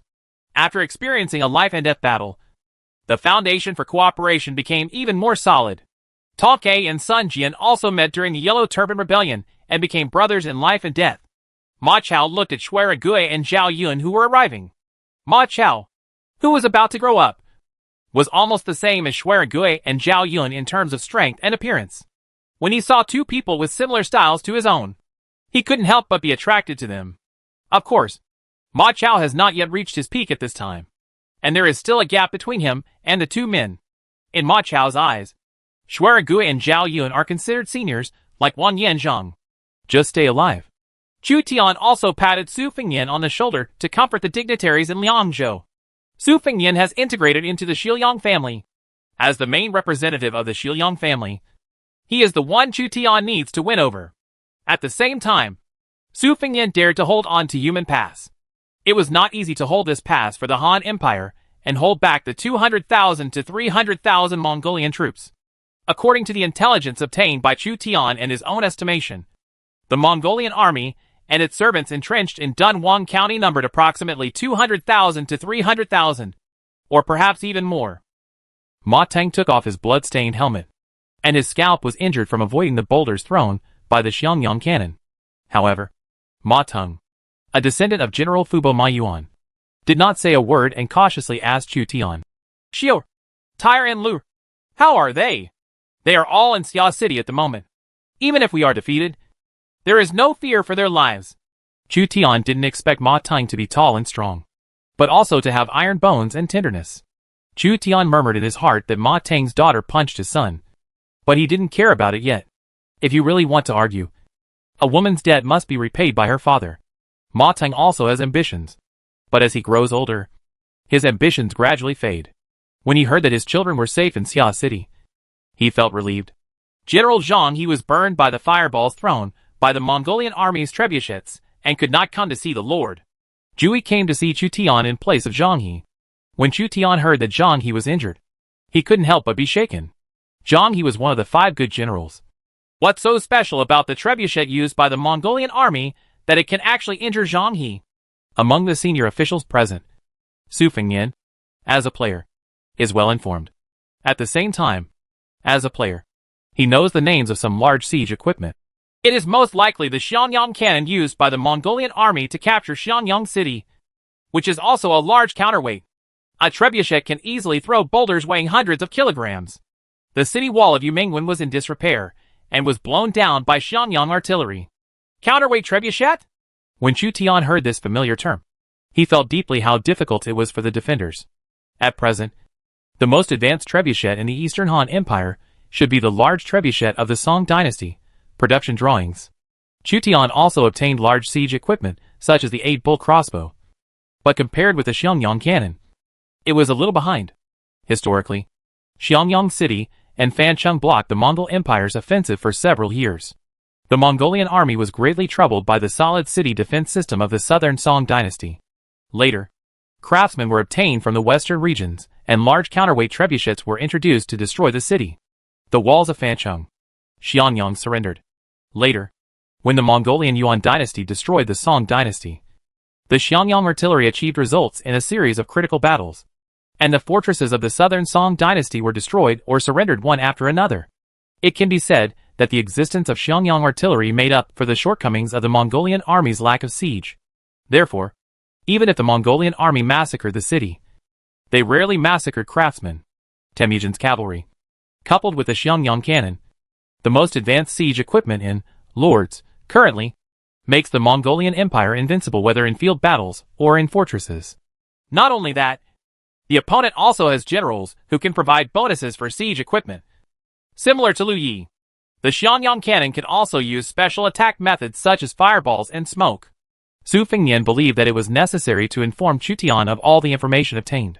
This information about the Mongolian army was obtained by Su Fengnian and a group of soldiers in exchange for their lives. You should be talking about those big guys. Is that the Xiangyang cannon? Chu Tian saw the outline of the Xiangyang cannon. 50 Xiangyang cannons stood tall. Each large trebuchet was several meters high. The tallest one was even more than 10 meters. It threw stones weighing hundreds of kilograms, like falling meteorites. Even compared to the early bronze cannons were no less impressive. It is estimated that the inspiration for the bronze cannon was also the large projectile siege equipment, such as the trebuchet. The original bronze cannon fired solid bullets, which were equivalent to the stones of the trebuchet. The weight of the solid bullets was less than that of the stones used in the trebuchet. Smaller. Correspondingly, the original bronze cannon was more convenient to use than the trebuchet, and the initial speed of gunpowder advancement was faster. No wonder Yumen Pass has almost turned into ruins. Yumen Pass has only been temporarily reinforced. Normally, it is rarely used here, and the city walls have weathered.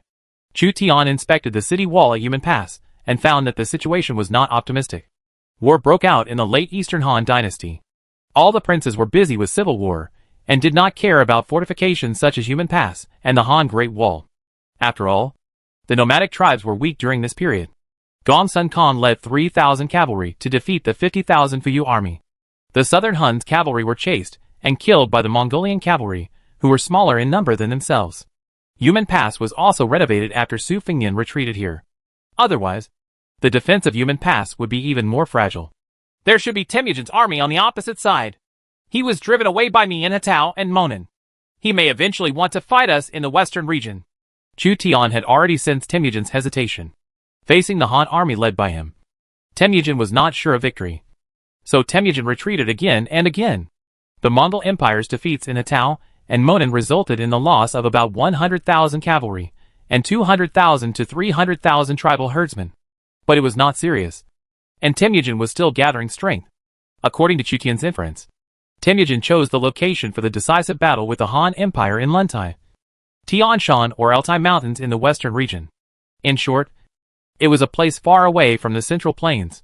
Temujin's strategy is similar to that of the Xiongnu Yazixi Chanyu in the Battle of Mabe. The closer the Han Empire is to the hinterland of the central plains, Hebei, and Guangzhong, the easier it is to supply the Han Empire's army. Even if the Han Empire was defeated, it would soon be possible to recruit a large army from these densely populated areas to fight the Mongol Empire. If things continue like this, it will be the Mongol Empire that will fail in the end. Therefore, whether Temujin or the Hun's Yazixi Chanyu, their purpose was to use the mobility of the cavalry as much as possible to lengthen the supply line of the Han Empire. The longer the supply line, the fewer troops and horses the Han Empire can send, and the greater the pressure it will bear to fight at home. The Han Empire could send an army of 1 to 2 million. If the battle spans thousands of miles, it will be difficult to dispatch hundreds of thousands of people. There is a very typical example. Emperor Yang Guang of the Sui dynasty conquered Goguryeo and mobilized millions of troops. After traveling long distances and encountering a cold winter, he was unable to pacify Goguryeo. Instead, he lost a large number of troops, horses, grain, and weapons, and the people were overwhelmed. Li Shimin later sent only more than 100,000 elite troops to capture more than a dozen cities in Goguryeo and plundered hundreds of thousands of people before returning. The princes of the Han Empire knew this truth. So Chu Tian would rather fight in relatively nearby places such as the Hatao Plain and the Monan grassland, and at the doorsteps of Bingho and Yuzhou, with the cattle and sheep provided by the Monan lords as food. However, Temujin and others also knew this truth. The place he chose for the decisive battle was either the western regions or Mabe. Both places were very far away from the Han Empire. Yixiechan Yu chose Mabe as the location for the decisive battle with the Han Empire. Chu Tian, Su Fengnian, and others who had participated in the Battle of Mabe all knew how difficult it was to march in Mabe. And Temujin. Temujin plans to use the Western Region Protectorate as bait to attract us for an expedition, and then annihilate us in the Western Region. Once all the elites of our Han Empire are lost, Hatao and Moden will be within its sphere of influence. Xiao Liang followed Chu Tian and also looked at the counterweight trebuchet standing to the west of Human Pass. Su Fengnian, Ma Teng, Han Sui, and others were surprised at first, but then nodded. The inferences of Chu Tian and Xiao Liang coincided with their vague suspicions. Otherwise, it would not be possible to explain why Temujin tried his best to avoid decisive battles in Atao and Monan, after losing tens of thousands of soldiers and horses in Atao and Monan. The Mongolian Empire immediately retreated, obviously to preserve its strength. The protectorate of the western regions is under the control of Hua and is really unlucky. If there were no Mongol Empire and the four great Khanates, he might be able to dominate Central Asia. Su Fengnian finally found a person who was even more unlucky than himself, Huan, the protector of the western regions. Huan had already conquered the Wusun Kingdom and the Dayuan Kingdom, prepared millions of grain and grass, and was preparing to defeat the Seljuk Empire and Khwarezm and become the overlord of Central Asia. However, the Fourth National War disrupted him. With the deployment, the Western Region Protectorate is in danger. If the Protectorate of the Western Regions is the bait, then Huan happens to be the protector of the Western Regions, and there is no way he can be unlucky again. If it were someone else in Huan's position, it would be difficult to destroy the Ajadai Khanate under such circumstances, and his main force seems to have not been completely damaged. No matter who is in this position, we must save him. No! Chu Tian, Su Fengnian, and others discussed opening up the Heshi corridor. When they were heading to the western regions, Zhu Jun, whose armor was stained red with blood, arrived with a sad look on his face. I'm afraid Huang Fusong, the general of the northern expedition, is no longer able to do it. Chapter 567 Famous Generals Who Died in Battle. Huang Fusong, one of the three heroes of the late Han dynasty, had a gray beard and was hit by several arrows. One of the armor-piercing arrows penetrated his armor and sank into his body, staining his inner lining red with blood. His armor is full of sword marks. Huang Fusong only had his last few breaths left. Chu Tian, Su Fengnian, and others did not expect that in order to plug the gap, Huang Fusong led the 5 schools of the Northern Army to resist the Mongol offensive and severely damage the Roman Legion, the Arab Empire Servant Army, and the Khwarezm Servant Army. But the price paid was its life. Ahem! Cough! Cough! Huang Fusong wiped the blood from the corner of his mouth with his arm. In his dying years, he devoted his last strength to the Han Empire. I didn't expect that Huang Fusong, who was a soldier in the army, died in Lianzhou after all. This should be its considered fall. Fallen leaves return to their roots. Everyone present was silent, and the atmosphere was extremely heavy and depressing. In order to revitalize the Han Empire, Huang Fusong suppressed the Yellow Turban Uprising and the Western Chan Rebellion, and conquered the East and West. In the final battle, he defended the Yumen Pass for the Han Empire, blocked the gap, and preserved this pass standing in the west of Lianzhou. Ahem! Cough! Cough! After I die, ask the general to bury me under the Yumen Pass. Just take a handful of lust and that's it.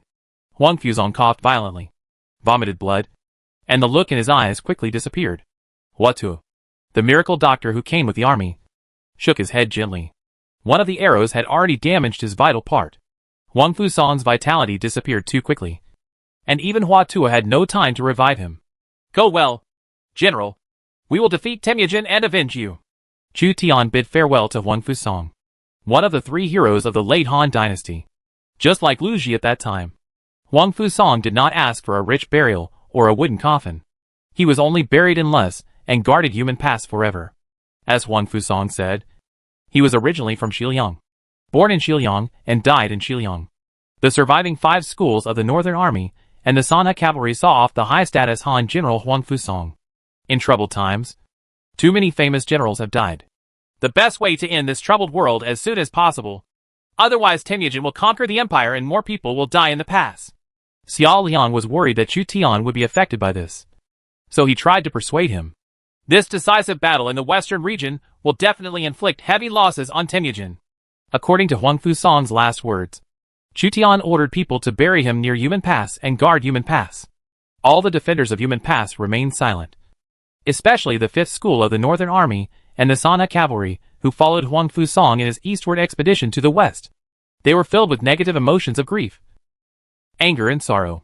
Some of the 5th School and the Sanha Cavalry of the Northern Army planned to leave the pass to fight with the Mongolian army. The decisive battle was stopped by Zhu Jun, who replaced Huang Fusong. Zhu Jun became the only survivor among the 3 heroes of the late Han dynasty. Used stones and would to repair the gaps and bury the bodies to prevent the Mongolian army from coming back. Su Fengyan ignored his depressed mood and ordered the Xiliang army to set up wooden fences at the collapsed city wall. Behind the wooden fences, he piled stone walls to prepare for battle at any time. The Mongolian army has not retreated yet. Su Fengyan counted the losses. His Xiliang army had approximately 70,000 to 80,000 troops stationed at Yumen Pass. As of now, only 30,000 to 40,000 troops are left. Zhejiang Laoqin's 100,000 Guanzhong reinforcements lost 30% to 40%. Feng Yi's Thorn-killing army and Xiao's Wuwei County reinforcements each suffered losses. Among them, General Zhang He of Feng Yi's Thorn-slaying corps was injured by a Mongolian trebuchet. The troops sent by Zhejiang Laoqin to support Yumen Pass were actually quite large. A total of 130,000 people. Chu Tian noticed for the first time a little man named Cai under Zhejiang Laoqin. Cai is a little-known wise general, but those who knew his experience would not underestimate him. The military generals of the Liangzhou forces, former Liang, of the 5 dynasties and 10 kingdoms, led by scholars, defeated the forces of the Central Plains and Guanzhong, later Zhao, 3 times with less. The most glorious time was when 20,000 Liangzhou cavalry defeated the 120,000 Guanzhong army. In the Battle of Yumen Pass, Cai's troops from Wuwei County played a key role in the end, buying time for Chu Tian's reinforcements to arrive. Temujin withdrew his troops, and he was helpless against Chu Zimu, the general of the Han Empire. He always believed that the time for a decisive battle had not yet come, and Chu Tian's strength could not be weakened, regardless of the small-scale conflicts in Hatao or Monan. Temujin's damage to Chu Tian's forces was limited, and he even suffered more losses. This made Temujin even more wary of Chu Tian, believing that he must wait until the time was right before fighting Chu Tian decisively. Su Fengyan, the prince of Xiliang, can almost be ignored. Huang Fusong and Zhu Jun's legion suffered heavy losses. The real threat is the arriving Guards Legion. Chu Tian was the most powerful prince in the Han Empire, and the Guards Corps was the most elite legion under Chu Tian. Therefore, Temujin did not dare to underestimate the Guards Corps. Even Temujin's timid Shui army did not dare to confront the Guards Corps head-on, because the Guards Corps had too many troops. The Guards Corps is said to be 1 legion, but in fact there are several legions crammed into it. The Protectorate of the Western regions is just a bait. It's time to open up the Heshi corridor leading to the Western regions and attract them to the Western regions. The Han Empire cannot bear the supply line that is too long, and victory will belong to Chang Shengshan. Temujin ordered his troops to retreat. The 4 major Qixue forces, Muali, Boru, Borshu, and Chilowan, were all gathered together. The Qixue army, which Temujin had been reluctant to use, was almost intact, and his main force had not suffered many casualties. Temujin broke through the military chariot formation of the 5th School of the Northern Army in Jiuquan County, and the Qixue army, which was fully equipped, suffered very few losses. The 4 timid Shui glanced at Yu Mingwen behind them, feeling unwilling to do so. During this expedition to the western regions, Temujin began to gather all the main generals to attract Chu Tian and others to the western regions. As for Mobai, there are tens of millions of tribes and hundreds of thousands of cavalry. Temujin can use the teleportation array to return to Mobai at any time. The scouts deployed at the Han Empire's border fortress will immediately send intelligence on the Han Empire's sneak attack on Mobai. What matters is not the deployment of generals, but the deployment of troops. Temujin could travel around quickly due to the convenience of the teleportation array. As long as he deployed cavalry everywhere, he could come to a city at any time and command the cavalry to fight quickly. On the contrary, because the number of people teleported by the teleportation array is limited every day and the cost is high, it is actually impossible to achieve rapid maneuvering of a 100,000 size legion. Chu Tian spent several days gathering troops and horses in Jiuquan County. The 4 pioneers of Tanmachi, Monk Wan Yinchen, Ali Haig, Kresu, Yellow Chukai and others all took a look at Yumen Pass before leaving this place. They knew that the western region would be the battlefield for a decisive battle between the two empires. Temujin's strategy has two scenarios. The best scenario is to capture Yumen Pass and annex the western regions, and then divide his troops into three groups to attack Guanlong, Bingzhou, and Yuzhou, and annex the Han Empire. Secondly, the failure of the attack on Yumen Pass attracted the main force of the Han Empire to the western region, and then annihilated it in the field, severely damaged the main force of the Han Empire, killed its main generals, and then attacked the Han Empire. The battle in the east is too cruel, with hundreds of thousands of casualties often suffered. My Roman legions.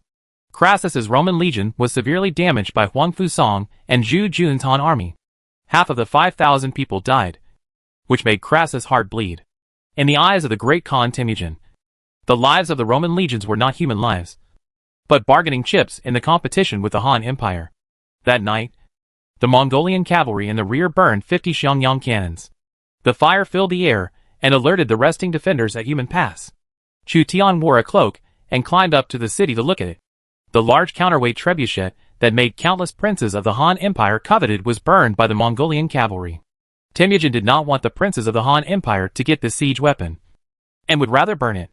Large siege equipment is difficult to transport, and when troops withdraw, they are often destroyed, leaving nothing behind for the defenders. Temujin indeed withdrew his troops. This further confirms our suspicion that Temujin wants to lead us to the western region. Chu Tian's eyes reflected the soaring fire. He had seen through Temujin's plan, but he, Jiujiu Laoqin, and Su Fengyan had to take the risk to save one. This is Temujin's conspiracy. The Han Empire did not save the western regions, so Temujin annexed the western regions, controlled the 36 kingdoms in the western regions, and became one with the Chagatai Khanate, Isle Khanate, and Golden Horde Khanate, and then rewarded Ogodai with land and population. If Taiwan spends 2 or 3 years, maybe the Khanate can be reestablished. Once Temujin is connected with the 4 major Khanates, the Tubo, Guanlong, Hatao, and Yuzhou regions of the Han Empire will face tremendous pressure. Huan was just unlucky and happened to be sitting in the position of the protector of the western regions. Can the Tubo Lord send reinforcements into the western region protectorate? The population of the Tubo region is not large. They probably have their own troubles, and they probably cannot send reinforcements. It seems it still depends on us and Lao Qin. Chu Tian put his hands behind his hands and looked towards the western region. Knowing that this was Temujin's trap, he still had to go on an expedition to the western regions in order to gain points and relieve the siege of the western regions. It is said that Jiujiu Laoqin has defeated the main force of Shishia King Liu Yunhao, and the Golden Fire Cavalry has also suffered a lot of losses. Su Fengyan is paying attention to the movements of Zhejiang Laoqin. If Chu Tian went on an expedition to the western region protectorate alone, the price he would bear would be too high. Therefore, someone must share the price. Jiujiu Laoqin, who manages the Qinchuan River for 8,000 miles, is the best ally in the expedition to the western regions. The cost of Zhejiang Laoqin sending troops to Luntai was less than the cost of Chu Tian sending troops from Monan, Bingzhou, Jizhou and other places, because the Guanlong area is closer to Luntai, the seat of the western region protectorate. Old Qin promised to send 100,000 to 200,000 troops, plus the reinforcements from Yumen Pass. The number of troops should be more than 200,000. Huan has been operating in the western regions for many years, and the mobilization rate in the western regions is higher. It should not be a problem to recruit 200,000 to 300,000 troops. Plus, according to my strength, the expeditionary force is 500,000. The total strength of the western region is 700,000 to 800,000. The 700,000 to 800,000 strong army is already the limit of the strength that the western region can bear, and supplies are extremely difficult. Not to mention, some troops must be left to guard Tubo, the Heshi Corridor, and the Monan grassland. Minghuan was still troubled by the rebellion of the Liaodong tribes, and the insurgent army of Goro also made Minghuan exhausted. The expedition to the western regions is full of dangers, but it is a last resort. We are not bound to lose to Temujin. Temujin led us to the decisive battle in the western regions. Maybe it was a trap he laid for himself. Luntai, the seat of the protectorate of the western regions, is located at the southern foot of the Tian Shan Mountains and the northern edge of the Darim Basin. It is the royal city of Luntai Kingdom, one of the 36 kingdoms in the western regions. Later, General Li Guangli of the Western Han Dynasty captured Luntai City and took this place as the center to rule the countries in the western region. It is currently controlled by Huan. Huan rebuilt the protectorate of the western regions, conquered the countries in the western regions, and re-established the authority of the protectorate of the western regions. The people of Luntai City were able to use their support, and the population reached 400,000. Huan's general Gao Xianji drove the people, cattle and sheep plundered from Yemalai City, the royal city of Ajadai Khanate, to Luntai City to replenish the population and livestock of Luntai City. My lord, after the death, has not returned to the army at this time. He must be overtaken by the enemy's cavalry. You guard the city while I lead the army back to rescue. Gao Xianji gave simple instructions to the officials in Luntai City, and then led a group of cavalry to attack. In the rear, Huan, Chun Tang, Jian Mi, King Wusun, King Lulan and other generals were overtaken by the cavalry of Yeludashi and Wukuatai, and were attacked by the Mongolian cavalry. Ajadai and the remaining generals of the Ajadai Khanate personally led the Khanate's cavalry to attack Huan's cavalry head-on. Yeludashi led 200 Khitan cavalry and 20,000 Central Asian cavalry to attack King Lulan's servants of Lulan from the flank. The war horses galloped at the southern foot of Tian Shan Mountain, and the sand and dust were flying. Although the 200 Khitan cavalry were small in number, their combat power was extremely astonishing.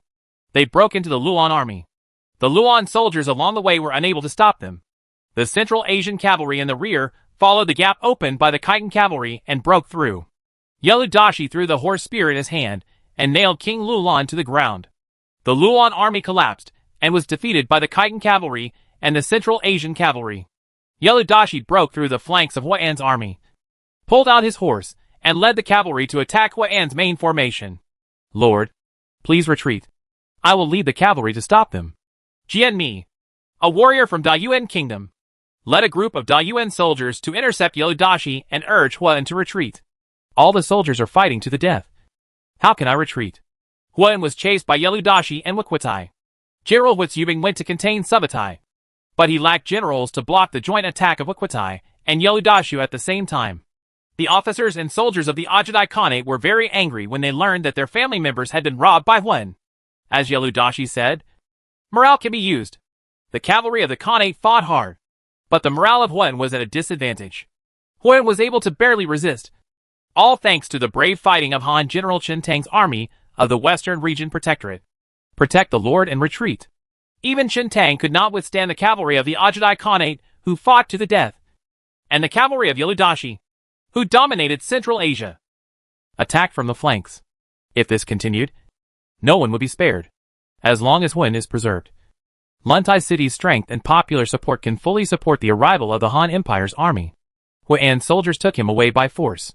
Chen Tang and the noble Jian Mi of the Dunhuang Kingdom stayed behind and led troops to resist the Mongolian cavalry of the Ajadai Khanate and the Central Asian cavalry of Yeludashi.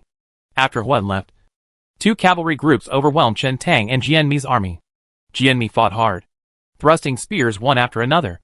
Jian Mi used his shield to block, and then used his spears to kill the incoming Central Asian cavalry.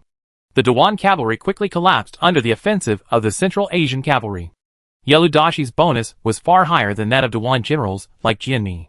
In order to protect Huan, Jian Mi left and suffered hundreds of severe injuries. A horse spear penetrated Jian Mi's chest.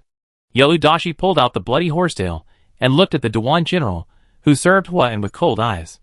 After all, Huan had some charm that made a foreigner from the Dunhuang kingdom fight desperately to protect him. Jian Mi lowered his head, looked at the hole in his chest, and then looked at Yeludashi. My lord will avenge me. He is no match for me. Yeludashi turned towards Chen Tang's cavalry, intending to kill Huan's general. Chapter 568 Huan's backup plan. At Yumen Pass, the Han army cleared the battlefield, cleared away the ruins, and built the city wall. Chu Tian counted the legions that went out to Luntai City in the western region. In this expedition to Luntai, the main force was the Guards Corps, with only about 150,000 troops dispatched. In addition, there were 80,000 offensive troops arriving from Jizhou, and 50,000 Iron Wall Corps assisting in the defense in Jiuquan County. The Zhangji Corps was severely damaged by the Mongolian army. Zhang He was injured, and more than half of the Euphorbia soldiers and Xiandan dead soldiers were injured. They temporarily rested at Yumen Pass, waiting for the rear to replenish troops. At the same time, they served as the second batch of expeditionary forces to support Luntai. If the first batch of expeditionary troops, if the battle is unfavorable, the second batch of expeditionary forces will enter the western regions and fight decisively with the remnants of the Mongol Empire. This is also the advantage of the Han Empire. The Han Empire had a huge population, and as long as the cost was spared, reinforcements could continuously leave Yumen Pass and head to the western regions. There is no doubt about Feng Yi's ability. Name, Feng Yi. Talent, King-level commander, infantry/cavalry. Level 60. Identity, one of the 28 generals of Yantai. The general of Jingxi. Loyalty, 80. Commander, 93. Force, 69. Intelligence, 77. Politics, 75. Charm, 90. Phasiality, calm. Favorability, 70. Feature 1, General Big Tree, S-level exclusive feature. Legion defense plus 15%. Troops will not easily fall into chaos when encountering unfavorable situations such as ambush, fire attack, water attack, siege, etc. Characteristic 2, Overcoming obstacles, S-level trait. Legion attack power plus 15%. Conquering places. Increased probability of local powerful attachment. Characteristic 3, Lost in the East. Gained in Mulberry, A-level characteristics. After defeat, morale recovery speed plus 25%. Speed of gathering defeated troops plus 25%. Special unit, running soldiers, 6th level light infantry. Upper limit of 5,000. Feng Yi was originally a military general of the Tang dynasty. After Chu Tian's lobbying, brainwashing, and the fact that the Han Empire was facing an unprecedented crisis, Feng Yi was willing to command his troops to fight and save the Han Empire. Feng Yi was one of the 28 generals of Yantai in the Eastern Han dynasty. Therefore, he was affected by the characteristics of Han Wu and easily loyal to Chu Tian. At the same time, Feng Yi was also willing to keep the Han Empire that was important to him. Generally speaking, Feng Yi's abilities are relatively comprehensive. He can advance, attack, retreat and defend.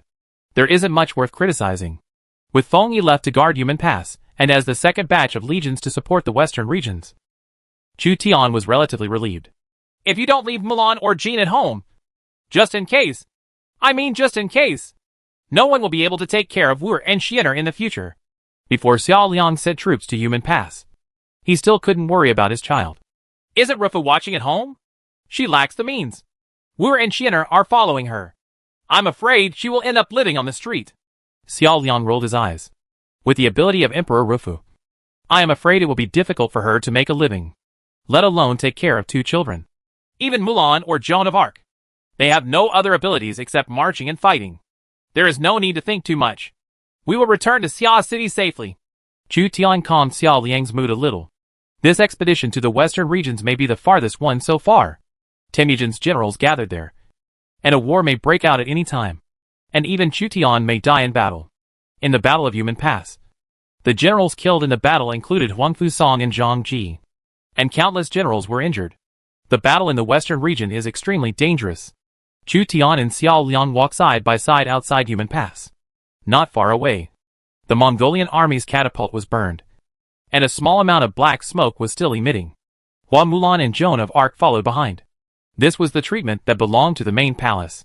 Although the 2 of them were a little envious, they had obtained the support of Xiao Liang and then entered the Lord's mansion, so they did not dare to expect too much. Old Qin's Guanzhong army has arrived. There was a commotion among the defenders of Yumen Pass. After severely inflicting heavy losses on the Xixia king Li Yuanhao, Zhejiang Lao Qin came to Yumen Pass in person. Perhaps Zhejiang Lao Qin was also aware of Temujin's strategic intentions, so he had to speed up the suppression of the Xixia kingdom and personally led his troops to Yumen Pass. Yumen Pass is like this. Ruined. Zhejiang Lao Qin saw Yumen Pass for the first time after the war, and was shocked by the tragic situation at Yumen Pass. His reaction was almost exactly the same as when Chu Tian arrived. Tens of thousands of Han soldiers died at Yumen Pass. Jia Su, the mastermind next to Lao Qin, was dressed in black and was not moved when he saw the dilapidated Yumen Pass. These were troubled times, with corpses everywhere and no dogs or chickens hearing them. Old Qin. Su Fengyan really didn't want to see this enemy. But this time all parties joined forces to sweep away the western region, and they had to put aside their past grudges temporarily. Su Fengyan has realized that Zhejiang Lao Qin deliberately left him in Dunhuang and Jiuquan to guard against the Mongolian Empire. He was taken advantage of once by Zhejiang Laoqin. I will report to the court and canonize all the fallen soldiers. Zhejiang Laoqin was indifferent to Su Fengyan's resentment. Behind Zhejiang Laoqin, two fierce generals, Lu Bu and Yang Dian, followed each other. Both of them were peerless warriors. Among them, Lu Bu still had some coagulated blood stains in his armor. It was obvious that he had just experienced a great battle and was immediately transferred to Human Pass. Where is Chu Zimu? The Mongolian army that besieged Human Pass has withdrawn. So Chu Zimu must have arrived. Right. Based on the status of the Human Pass defenders, Laoqin quickly realized that Chu Tian had arrived at Human Pass in advance. Su Fengyan said, He and several of his women were walking outside Human Pass. Young boy, you are really enviable. Zhejiang Laoqin seemed to have thought of something and just shook his head. Su Fengyan and Zhejiang Laoqin didn't have any objections to Chu Tian bringing his wives to the western regions. And they didn't think Chu Tian was here for fun. Several women in Chu Tian are better at fighting than each other. If you offend them, you will die miserably. Xiao Long is an example. How many troops did you bring? 100,000. Plus Xu Jun's 50,000.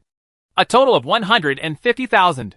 There are still some troops and horses besieging Yinzhou, the royal city of Xixia Kingdom. And Li Yuanhao only has one city left. Some of my troops need to defend the Heshi corridor. And even we also need to leave some troops to guard against the Xiqiang and Liangzhou. I don't trust Zhang Dao and Hanzhong either. Zhejiang Laoqin told him his plan. The Xiqiang is not a good thing. So why should we care? Mingguan and Liaodong despised Fuyu State. And as a result, the famous General Lu Xiangxing and Tianxiong's army were wiped out. I cannot make the same mistake again.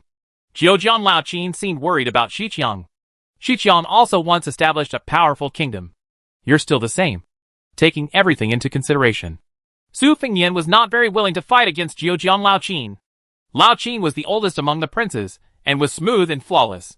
It was quite uncomfortable to be an enemy of such a person. However, if Laoqin is an ally, he is sometimes quite reliable. Chu Tian came back from outside the pass and met Zhejiang Laoqin. And the two joined forces again. Laoqin personally went on an expedition, and at the same time hoarded heavy troops in Wuwei County to prevent Temujin from cutting off the Heshi corridor again. Wang Jian is the chief general. Ming Tian is the deputy general. Qin Ruishi and the Golden Fire Cavalry are the main forces. Xu Jun alone commands the army. Laoqin named his general and deputy general. He sent Wang Jian and Ming Tian to show that he would not fish in troubled waters. Laoqin divided his troops and deployed them in Helan Mountain, Heshi Corridor, Xiqiang Tribe, and Guanzhong. His considerations were actually quite comprehensive. The Chong tribe in Liangzhou is a threat. The Xixia royal city in Helan Mountain still needs time to besiege. The Heshi corridor needs to be prevented from being cut off by Temujin. And Guanzhong also needs soldiers to control the emperor and guard against sneak attacks by the Hanzhong lords on the road. Laoqin noticed Sun Bin and Tianji behind Chu Tian. And Tianji was a little embarrassed. After all, Tianji had defected to Laoqin before, but was abducted by Sun Bin. Tianji would most likely be buried in the talented Chu Tian camp. While in Laoqin's camp, there were fewer military generals, and Laoqin's status would be relatively higher. However, Tianji seemed to prefer to be a low-key general. Or maybe Tianji lacked his own opinions, and was kidnapped by his good friend Sun Bin. Laoqin could only express his dissatisfaction, but could no longer change the fact that Tianji took refuge in Chu Tian. Chu Tian joined forces with Zhejiang Laoqin and Su Fengyan to support Huan. First, Dunhuang County must be recovered and the passage to the western regions must be opened. Sun Bin said to Chu Tian, if Temujin uses the teleportation array in Dunhuang County to go to the western regions, it can be proved that Temujin intends to lead us to the western regions. Otherwise, Temujin is eager to attack Lentai and will definitely defend Dunhuang. The Han army hoarded enough food and grass in the Yumengwen area, and the cavalry who went to Dunhuang County for reconnaissance turned back. The Mongolian army has withdrawn from Dunhuang. As expected, Temujin gave up the Heshi corridor. His intention was already obvious. Urgent report. The teleportation array from Jiuquan County to Lentai City, the seat of the Western Region Protectorate, has failed. Chu Tian, Zhejiang Laoqin, and Su Fengyan planned to send troops to the western regions. But Lentai City lost news. There are only two possibilities. First, Lentai City was captured by the Mongolian army. Second, Lentai City was besieged. and the communication system between the teleportation array and the players failed. No matter which possibility it is not a good thing in the eyes of Chu Tian and the group of princes who planned to go to rescue the Western Region Protectorate. The failure of Luntai City's teleportation array meant that the Han Empire's expeditionary force needed to cross the Gobi deserts and oasis for thousands of miles. Chu Tian, Lao Qin and others could not accept the cost of the expedition. Before Temujin retreated from Dunhuang County, he had already determined that Luntai City was besieged, and then left calmly. Luntai City was besieged, and the Han Empire's expeditionary force could not be sent directly to Luntai, and the supply line of the Han Empire's army was stretched. Huan has been running Luntai for many years. He should not let Luntai fall easily. He will probably be surrounded by Mongolian cavalry. Besides Luntai, which other large-scale city in the western region has a teleportation array open? Get in touch quickly. Chu Tian ordered some strangers in charge of intelligence to try to find out about the teleportation arrays that could be used. Unless there is a teleportation array, the cost of the expedition will be too high. Emperor Wu of the Han Dynasty sent Li Guangli to expedition to Dayuan with tens of thousands of people, which cost a lot of money. This time the Han Empire sent hundreds of thousands of reinforcements, increasing the logistical pressure tenfold. There are not many large cities in the western regions. Once all the large cities are besieged or captured by the Mongolian cavalry, it will be difficult to recapture the western regions. I hope there are still large cities in the western region under the control of Huan's forces. Zhejiang Lao Qin also knew the importance of it. What restricted the Han Empire from exerting its national strength was its geographical location and terrain. This was also the main reason why Temujin chose to compete in the western regions. Soon, someone inquired about the situation of the teleportation array in the western region. Every large city in the western region has been surrounded or captured by the Mongolian cavalry. Each teleportation array has failed, and contact with the western region has been completely lost. The unfavorable news came, which moved all the princes of the Han Empire and the Han army. Temujin of the Mongol Empire was fully prepared and forced the Han Empire's expeditionary force to set off from Dunhuang and go on foot to rescue the Western Region Protectorate. Not relying on the teleportation array and marching on foot would be extremely expensive. In the vast desert in Gobi, the Han army may encounter a surprise attack by the Mongolian cavalry at any time. No, there is still a medium-sized city that has not fallen. What's the use of a medium-sized city? This medium-sized city can be upgraded to a large city at any time. But Huan has never upgraded this city. Huan has a backup plan. Chu Tian, Lao Qin and Su Fengyan, who were originally disappointed, were all alarmed. Huan kept a medium-sized city without a teleportation array, but could be upgraded to a large city at any time. He deceived Temujin and opened up a channel for the Han army to expedition to the western regions. Huan controls the countries in the western region. Among them, the Cheshire Kingdom is located in the Turpan Basin and guards the key areas. It connects to Lulan and Shanshan to the south, to Yanqi and Luntai to the west, and to Wusun to the northwest. Because the position of the Cheshire Kingdom is too important, Huan sent his confidants to rule the Cheshire Kingdom, upgrade the Cheshire King City to a large city, and activate the teleportation array. Even if Luntai is besieged, as long as there are no enemy soldiers near the Cheshire King City, you can teleport to Cheshire Country. Chu Tian couldn't help but breathe a sigh of relief when he learned that the Cheshire King City in the western region could open a large city immediately. A chess piece left by Huan had a crucial impact on reversing the situation in the western region. We should march as soon as possible. Otherwise, once the Mongolian cavalry attacks the Cheshire Kingdom and approaches the royal city, all the teleportation arrays in the western region will be ineffective, and the consequences are self-evident. Exactly. Chu Tian, Zhejiang Lao Qin, and Su Fengyan knew that time would not wait for us. Once all the large-scale city teleportation arrays in the western regions failed, the Han army would have to march along the Silk Road, through the Gobian deserts with a large number of grain trucks and water sources, and the consequences would be disastrous. More than 300,000 Han troops gathered outside Human Pass.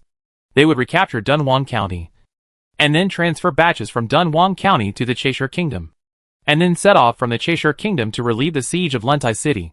Among them, 150,000 people came from Chu Tian's Guards Corps, 150,000 people from Zhejiang Lao Qin army, including Zhu Jun's army, and 30,000 people from Su Fengyan's Xiliang army.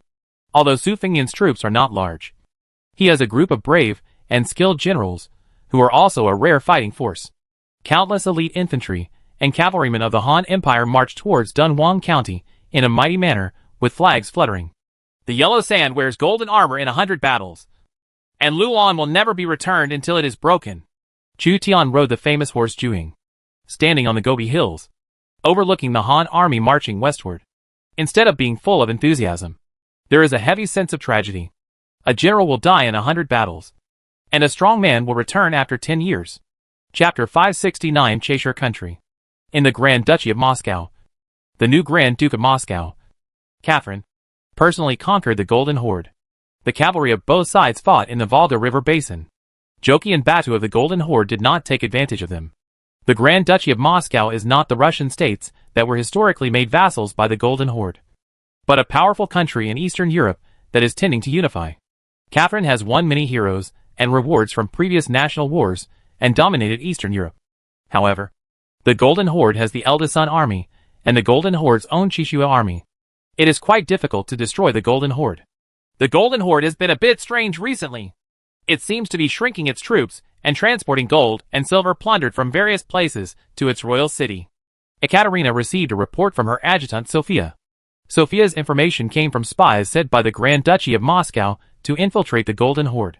Is it impossible for our people to know the true intentions of Joki and Batu? Catherine was dissatisfied with the intelligence. Sophia replied, The Golden Horde is a barbarian force that suddenly came to the Volga River Basin. Its rulers are all people from Joki and Batu. If you are not careful, the spies who infiltrate into the Golden Horde will be eliminated. Iron. Mujin seems to be wary of our scouts and only contacts Joki and Batu. No matter what the Golden Horde's plan is, this year, the Golden Horde will definitely be destroyed. Catherine was very powerful and was very dissatisfied with the Golden Horde that appeared within her sphere of influence. This is her sphere of influence. So far, only one person has given her the short end of the stick. Thinking of that person, Ekaterina felt hot again. She hasn't seen Chu Tian for a long time. That man from the east. Where is he? For some reason, Ekaterina suddenly inquired about Chu Tian's information. It is said that the Han Empire in the east is organizing an expedition to the western regions. The teleportation array from St. Petersburg to Luntai, the seat of the Western Region Protectorate, has failed. Most likely, Luntai is surrounded by Mongolian cavalry.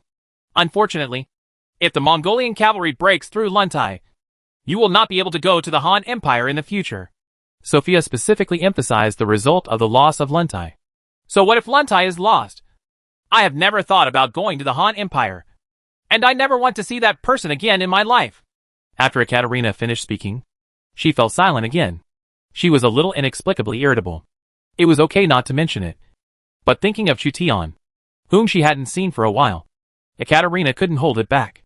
Perhaps, letting him know the identity of the little duke will be a good thing for the growth of the little duke in the future. Although Sophia shook her head, she reminded Ekaterina at the end, Little Chu Tian, do you want to see your father? Ekaterina picked up the child in the cradle, thinking that she would never be able to tell her son that he had no father. The owner of the Cheshire King's city is Huan's confidant, a female player named Wiqing. She opened a teleportation array for the Han army in the pass. On the first day, tens of thousands of Han troops arrived in Cheshire Kingdom in the western regions. You are finally here. Wiqing couldn't help but be overjoyed when he saw a group of warriors coming out of the teleportation formation. The entire Western Region Protectorate was fully attacked by the Mongolian Empire, and all the cities fell. The situation was critical. At this time, it was immediately upgraded to a large city. The Cheshire Kingdom, which opened the teleportation array, became the key to reversing the situation. The reinforcements from within the pass and the teleportation array hidden in the Cheshire Kingdom are both indispensable. Wiqing, like Shuiyu, is a female military general type of free player, wearing light armor. Her eyes focused on the three arriving princes Chu Tian, Lao Qin, and Su Fengyan, and then her eyes couldn't help but shift to Xiao Liang, Hua Mulan, Joan of Arc, Li Xiaoning and others behind Chu Tian. What a beautiful woman! Wiqing couldn't help but compare himself with these women. When women see people who look similar to themselves, they will subconsciously compare each other. This is natural. Wiqing clasped his fists and said in a clear voice, Wiqing, the guard general of the Cheshire Kingdom, has met all the righteous men who have come from afar. Zheojiang Lao Qin said, We are all players. There is no need to be so formal. Our army needs a place to camp. Food, grass, water, tents, and wooden houses must be prepared. Chu Tian was also very realistic, and did not be polite to the not-so-bad-looking female player in front of him. If we don't arrange camps, food, grass, and water as soon as possible, won't all the armies coming to the western region starve to death, die of thirst, or freeze to death? Hua Qing pouted. Sure enough, none of the princes who can rise in the pass are animals who rely on their lower bodies to think. They had seen so many beauties around them, but they were able to suppress their desires and focus on conquering cities and territories. When a beautiful woman is placed in front of them, the first thing they consider is whether she is worth using, and the second is her appearance. Hua Qing, Huan, and confidence. Could it be that this is Huan's biological sister? Good guy. I regard him as a brother. But he didn't even introduce him to me as his sister. From their names, Chu Tian judged that the woman who guarded the Cheshire Kingdom was probably related to Huan. So Huan arranged for her to be in charge of the Cheshire Kingdom. Suddenly, Chu Tian felt an unkind look behind him. Xiao Liang, Hua Mulan, and Joan of Arc had heard Chu Tian's soliloquy just now. Chu Zimu, please wish yourself well. It will take some time for all the soldiers and horses to be sent here. I will wander around the city for now. Zhoujiang Lao Qin took pleasure in the misfortune and left with his soldiers. The teleportation array can only transport a limited number of troops in one day. The Han Empire's expeditionary force still has time to gather troops and stock up on food and supplies in Cheshire country, so they cannot move at will. We also patrol Cheshire country. In order to change the subject, Chu Tian took a group of generals to wander around Cheshire country. Cheshire Kingdom was in panic because of the war that broke out in the western region. Hua Qing imposed martial law on the entire Cheshire Kingdom and recruited 25,000 Cheshire Kingdom servants to guard the city. The Han army in Cheshire Kingdom only had 5,000 people. This is also the characteristic of the Western Region Protectorate. Because of the arrival of the Han army in the pass, the civilians of Cheshire Kingdom felt a little relieved. The burly Dian Wei is like a giant humanoid beast, walking on the streets of Cheshire Kingdom, bringing a strong sense of security. Hua Qing summoned the dignitaries of the Cheshire Kingdom and held a banquet to entertain the reinforcements from the pass. Because Huan was besieged by the Mongolian cavalry in Luntai, the dignitaries of the Cheshire Kingdom lost their loyalty and tended to betray the Western Region Protectorate. With Hua Qing's methods, it would be difficult to control the Cheshire Kingdom after all. However, at the banquet, after Dian Wei defeated dozens of strong men from the Cheshire Kingdom with his bare hands, the dignitaries of the Cheshire Kingdom calmed down again. The powerful princes in the central plains of the Han Empire sent troops. But the 36 countries in the western regions did not dare to act rashly. If they stand in the wrong team, the fate that awaits them is the destruction of the country. Chu Tian and others also asked about Hua Qing's identity. Hua Qing was really Huan's biological sister. When Huan conquered the world in the Western Region Protectorate, Hua Qing was just a young girl. After several years, she finally had the ability to take charge of her own affairs. The Ajudai Khanate is to the west of the Yungar Basin, and the Subutai army is to the south of the Altai Mountains. But they have already moved south in large numbers. Moreover, the Shagatai Khanate, which occupies the Ili Valley, has divided its forces and marched eastward. My brother has endured the pressure from attack by 3 groups of troops. Now Temujin is also in the western region. His whereabouts are uncertain. Hua Qing told about the troubles encountered by the Western Region Protectorate. Luntai has been besieged by the Mongolian army and is obviously a bait. Temujin mobilized the troops of a complete Khanate and a remaining Khanate to besiege Luntai, and his military strength was already quite strong. The most combat-effective Temujin Legion left Dunhuang County and mostly came to the western regions to join forces with other Khanates. The Yinchi Qi Kingdom is located at the southern foot of the Tian Shan Mountains, close to lakes and rivers. It seems to be a large city, close to Luntai.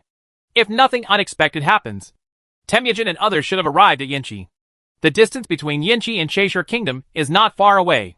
Chu Tian could probably determine Temujin's location. If they know that Cheshire Kingdom has suddenly been upgraded to a large city, they will definitely send troops into the Turpan Basin and cut off the teleportation array here. Soon, we will have a confrontation with Temujin. Gather all the soldiers and horses in the Turpan Basin to attack Temujin. Several princes regained the Hushi Corridor and advanced their troops to the Cheshire Kingdom in the western regions, alarming the nobles of the 36 countries in the western regions. They wavered between the Han Empire and the Mongol Empire. In Luntai City, Huan was besieged here and still had enough troops to defend the city. Han General Chen Tang escaped back to Luntai City from the siege of Wokuotai and Yeludashi and was seriously injured. Huan and Chen Tang received support from Gao Xianji's troops and successfully returned to Luntai City. There are still 50,000 defenders in the city. We will temporarily recruit young men and enter the barracks to transfer to low-level soldiers. It is expected that they can defend for 2 to 3 months, or even longer. Huan knows his strength very well. He still had 2 legions in his hands. The garrison of Luntai City, and the Huitsubing Legion that was confronting Subutai in the Altai Mountains. Luntai was besieged, which meant that the teleportation array and the player system failed. Huan didn't know if and when reinforcements from the past would arrive. All he could do was to hold on until he saw reinforcements from the Han Empire or until Luntai fell. How is Chen Tang's injury? Nothing serious at the moment. That's good. I don't know if Chaser Country will be attacked by the Mongolian army. Chaser Country is my last hope. If I can't defend Chaser Country's teleportation array, then Qingqing would be better off escaping back to the pass. Huan is not very confident about his sister. But Huan is not at ease with this group of losers in the 36 kingdoms of the western regions. Only Wuqing, as a relative, is worthy of trust. Outside the city are the cavalry of the Ajadai Khanate and the Central Asian cavalry of Yeludashi. After the generals of Dewan and Lulan were killed and Chen Tang was seriously injured, the only general Huan could use at present was Gao Xianji. If they go out to fight and are defeated, Luntai City will most likely be lost. Huan didn't dare to take this risk easily. Only by guarding Luntai City can the Western Region Protectorate be preserved. Under the city, the armies of Wokuotai and Yeludashi surrounded Luntai City on 3 sides. 3 of them were surrounded, and 1 was missing, which shook the morale of the troops in the city. The defenders might rush out and give up Luntai City. Many of the officers and soldiers of the Ajadai Khanate and their family members were robbed by Huan, including the princess of Ajadai and others. The Ajadai Khanate couldn't wait to capture Luntai City and take back their population, cattle and sheep. Huan has been running Luntai City for many years, building fortresses, arrow towers, and female walls. Luntai City has become the strongest fortress in the western regions. If he wants to capture Luntai City, he can really do it with the cavalry of Wokuotai and Yeludashi. Difficult to do. Trebuchet. Yeludashi. We need Trebuchet. Ajadai had more trust in Yeludashi. The general sent by Temujin to the western regions. Yeludashi and monk Wanyan Chen, one from the Khitan Liao kingdom and the other from the Jurgen Jin kingdom, were the generals who turned the tide in the end. Temujin naturally used them because of their outstanding abilities, which were not inferior to the famous generals of the Mongol Empire. However, the era they lived in, at the end of the Liao kingdom and the Jin kingdom, had already rotted its foundations, and no matter how outstanding their personal talents were, they could not turn the tide. Only under Temujin's command could they fully unleash their abilities. At present, Yeludashi has become the most valued military commander in Wokuotai, and he even wants to accept Yeludashi as his general to compete for the throne of the Mongolian Empire. Why not ask the Great Khan for craftsmen to make trebuchets? If Luntai City is captured, perhaps the Great Khan will pay more attention to you. What you said is true. We need the Xiangyang cannon to destroy Luntai City. Wokuotai squinted his eyes and observed the defenses of Luntai City. Only by using the Xiangyang cannon can the strongest city in the western region be destroyed. Luntai City will become the second fortress to be destroyed after Human Pass. Report. Chagatai Khan will lead an army to besiege Luntai City within half a month. A Tonmachi scout received the report from Chagatai, so he hurriedly reported the matter to Ajadai. The reinforcements of the Chagatai Khanate. I didn't expect that we would have to rely on Chagatai's power to capture the Western Region Protectorate. When we capture the Western Region Protectorate, I will ask the Great Khan to take control of the Western Region Protectorate. Give me the land, population, cattle and sheep, and re-establish the Khanate here, with you as the deputy king. In order to win over Yeludashi, Ajadai even promised Yeludashi the position of deputy king of the Ajadai Khanate. Yeludashi did not answer. Both Ajadai and Chagatai are trying their best to win over him. He has enough capital to raise the price among Temujin's sons. In Luntai City, no matter Huan, Wokuotai or Yeludashi, everyone has their own concerns at this time. The Yinchi kingdom has been captured by the Mongolian cavalry. King Yinchi led his people and had to pay allegiance to Temujin. In front of Temujin's army, Yinchi's national power was like a mantis arm acting as a chariot. Even if the 36 countries in the western regions formed a coalition, They would not be able to compete with Huaan's Western Region Protectorate, let alone a small Western Region country. Chaisher country has been upgraded to a large city. Temujin originally thought that the deployment was complete and that all the teleportation arrays in the Western region were under control. Unexpectedly, Huan still had a hand. The medium-sized city of Chaisher Kingdom was suddenly upgraded to a large city, which meant that the Han army did not need to set off from Yumen Pass and cross the desert, but could be teleported directly to the Turpan Basin. Attack Chaisher immediately and cut off the teleportation array. Chapter 570 Temujin's Attack. The Shinji Battalion and the detachment of women have teleported to Chaisher country today. There are still more than 300,000 troops waiting to be sent to Chaisher Kingdom. The Han Empire's expeditionary force was so large that it took a lot of time to reach the Chaisher Kingdom. So far, only 150,000 troops have been teleported to the Chariot Division. It can be imagined that the teleportation array is not omnipotent in dispatching troops. The temperature seems to be starting to drop, and the environment here is really harsh.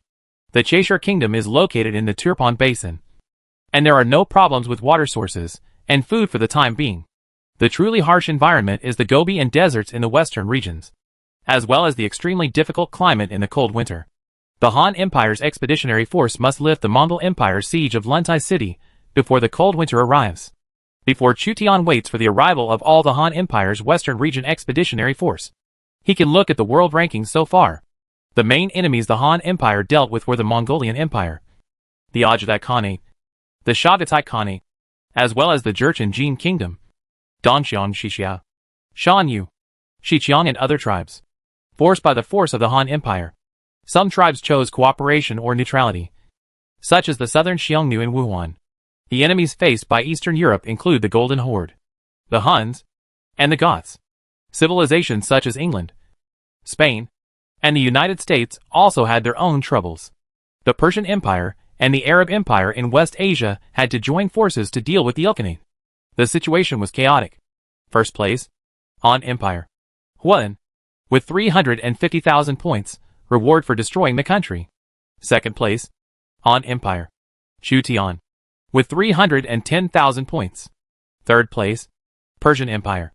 Artashir, with 310,000 points. Fourth place, Ekaterina of the Grand Duchy of Moscow, with 300,000 points. Fifth place, Marshall, United States, with 290,000 points.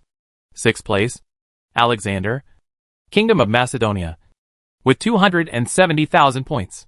Seventh place, Roman Republic, Constantine, with 270,000 points. Eighth place, Han Empire, Lao Qin, with 250,000 points.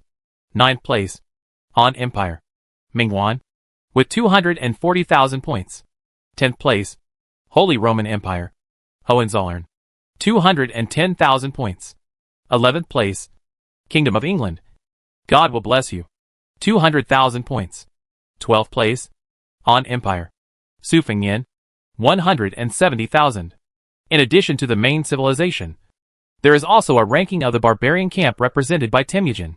The one with the highest points is undoubtedly Temujin, followed by the remaining three Khanates, the Hun leader Attila, the Gothic king, and the Vikings, pirates, the Mayan indigenous civilization of the Americas, and more. Within the Han Empire, so far, Huan has gained a lot of points for annihilating a Khanate and capturing its capital. At the same time, Huatsubing fought fierce battles with Subutai, Huan and Ajadai at the southern foot of the Altai Mountains, so the points are the highest. Secondly, there were Chu Tian forces who fought in Hatao, Monan, and Yumen Pass. Generals such as Yu Fei, Wei Qing, and Feng Yi all gained a lot of points for Chu Tian, because Temujin planned to lead the main force of the Han Empire to the western region and annihilate it. He did not conduct decisive battles in Hatao, Monan, and Yumen Pass.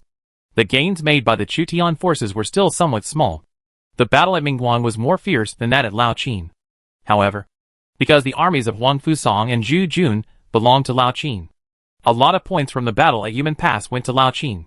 Lao Qin suppressed Xixia and defeated Xixia King Li Yuanhao.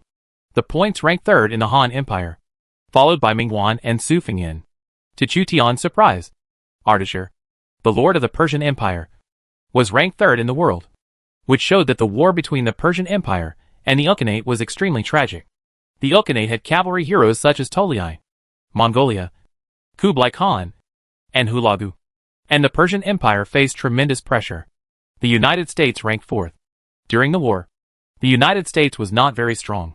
But it was good at suppressing the tribes in America. It was an old tradition. Chu Tian just glanced at the rankings to roughly understand the situation. Although Huan is ranked first, Huan's war potential has been consumed a lot, and he is unable to follow up. Chu Tian's main force has not been consumed yet, and the potential for subsequent wars is greater. The point settlement for the first year is still more than half a year away. My lord, Miss Huiqing invites you. When Chu Tian was counting his troops, Huiqing, who was guarding Cheshire Kingdom, sent someone to invite Chu Tian. She is the guard general of the Cheshire Kingdom. She is invited at this time, and there should be urgent matters to discuss. Huiqing was on the city wall of Cheshire King City, looking in the direction of Luntai City, where Huan was besieged. After Chu Tian arrived, she wiped the tears from the corners of her eyes and forced a smile. Before preparing to march to Central Asia, my brother left a retreat for himself and hoarded a large amount of grain, grass, and weapons in the Cheshire Kingdom. Once the war situation went unfavorable, he can still make a comeback with the food, grass, and weapons of the Cheshire Kingdom, or he can escape back to the pass. He told me that if Luntai City fell, let me return to the pass. But how could I abandon him and escape alone? Chu Tian understood Huiqing's intention of recruiting him, most likely to request that troops be dispatched as soon as possible to relieve the siege of Luntai City. With Huan's ability, since he managed to leave a son for himself, Luntai City should not be lost so quickly, and it can even hold on for half a year. Unless... Chu Tian originally wanted to comfort Huiqing, but thinking that the Mongolian army had powerful siege weapons, like the Xiangyang cannon, it was unlikely that Luntai City could hold on for half a year. If possible, it is still necessary to rescue Luntai as soon as possible. Brother said that the general is his brother and should send reinforcements. If brother can be rescued, Huiqing started crying again as he spoke. Luntai naturally needs to be rescued.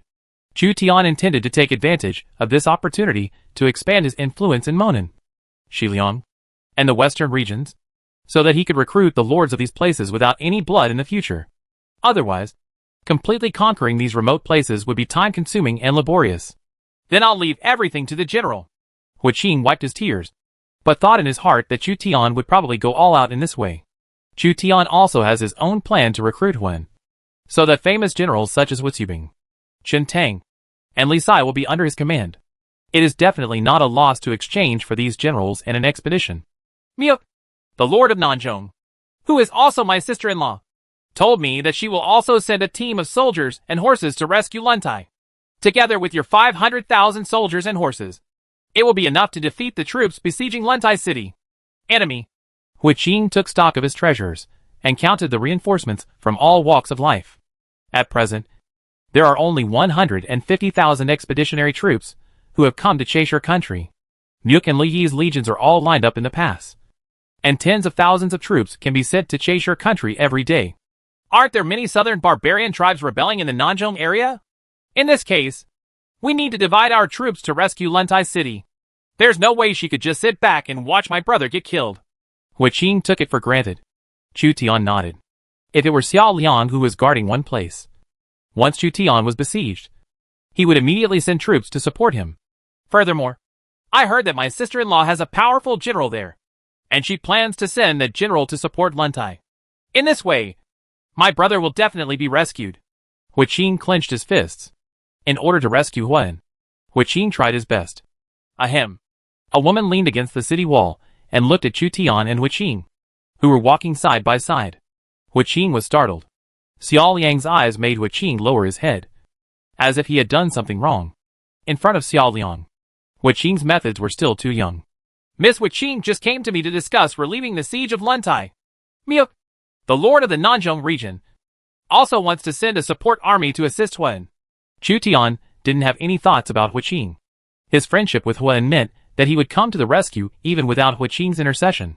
Moreover, Huan's existence helped the Han Empire to block threats from Central Asia. Xiao Liang looked at Huiqing with interest. Huiqing felt uncomfortable. I won't see the general alone from now on. The Mongolian cavalry is attacking. When Huiqing was embarrassed, the defenders on the watchtower suddenly screamed. and everyone's attention was attracted by the incoming Mongolian cavalry. The Mongolian cavalry learned that the Cheshire Kingdom had activated the teleportation array. And sure enough, they came to besiege the city. It seems that our contest with Temujin is about to begin. All the defenders of Cheshire country, as well as the 150,000 expeditionary force sent to Cheshire country, are all assembled. After the Han Empire only teleported 150,000 expeditionary troops, Temujin came to besiege the city immediately, causing the Cheshire Kingdom's teleportation array to fail. Chu Tian and others only had an expeditionary force of 150,000 men, as well as the Han army and servant army of the Cheshire Kingdom. However, Temujin attacked in a hurry and failed to gather all the troops. The two sides faced off temporarily. Defend the city or fight in the field. Field battle. There is an expeditionary force from the rear that has not yet arrived. If we are besieged in Cheshire country for a long time, it will be too late. It's all a desperate move. When Zhejiang Lao Qin and Su Fengnian learned that the Mongolian cavalry had entered Cheshire Kingdom, they immediately came to discuss with Chu Tian. Several princes of the Han Empire discussed and decided to resist the war with their backs against the city walls of the Cheshire Kingdom. Once Temujin is besieged in this city, there is no hope of rescuing Luntai City.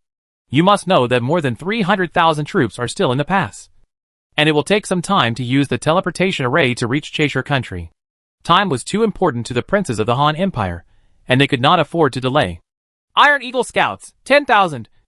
Xunji Battalion, 5,000. Detachment of Women, 10,000. Xuanjiao Army, 800. Human Army, 3,000. 5 Schools of the Northern Army, 15,000. White Robe Army, 7,000. White Horse Eats Song, 3,000. Jianyan Crossbowmen, 10,000. Infantry Armor and Heavy Infantry, 5,000. And Cavalry Army. Almost all of these special units came together. About 70,000 people. Chu Tian counted the strength of the Guards Corps that had arrived. There is also a certain order in transferring troops from within the pass to Cheshire Kingdom. The most elite troops are often teleported to the Cheshire Kingdom as soon as possible. Otherwise, the Mongolian cavalry will approach the city and the teleportation array will be ineffective. At least they still have the ability to expel the Mongolian cavalry. This kind of consideration made Chu Tian and the others not so passive at this time. Although Chu Tian's Guards Corps only came with 1/3 of its troops, they were all elite and accounted for 2/3 of the Guards Corps' combat strength. I have 30,000 people here. Su Fengnian had a group of Shiliang Cavalry, Longxiang Army Heavy Cavalry, as well as special units such as the damaged Inqian Ziajidu and Northern Zhoufu soldiers. 50,000 people. Zhejiang Lao Qin gave priority to the elites such as Qin Ruishir, Golden Fire Cavalry, the 5th School of the Northern Army, Sanha Cavalry, and Bingzhou Wolf Cavalry. There are currently 150,000 people from the 3 princes in Cheshire Kingdom. The Chariot Army has 5,000 Han troops and 25,000 servants, responsible for defending the city. Hui Qing's troops were small, and he lacked elites. So the princes of the Han Empire arranged for Hui Qing to defend the city. Defending the Cheshire Kingdom is the best help to the Han Empire's expeditionary force. Can you defeat Temujin? Temujin has the Qixue Army. Hui Qing was a little worried. The 3 princes in front of me are among the northern princes of the Han Empire. Except for Mingwan, there are only a few powerful princes. If they lose the battle in Cheshire State, then Temujin's troops will approach the city. Cheshire State's teleportation array will fail, and Luntai City will definitely be lost. Hui Qing has placed all his hopes on this expeditionary force. Although there are only 150,000 people, they are already our elite. Moreover, Temujin probably arrived in a hurry after knowing that there was a teleportation array in the Cheshire Kingdom. His strength will not exceed 300,000, and may even be only 200,000. Chu Tian, Lao Qin, and Su Fengnian led an expeditionary force of 150,000 people out of Cheshire to attack Temujin's army. The armor of the cavalry was cold and sharp, and their eyes were exposed from the armor, looking at the civilians of the Cheshire Kingdom on both sides of the road. Compared to the elite divisions from within the pass, the military strength of the 36 countries in the western regions was like an egg striking a stone.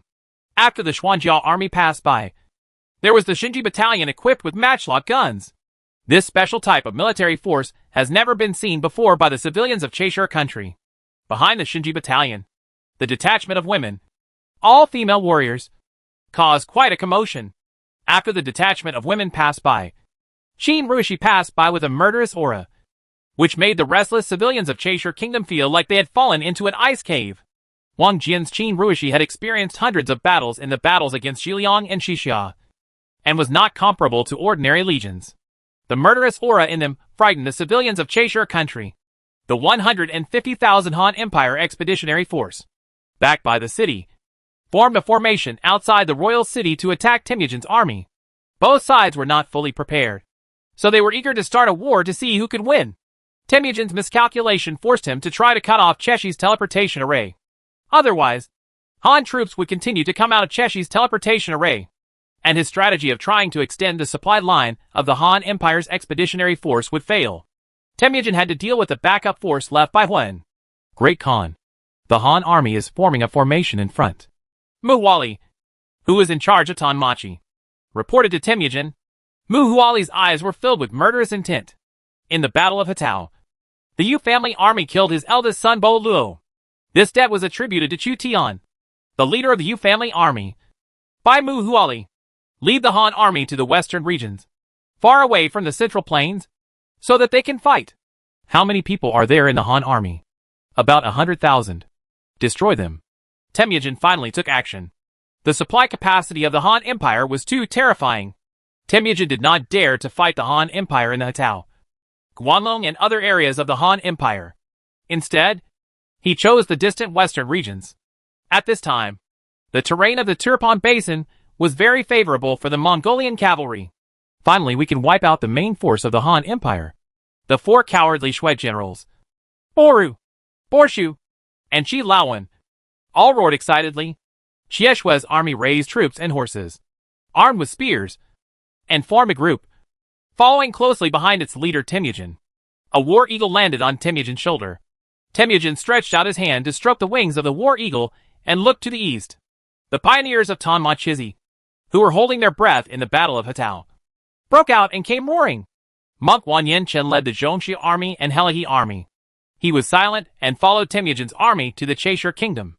Also arriving with Temujin was Crassus, the giant of the Roman Empire. This is the face of Temujin. The contest between the enemy princes of the Han dynasty. Chapter 571. Setting up formation behind the city. Hui Qin stood on the city wall with a group of dignitaries from the Cheshire Kingdom, nervously watching the 150,000 Han Empire expeditionary troops deploy under the city. If defeated, Temujin besieged the Cheshire Kingdom, and he might turn his anger on the Cheshire Kingdom and then massacre the city. It is said that the Ilkhanate massacred 700,000 people in the Persian Empire. The entire Persian Empire was frightened, and a large-scale battle broke out with the Ilkhanate. We must win. Hui Qin clenched his fists and was restless. The 150,000 expeditionary force is currently the only hope for Cheshire country, and the only hope for the entire western region. If the 150,000 Han Empire expeditionary force were severely damaged in this battle, the teleportation array would be ineffective. The dignitaries of the Cheshire Kingdom were even more uneasy and wavering. Maybe the Han army was defeated, and they would be eager to sell Hui Qin to Temujin in exchange for their safety. Most of the nobles of the 36 kingdoms of the western regions and the Wusun Kingdom have defected to the Mongolian Empire because the influence of the Western Region Protectorate has shrunk. Below the king's city of Cheshire, 150,000 Han troops formed a formation, with Su Fengnian's Xiliang army as the left wing, Lao Qin's Guanzhong army as the right wing, and Chu Tian's Central Plains army as the backbone. Chu Tian's Central Army has obtained 3 army-wide halo effects. Chu Tian's Han Wu, Emperor Han Wu, increases all attributes, Xiao Liang's. The heroine comes to court, Xiao Chua, increases offense and defense, Hua Mulan. Great Wall Guard, Northern Wei, to increase defense and maintain morale. In fact, Joan of Arc also has a military aura. Chu Tian suddenly thought that after conquering Joan of Arc, he seemed to have not asked for her loyalty. That aspect of conquest is not the same as allegiance. It's like Chu Tian had a relationship with Yekaterina, but without Yekaterina's consent. He couldn't see Yekaterina's panel. After defeating Temujin, we can then look at Joan of Arc's abilities. Joan of Arc is not with Chu Tian at this time, and the war is coming, so there is no time to recruit Joan of Arc. In addition to the 3 army auras, Chu Tian also has the auxiliary attribute of military advisor Sun Bin, which greatly enhances the power of the cavalry commanded by Chu Tian. Chu Tian has no bonus to infantry and crossbowmen, and Sun Bin only strengthens the general's ability. so armies not under Chu Tian's direct command cannot benefit from Sun Bin's bonus. However, this is enough. The cavalry added by Chu Tian himself is no less than the cavalry added by Temujin's various bonuses. Jiujiang Lao Qin's Guanzhong Legion. Jiujiu Lao Qin has the aura of the whole army, and Wang Jian has the aura of the whole army. Jiujiang Lao Qin took a brief look at his own panel before starting the battle. Name, Jiujiang Lao Qin. Title, Marquis of Pingling. Official position, General of Chariots and Cavalry. Lieutenant of Silly School. Sikong. Level, 65. Commander, 91, Force, 45, Intelligence, 80, Politics, 87. Characteristic 1, Reform and Strengthen, SSS level Monarch trait. Economic, Agricultural, and Cultural Development speed in the territory plus 15%. Public support and public security will not decline easily. It is easier to attract internal affairs talents, such as Sun Yu, Li Si, etc. Recruitment. Training efficiency of soldiers and horses plus 20%. One of Qin Shigong's characteristics. Characteristic 2, Juhahanjia, SS level army aura characteristic. When on the defensive, the defense power of this force's army on the battlefield is plus 15%. And the morale decline rate is -15%. One of Liu Bang's characteristics. Characteristic 3, hundreds of battles, SS level trait. The command value will increase with the accumulation of battle experience, and it will be more difficult to improve as you go later. The upper limit is 95, one of Li Ji's traits. Characteristic 4, Suppression, A-level trait. Legion's damage to peasant armies, bandits, and aliens plus 8%, one of Huang Fusong's traits. Characteristic 5, Hold On, A-level trait. Legion attack power minus 10%. Defense power plus 30%, one of Zhou Yafu's traits. Special unit, Sana Cavalry, 6th level light cavalry. Special equipment, Qishao sword, one of the top 10 famous swords. Wei Lizi, Emperor level military book. Because he obtained Li Ji's characteristic, 100 wars, during the First National War, see the Battle of Ungshi City, and experienced hundreds of battles. Lao Qin's commanding value has grown to a very impressive level. Maybe it's a little worse than Chu Zima's panel, but this is already the second and third place panel. Jiujiang Lao Qin believed that his panel data could only be matched by Chu Tian and Mingguan. After many battles, he has acquired considerable characteristics, some of which are quite practical. After various bonuses and superpositions, the Guanzhong army's morale is like a rainbow. Jiujiang Lao Qin's army was good at defense but lacked attack. Qin Rui's troops are strong and eager to fight. By killing the enemy, Qin Ruishi can obtain military exploits, rewards, fields, and slaves. Risk your life to fight. First of all, to change your status. Wang Jian wields his sword. There are currently 30,000 Qin Rui soldiers sent to the Chaisher Kingdom. Lu Bu held a halberd and Yang Dian held a spear. The two stood on the left and right of Jiujiu Lao Qin. Military advisor Jia Su squinted his eyes and looked at the incoming Temujin army. Temujin's legion is mainly cavalry, except for special units such as the Roman Legion, Tanmachi, Zhongxia army, and Helihi army. The rest of the Mongolian cavalry can benefit from Temujin's bonus. The upper limit of the number is the same as that of Temujin's commander. The value is directly proportional, which is equivalent to the left wing, backbone, and right wing of the Han army, facing Temujin's cavalry.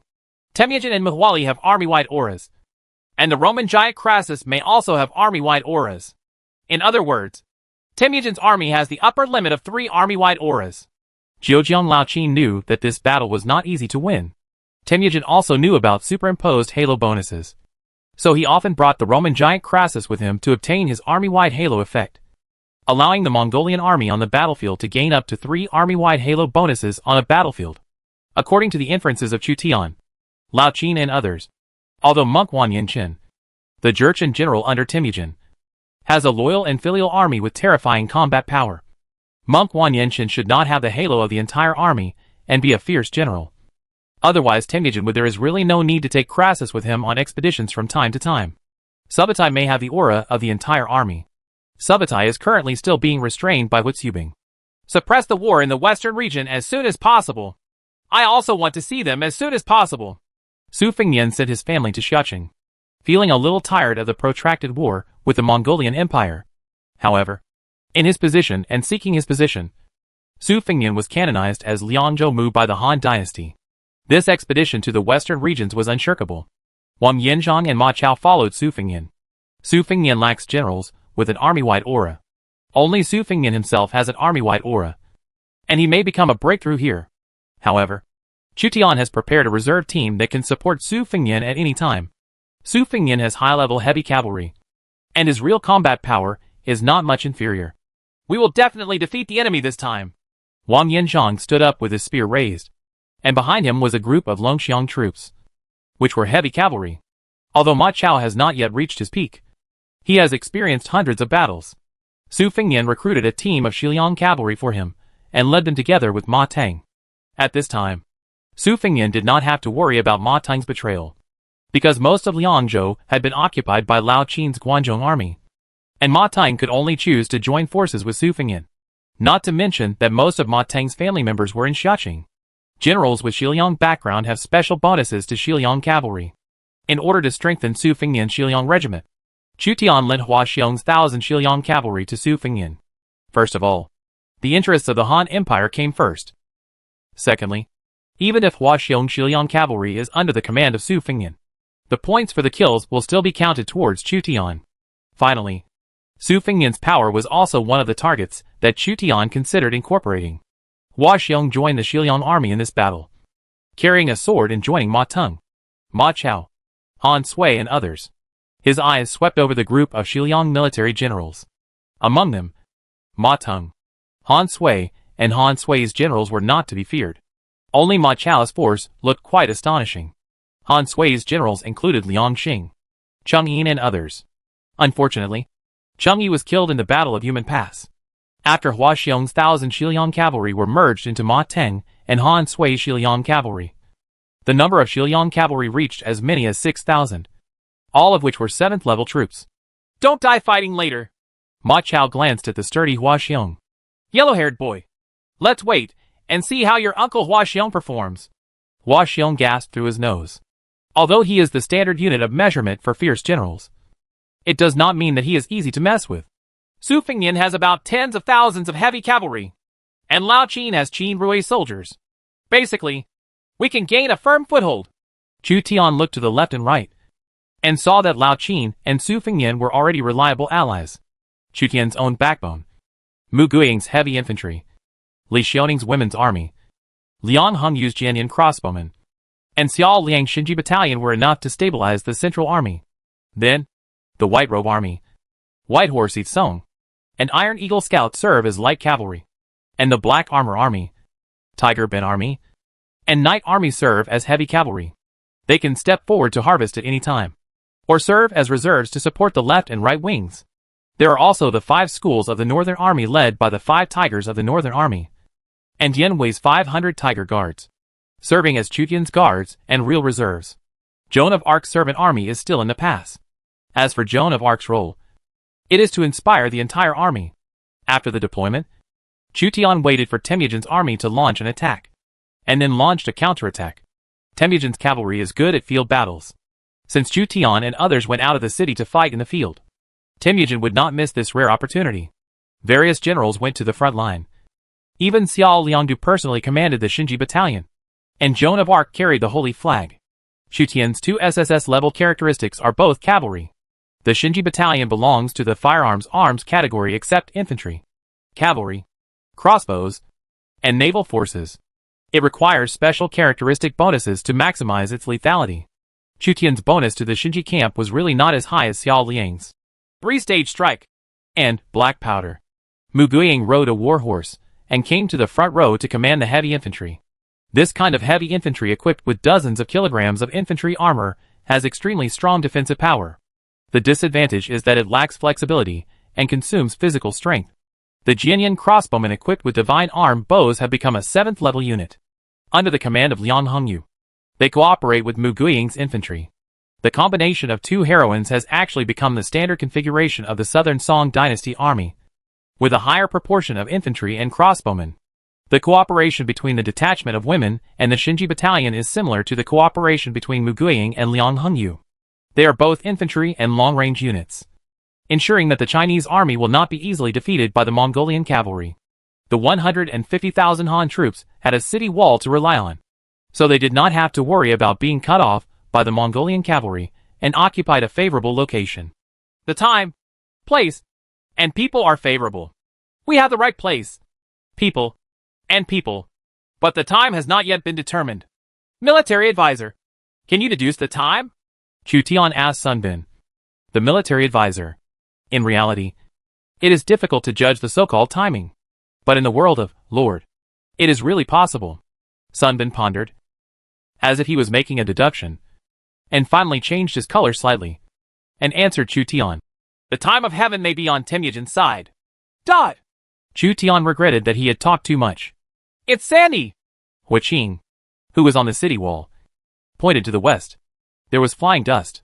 It was not the dust caused by the galloping Mongolian cavalry, but the dust common in the western regions. During the last battle in Mabe, Chu Tian experienced a sandstorm, which delayed Chu Tian's advance. The strong wind roared. Sand and dust were thrown into the air, and the battle flags roared. It's a bit troublesome.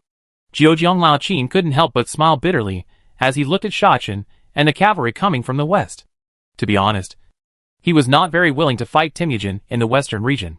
However, as the western regions were part of the territory of the Han Empire, in order to preserve the western regions and the Silk Road, many wars had to be fought in the western regions. The battle between the Han Empire and the Xiongnu was either in the western regions or in Monan and Mobe. The Xiongnu seemed to be strong, but in fact, in the later stage, it was mostly the Han army that was attacking. Protect the arquebus. Xiao Liang was worried that the expensive matchlock guns of the Shinji battalion would be affected by the gravel and lose their durability.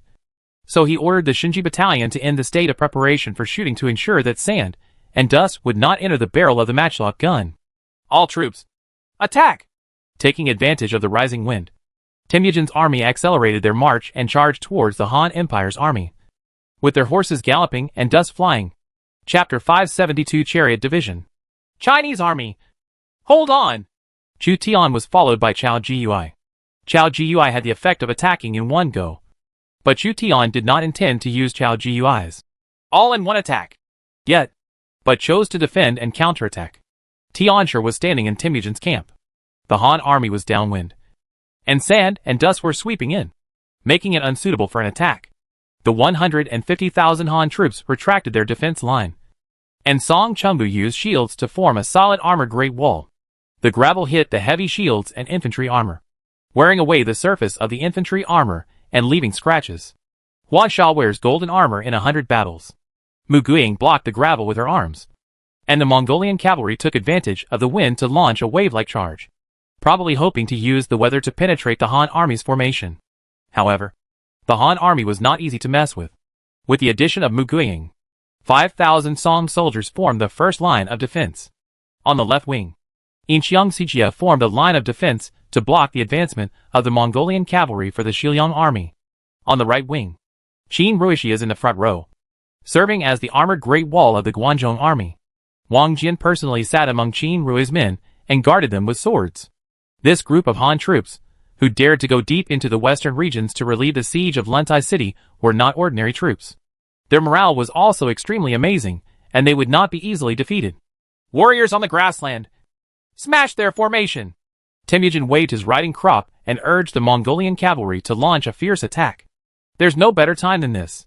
The nobles of Wuqing and Chaisher were worried about the Han army. The sand and dust coming from the west will make the Mongolian cavalry's attack even more fierce. Is Tianshi on the side of the Mongol Empire?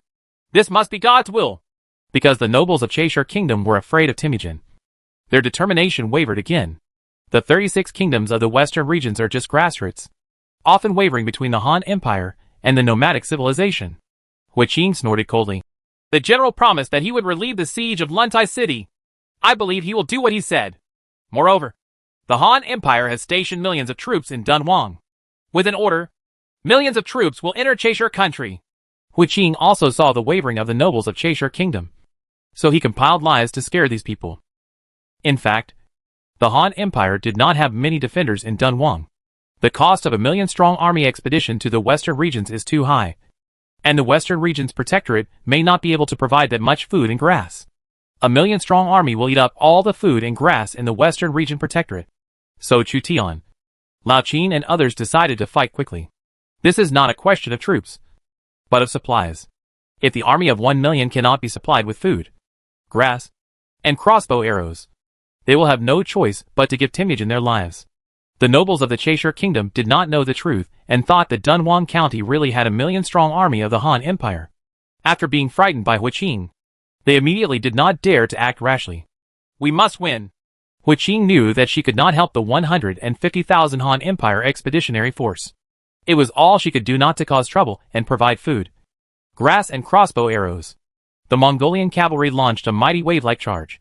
Rounds of arrow rain accompanied by sand and dust fell into the Han army camp, whose sight was affected. The sound of gravel, arrows and armor collided one after another. Fire the arrow! Liang Hongyu ordered Jianyan's crossbowmen to fire a volley, and rows of crossbow arrows shot out, weaving into an iron net, covering the Mongolian cavalry in front. This time Temujin did not bring many servants, but used the main force of Mongolian cavalry in Mabe to launch an offensive. He has made up his mind to destroy the main force of the Han army in Cheshire Kingdom once and for all. Chu Tian, Lao Qin, and Su Fengnian were the night watchmen of the northern frontier of the Han Empire. If the three of them were killed in this battle, then there would be flaws everywhere in the northern frontier of the Han Empire. The Mongolian cavalry used the cover of sand and dust to attack from three sides, and simultaneously attacked the formation of the Han Empire's expeditionary force. The Han army relied on the city wall, and the Chariot King's city deployed crossbows, trebuchets, arrow towers, and other defense fortifications. The Mongolian cavalry could not go around, and could only choose to attack from the front.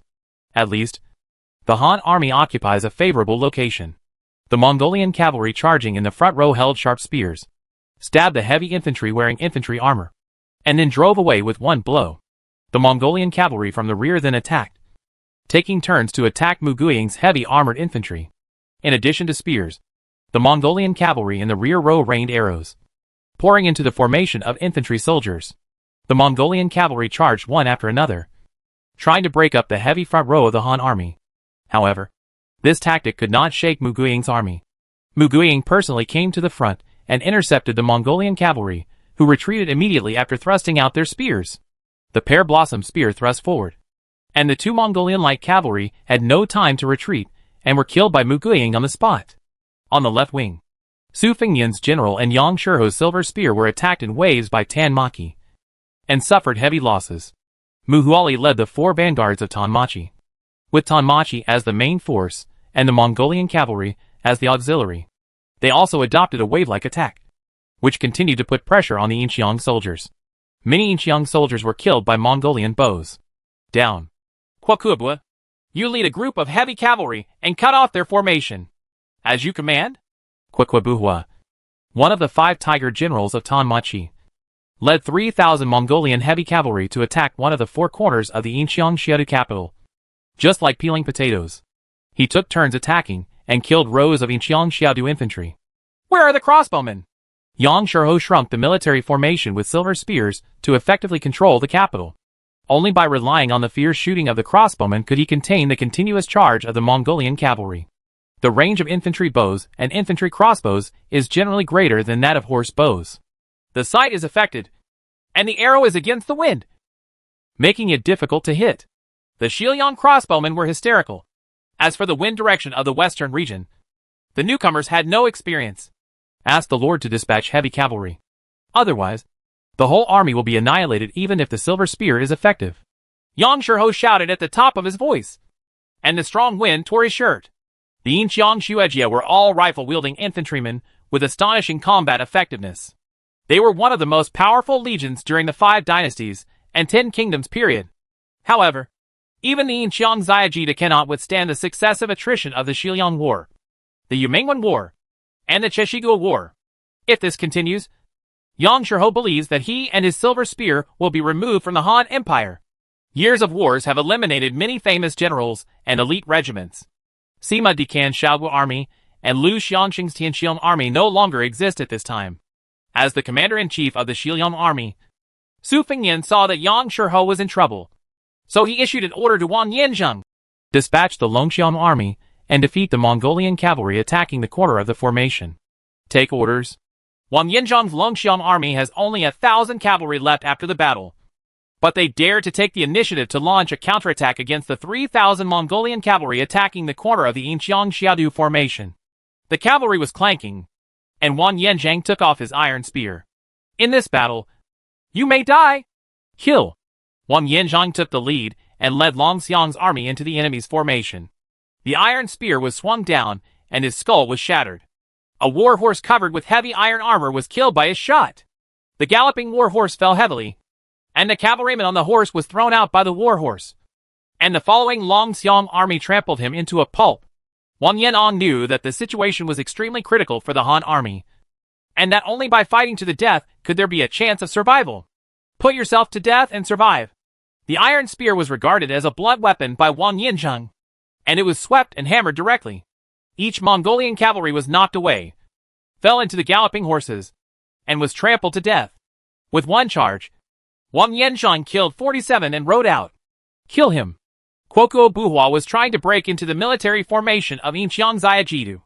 At this time, he saw Wang Yanzhang showing off his power, so he ordered the Mongolian cavalry, level 4, which was enhanced by Temujin, to attack Wang Yanzhang. The target of more than 2,000 Mongolian cavalry changed from Silver Spear effect to Longxiang army, and they violently attacked Wang Yanzhang and his cavalry.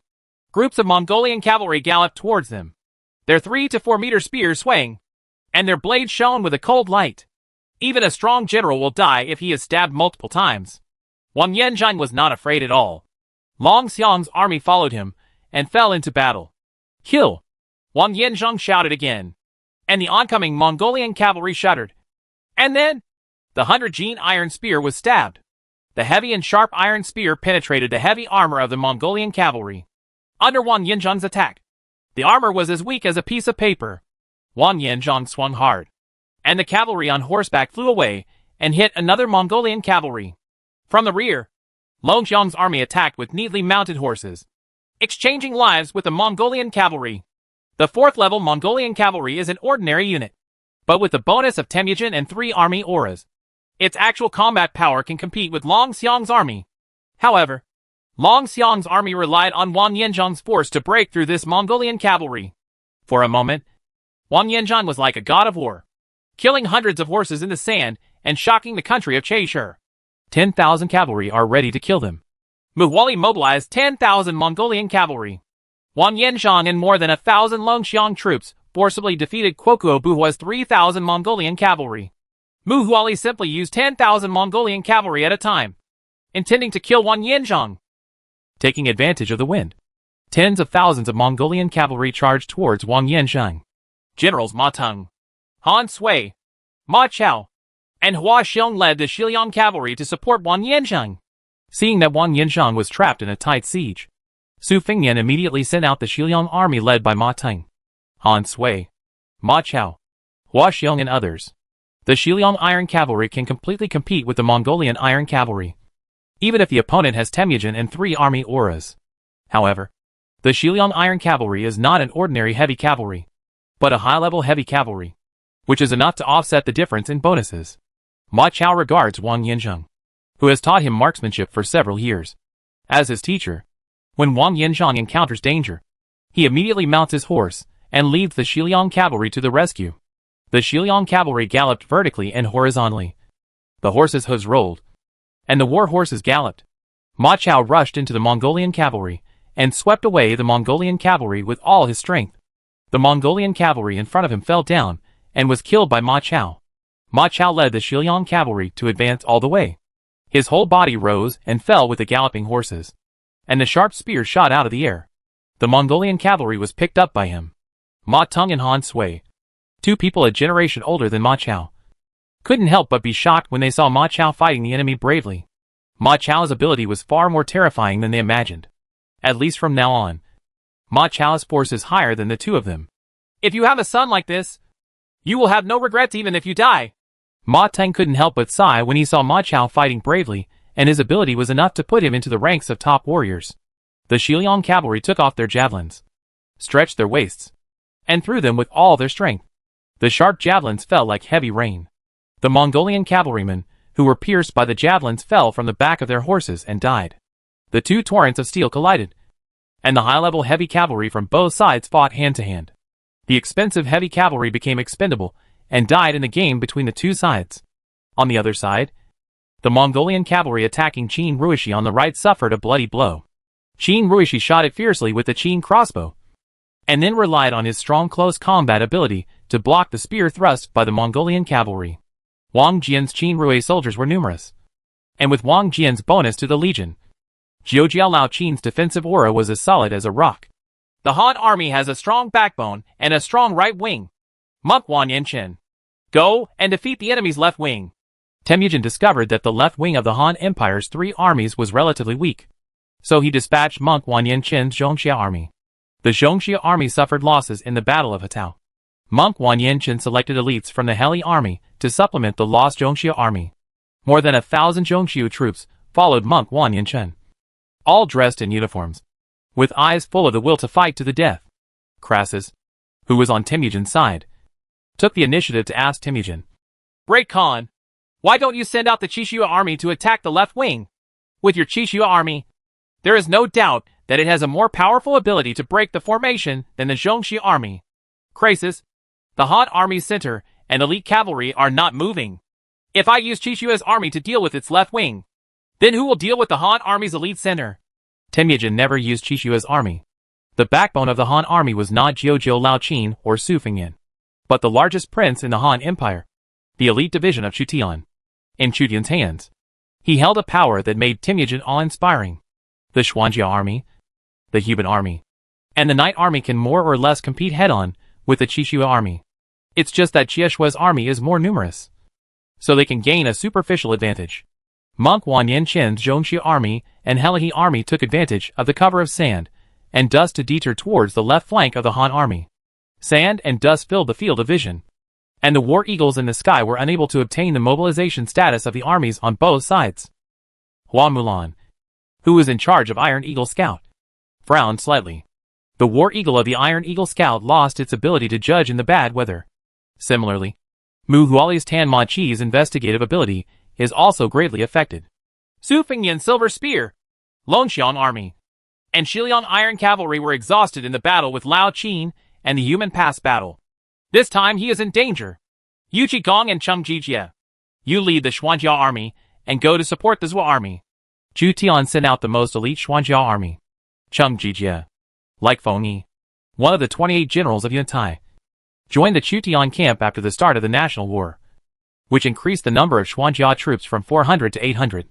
Although the number of the Xuanjia army is not large, they are 9th-level cavalry. With the addition of Chutian, they dare to challenge Temujin's cowardly Shui army head-on. Naturally, they are not afraid of the Zhongxiu army. When Yu Qigong heard that he was going to be transferred to support the Zhua army, he hesitated a little. Without the Xuanjia army, how can we deal with the Qixue army? There are also the Tiger army, the Knight army, and the Shinji battalion. You go quickly. Here. Since Chu Tian has confidence in himself, Yu Qigong and Cheng Jijie can only choose to believe in Chu Tian. Chapter 573 Big Counterattack. Su Fengyan put the Longxiang army, Shiliang Iron Cavalry, and Yinxiang Xijie into the battle on the left wing, and got into a stalemate with Tan Maki, Mongolian Iron Cavalry, and Mongolian Qingqi. Wang Yanzhang and Ma Chao attacked the opponent's cavalry one after another. Muali relied on his superior strength to kill the Shiliang army. The Shiliang army's soldiers and horses became smaller and smaller as they fought. Wang Yanzhang's body was dripping with blood. Although Ma Chao was only 16, he was trapped in a hard battle and suffered dozens of serious injuries, which was shocking. "Kill!" Ma Chao roared angrily, and the spear pierced his hand. There was a faint sound of thunder, and he pierced the armor of a Mongolian cavalry, and the spear blade came out with blood. Ma Chao retracted his gun, and the Mongolian cavalry fell from the horse's back and rolled several times. "There are so many of these cavalry!" Hua Xiong brandished his sword and galloped among the enemy cavalry. Wherever the sword was covered, the enemy cavalry rolled down. Hua Xiong talked about his sword skills, and he could behead hundreds of people in the chaos. The Shiliang Legion of the Left Army, which numbered about 30,000, was attacked by Muali's cavalry of about 70,000 to 80,000. Except for Tan Machi, the rest of the Mongolian cavalry were boosted by Temujin himself, and their combat power was astonishing, gradually consuming the Shiliang Legion soldiers. Not only that, Su Fengyan had a bad premonition, which made Su Fengyan like a prey being targeted by a hunter. Su Fengyan was experienced in many battles, and had an intuition for danger. In his hands, he also had the Northern Zhou dynasty soldiers of Li Shimon's grandfather Li Hu, who were basically cavalry. Request reinforcements from the Chinese army. Su Fengnian did not dare to ask for reinforcements. So he asked the Chinese army where Chu Tian was for reinforcements. Otherwise, if the left army is breached, it will also cause the central army to collapse.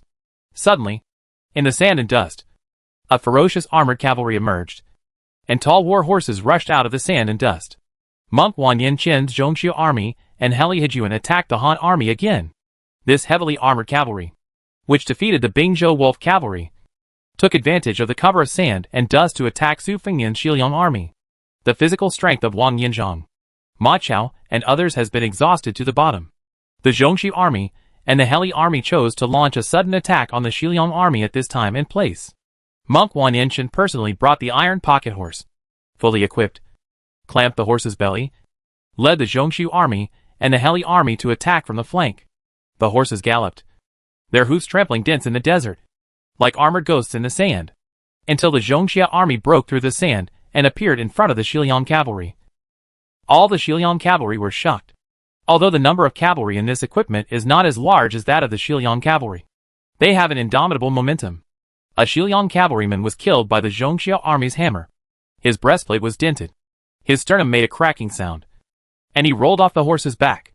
Monk Wan Yinshan held a sharp horse spear in his hand and attacked a Han Sui general to death.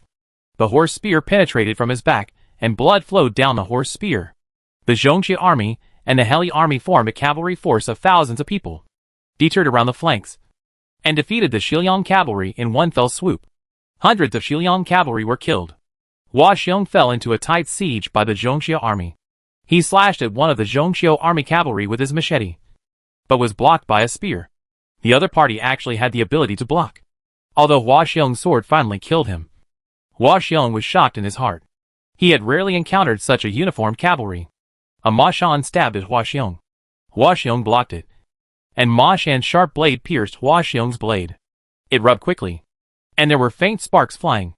Hua Xiong's mouth was numb when he held the sword, and he almost lost his grip on the sword. The generals who command the Zhongxiu army and the Heli army are also very powerful. Li Hu, you lead the cavalry to reinforce. Su Fengnian put the last reserve team into the Zhou army. Otherwise the Zhou army would be defeated by the Zhongxia army and the Heli army. As the player lord, Su Fengnian knew the origins of the Zhongxia army and the Heli army.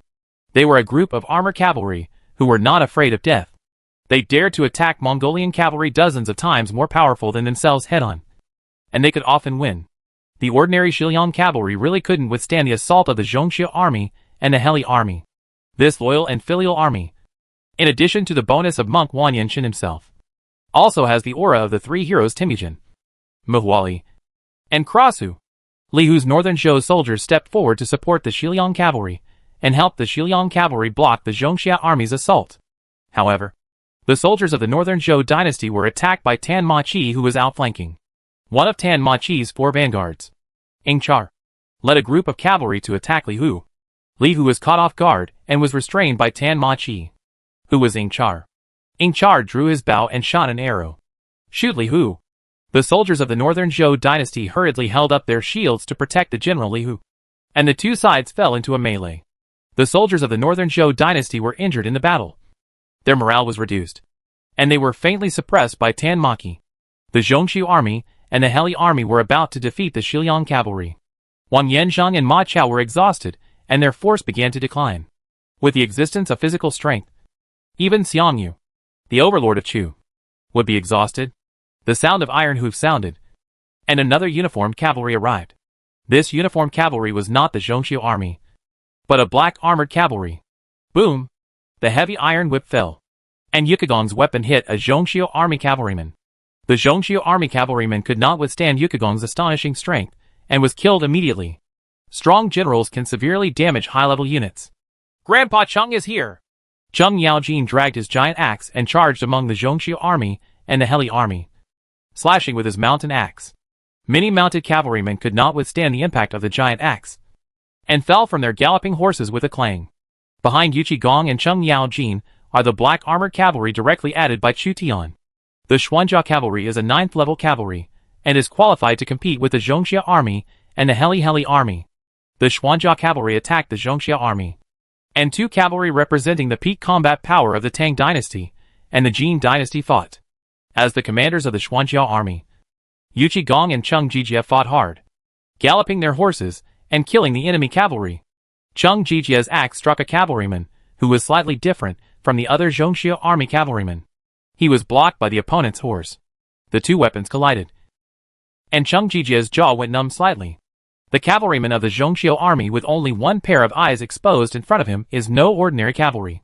He may be the commander of the Zhongxia army, Monk Wan Yin-chen. It turns out to be the Xuanjia army. Su Fengnian's Xiliang army was originally in danger, but with the Xuanjia army appearing to support his Xiliang army, there was basically no need to worry about being defeated. But Chu Zimu sent the Xuanjia army. How can his Chinese army stop Temujin? Su Fengnian was immediately worried that Chu Tian's central army would be defeated by Temujin's cavalry, resulting in a complete defeat of the Han army. Chu Tian's central army had astonishing defensive capabilities, such as heavy footwork, which could block the arrows and sandstorms in the sky without wavering. Mu Guiying held a gun and killed dozens of cavalry in front of the formation. The divine arms of Jinyan's crossbowmen fired thousands of crossbows, and the cavalry fell one after another on the way to attack the Han army's formation. Temujin frowned. The Han army's central army was strong, and the defensive power of Qin Ruishi on the right was even more astonishing. The aura of Jiao Lao Qin's entire army was the defensive effect, and Wang Jian's characteristics were also stable enough. Xue Jun is ready. Temujin found that the dust was about to pass. If the Qixue army did not launch an attack as soon as possible at this time, it would lose the opportunity. The Qiongqiu army, fully armored and burly, gathered together and launched a charge against the Han army's formation before the sandstorm was about to end. In addition to Muali, who was commanding Tan Machi, 3 Qixue generals, Qi Laowen, Boru, and Borshu, changed their uniforms and led the Qixue army to come from all over the mountains and plains. The earth is shaking. Call! Mu Guiying killed hundreds of enemy cavalry. His physical strength was exhausted and he gasped for air. He rode on horseback and looked at the Mongolian cavalry in front, who were still attacking the military formation. The Mongolian cavalry made continuous attacks, trying to open up the situation. The dust will pass soon. Mu Guiying noticed that the wind had slowed down, and perhaps after the dust had passed and the Mongolian cavalry was exhausted, the Han army could launch a counterattack. The sound of hooves in the dust changed. In the sand and dust, a group of armored cavalry appeared. The ordinary Mongolian cavalry in front bypassed it, leaving the front of the Han army to the Qixue army as the most powerful cavalry under Temujin's command. The Qiongqiu army is Temujin's butcher's knife. They enter the battlefield at the end and determine the outcome in one battle. Qi Laowen, the general of Shue's army, used the thunderous momentum generated by his horse's charge to stab him with a spear. Mu Guiying had to block with a gun and fight with General Xue Jun. Qi Laowen had the bonus of the impact of the war horse. Mu Guiying used all her strength to block Qi Laowen's full blow this time, and the pear blossom gun almost broke. The Qixue army broke into the heavy infantry. The heavy infantry, whose physical strength was exhausted by the Mongolian light cavalry, lacked the strength to resist the Qixue army. The Qixue army broke through the first row of defense. Immediately, the second and third rows of infantry soldiers were trampled by Qiushua's army. The impact of Qiushua's army broke their spears, and their horses trampled their shields. A heavy infantryman raised his head, and saw the general of the Shui army on horseback, thrusting out the spear in his hand. The sharp spear pierced the shield, and killed the heavy infantry hiding behind the shield. Or suddenly pulled out his spear, and the continuous stream of Shui troops from behind smashed the exhausted heavy infantry in front of him, opening a gap. The defensive power of infantry armor is indeed very high, but it is a pity that there is a lack of heavy infantry-type generals. Chu Tian was not surprised when he saw the heavy steps of the soldiers being trampled by the timid Shui army. Temujin's blessing to the cavalry was much higher than Mu Guiying's bonus to the heavy infantry. In addition, the Qixue army was not an ordinary high-level armored cavalry, so its impact was extraordinary. Sun Bin had been observing the sky and said to Chu Tian, "The wind direction is about to change. You can fight back. The cavalry army, the tiger army, and the cavalry camp. Attack the Qiushui army. Dian Wei, you and the tiger guard step forward to protect the Shinji camp. Joan Arc and Li Xiaoning activate the encouragement effect. Chao Jiui, go all out and fight back. Chu Tian gave orders one after another. King Arthur, Taisher Ci and other cavalry heroes mounted their horses one after another, holding lances or spears in hand, and led high-level heavy cavalry forward. The white-robed legions of Qinqingji, Shuarengui, and Zhao Yun are still waiting for orders. They need to deal with not only the Qingxue army, but Temujin also has a large number of light cavalry and iron cavalry. Chu Tian needs to have 2 reserve teams in his hands. Liang Hongyu's Jianyan crossbowmen quickly fired the crossbow arrows loaded on the divine arm bow. Some of the crossbow arrows penetrated the iron armor of Qiangshue's army, but more crossbow arrows were bounced off the armor and splashed everywhere. The Qiangxue army marched non-stop and made rapid breakthroughs. Once the Qiangxue army attacked the Jianyan crossbowmen, the armored cavalry would massacre the crossbowmen in a one-sided manner. Back off! Liang Hongyu had to order Jianyan's crossbowmen to retreat and hand over the frontal battlefield to the detachment of women. The detachment of women armed with spears stepped forward and formed a dense phalanx of spears with infantry soldiers. Li Xiaoning put on his armor, drew his sword, commanded the detachment, and faced Qishua's army. Li Xiaoning activated the morale-boosting effect, and the morale of the detachment of women rose rapidly. At the same time, the detachment of women's army's passivity allowed the morale of Mu Guiying's infantry and heavy infantry to be restored. How dare the light infantry stop the iron hoofs of Shue's army? General Borshu of the Shui army broke through the defense line of infantry and armored heavy infantry with a spear and killed him in front of the detachment of women. In Borshu's view, even the heavy infantry with astonishing defensive capabilities were broken through by the Qishu army. Not to mention that the detachment of women was just a group of light infantry. Die! Bolhu, who was fully clothed, then broke through and stabbed a detachment of women soldier to death with a spear. Shi Laowen cut off the spear that was stabbing him, broke into the women's army, and caused a bloody storm. After all, the detachment of women was too fragile in front of the Qieshue army. Even if their morale was strong, it would be difficult to change the fate of the light infantry encountering the armored cavalry. Li Xiaoning bit her lip. The detachment of women could not stop the Qieshue army's assault. At this time, the sky was full of sand and dust. The sky was clear, and the wind direction was favorable to the Han army. The soldiers of the Shinji battalion shook off the sand and dust on their bodies and loaded black powder and lead bullets. Qieshue's army is only 20 or 30 meters away from Shinji camp. A majestic figure led 500 heavily armed Tiger Guards, desperately blocking the advance of Shue's army.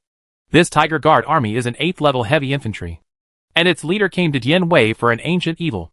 Dian Wei's 2 thick arms each held a short halberd, using the earth to unload his force to intercept the cowardly Shui army that was galloping at high speed. The spear of Qiang Shue's army thrust forward, but was stopped by one of Dian Wei's halberds. Another halberd was swung out fiercely, hitting the cavalry of Qiao Shue's army on horseback. The latter flew out like a kite without strings and landed heavily among the galloping Qishu army and the meleeing detachment of women, and was killed by the detachment of women. The 500 Tiger Guards used heavy shields to form a copper wall and an iron wall to buy time for the Shinji battalion in the rear to reload. Qieshue's army defeated the infantry and the women's army, and finally encountered the Tiger Guards, whose offensive and defensive power were astonishing. Among them was Dian Wei, who was as fierce as a tiger. At least 30 cavalrymen from the Shui army rushed towards Dian Wei, trying to kill Dian Wei, but without exception, no one could kill Dian Wei, who was assisted by the Tiger Guards. Instead, 20 were killed by Dian Wei. Ride! Shinji battalion! Prepare to shoot! The Tiger Guards bought enough time for the Shinji battalion, because the Shinji battalion had given proper orders. The matchlocks did not fail due to the influence of sand and dust. After loading black powder and lead bullets, the soldiers had already lit the matchlocks. 3 rows of empty gun barrels were pointed at Qishu Jun. This kind of weapon, which seemed strange to Qishu Jun, would show its power to the Mongolian cavalry as long as the general gave an order. Because of the existence of firearms, the advantages of nomadic civilization have disappeared. Shooting! Xiao Liang ordered the Shinji battalion to fire a volley. Bang! The first row of soldiers from the Shinji battalion fired uniformly. The black gunpowder burned violently, and white gunpowder smoke filled the air. Dozens of Qishua's soldiers rushing at the front fell down. Bang! The soldiers of the Shinji battalion in the second and third rows took turns shooting, and the smoke obscured the sight of the soldiers on both sides. Temujin was frightened by the sound of matchlock guns. He saw the white smoke filling the middle of the Han army, and he was afraid that the front row of Shue's army had lost at least 100 people. Rush over! Temujin hurriedly issued the order and waved the flag. He knew from the stranger that the firearms unit had a restraining effect on the cavalry. Only by breaking through to the firearms unit at all costs could they be harvested. The Shinji battalion carried out a classic three-stage attack. The lead bullet penetrated the armor of the Cheongshua army within a distance of 20 or 30 meters. The smoke produced by the burning black powder obscured the sight of the Cheongshua army. The stray bullets flew and killed the Cheongshua army. Cavalry. Ah!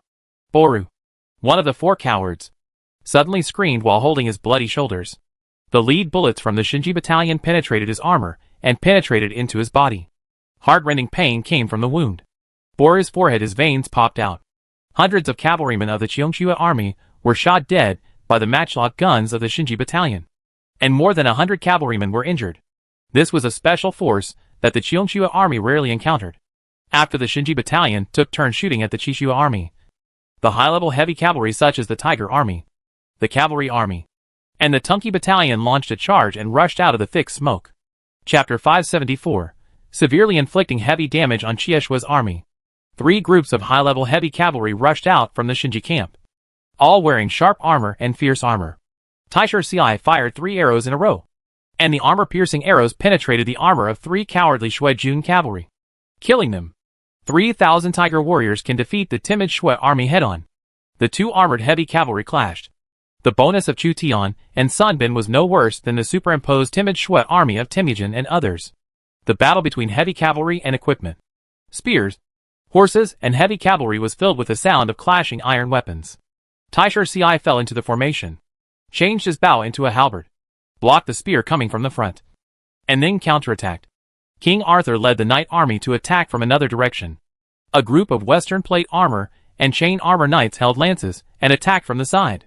Some plate-armored noble knights have basic attributes no weaker than those of Shuejun. The Tunki battalion of the 5th School of the Northern Army also participated in the war. The 5 Tigers of the Northern Army led the Tunki battalion to participate in the war. They did not need to provide bonuses to the Tunki battalion. With Chukin's bonus, the Tunki battalion's bonus was not low. It's just that the basic attributes are lower than Chieshuajuan's. These cavalry seem difficult to deal with. Mi Fang found that she could not defeat a cowardly Shui army cavalry. There are also strict hierarchies in the Chishua army. The highest commander is Temujin. Then, there are the 4 major Chishua generals. Then, there are a group of middle and low-level generals at the level of captains of 10,000 and thousands of captains. And finally, the ordinary Chishua army, cavalry, with Temujin and the 4 great Chishua cavalry added. Each of them has at least the strength of a silver-level or gold-level hero. This also resulted in Mi Fang being unable to defeat the slightly more powerful Koksu cavalry. The 5 Tigers of the Northern Army were locked in a bitter battle with the Chishua army. If it were not for the cavalry battalions that continued to attack the Koksu army, then the 5 Tigers of the Northern Army would most likely be killed by the Kyrgyzstan army. Behind the Cheongshua army are the Mongolian cavalry that are constantly coming, intending to use the Cheongshua army as a sharp edge to open a breakthrough. Although Muguying's infantry and armored heavy infantry were broken through by Chieshua's army, they were not completely defeated. Muguying tried to stabilize the front to prevent the gap from being opened. The pear-blossom spear in Muguying's hands was like a violent storm, and all the Mongolian cavalry approaching her fell down. All the troops, fight to the death! Joan of Arc stood on a high place and found that the 3 armies were in a bitter battle. She received an order from Chu Tian to activate the inspiration effect, wave the battle flag, and use the inspiration effect for a limited number of times. The holy flag is waving, and the motivational effect of Joan of Arc is increased by 25%. At the same time, the effect of Chao Gui's aggressive attack only applies to the first active attack. The morale of the Han army's left, center, and right armies was greatly boosted, and the front line was stabilized. At the same time, they began to launch a counterattack. The matchlock gunners of the Shinji battalion were divided into 3 teams and took turns shooting. The sound of the matchlock guns did not stop, which caused a big headache for the Chieshua army, who was tired of dealing with the Huban army, the Cavaliers' army, and the Tunki camp. A cowardly Shui cavalryman was blocking the lance of a plate-armored knight when a lead bullet fired from an unknown source hit his head and he collapsed. Damn it! What kind of army is this? Qi Laowen, one of the 4 cowardly Shui soldiers, tightened the reins of his iron horse. The battlefield was in chaos, and the white gunpowder smoke produced by the Shinji battalion's volleys made it difficult for Qi Laowen and other generals of the cowardly Shui army to judge Han. The army is false and true. A sharp knight's sword struck, and Qi Laowen hurriedly dodged. The sharp sword light made a sword mark on his armor, half an inch deep, and almost stabbed him. A plate-armored knight appeared, the holy sword in his hand radiating cold light. Qi Laowen's armor was as weak as paper in front of the holy sword. Dian Wei led the Tiger Guards and took advantage of the situation to counterattack. The heavy infantry left footprints on the ground, holding shields and halberds, and fiercely attacked Xie Shui's army. Dian Wei alone knocked down a galloping horse with a halberd. The cavalry on top fell to the ground with a crash, and his bones were broken. Bang! The Shinji battalion formed a neat queue, firing volleys while advancing. And, Lord, rare black powder pours out as if it is free. The Shinji battalion is facing Temujin's most powerful cavalry. As long as the Qixue army is severely damaged, Temujin's strength will be greatly reduced. Cough, cough, cough, cough. Zhejiang Laoqin held his battle robe in front of him and coughed violently, as if he could not withstand the wind and sand in the western regions. Jiasu reminded, Lord, you can fight back at this time. Ahem. Pass the order. All armies will attack. Lu Bu, Yang Dian, you too. Go and get Temujin's head. Zhejiang Laoqin's eyes were filled with bloodshot eyes. After he recovered, he ordered two fierce generals, Lu Bu and Yang Dian, to go and kill Temujin. Got the order. Two flying generals, Lu Bu and Yang Dian, got on their horses, led a group of Bingzhou wolf cavalry, and galloped away. Lu Bu's Fang Tian painted halberd swung at him, but the ordinary Mongolian cavalry blocking the way could not block Lu Bu's blow. Yang Dian's speed is similar to Lu Bu's. Ma Shan attacks and the enemy falls. Wang Jian's Qin Ruishir and Meng Tian's Golden Fire cavalry counterattacked, and the originally shrinking defense line began to expand rapidly. Mabe, Shiyu, these places, I don't want to come to. Zhejiang Laoqin still coughs from time to time. Report, Bo was suddenly injured. Report, Borshu is injured. Report, Tan Ma Chi's Kwekwabu Hua was injured by Wang Tai Jian and a young general. Report, Shui's army was killed and wounded more than 1,000 cavalry. Unfavorable news reached Temujin one after another. Among the Han troops, the white-robed troops had already launched a full-scale counterattack. The Shinji battalion, which rarely takes action, once again seriously injured two famous generals. Boru and Borshu, the four timid Shui, were seriously injured. The Shinji camp. This is the Shinji camp that only appeared once during the Han Empire's battle in Hebei. I didn't expect this army to also participate in the expedition. Temujin has players as his staff and knows about the existence of the Shinji battalion. The Shinji battalion made his Shui army elite and suffered heavy casualties. Retreat! Although Temujin was unwilling to give in, the time had passed and the Qixue army was damaged. If he continued to fight, the Qixue army might be wiped out. It is very likely that all the four Qixue troops would be seriously injured or killed. The battle flags of Temujin's army were fluttering, signaling the cavalry attacking the Han army to retreat. Failed again! Muali was extremely angry and broke the riding whip in his hand. Retreat! Although the cavalrymen such as Qixue Jun, Tan Machi, and Zhongxia Jun were unwilling to give in, they still had to follow Temujin and Muali's orders to divide their troops into separate groups and retreat quickly. The 150,000 expeditionary force of the Han Empire that first came to the Chaisher Kingdom was not an ordinary Han army, but an elite division in the hands of the major princes. Temujin's army attacked the 150,000 expeditionary force, and he paid an extremely heavy price.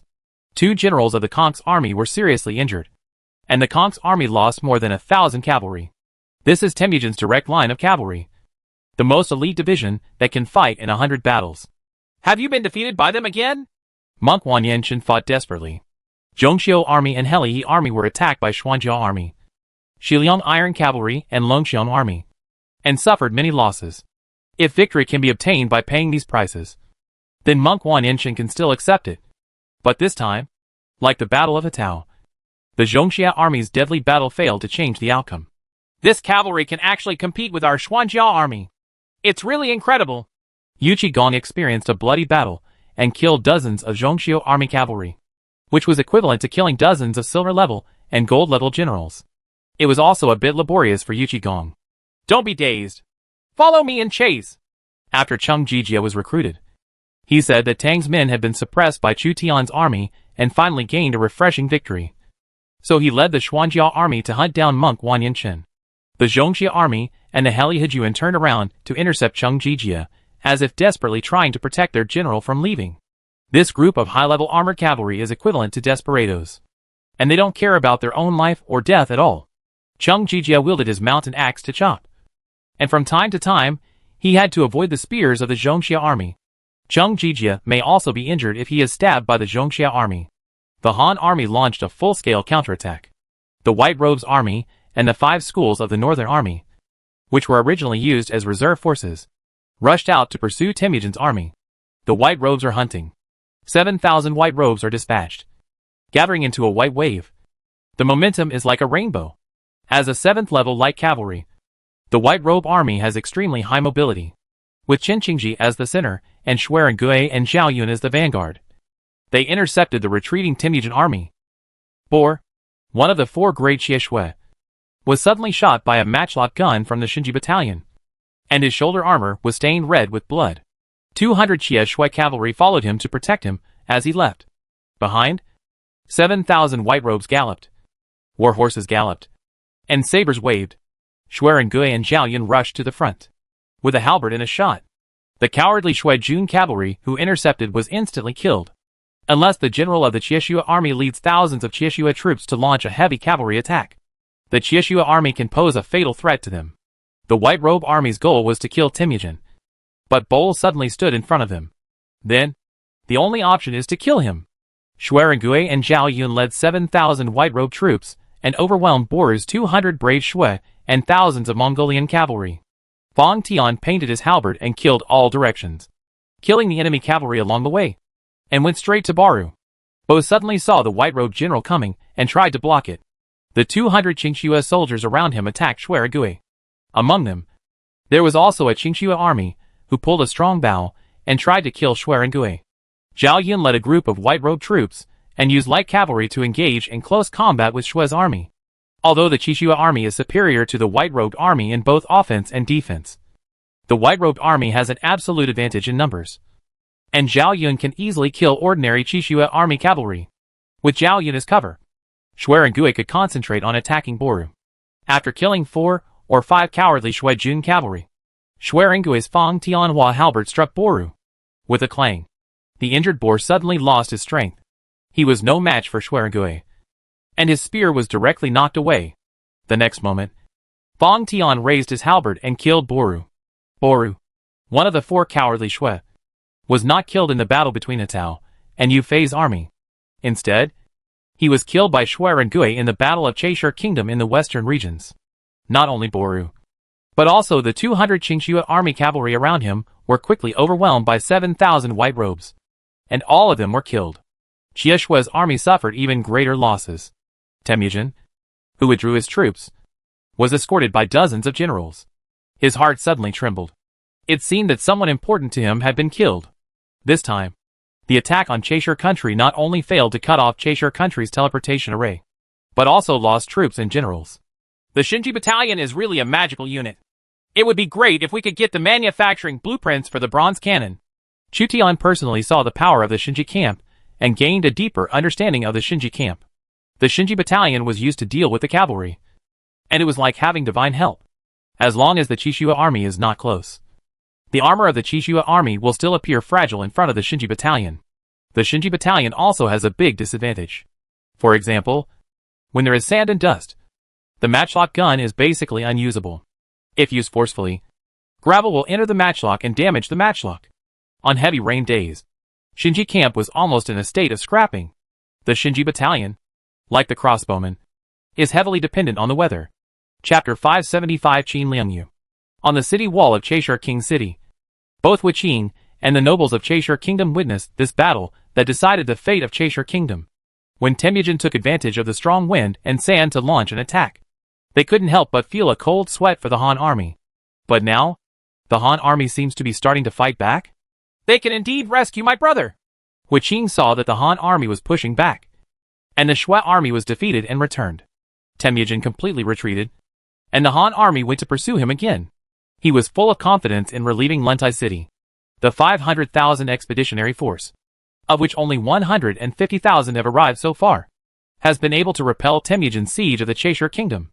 So after the arrival of all 500,000 expeditionary troops, the Mongolian army's siege of Luntai should be successfully lifted.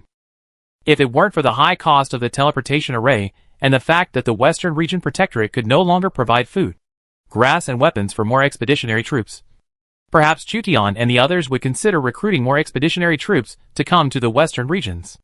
The Han Empire is still the same Han Empire. Fortunately, we are on the right side. The nobles of Cheshire country couldn't help but rejoice privately. If they rebel temporarily, they will be the next ones to deal with after the Han army defeats Temujin's army. The victorious Han army entered the city. The nobles of Cheshire state lowered their heads and did not even dare to look directly at this group of victorious princes and generals. The battle below the city made all the wavering nobles of the Cheshire kingdom firmly stand in the camp of the Han Empire. Temujin was afraid of Shui's army and was defeated in front of the expeditionary army. Boru, one of the 4 cowardly Shui, died in battle, and the Han army captured thousands of people. Among them, Boru's body was buried in Cheshire kingdom, which shocked everyone in Cheshire country. And Cheshire country became a staunch supporter of Wei. Temujin was chased for 300 miles, and his troops were divided into more than 10 groups and fled to Yanqi country. The Han army was not yet ready for the expedition to Luntai, and both food and routes had to be planned. In addition to Temujin's regiment, the cavalry of Ajudai and Yeludashi were also active near Luntai. Shinji camp. Zhejiang Laoqin knew that the Chutian forces had such a special unit during the Battle of Hebei. The Shinji battalion equipped with matchlock guns is definitely a dangerous enemy. At present, the northern princes are united to fight against the threat from the northern nomadic civilization. But after the end of the Fourth National War, these princes may become enemies, and then the Shinji camp may become a formidable opponent. A total of 37 Chishua's soldiers were captured. Chutian's army captured a group of Mongolian cavalry from Mabe in this battle, including Temujin's most elite Chishua army. Most of the prisoners were ordinary Mongolian light cavalry or Mongolian iron cavalry, with only a few timid Shui troops. Compared with ordinary cavalry, the number of Chishua troops is small. Most of them would rather die in battle than surrender. It is quite rare to capture 37 Chishua troops alive. In addition, Chutian captured about 3,000 Mongolian cavalry alive, including light cavalry, heavy cavalry, and dozens of Tanmachi. At this time, Chutian's Heavenly Khan characteristic was used to recruit some unsteady Mongolian cavalry, including a dozen timid Shui troops. A dozen Chishua army cavalry did not improve the Han army's combat effectiveness much, but they could provide Chutian and others with information about the Chishua army. Understanding the characteristics of the Chishua army is crucial for future battles with Temujin's Chishua army. Army, Cowardly Shui army. Level, 9th level cavalry. Basic attack power, 38, basic defense power, 34, comprehensive speed, 14. Skills, special heavy cavalry charge. Special mounted archery. Guard, defense plus 15%. The effect lasts for a period of time. Arrows without miss when charging. Mounted archery hit rate plus 10%. Mounted archery damage plus 10%. The effect lasts for a period of time. Characteristics: Captain Chia Shui, when the 4 major Chia Shui commanders serve as generals/deputies.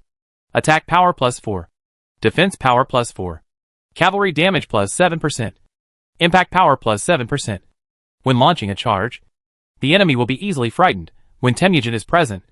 The damage of mounted archery is additionally plus 8. And the impact power is additionally plus 8%. Military pay, 25 taels/month. Chishua Jun is a 9th level cavalry. Chutian could imagine that after all, Chishua's army defeated Song Chengbu and the detachment of women in this battle.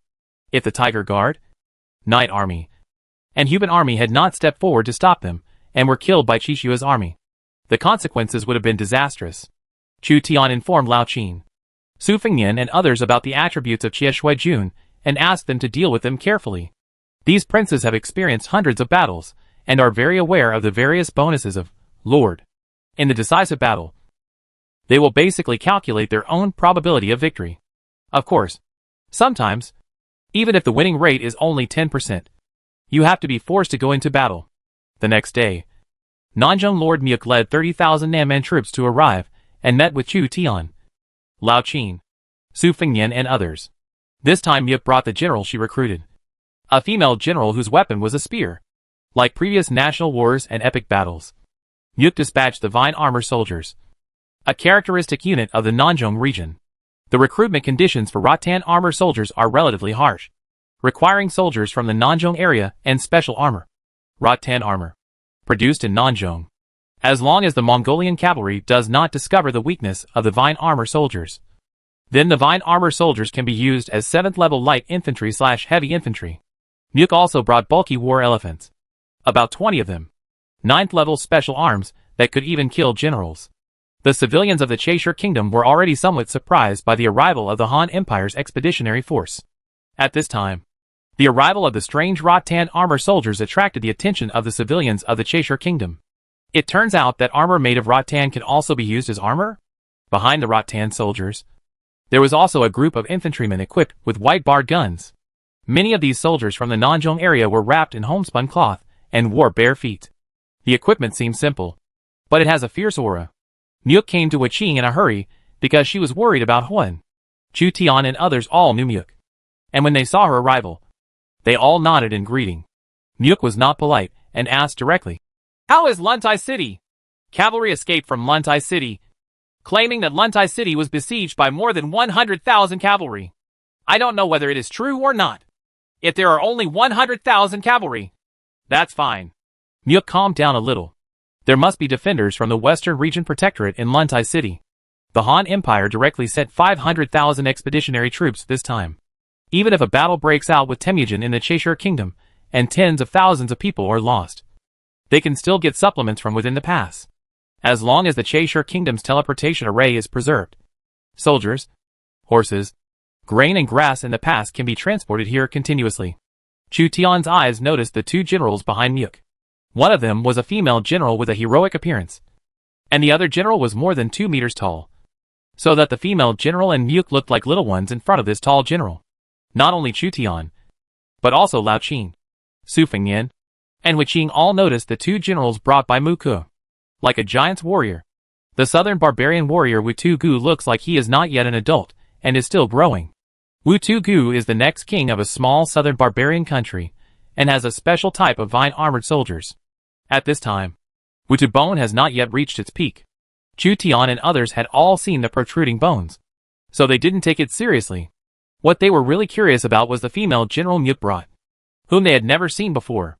Naturally, there are many historical generals in the Nanzhong region. Muk could probably sense the curiosity of the other princes, so he replied, "Qin Liangyu." It turns out to be Qin Liangyu. Chu Tian was slightly surprised in his heart.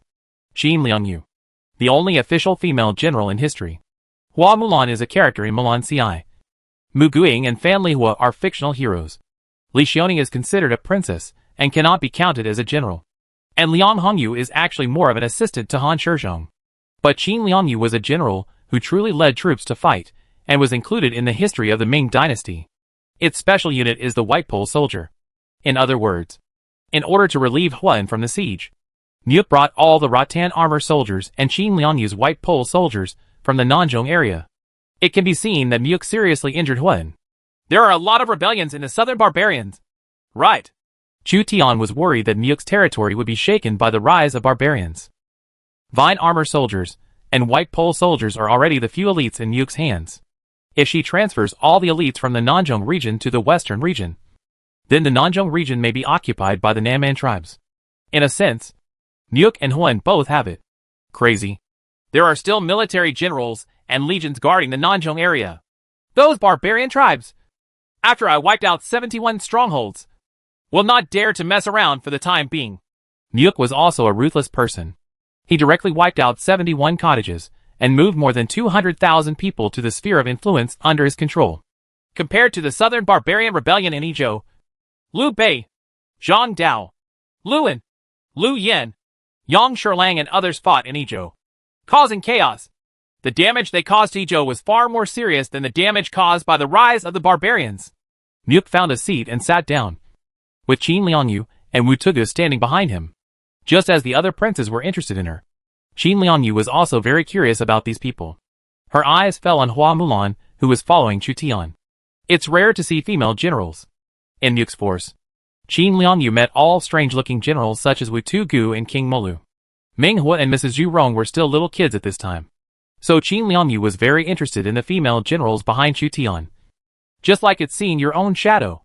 Hua Mulan noticed Qin Liangyu staring at her, and looked back at Qin Liangyu. Qin Liangyu's martial arts seems to be quite high. This person should be a military commander who can control both military and military forces. Chu Tian knew that Qin Liangyu was a bit extraordinary. In Lords, the statistics of female generals are generally on the high side. Compared with Hua Mulan, Qin Liangyu is more of the Joan of Arc type and has a relatively high command value. Now that Sister Muke is here, we can prepare for the rescue of Luntai. Wu Qin clapped his hands, and the Han soldiers from the Western Region Protectorate spread out a roll of maps in front of everyone. From the Chaisher Kingdom to Luntai, we pass through the Yanqi Kingdom. The direction Temujin is attacking is exactly the Yanqi Kingdom. We may fight Temujin again in the Yanqi Kingdom. And this time, he may summon people from Obey, Al-Taishan and other cavalry of the Khanate. That will be a larger-scale decisive battle, which will determine whether we can successfully rescue Luntai City. We must use all our strength. Temujin may also choose to fight in Luntai. Wu Qin was fairly clear about the situation. Temujin's invasion of Chaisher State was just his attempt to cut off Chaisher State's teleportation array. Behind Temujin, there were other Khanates, and even reinforcements from Obey. Regardless of whether Temujin was gathering troops in the Yanqi Kingdom or the Luntai Kingdom, the Han Empire's expeditionary force had only one option to march towards Luntai City. We need to leave some troops to guard the Chaisher Kingdom to prevent Temujin from sending a team of cavalry to sneak attack the Chaisher Kingdom and trap our 500,000-strong army in the western region. Furthermore, a march of 500,000 troops requires too much water, which may not be sufficient. Many supplies must come from the Chaisher Kingdom and the customs. We also need a team of guides to lead us towards Luntai. Otherwise we may get lost and be ambushed halfway. I have lived with my brother in the southern foothills of the Tian Shan Mountains for several years. I am familiar with the terrain here. I can serve as a guide. After probably discussing the detailed arrangements for the march, the princes of the Han Empire went down to rest. Chu Tian returned to his camp. In this expedition, he sent the largest number of soldiers and horses. After all, he had the largest force. According to the proportion, the soldiers and horses sent by various princes were actually equal. Seeing Qin Liangyu just now, Chu Tian suddenly thought that he had not asked Joan of Arc to be loyal. Now Joan of Arc is no longer clamoring to return to France. After all, she has nothing in France. But Joan of Arc is now clamoring for children. Promise me your allegiance. Chu Tian was straightforward and wanted to see the panel of Joan of Arc. As a popular hero in France and even the West, Joan of Arc's appearance should not be bad. She doesn't have a saint-level hero, and she shouldn't be able to escape at the emperor level. Otherwise the French won't be happy. The most popular hero in France cannot be said to be less than an emperor. There are currently dozens of emperor-level heroes in the Eastern Han Dynasty. More than 100. Allegiance? Is this some weird way to play? Joan of Arc thought Chu Tian was discussing strange hobbies, and pinched her clothes uneasily. He is a military commander, loyal to the Lord normally. Chu Tian was speechless. It was estimated that Joan of Arc had been taught bad things by Xiao Liang. Ding! The imperial hero Joan of Arc pledges allegiance to you. Chu Tian could finally see the panel of Joan of Arc. Name, Jeanne d'Arc Joan of Arc. Talent, Imperial Commander, Infantry/Riding. Level, 65. Identity, French legendary hero. The reverser of the 100 Years' War between England and France. Age, 21. Loyalty, 100. Status, healthy/pregnant. Commander, 97 *. Force, 93. Intelligence, 70. Politics, 32. Charm, 98. Phaseality, integrity. Favorability, 100. Characteristic 1, St. Joan of Arc, SSS level exclusive all-army halo feature. On the battlefield, all attributes of the faction's legions and friendly troops are plus 5%. And the morale decrease rate is -10%. The morale recovery effect can be actively activated. And the morale of the faction's legions and friendly troops is plus 5%. 25%. The morale recovery effect does not conflict with other army-wide auras. The fanaticism effect can be actively activated. Soldiers who fall into fanaticism will have minus 50% pain perception and plus 15% attack power. After the fanatic state ends, morale will dash 40%. Morale, the number of soldiers that can be increased by the recovery effect and fanaticism effect, is proportional to the command value.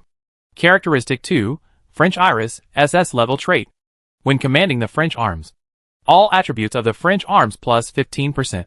Combat morale plus 15%. Morale decline rate minus 15%. Characteristic 3, Witch S level trait. A witch in the eyes of the English. The Legion's damage to English soldiers is increased by an additional 20%. Characteristic 4, Enlightenment, A level trait. Legion morale plus 20%. Easy to make favorable decisions. Special arms, French Protectorate Army, 5th level light infantry. Number 30,000. Designated troop source French farmers. No equipment requirements. Recruitment period 1 month. Equivalent to a special high-level peasant army. Special equipment, Holy Flag. As long as you go to France to recruit farmers, you can recruit special troops for Joan of Arc. The conditions are much looser than those of King Arthur's Knights of the Round Table. And you don't even need good equipment. The recruitment cycle is short. And the fanaticism effect is combined with the French Protectorate Army. This is another what a better cannon fodder unit. In the future, we can try to go to France to lure a group of farmers to come to the Eastern Han Dynasty and convert them into special troops. When Chu Tian checked the panel of Joan of Arc, he found that something seemed wrong. Lord, is there anything wrong? Joan of Arc seemed completely unaware. Chapter 576 Withdrawal. A group of cavalry descended south from the Altai Mountains. The armors of all the cavalry were stained with blood and had marks left by swords. The battle flag of the Western Region Protectorate was damaged, and everyone looked tired. Withdrawal's armor was covered with cracks like spider webs. Withdrawal's Lieutenant Zhao Ponu was even more seriously injured, with gauze wrapped around his shoulders stained red with blood. Li Sai, the Tang general of the Parthian army, was holding a Modeo sword, and behind him was an elite Tang Dynasty Modeo team. The Modeo team is a high-level heavy infantry, the elite of the Anqi Protectorate of the Tang Dynasty, and has a restraining effect on the cavalry. Li Sai's Modeo team had about 2,000 people. After the battle in the Altai Mountains, only 700 people were left. Wang Xuanzi, a civil servant who served as the chief secretary of Wen, served as the military advisor to Withdrawal. Zhao Ponu, Li Sai and others, and assisted Withdrawal. Zhao Ponu, Li Sai and others in their retreat. Wang Xuanzi was accompanied by a group of Tubo cavalry. This was the cavalry who had requested from the Tubo lord to recruit in Tubo. Wang Xuanzi was a diplomat of the Tang Dynasty. He mobilized Tibetan soldiers and Naboyuo soldiers to defeat the Indian kingdom of Tianzhu. His ability was somewhat similar to that of Tian Khan, which had a strengthening effect on the servant army. The main ability of Tian Khan's characteristic is not to strengthen the servant army, but to enhance the loyalty of the servant army. And Wang Xuanzi's ability is mainly to strengthen the servant army. So in terms of the strengthening effect alone, Wang Xuanzi's ability to strengthen the servant army is even better. Withdrawal's army fought with Subutai for a long time and held off Subutai. After learning that Luntai was besieged, it was meaningless to continue fighting Subutai, so they returned to support Luntai. As a result, it was quite troublesome for them to avoid Subutai's eyes and ears. Tanmachi has War Eagle, and among them Subutai has a small group of Tanmachi cavalry. It will be very difficult for Wang Xuanzi, Withdrawal and others to get rid of Subutai, and they will be noticed by War Eagle. Wang Xuanzi and his generals circled around the Yungar Basin, hiding day and night. And then, they got rid of Subutai who was chasing them. I hope Lord Protector is safe and sound. Wang Xuanzi shook off the dust on his shirt. He had not rested for half a month. And his armor, battle robe, and scabbard were all just gravel clinging to them. Wang Xuanzi's eyes were bloodshot. It was too difficult to face the forces of the Mongol Empire and the two Khanates by relying solely on the power of the Western Region Protectorate. The place where the Ajadai Khanate and the Chagatai Khanate came was within Huan's sphere of influence. Some tribes and kingdoms paid allegiance to the two Khanates, which invisibly weakened Huan's power. For Huan, quite a disadvantage. Vomit! Because Wang Xuanzi could not bear to fight for a long time. He leaned against a sand dune and vomited violently. Withdrawal, Zhao Ponu, Li Sai and other generals waited patiently for the chief registrar. Wang Xuanzi, as a civilian official, followed the legion to fight and fought with Subutai continuously, which was quite rare among all civilian officials. Wang Xuanzi is somewhat similar to Qin Qingji, Yu Yunwen and others, although he does not have the force of a general. He has the ability to command troops and horses in battle, which is also a strange thing. Wang Xuanzi sat on the ground and rested for a while. After he recovered, he said to Withdrawal and other generals of the Western Region Protectorate, if we want to return to Shur Luntai to relieve Lord Protector, We can pass by Cheshire Kingdom. Cheshire Kingdom should return it's in the hands of the eldest lady. We can also go to the Cheshire Kingdom for supplies and obtain food, water, arrows, swords, and armor. The arrows in our quiver have been used up. The swords have been curled. The armor has been broken. And the war horses have lost weight. Miss, can you really defend Cheshire Kingdom? Huitzubing and other military commanders in the Western Region Protectorate directly addressed Huiqing as eldest lady. As the sister of the Great Protector Huan, she did have a special status in the Western Region Protectorate. However, Huiqing's ability is relatively average. Huitzubing doesn't think that Huiqing can defend the Cheshire Kingdom under the Mongol Empire's offensive unless reinforcements from the pass arrive. Cheshire Kingdom can be defended. If the princes in the pass have foresight, they will not continue to be busy fighting among themselves. At least, the princes in the north will not fight among themselves. They are facing the greatest pressure. It's time for us to set off. Otherwise Tanmachi, the war eagle, will catch up again. Wang Xuanzi was a little uneasy. Huitzubing's army is located in the Yungar Basin, and there may be enemies on all sides. The influence of the Western Region Protectorate at the northern foot of the Tianshan Mountains has been weakened. After Wang Xuanzi, Huitzubing and others left, Tanma Red Cavalry appeared and looked at the surrounding horse hoof prints and infantry footprints. Subutai, one of the four mastiffs, arrived on a war horse and looked in the direction of Cheshire Kingdom. If Huitzubing and others want to return to Luntai, they must pass through Cheshire Kingdom and Yinchi. The Great Khan has occupied Yinchi, and Luntai has been occupied. Surround.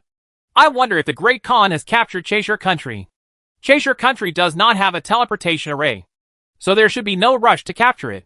Subutai fought with Huitzubing's army in the wild for many days, but he did not realize that Cheshire Gui had activated the teleportation formation, and Temujin's offensive against Cheshire State failed. In the current situation, Subutai is at the northern foot of the Tianshan Mountains.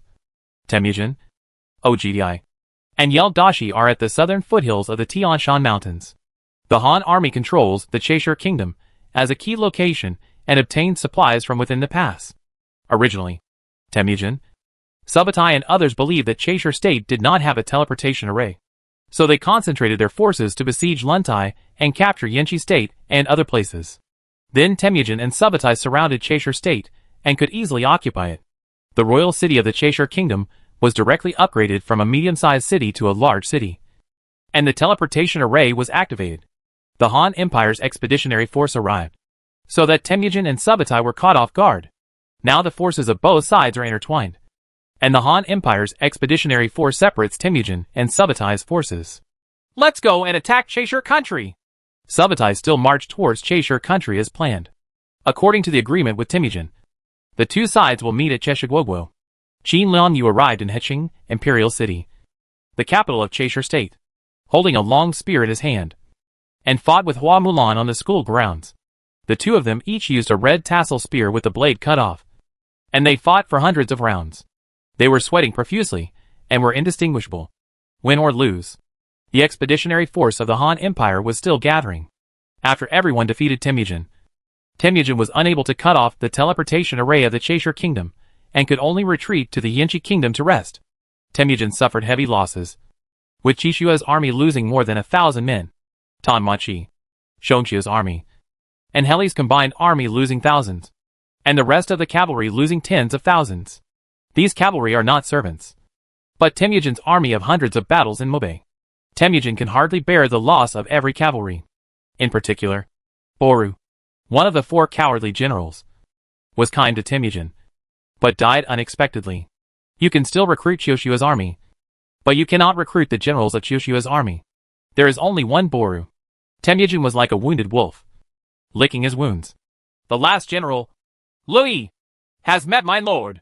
Lui arrived with Li Jin and Zhou Song, and Zhu Yi joined Li Yi's army again to strengthen the siege capabilities of Li Yi's offensive army. Li Legion has finally arrived. With Li Yi's ability, he is able to stand alone, and his ability to attack the army and trap the enemy is also quite strong. Chao Ren and Manchong's Iron Wall Legion arrived subsequently. An expeditionary force of 500,000 men was assembled, because some soldiers and horses were lost in the Battle of Cheshire Kingdom.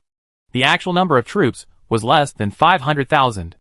In addition, Chu Tian considered leaving some of his troops in Cheshire Country to protect the teleportation array and reduce supply pressure at the same time. The Iron Wall Legion is responsible for staying behind Cheshire country. A cavalry is coming from the north. After repelling Temujin, Cheshire Kingdom fell into panic again. Many defenders climbed onto the city wall, nervously preparing to meet the cavalry attacking from the north. Xu Tian was also on the city wall.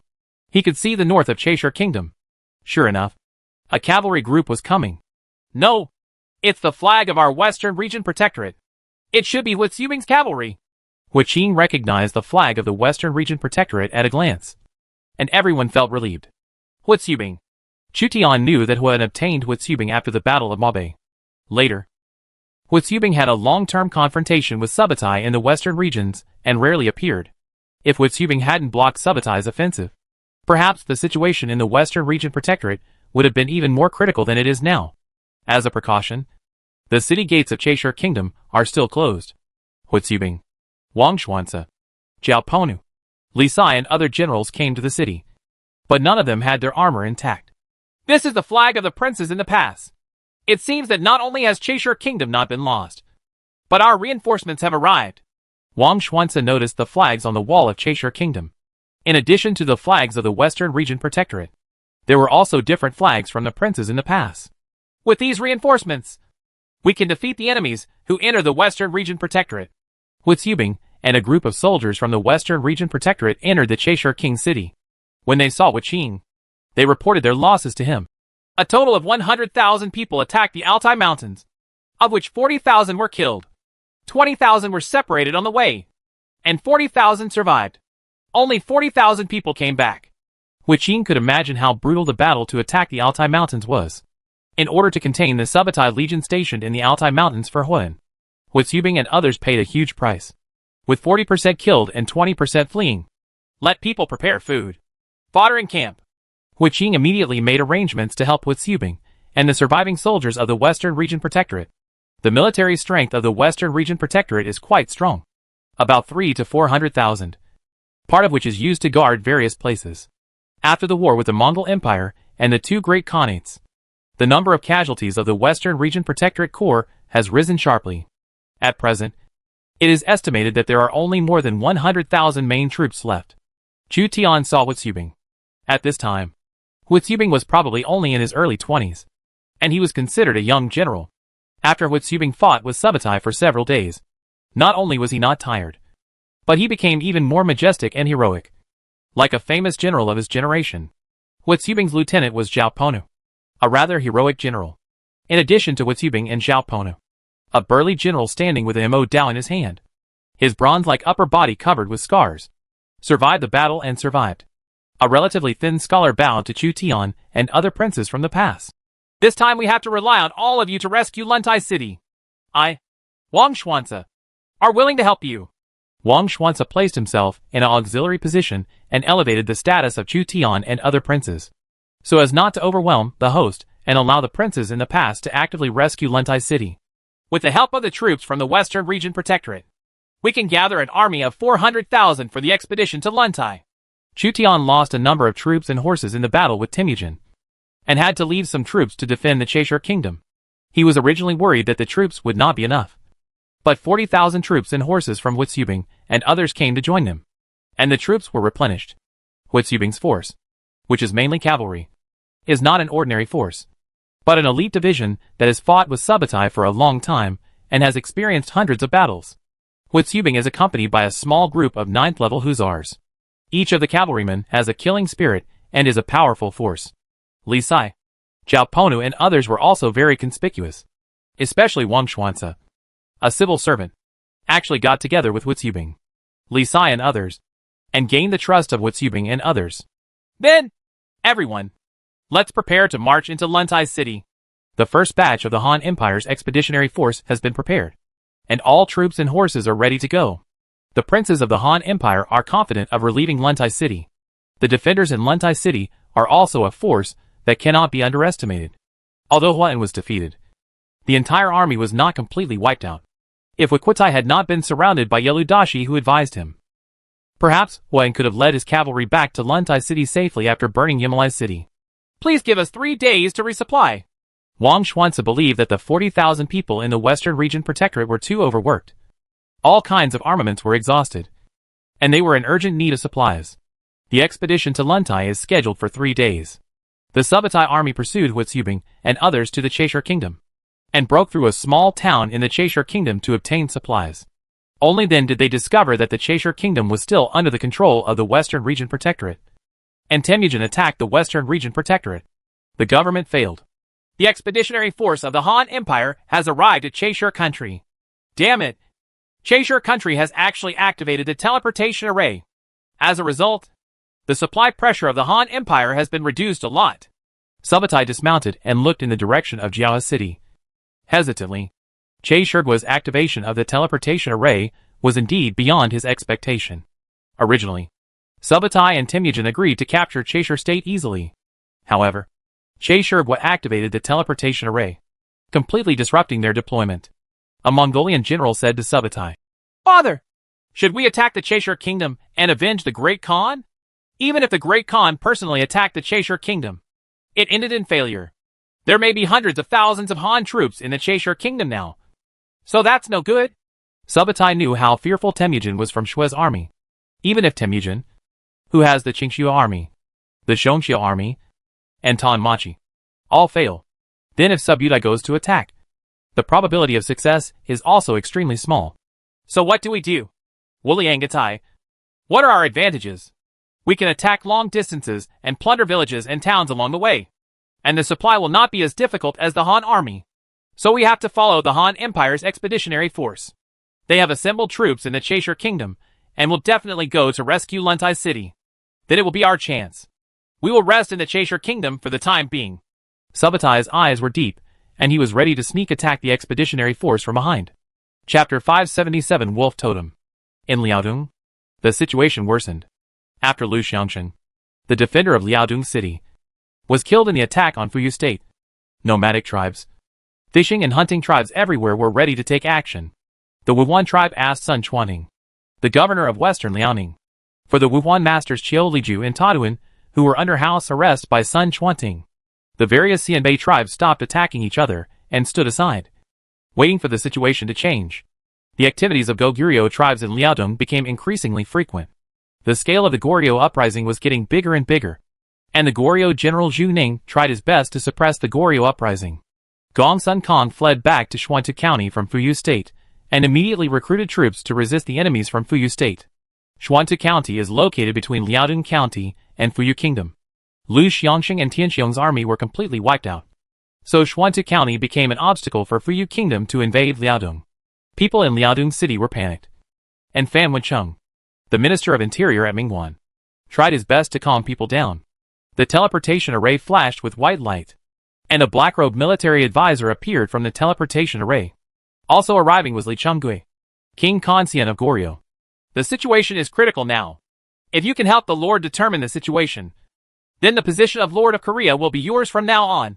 The Prime Minister in black, Yao Guangxiu, lured Li Chunggui to benefit, and let Li Chunggui lead the servant army of Goryeo to assist the Liaodong army and stabilize the situation. Originally, Yao Guangxiu and Li Chunggui were ordered to go to the Heilongjiang River Basin to participate in the suppression of the Jin Kingdom. But Liaodong City suddenly lost control, and Yao Guangxiu was dispatched back by Mingguan to stabilize the situation. Liaodong City is the most important territory of Mingguan. If Liaodong City is lost, Mingguan will not be able to obtain enough supplies in the Heilongjiang Basin, and maybe it will fail. Please rest assured, military advisor, the general will do his best to serve the Lord. Li Chunggui immediately agreed. This time is also his chance. He has betrayed the foreigners of the Goryeo Kingdom. Only with the support of Mingguan can he become the king of the Goryeo Kingdom and suppress those who oppose him in the Goryeo Kingdom. Yao Guangxiu took Li Chunggui to the Lord's mansion in Liaodong City. Officials and generals were going in and out of the Lord's mansion, dispatching troops and horses, and appeasing various tribes. They were all very anxious. Fan Wencheng, who was in charge of internal affairs, saw Yao Guangxiu and others arriving. So he stood up and said, "You are finally here. How many troops are available now?" General Li's Goryeo army has about 50,000 troops. Yao Guangxiu asked Fan Wencheng directly about the military strength in Liaodong City. There is also a group of 8 banners of the Han army. This is my lord's special force. It has always been stationed in Liaodong City. Even when Tianxiong's army went to attack Fuyu State, The 8 banners of the Han army were not used. Concentrate the main forces and go to Xuantu County to set up defenses. We must know the origin of this enemy group that caused Lu Xiangqing's death. Yao Guangxu knows that powerful enemies may not be scary, but unknown enemies are truly scary. Before he was surrounded, Lu Xiangqing opened up the passage between Fuyu Country and Xuantu County, and sent out some strangers and prisoners, and obtained important information for us.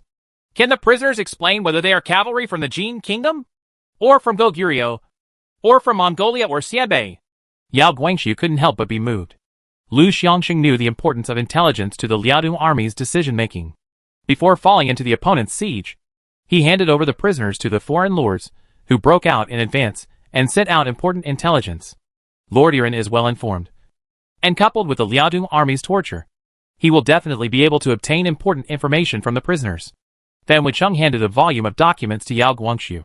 According to the accounts of the captured enemy soldiers, they are part of the Pishi army, and there is also a foreign lord who claims that the Pishi army is the elite force of the Khitan people. Yao Guangxu frowned as he took over the document record of the torture of Khitan prisoners. Not to mention Lu Xiangqing. Even he believed that the enemies who helped Fuyu were a small group of Jin cavalry, or even cavalry from the Xianbei tribe. However, the result of the torture of the prisoners revealed that this cavalry was not Jurchen, Xianbei, or Mongolian, but Khitan. This is the barbarian tribe that descended on Liaodong. Like the Jin Kingdom, the number of enemies we face has increased again. Yao Guangxu realized the seriousness of the problem. It is no longer easy to deal with the Jurchens of the Jin Kingdom. Khitan cavalry appears in the Fuyu Kingdom, which is a serious matter. The Liao Kingdom also had its own elite Pishi army. To deal with the Khitans, we must focus on defense. Only when our lord breaks through the capital of the Jin Kingdom, returns to Liaodong, and attacks us from the north to the south can we destroy the Khitan cavalry entrenched in Fuyu. With insufficient troops, it was difficult for Yao Guangxu to use strategies to eliminate a suddenly powerful force. The Liao Kingdom at its peak defeated the northern Song dynasty, which had just founded the country. Song General Yang Yi and others were killed in battle. It was undoubtedly an extremely powerful enemy. The information given by the prisoners of the Pishi army was not detailed. For example, it was unknown who the Khitan generals who were entrenched in Fuyu were. Urgent report.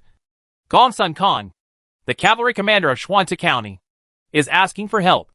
A large number of unknown cavalry and Fuyu people are attacking Xuantu County. When Yao Guangxu returned to Liaodong City to join Fan Wucheng, Xuantu County was suddenly in emergency. Only relying on the garrison of Xuantu County, even if there are powerful rebels, they cannot defend for long.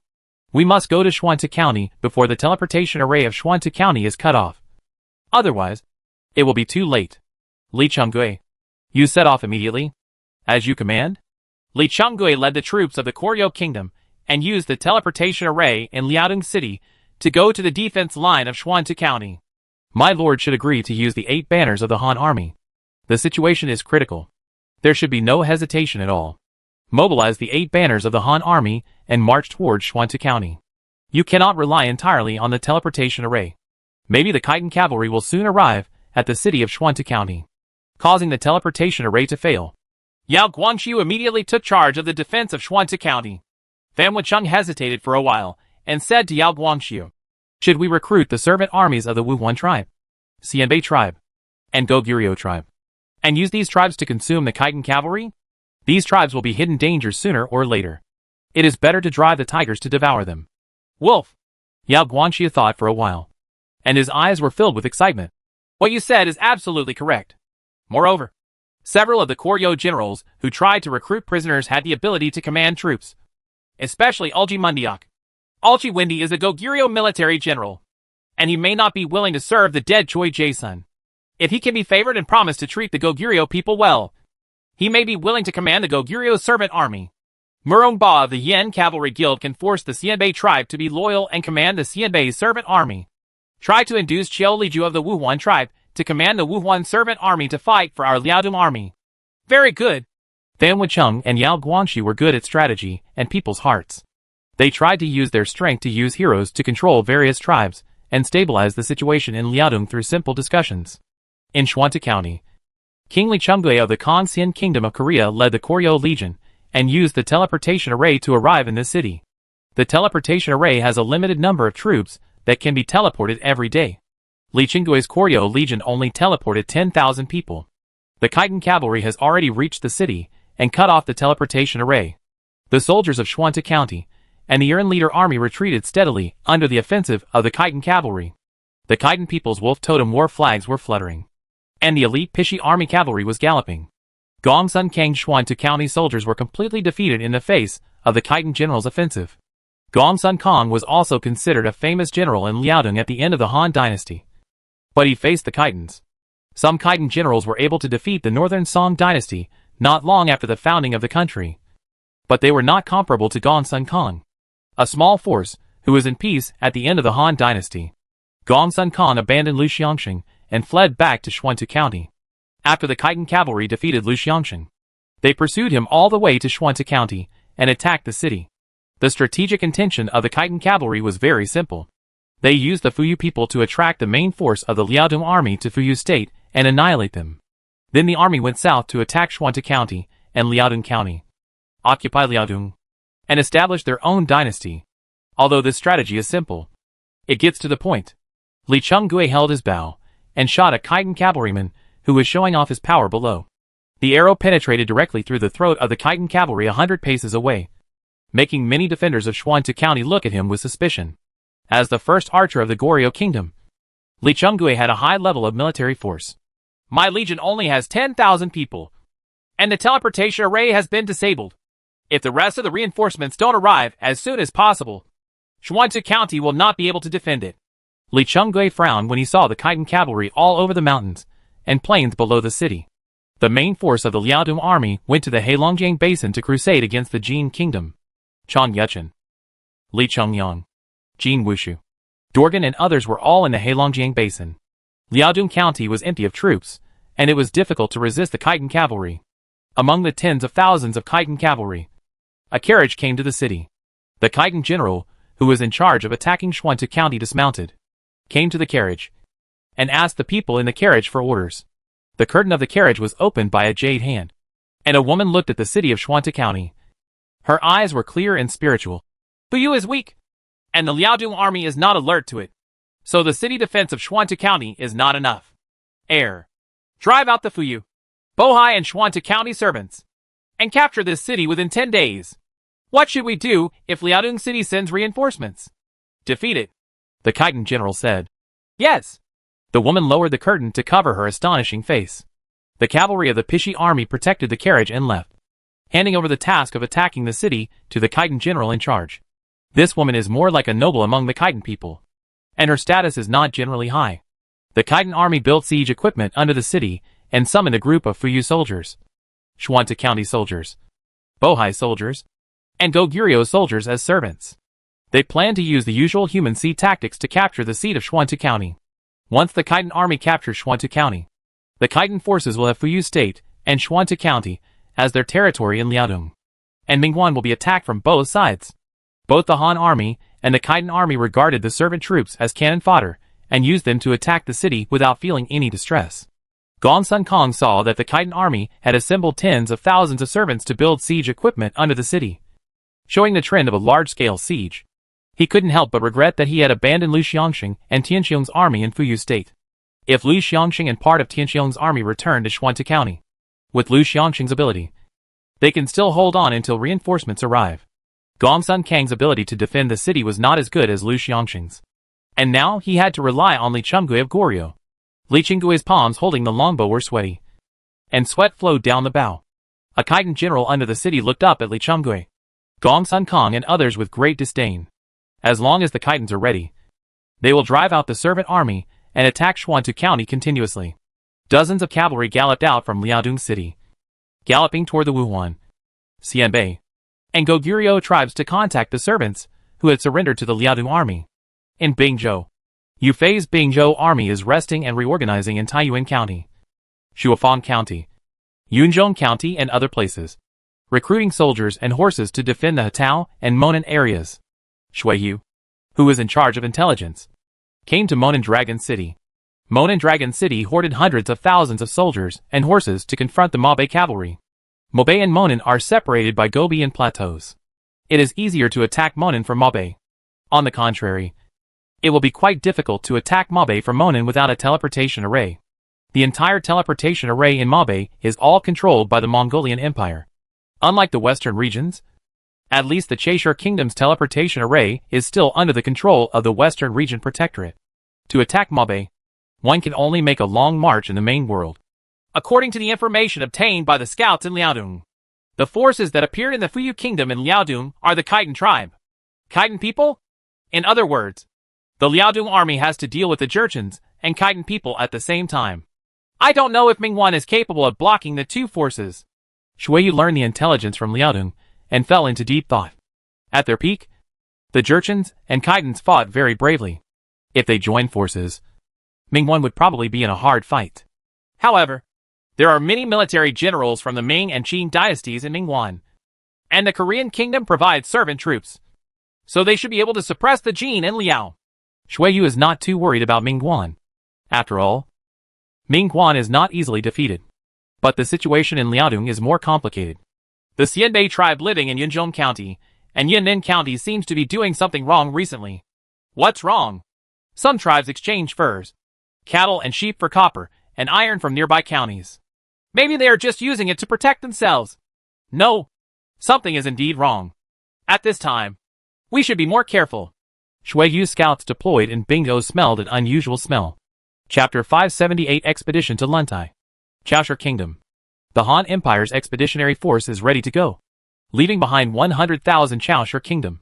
There are about 70,000 soldiers in the Western Region Protectorate and the Nanzhong Reinforcement Army, and they form an expeditionary force of 400,000 people with the Han Empire's expeditionary force. They are known as an 800,000 strong army to support Luntai City. This expeditionary force came from within the pass, including Chukin's Guards Corps, Li Yi's Offensive Corps, Jiojia Lao Qin's Guanzhong Corps, and Su Fengnian's remnants of Shiliang. The Protectorate of the Western Region sent Huitsubing, Zhao Ponu, Li Sai, and Wang Xuanzi, with the eldest lady Huiqing as the nominal general, Huitsubing as the deputy general, and 40,000 troops. The Nanzhong reinforcements, with Muk as the nominal general and Qin Liangyu as the deputy general, had 30,000 troops and 20 armored war elephants. The Iron Wall Army and the servants of the Cheshire Kingdom stayed behind in the Cheshire Kingdom. Huiqing gave Chao Ren and Man Chong the power to kill any nobles of the Cheshire Kingdom and act expediently, so that the nobles of the Cheshire Kingdom did not dare to act rashly. 400,000 people went on the expedition, in addition to the war horses and camels brought by the Han Empire princes from the past. Huiqing and Wang Xuanzi looted all the pack horses and camels from the Cheshire Kingdom and used them all to transport grain, grass and arrows. The size of the 400,000 strong army was extremely large. In fact, the distance from Cheshire Kingdom to Luntai City is not that far. Otherwise the number of pack horses and camels that would be needed would be even more exaggerated. Chu Tian and others could not imagine how the Han Empire could rescue Luntai from Temujin without the teleportation array of Cheshire State. Just the supplies needed for a 1,000-mile expedition are not something that an ordinary empire can afford. The 2-meter-tall camels carried bundles of arrows, forming long and mighty dragons. An army of 400,000 would consume more than 1,000,000 arrows and require tens of thousands of camels. Huitsubing's army replaced them with new weapons and armor in Cheshire country, and the supplies hoarded by Huan worked, allowing the remnants of the Western Region Protectorate to still have combat effectiveness.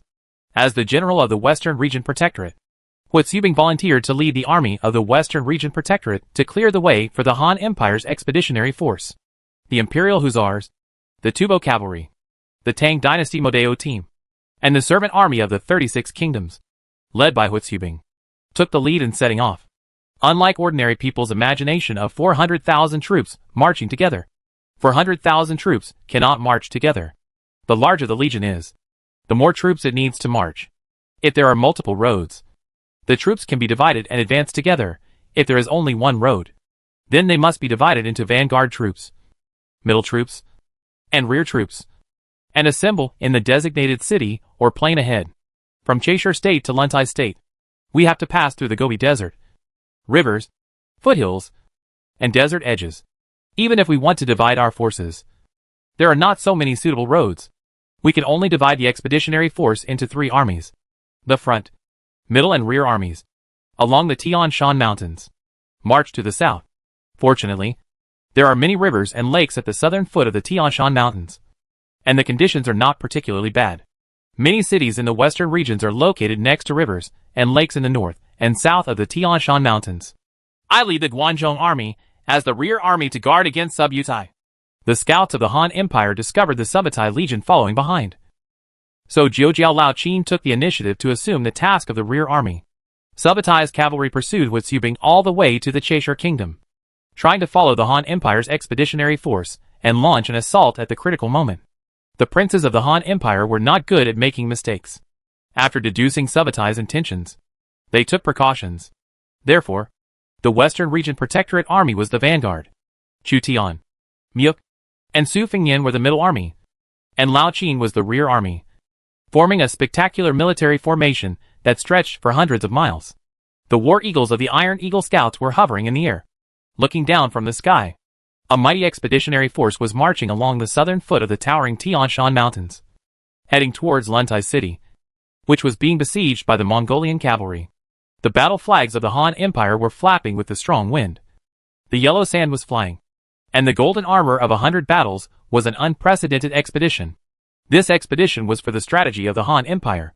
Losing the western regions will shrink the territory of the Han Empire, and even the western regions and Central Asia will become the fog of war, threatening the Heshi Corridor and Guanlong. The War Eagle flew eastward, passing over the heads of Jiujiao Lao Qin's Guanzhong Legion, and behind them were Subutai's cavalry. Subutai's cavalry was all over the mountains and plains, numbering more than 100,000. There were 2 million people from the Mongol Empire who migrated to the western regions. Subutai selected warriors who were good at fighting and formed a cavalry force of more than 100,000 people to pursue Witsubing. More than 100,000 cavalrymen drove cattle and sheep, attacked villages and towns along the way, and obtained supplies. However, there was not as much supply pressure as the Han Empire's expeditionary force. Subutai's cavalry bypassed Cheshi's city and followed the Han Empire's expeditionary force. Tan Machi's War Eagle was also soaring in the air. He and Iron Eagle Scout's War Eagle didn't like each other, and they actually fought in the air, with their black feathers falling. Subutai caught a glimpse of 2 War Eagles fighting as special light cavalry. Tan Machi and Iron Eagle Scout possessed the special reconnaissance method of War Eagle. When he saw the War Eagle of the Iron Eagle Scout, Subutai knew that his cavalry had been noticed by the Han Empire. I don't care if I don't get the speed. It is basically impossible for a cavalry force of more than 100,000 people to remain unnoticed.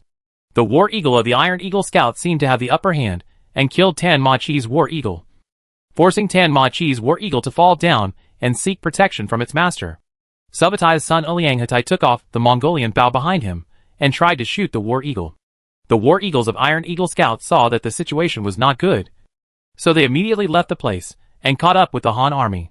The hovering War Eagle flew down and landed on Hua Mulan's arm. Hua Mulan stroked the War Eagle's wings.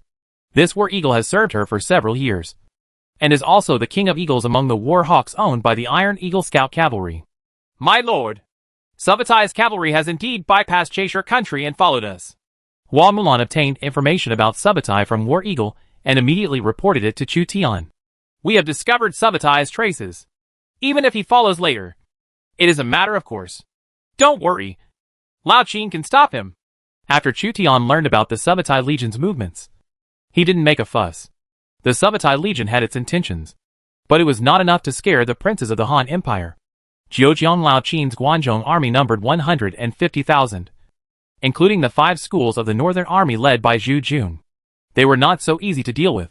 For this expedition, the generals and troops mobilized by the Han Empire can be said to be very luxurious. No matter the front army, the middle army, or the rear army, there are a group of famous generals and elite legions.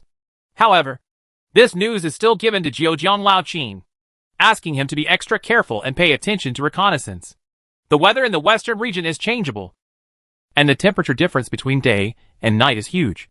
If you are not careful, you may be defeated by Subutai. Chu Tian ordered Iron Eagle Scout to inform Jiujiang Lao Qin about the movements of the Subutai army. The existence of the Subutai Legion posed the greatest threat to Jiujiang Lao Qin as the rear army. Joan of Arc held a holy flag and followed Chu Tian. Joan of Arc's motivational ability and fanatical ability have greatly improved Chu Tian's legion. Originally, Chu Tian planned to place Joan of Arc in Chaisher country, and even returned to Xiaoqing for careful recuperation. But she insisted on participating in the expedition to Luntai. and Chu Tian complied. However, Joan of Arc's current condition is not suitable for charging into battle, so Chu Tian can only take her with her, and her role is similar to that of Sun Bin, providing assistance to Chu Tian's legions and maximizing Chu Tian's cavalry. Nyuk's Nanzhong Army Corps is also part of the Chinese army.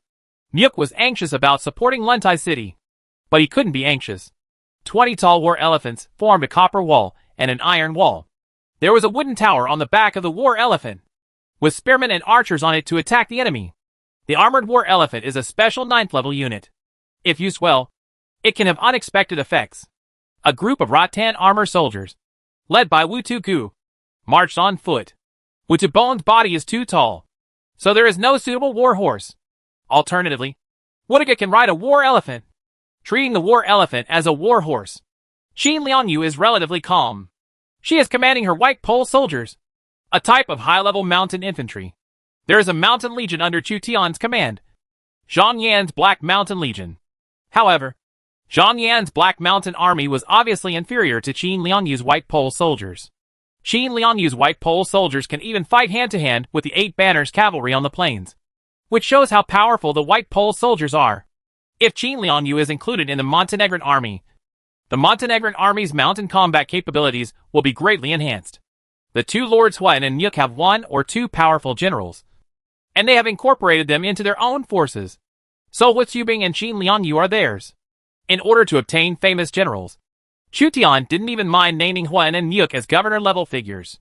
He annexed the western regions and the southern barbarians without bloodshed, saving tens of millions of gold and silver, and also had strong generals and elite legions to join him. What does the position of 2 governors mean?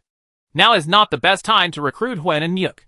Huan and Nyuk joined forces, and their troops were quite strong. This is the horror of political marriage. If a lord marries another lord, his power can be doubled. If one lord is in trouble, another lord may come to the rescue. Su Fingyan's Guanzhong army has only a few remnants left, and he is still an army of his own. Behind the Han Empire's expeditionary force, the 150,000 Guanzhong army of Jiuzhou and Lao Qin stretched for hundreds of miles. Their armor was neat and mighty, and the neat phalanx raised sand and dust. There were 150,000 Guanzhong troops and thousands of horse-drawn carriages. Lao Qin's Guanzhong economy could still withstand such consumption.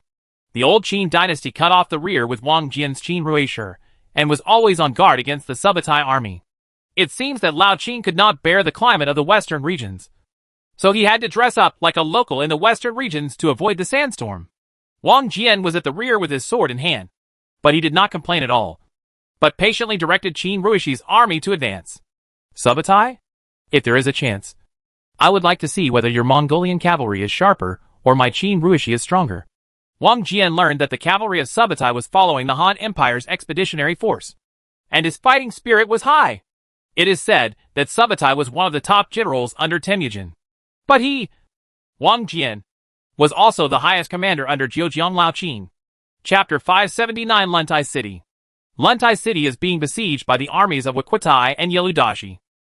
Before attacking Chaisher Kingdom, Temujin agreed to Ogodiai's proposal to obtain Xiangyang cannon to attack Luntai City, and sent craftsmen to Ogodiai's army to make Xiangyang cannons for him.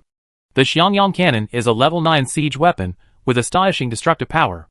While the Han Empire's expeditionary force was busy gathering troops, dozens of Xiangyang cannons had already risen from the ground and launched a fierce bombardment at Luntai City. Stones weighing hundreds of kilograms were thrown out by the trebuchet, like falling meteorites. Boom! As the city wall trembled violently, a large piece of city brick cracked and fell off, and dust filled the air. All the Luntai City defenders trembled in their hearts.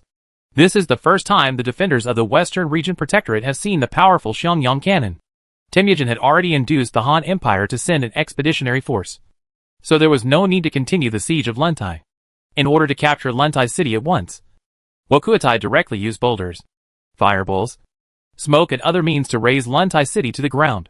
Dozens of fireballs trailing billowing black smoke fell, spinning rapidly in the air, contacting the air, burning quickly, and crashing onto the city wall.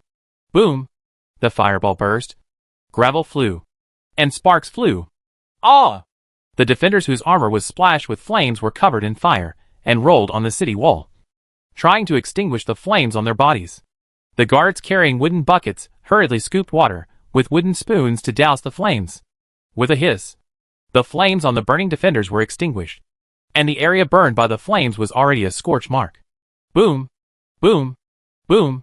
More fireballs fell, and there were rubble and flames everywhere. A fireball hit the Arrow Tower in Luntai City, directly destroying a corner of the Arrow Tower. The flames spread on the Arrow Tower, and the archers standing on the Arrow Tower hurriedly ran for their lives. Huan looked up at the sky. The fireballs thrown by the Xiangyang cannon were like bolide, spinning and falling at high speed, making Luntai City tremble. Ajudai was completely angered by Huan, and he obviously wanted to raze Huan's Luntai City to the ground. Just like Yimali City, the royal city of Ajudai Khanate. Huan destroyed his Khanate. Then Ajudai will also destroy Huan's western region protectorate. Let the fire burn down the Luntai and turn it into ruins and ruins. Wakutai watched as the boulders and fireballs thrown by dozens of Xiangyang cannons continued to bombard Luntai City. Wolf smoke filled the air in Luntai City, and thick smoke billowed. Finally, he showed a smile of revenge. The Xiangyang artillery bombarded Luntai City for several days. At least 1,000 defenders died in the fire caused by the huge rocks or fireballs of the Xiangyang artillery. Not only the defenders, but also many wooden houses in Luntai City were burned down by the fireballs thrown. At least hundreds of people were killed in the flames, and people were panicked. Yeludashi was very interested in the giant siege equipment used by the Mongolian army. It was the first time he knew that the Mongolian army had such a powerful siege weapon. Not only the Great Khan has this kind of trebuchet, but also the tow mines of the Ilkhanate, so he can be invincible in Western Asia. The Great Khan is really good at tow mines, and he has many elite cavalry. I handed it over to Tuolei, and I plan to leave the important affairs of the country to Tuolei. Ogdi was very dissatisfied with Temujin's reuse of Tuolei, who had the strongest military ability among the four sons. The current Tolai is at war with the Persian Empire, shaking the Persian and Arab regions, causing Persia and Arabia to join forces. But Wakutai was destroyed by a guard of the Han Empire. This made Ajudai unable to hold his head high in front of Temujin's disciples. Wakutai became more and more angry as he thought about it, and drew out his gold-embedded sword. Capture Luntai, and you are allowed to loot Luntai for 3 days. Take back your family members, cattle, sheep, and grain and grass, except for the Duhu mansion. All gold, silver, grain, and grass in the city will be taken back. Women are all your property. Kill! The army of the Ajudai Khanate that destroyed the country was holding back their anger. After Ajudai decided to allow them to loot Luntai City for 3 days, they had high morale and planned to break through Luntai City, loot Luntai City, and make up for the fire of Huan. Also the losses caused to them by Muali City. Woo! The loud sound of horns echoed over Luntai City. 100,000 Mongolian troops, as well as their servant troops recruited from nearby villages, towns and tribes, rushed forward like moths to a flame, with Luntai City as the center, launching a charge. As long as Luntai City is captured, not only can they regain the property that originally belonged to them, but they can also loot Luntai City, the richest city in the Western Region Protectorate. Hold on to this city, otherwise once the city is breached, the whole people in the city will suffer. Huan knew that the situation was critical. If the defenders did not fight desperately, and the Mongolian army captured the city, it was not difficult for Huan to imagine the consequences.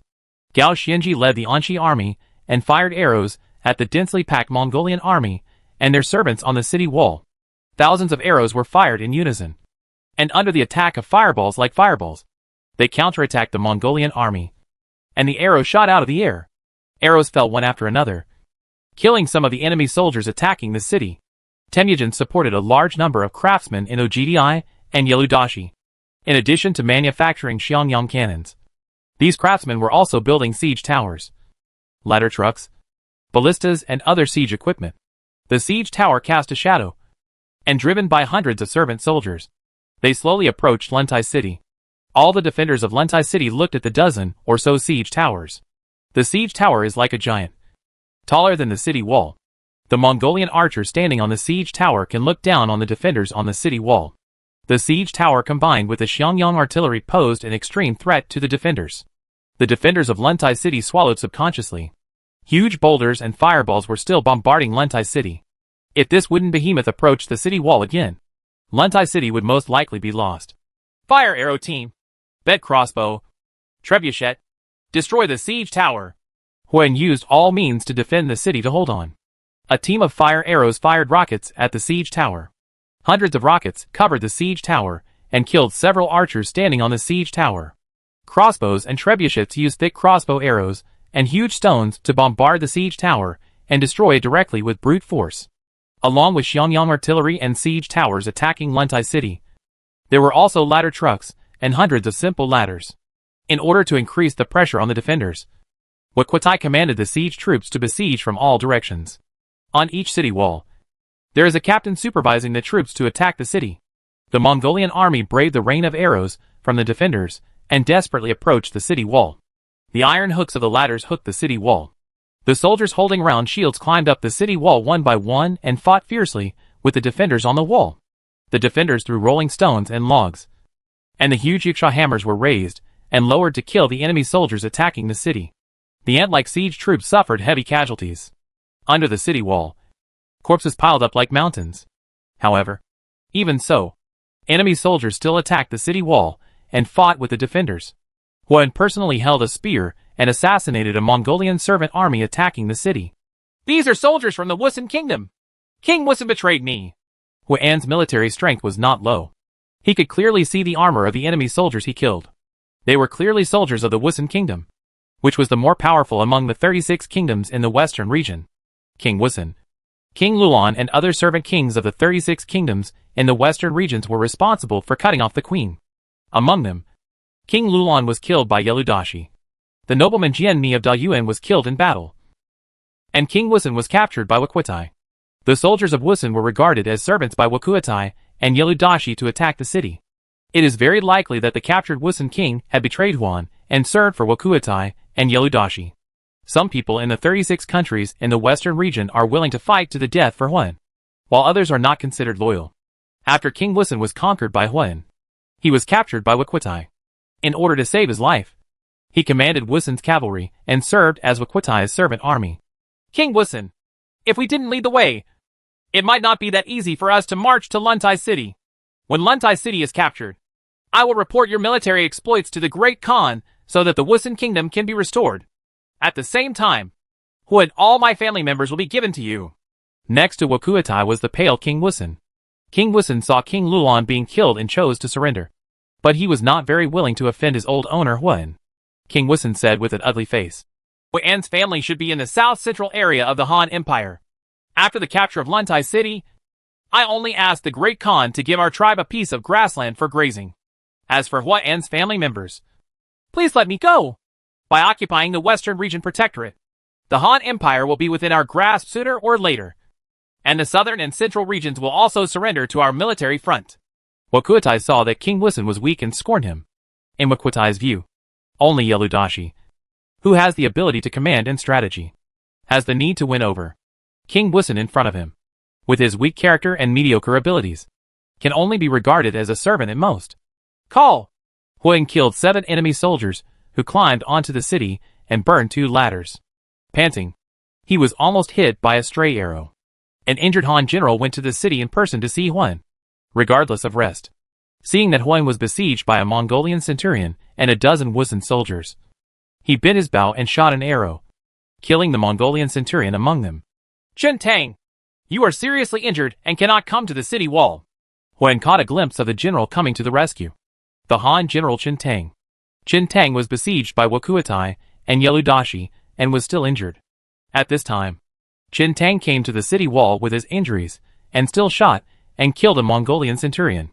Lord Protector, if this continues, Luntai city will not be able to hold on for long. As one of the top 3 generals under Huan, Chen Tang's abilities declined after being injured. When he saw that Luntai city was bombarded by Xiangyang artillery and was in devastation, he couldn't help but feel shaken in his heart. The power of the Xiangyang cannon exceeded the imagination of the Luntai city defenders. If Wakutai and Yeludashi did not have the support of Temujin's military craftsmen, it would be more than enough to hold on to Luntai city for half a year. However, the military craftsmen supported by Temujin built siege equipment for Ajadai and Yeludashi, which posed a considerable threat to Luntai city. What do you think should be done? Huan stabbed a Wusun soldier to death with a spear and asked Chen Tang. Chen Tang also held a spear in his hand and fought side by side with Huan. Send a cavalry to break out and try to attract reinforcements. If a supporting army enters the city, the morale of the defenders in the city will be greatly boosted, while the morale of the Mongolian troops attacking the city will be reduced. It will be easier to defend the city. Even the Mongolian army outside the city will waver and give up attacking Luntai city. Huan pulled out his spear, and the Wusun soldiers fell. Having said that, I don't know if the princes in the past will come to help in time. If they don't come to the western regions, only the Cheshire Kingdom's troops will be unable to break through the Mongolian army outside the city and enter in the city. This is indeed a problem. It would be great if we could know the situation in Cheshire country. Chen Tang killed another enemy soldier. Suddenly, Huan looked into the air and saw a black war eagle over Luntai city, fighting with Tanmachi's war eagle, breaking through the blockade of Tanmachi's war eagle, and quickly flew down. Iron Eagle scouts war eagle, and he is the Eagle King. Huan has cooperated with Chu Tian more than once, so he is very familiar with the war eagle of Iron Eagle Scout. Just like the hierarchy of human civilization, even animals have their own hierarchy. Iron Eagle Scout has many war eagles, among which the war eagle raised by Hua Mulan is the king of all the war eagles in Iron Eagle Scout. Only Hua Mulan's war eagle can fight with Tanmachi's war eagle, and it can also break through the blockade of several Tanmachi war eagles and land on Hua and shoulders smoothly. If you see the Iron Eagle Scout's war eagle here, it often means that the Special Cavalry Iron Eagle Scout is in the western region at this time. It also indirectly means that Chu Tian behind the Iron Eagle Scout is leading an expeditionary force to support the Western Region Protectorate. Now that Chu Tian has arrived, the other northern princes should not remain indifferent. Huan excitedly took out the note from the paper tube tied to the talons of the war eagle. When he saw the small words on it, he was half happy and half worried. How? No matter Chen Tang, Gao Xianji, or ordinary soldiers of the Western Region Protectorate, they all looked at Huan. This piece of paper may determine the survival of Luntai City and the Western Region Protectorate. 2 pieces of news, one good and one bad. Huan took a long breath. The good news is that the princes in the past sent an army of 500,000 to support Luntai. His 500,000 troops. The morale of the Luntai City defenders was boosted. This is the main force of 500,000 people. There are not so many main troops in the entire Western Region Protectorate. If such a large number of main forces came to support, then the siege of Luntai City by Wakuatai and Yelp Dashi might be lifted. Chen Tang knew that this might not be complete information. So bad news? What worries Huan is the bad news. The bad news is that the reinforcements are still between the Cheshire Kingdom and the Yinchi Kingdom. Temujin has occupied the Yinchi Kingdom. If the reinforcements want to relieve us, they must recover the Yinchi Kingdom. Behind the reinforcements, there are also Summatai's cavalry. We still have to try to defend Luntai Castle until reinforcements arrive. Chen Tang, Gao Xianji, and other generals in the Western Region Protectorate all fell silent. Temujin may not give up the Yinchi Kingdom, but may stick to Yinchi and block the Han Empire's expeditionary force. After the Han Empire sent an expeditionary force, Luntai City had lost its value as a siege, and the Mongolian army would risk everything to capture Luntai City. Luntai City cannot be lost. Once Luntai City is lost, not only the Western Region Protectorate, but also the 500,000 expeditionary troops will be destroyed. If they penetrate deep into the Western region and Luntai is lost, they will be trapped in a tight siege and unable to advance or retreat. Huan took out a recruitment order. This is a special hero recruitment order, which is the reward Huan received after he captured Yamali City, the royal city of the Ajadai Khanate. This recruitment order is guaranteed to recruit king-level heroes. However, the special thing about this recruitment order is that it has a cooling time. The reward can only be used 3 months after the destruction of the Ajadai Khanate. Gan Yinsho, you lead a group of cavalry to break through the encirclement. Join up with the reinforcements. Inform the reinforcements of the situation in Luntai City, and lead them to attack the enemy soldiers. Huan hesitated for a while, and decided to send Chen Tang's partner, Han General Gan Yinsho, to contact reinforcements. War Eagle's small note can only convey very limited information. Here! Gan Yinsho led a group of Han cavalry and assembled at a city gate. Take care of yourself. Chen Tang cupped his fists at Gan Yinsho. Their combination is like Gong Sanao and Wei Qing, Jiao Ponu and Huitsubing. When I bring the reinforcements back to Luntai City, during this period, do not defend the city. Gan Yinsho shook up the red tassel gun in his hand, said goodbye to Chen Tang, and then led 300 Han men to ride out of the city. The east city gate suddenly opened. When the Mongolian army rushed to attack Luntai, Gan Yinsho advanced instead of retreating and sent his troops out of the city, catching the Mongolian army outside the city by surprise. Stop them! Soon the captain who was in charge of attacking this wall noticed Gan Yinsho's intention and sent out a reserve team. A group of Mongolian light cavalry came to intercept. You must rush out. Huan was on the city wall, looking seriously at Gan Yinsho, who broke through, and the 300 Han cavalry who rushed to intercept the Mongolian cavalry. Gan Yinsho stabbed the oncoming cavalry to death. But before he could pull out his spear, another enemy cavalry stabbed him. Gan Yinsho had no choice but to pull out his sword and block the spear. All the cavalry following Gan Yinsho fought with all their might. The Mongolian cavalry did not seem to expect that a group of cavalry would break through at this time. They were caught off guard and were killed by Gan Yinsho after several people broke through. More than 100 of the cavalry behind Gan Yinsho were killed. Gan Yinsho successfully broke through. All the defenders of Luntai city placed their hopes on Gan Yinsho. After he successfully broke through the siege, he might be able to join the reinforcements coming from the pass by following the direction in which the Iron Eagle Scouts War Eagle flew. Chapter 580, Marching into Yinchi. A group of cavalry broke out and looked eastward. Captain 10,000, who failed to intercept Gan Yinsho's cavalry, came to report to Aquitai. How many people left? More than 100 people. There are only 100 people. If they leave, let them leave. The Great Khan's cavalry in Yinchi may intercept and kill them. Wakuatai didn't care much about Gan Yinsho's cavalry team. Yeludashi moved his neck and looked at the War Eagle in the sky. Reinforcements from the Han Empire will arrive soon. It is said that the Great Khan was repulsed by the Han army when he attacked the Cheshire Kingdom. Ogdi was indeed horrified when he learned that Temujin had been defeated. But that was all. Even if they could repel the Great Khan, they could not destroy the Khan's cowardly army. A group of cavalry from Mabe had already teleported to the Tian Shan Mountains. Then it will be transmitted to the Yinchi Kingdom, which is enough to make up for the loss of the Great Khan. In order to appease Yeludashi and keep him loyal, Ogdi knew that he could not let his generals think that Temujin was not an opponent of the Han Empire's expeditionary force. From the current point of view, Temujin suffered some losses when facing the Han Empire's expeditionary force. But it was not as if the entire army was annihilated. If the Han Empire's expeditionary force wanted to completely annihilate Temujin's main force, it would have to pay an extremely heavy price. Not an ordinary price. Besides, that guy from Chagatai is probably coming too. Wakuatai looked to the west. To the west, Chagatai, the second son of Temujin, the Khan of the Chagatai Khanate, led the army of the Chagatai Khanate and the captured Seljuk and Khwarezm servants in an expedition to Luntai. The Ili River Valley is not far from Luntai, but because of the obstruction of the Tian Shan Mountains, it will take time to get around the Tian Shan Mountains. Wakuatai is really unlucky. In order to help me, his Khanate was destroyed by the protector of the western regions. This time, I helped him once, and the kindness was settled.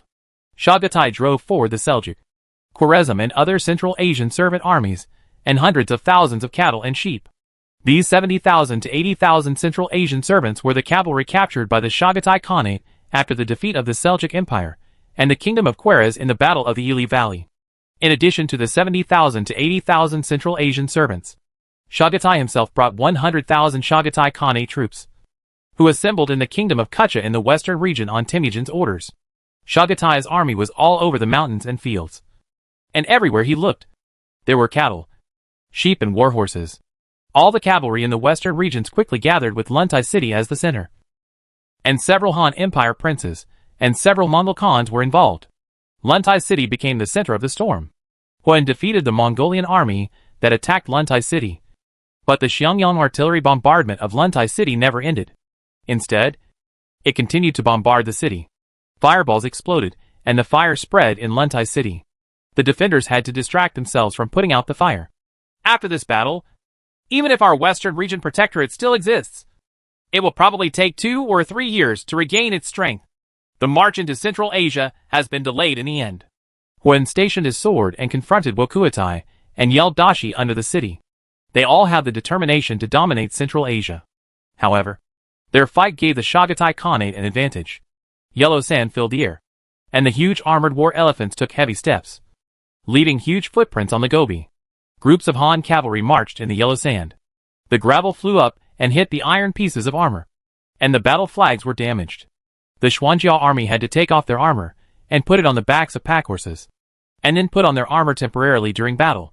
The same goes for Li Yizi and Jia, who all went into battle lightly. The war eagle of the Iron Eagle Scout soars in the sky. Once the enemy's cavalry is discovered, all legions will prepare for battle. Military advisor Sun Bin was talking to the locals, seemingly trying to figure out the change in wind direction. The right time, right place and right people are very important. Has the teleportation array in Luntai City of the Han Empire not been activated yet? In the Grand Duchy of Moscow, after Ekaterina discovered something happened in the Golden Horde, she became concerned about the problem of opening the teleportation array in Luntai City. As one of the two world trade nodes of the Eastern Han Dynasty, Luntai City in the Western Region Protectorate had a teleportation array with St. Petersburg. However, the teleportation array had not been restored at this time, indicating that Luntai City was still besieged by Mongolian cavalry. If Luntai's teleportation array fails, it will be difficult for Yekaterina to travel to the Han Empire. The cities between the Grand Duchy of Moscow and the Han Empire have been blocked by the Golden Horde and the Mongol Empire. Yekaterina believed that she needed to go to the Han Empire to confirm one thing. According to the news from Han Empire players, the Han Empire organized an expeditionary force of at least 400,000 people into the western region to support Luntai City. If the Han army can lift the siege of Luntai City, then the distance between St. Petersburg and Luntai will be the teleportation array will be reopened. When the teleportation array in Luntai City is activated, let me know immediately. Yes. Ekaterina was a little uneasy. The Golden Horde plundered gold and silver near the Volga River Basin, then shrunk its sphere of influence and chose to avoid her military front, which confused Catherine. The central army of the Han army, the war eagle sent by Hua Mulan to explore Luntai, came back and brought back Huan's note. Hua Qing couldn't wait to get closer, wanting to know the safety of his brother. As expected, Huan was besieged in Luntai City. There were at least more than 100,000 enemy soldiers surrounding Luntai City. Chu Tian took off the note, and Huan described the situation in Luntai, the seat of the Western Region Protectorate, in just one sentence. The opponent has more than 100,000 people, and there are at least tens of thousands of defenders in Luntai. Why didn't he choose to break out? If he chose to break out, then Mokuata wouldn't be able to stop him. Hua Qing couldn't help but breathe a sigh of relief when he learned that his brother Huan was fine. But at the same time, he was confused about Huan's choice. Only he has the reputation to defend Luntai. If he chooses to leave Luntai, the public support and morale of Luntai will decline.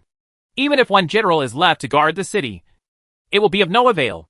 Luntai cannot be lost. Otherwise, the Western Region Protectorate will be destroyed. Destroy it, and only Cheshire country will be left. We cannot keep garrisoning troops in Cheshire country. And the crisis in the Western Region's Protectorate will ultimately be resolved by the Western Region's Protectorate.